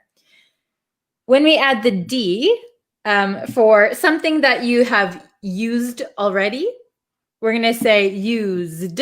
It's going to have a Z sound. So like I used my phone. I used my phone. However, here the pronunciation changes a little bit. Okay, used to. So this D kind of disappears because it's followed by a T. Used to. And it's not going to be a Z sound. It's going to be an S sound. Used to. I used to. Okay. Then here, be used to. Be used to. So it sounds like use, or use. But there is actually a D here. Okay. Used to. It's just difficult to say used to. It's very difficult. So we just cancel out the D sound. Used to. All right. So we have used to versus be used to. Oh, Tete Win, hello. Hello from Myanmar. Hello from France, Bangladesh. Wow. Okay. So used to versus be used to. Do you guys know the difference? Is it very clear? Do you understand the difference? If not, we're going to go over them, so don't worry. Let me block the sun here. Okay, so let's bring out the big whiteboard. All right, so we have the grammar structure here. So used to. When we use used to, we're going to have a subject plus used, plus the infinitive. So infinitive, it just means to plus the base form of the verb. So like to walk, to drink, to run. Okay? And what this means is we use it to talk about the past, something that's no longer true. For example, a routine in the past. Okay? So if I make a very simple sentence, I would say, I used to eat cereal every day. I used to eat cereal every day. Okay, I used to eat cereal. It means now I don't eat cereal every day. This is no longer true. It is in the past. So something that happened in the past and now it's still in the past. It stays in the past. Okay, when we use to be used to, we're going to use a subject plus to be. So it's going to change. So for example, I am, we are, he is. Okay. And then used to followed by a gerund or a noun, or you could put a pronoun here. So a gerund, remember, is the verb plus ing, walking, running, drinking. Okay. Or a noun, which is a person, place, or thing. Or you could use a pronoun, him, her, they, them, or them. Okay? All right. Oh, that's a good question. I will get that. Aliawan, can you please remind me to answer that question a little bit later? Okay, so used to be used to. Let's try. So number 1 and number 2, I think are a little bit easy because we have the verb here. Okay. So I live in the US, but now I live in Japan. I used to or be used to. Which one should we use? I live in the US, but now I live in Japan. Oh, very good. Excellent. Mohammed, very good. Sadia, excellent. Aliawan, very good. Oh, this is a good question. Are you in the USA? I am not in the USA right now. I used to live in the USA. I am in Japan right now. Oh, very good. Josh, Devashka, Tetwin, very good. Okay, so the correct answer is I used to. So this actually applies to me. I used to live in the US, but now I live in Japan. I used to. Pay attention to the pronunciation. I used to live in the US, but now I live in Japan. So this is something that is in the past, no longer true. Okay? Let's try number 2. We something, living here. So if you see this, living, we have ing, so this is going to be a gerund. Okay. How about number 2? We something, living here. Oh, Tetwin, very good. Oh, very good. Yes. Okay, I see a lot of good answers. I see a lot of almost correct answers. Okay, so be careful. We have the word to be used to. So subject plus to be, but it's going to change. This to be is going to change depending on the subject, right? So the subject is we. So the to be verb, we're going to change to we are. We are used to, and then we have a gerund. We are used to living here. So we've become accustomed to something. I think I forgot to mention that. To be used to means accustomed to. It becomes normal. It becomes regular.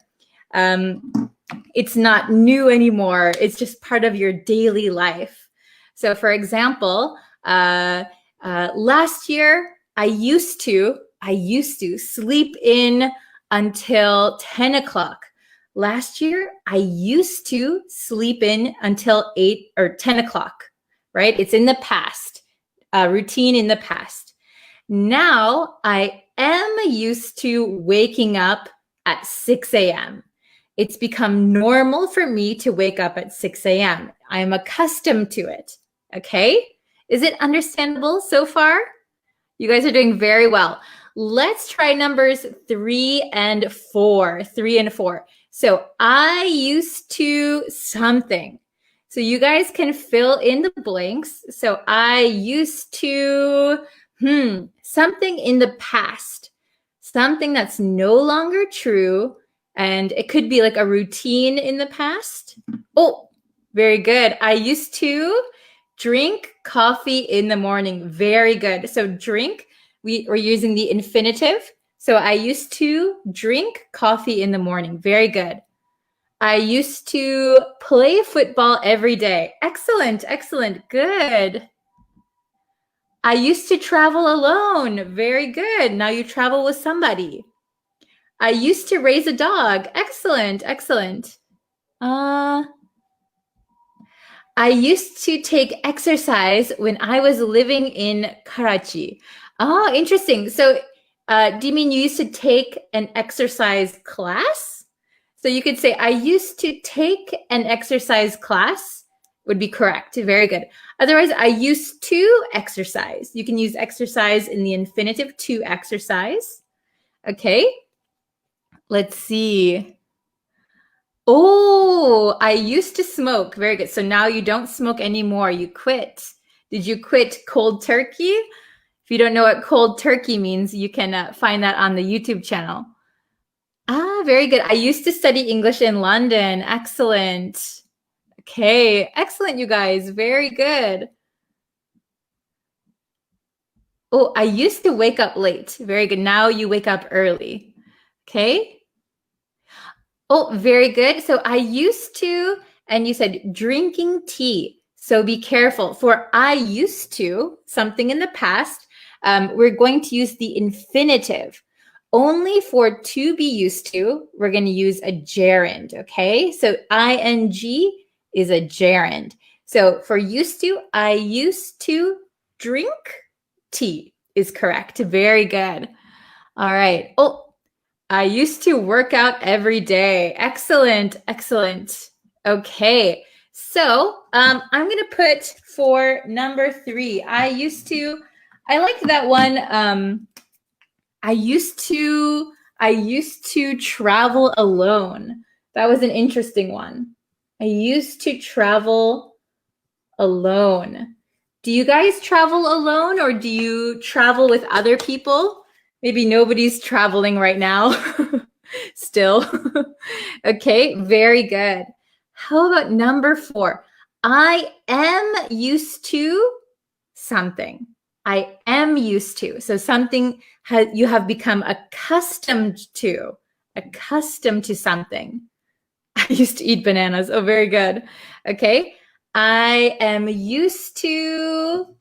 Oh, I saw a good one. Oh, yes. I am used to drinking green tea now. Excellent. Very good. I'm used to drinking green tea. Okay. Very good. I'm used to Japanese food. Very good. I'm used to Japanese food.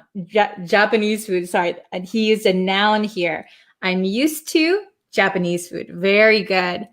Okay. Let's see. Oh no, my teacher used to ignore me. Oh no, I hope I didn't ignore you. Okay, that was for maybe the first one. Good. All right. Oh, it's okay if you're late. Don't worry. We're talking about used to versus to be used to. Okay. Very good. How about number 4? I am used to. So something that you are accustomed to now.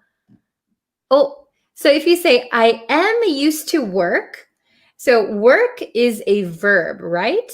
So for I am used to be used to, accustomed, we need to use a gerund or a noun or a pronoun here. So you could say, I am used to working with ing. That would be correct. Very good. I am used to staying alone. Okay, very good. I hope you are you can invite some friends over sometime soon. It's been a hard year. Okay. Oh, I saw a good one. I'm used to cooking. Very, very good. I'm used to driving a left-hand drive vehicle here in Canada. Earlier, I used to drive a right-hand drive car. Ah, okay. So usually when we describe the kind of cars, a shorter way to explain it might be like, I'm used to driving whichever way on the left. I'm used to driving on the left here in Canada. Earlier, I used to drive on the right. That's a simple way to put it. I'm not sure if that's correct. Drive left, drive right. Which country is which? I get confused all the time. So in Japan, in America, I'm used to driving on the right, and in Japan, I am not used to driving on the left. Very confusing, right? Okay. I am used to staying home to prevent COVID-19. Yes, very good. I think we're all getting used to that one. Okay. Oh, I saw, let's see, let me scroll up one. Okay, I saw some. Oh my goodness, there's so many comments. What is the difference between be used to and get used to? I'll answer that in just a second, okay? Very, very good. Oh, I saw Ted Win also said one, but I lost her comment. Oh no. I am used to eat vegetables. So very good, but be careful again. To be used to, I am, I am, I am used to, gerund or noun. So I am used to eating vegetables would be correct. I'm used to eating vegetables. Very good. Okay, excellent. So I'm going to write, I'm used to, let's say, driving on the left. I'm used to driving on the left. Okay, there we go. I'm used to driving on the left. So that means that on the street, you're driving on the left-hand side, Okay, I am used to driving on the left means you are accustomed to driving on the left. It's not new or strange. It's very normal. You're accustomed to it. Okay, very, very good. So I saw some questions. Okay, kindly repeat again. Okay, so just remember used to, we use a subject plus used plus infinitive. So to something, to eat, to drink. Okay, and that is talking about the past, something that's no longer true, like a routine in the past. I used to wake up at 10 o'clock every morning, not anymore. Then to be used to, subject plus to be. So this is going to change with the subject. I am, we are, he, she is. Then used to. Then here we need a gerund, which is a verb plus ing, walking, talking, jumping, eating, or a noun. For example, I am used to Japanese food. Okay? Very good. And that means you are accustomed to something. Something becomes very normal. Okay. So I saw a question, to be used to versus get used to. So when you use to be used to, already you are accustomed to something. I am used to speaking English. So already, no problem. I'm accustomed to it. All right. It's normal. But if something is still a little bit new, you are still in the process of becoming accustomed to something. You could say, I'm getting used to something. So if you are speaking English for just a few months, you could say, I'm getting used to speaking English. I'm getting used to speaking English. Excuse me. Getting used to do something. Speaking English. I'm getting used to Japanese food. Okay? That means you are not accustomed yet, but you are still in the process. It's becoming normal. It's becoming usual. Okay? The meaning of used to. Oops, I'm used to getting up early in the morning. Yes, that's very good. Excuse me, I have a cough all of a sudden. Can we use simple past tense to convey the meaning of used to? So are you talking about this one or this one? So simple past, for example, I used to wake up at 6 a.m. If you said I woke up at 6 a.m., I woke up at 6 a.m. sounds like maybe you just did it once. If you say I used to wake up at 6 a.m., it sounds like it was every day. It was a routine. So I used to wake up at 6 a.m. every day. Okay, you could say I woke up at 6 a.m. every day, but we're not sure if that's just like a specific time or like for just a week or a day. So used to implies it was like a routine of yours in the past. Okay. Very good. All right. Cough. Oh no. Yeah. I think it's just because I ate some lunch and it's still a little bit stuck in my throat. So I have a little bit of a cough, but I'm okay. All right. So that's going to be it for today's lesson. If you want to have another lesson later today, oh my gosh, the sun. I need to find a better place to sit. If you guys want another lesson today, there will be one on the YouTube channel, okay? Later today, we're going to be talking about capital versus capital. So stay tuned for that. Okay, so go and subscribe to the YouTube channel, like the Facebook page, like this video, share it with your friends, and I will see you in a little bit on YouTube. All right, thank you so much for watching. If you have questions, feel free to leave them in the comments. Okay, thank you so much, and I'll see you tomorrow. Bye, everyone.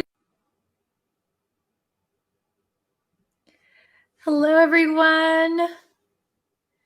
How is everybody doing today? Everybody studied, I hope. So we're going to have a review lesson today. We learned 9 vocabulary words this week. So we're going to review those. Okay, so I hope you watched the previous lessons. If you haven't, you can always go back and rewatch them. Hello, Raphael. Hi, how are you? Hello, Joshua, Lewis, Jordan, Hisumyat, Kyamin, Jalil, good afternoon, as always. AJ. Hello. By the way, if you turn on the notifications, you will be able to be notified when I go live. So that is a really good way to watch these lessons when they're brand new. Hello, Luis from Peru. Hello, Mohammed. Hello, Maher. Hello, Kya. Jordan. And thank you for subscribing to the YouTube channel and liking my Facebook page and sharing these videos with your friends. It really helps grow our community, so thank you very much. Hello, Claudia. I'm well. How are you? Hello, Angel from India. Okay, so we are going to be reviewing our 9 vocabulary words that we learned this week. Do you remember all of the words that we learned? There's 9 of them this time. There's 9. Hello. Okay. So, my marker is here. So I wrote out the 9 vocabulary words. So I hope you remember them. Let's just quickly review and then we'll get into the exercises, okay? So let's see. Oh, thank you, Aland. I'm glad you like the lessons. Hello from Costa Rica. Hello, Jordan. Okay, so we have our 9 words that we learned. I kind of wrote them too big up here and then ran out of room, so they're kind of scrunched together. Okay, but we have number 1 was pumped. Pumped. This is a very casual way to say excited. So I'm pumped for the holidays. I'm pumped that 2020 is almost over. Yep. Okay, good. I'm glad you are. Oh, we have a new student. Hello. Sorry, the chat was just going crazy. Okay. So if you have questions, I'm going to wait to the end to answer them. So if you have questions, please comment them again near the end of this lesson. Okay, so we're just going to go through these first. So pumped means very, very excited. Okay, then we have number 2, stumped, or you could say to stump, right? Stump is a verb. So if you stump someone, that means that you confuse them or you puzzle them. if you are stumped, that means you are confused, you are puzzled. Okay? So the math problem stumped me. The math problem stumped me. Okay? Number 3, we have irk. Irk. I-R-K. Looks like a very funny word, right? So if something irks you, that means something annoys you. Annoy. So irk means annoy. Okay? To irk someone means to annoy someone. Okay? Very, very good. Number 4, we have the word apprehensive. Apprehensive. So if you are apprehensive, that means you are worried or nervous. Maybe you think something bad might happen.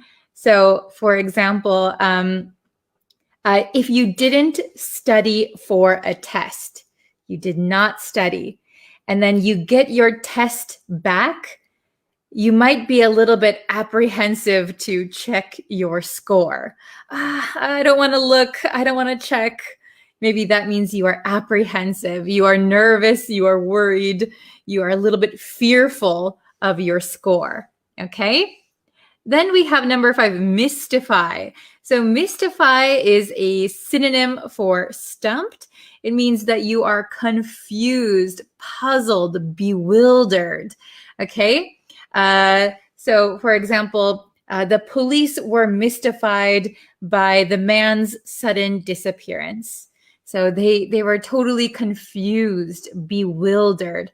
Where did he go? I have no idea. Okay, you don't know the answer to something. Okay, then we have the word intrigue. Intrigue. Intrigue means that you are interested in something or something is interesting. Okay, very, very good. So intrigue. So the story intrigues me. The TV show intrigues its audience.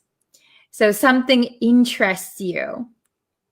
Okay. Oh, we have a good example here.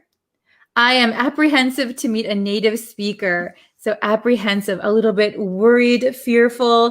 Maybe you are afraid you might make a mistake, but please don't be apprehensive. I hope that you feel pumped to use your English. Okay? Very good. Okay. So next one is unbearable. Unbearable. So unbearable means that something is, let's see, what is another way to put it? If you know the word bear, to bear something, unbearable means not able to bear. So that something is really, really difficult or really, really hard. You can't stand something. You can't tolerate something. So the sadness was unbearable, or the fear was unbearable. It was too much for me. Okay?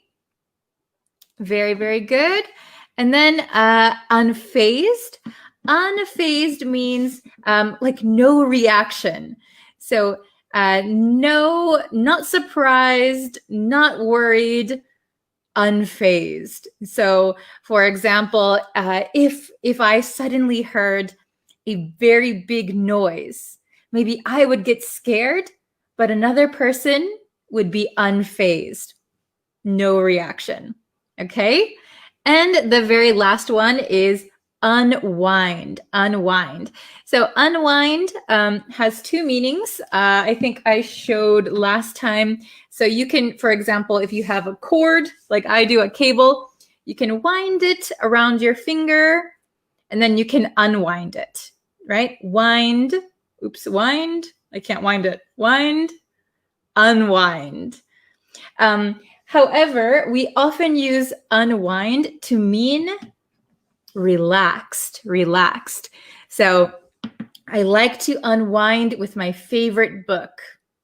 I like to unwind by talking with my friends. I like to relax by doing these things. Okay, very, very good. So, oh, this is a good one. Let's see.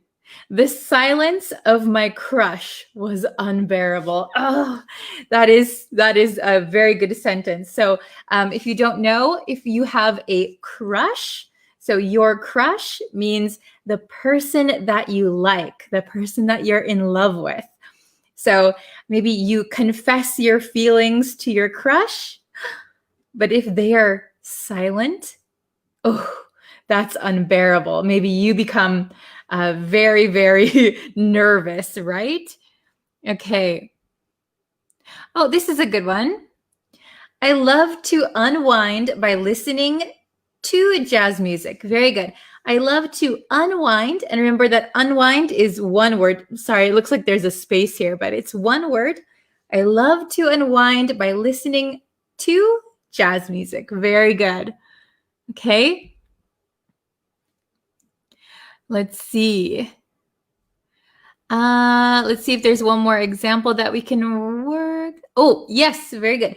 The bird was unfazed by the noise. Very good. The bird was unfazed by the noise. So it means the bird had no reaction. It just sat there, maybe. Okay, very good. Okay, so let's see. Okay, let's go to the examples or the questions, I should say. They're not really examples. This is kind of like your test. Okay, so I didn't write any definitions because you should have studied them already. But if you don't know the meaning, it's okay. You can always go back and watch the previous lessons. Okay. So we have pumped, stumped, irk, apprehensive, mystify, intrigue, unbearable, unfazed, and unwind. Okay? So let's see. We're going to use each word just one time. Okay? We're going to use each word just one time. Okay? So let's do the first one together. The earthquake startled me. Oh, what's going on? But my classmates were... The earthquake startled me, but my classmates were... Oh, very good. Hein, Devaska, very good. Okay, so I was startled by the earthquake. Oh my gosh, what's going on? But my classmates... Maybe they had no reaction. They are very used to it. Okay? Very, very good. So the correct answer for number 1 is... I'll write it. Get my marker ready. Oh, I just hit my computer. What? Hold on one second. Okay, readjusted. Okay, the earthquake startled me, but my classmates were... unfazed. Unfazed. The earthquake startled me, but my classmates were unfazed. They had no reaction. Very good. Okay, number 2. It, me when you leave dirty dishes in the sink. It, me, when you leave dirty dishes in the sink. Ooh. Oh, very good, Hein. Very good. So it annoys me. It irritates me. I don't like it when you leave dirty dishes in the sink. Okay. Oh, Sandro, good morning. Sandro just woke up. Can you see? I think my lights are reflecting. Here, let me move a little bit over. Is that better? Can you see? Okay. Oh, very good. Isha. Oh, very good, everybody. Nice job. Oh, it ruffles my feathers. That is a good one. Okay, so number 2. It, me when you leave dirty dishes in the sink. So it annoys me. It annoys me. So the correct answer is it irks me. Maybe you could get a little hint because I wrote a very small line there. It irks me when you leave dirty dishes in the sink. I don't like it. Okay. How about number 3? I was by her response and didn't know how to react. So this one, what do you think is the correct answer? I was by her response and didn't know how to react. Oh, okay. I see Hein said stumped. Very good. Oh, I see a bunch of other people. Isha says stumped. Okay. So this one is actually a little bit tricky. Okay. I was by her response and didn't know how to react. I didn't know how to react. What should I do? I don't understand her. I don't understand her response. Okay. So I think there are 2 really good answers for this one. So one of them is I was stumped. I was stumped by her response and didn't know how to react. I was stumped. Oh, I don't know. I'm very confused, right? Or another word for stumped could be mystified. We have it up here, mystified. Oops, my Y looks very funny. Mystified. So I was stumped or I was mystified by her response and didn't know how to react. Okay, so I saw some people saying intrigued here. I was intrigued by her response. So maybe if you're intrigued, maybe you understand her response, but you want to know more. Oh, very interesting. But maybe the second half of the sentence and didn't know how to react. Sounds like you are a little bit confused. So with that second part of the sentence, I think these 2 are going to be the best answers. Okay, then number 4, this pain is so difficult for me. This pain is too much. Oh, very good. How can I say your name? Jamyanmiyadag. I'm so sorry. I did not say your name correctly. Okay. Thansin, very good. Yes, intriguing is a positive word. Yeah, you're very interested. Oh, so Adil, Devaska, Isha, very good. So this pain is, I can't tolerate it. It's very difficult for me. This pain is, we're going to use unbearable. Unbearable. We cannot bear it. This pain cannot be bared. This pain is unbearable. Unbearable. Very good. Okay, number 5. We are for our trip to Paris. Yay! We are for our trip to Paris. Which word? We have, let's see, intrigue. We have unwind, apprehensive, pumped. Number 5. What do you think? Number 5. Yes, nah, very good. Isha, very good. We are so excited for our trip to Paris. We are so excited. Okay. Oh, very good. Jalil, very good. Ali, okay. So the best answer here is we are pumped. This is a very casual way to say I'm excited. We are excited. So we are pumped for our trip to Paris. We are pumped for our trip to Paris. Yay. Okay, I don't think anyone's traveling this year though. Okay, then number 6. Oh, we are good to go. Very good. Yes. Number 6, we have 2 answers here.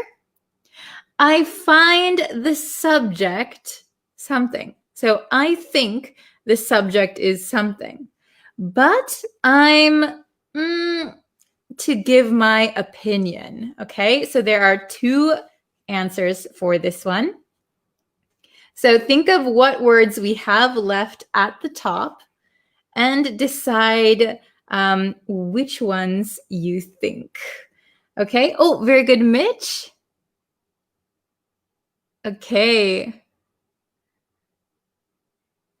Yes, and if you have questions, please ask them again at the end and I'll try and answer them for you.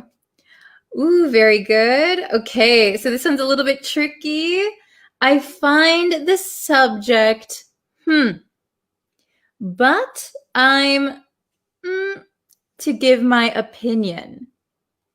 Okay, so maybe the subject could be politics. It could be religion. It could be anything really. So I find the subject very, very interesting. The subject is interesting, but I'm a little nervous to give my opinion. Okay? Hello, Ezekiel. Okay. Oh, very good, Davaska. Very good. So I find the subject, we have intrigue at the top. Intriguing. I'm interested in it. Intriguing. Okay.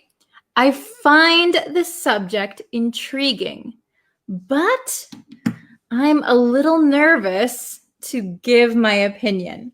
So the word here we're looking for is apprehensive. Apprehensive. Can I fit it? Yes, I can. Okay. Okay. I'll put my hand up here maybe. Okay. So I find the subject intriguing, but I'm apprehensive to give my opinion. Maybe I still don't know so much about the subject yet. So I'm a little apprehensive to give my thoughts.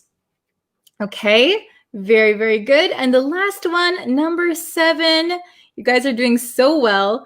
Okay, can you see this? I wrote very small. After studying, with my favorite TV show. Oh, very good. Thanzin Min, very good. So after studying, you studied very hard. You had a long day of studying. After studying, with my favorite TV show. Okay. Oh, very good. Hain, very good. Okay. Yes, very good, very good. Okay, remember we're only using each word one time, so that's a big hint. There's only one word left. After studying, correct answer is unwind. After studying, I unwind with my favorite TV show. Yes, very, very good. Okay, so I'll read them one more time for you. Number 1, the earthquake startled me, but my classmates were unfazed, no reaction. Number 2, it irks me when you leave dirty dishes in the sink. It annoys me. Number 3, I was stumped or I was mystified by her response and didn't know how to react. Very good. Okay. Oops. Let's see. Number 4, this pain is unbearable. I can't tolerate it. Okay. Number 5, we are pumped for our trip to Paris. We are so excited. Number 6, I find the subject Intriguing. Very interesting. But I'm apprehensive. I'm nervous to give my opinion. Okay? Then number 7, after studying, I unwind with my favorite TV show. After a long day of studying, I like to relax by watching my favorite TV show. Okay, very good. Awesome. Okay.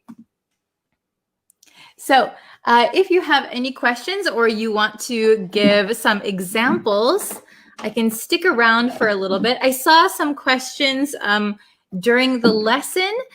So if you still need your questions answered, please let me know.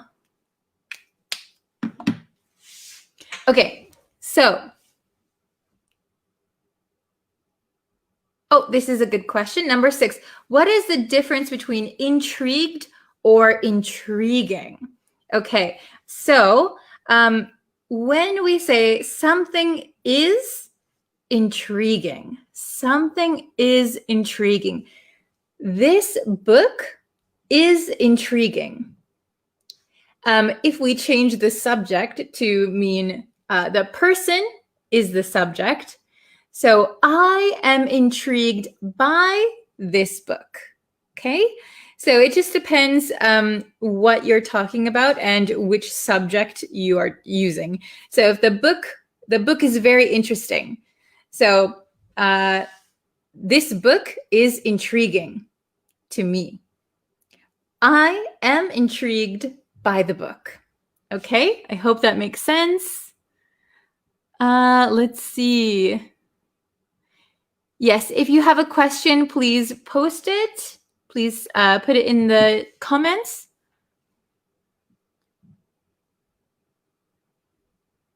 Let's see. What does it mean by irks? So if something irks you, that means it annoys you. So you kind of get irritated. So synonyms, the words with the same meaning for irk are annoy or irritate, could be frustrate. So those all mean irk. Okay.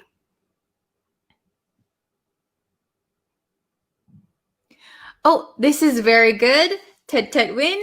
So Emily in Paris. So this is a show that I think is on Netflix. I was going to watch it, but I haven't. Emily in Paris is really intriguing. So really interesting. But I realized that their culture and conception are utterly different from my native culture. Yeah, very good. So utterly different, totally different. Very good. Okay.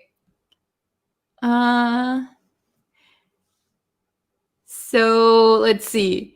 Madam, please listen my question too. So please listen to my question. Sure, yeah, if you can post it again, I'll try and find it.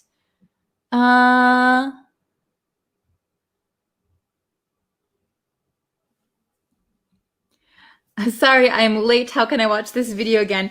So if you're just coming in, after this live stream is finished, it will be available to watch again. So as soon as we end this live stream, you'll be able to watch it again. Okay?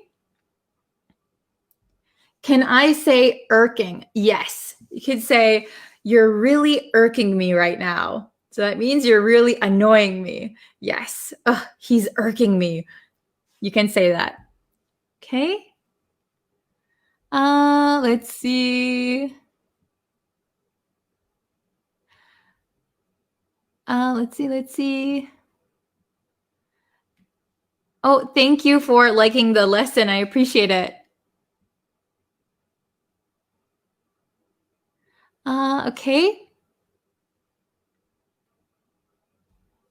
Why the vocab irks use S? Number 2. Okay, good question.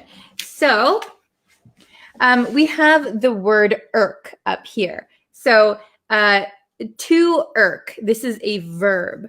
So if I say, I irk him, he irks me. So it's the same grammar structure. So like, it annoys me. So we're using it, right? It is our subject.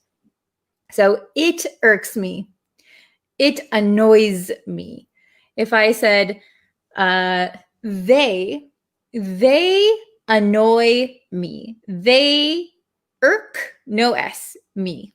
Okay? So it's just because we're using it here. It is our subject. Okay? Good question.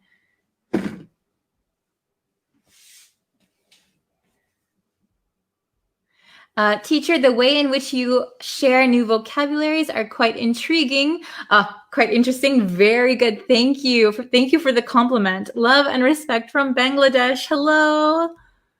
Okay. Unwind is a polite way, or can we say relax too? Yes. So there's no difference in casual or polite way. So they're just words with the same meaning. So you could say, I like to relax. I like to relax with a good cup of coffee, or I like to unwind with a good book. They're the same. You can use either of them. Okay. Let's see.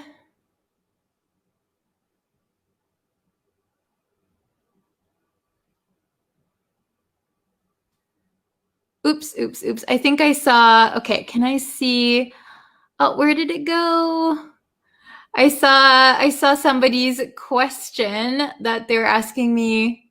Is this your question? Intrigued is a rising of interest, and another form we can use it bitterly resentful.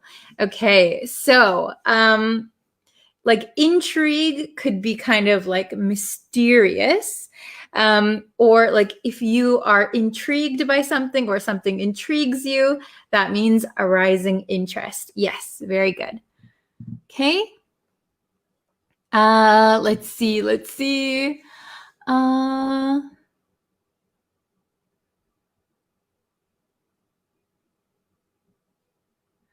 Oh, okay, very good. Tet win. So although the teacher dumbs down the answer, I still stump. Okay, so I'm going to correct your sentence just a little bit. So although the teacher dumbs down the answer, you could say dumbs down the answer for me or dumbs down the answer for us. Although the teacher dumbs down the answer, so makes it simple, I still get stumped. I still get stumped. I get stumped by the question, or I get stumped by the answer. Yes, I get stumped. Very, very good. Okay, I'll do maybe one or two more. Okay, let's see.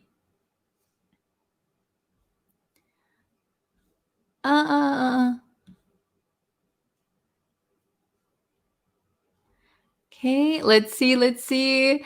So sorry if you're posting a question, but I cannot get everyone's question. So Jalil asked, can I teach this lesson to my fellow Filipinos who don't have internet connection because they live in remote areas? Is it okay, teacher? Yeah, if you want to share the information that you learned here with your friends, yeah, go ahead. Okay. Let's see. Could you please say one more sentence using the word unfazed? Yes, no problem. So unfazed means not scared, not worried. There's no reaction.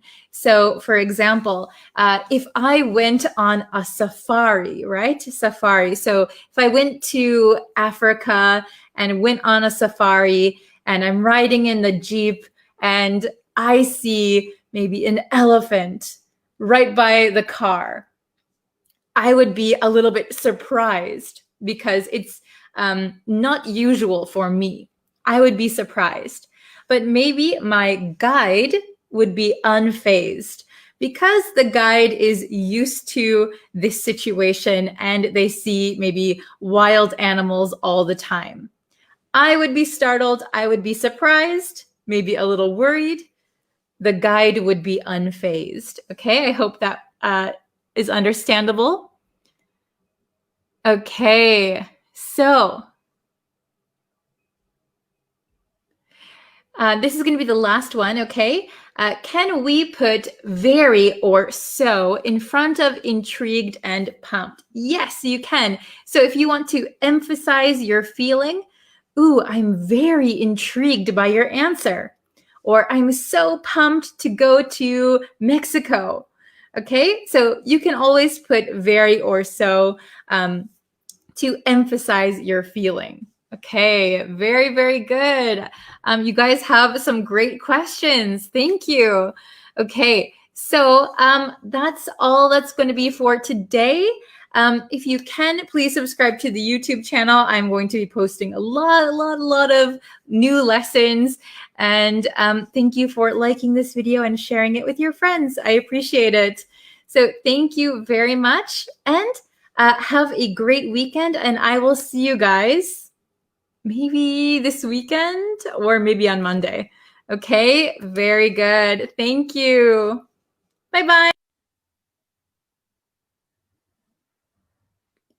Hello, everyone. Hello, students. How are you? Thank you for waiting for me today. I'm running a little bit behind schedule, but I appreciate you for coming and joining today's lesson. Thank you so much. I hope you're excited. I know I am. So it's been a little bit since I went live because, as you know, I've been sick. Some days are better than others. So on the good days, I'm trying to get these live videos out for you. Hello, everyone in the chat. Hello, hello. So today's lesson is going to be about making indirect requests, okay? Indirect requests. So if you know what a direct request is, we're going to be changing it to an indirect request, okay? So putting someone in the middle. All right, hello from Vietnam, the Philippines, Pakistan, Brazil. Hello, hello. Okay, so we're going to get into the lesson. I'm going to share my screen with you.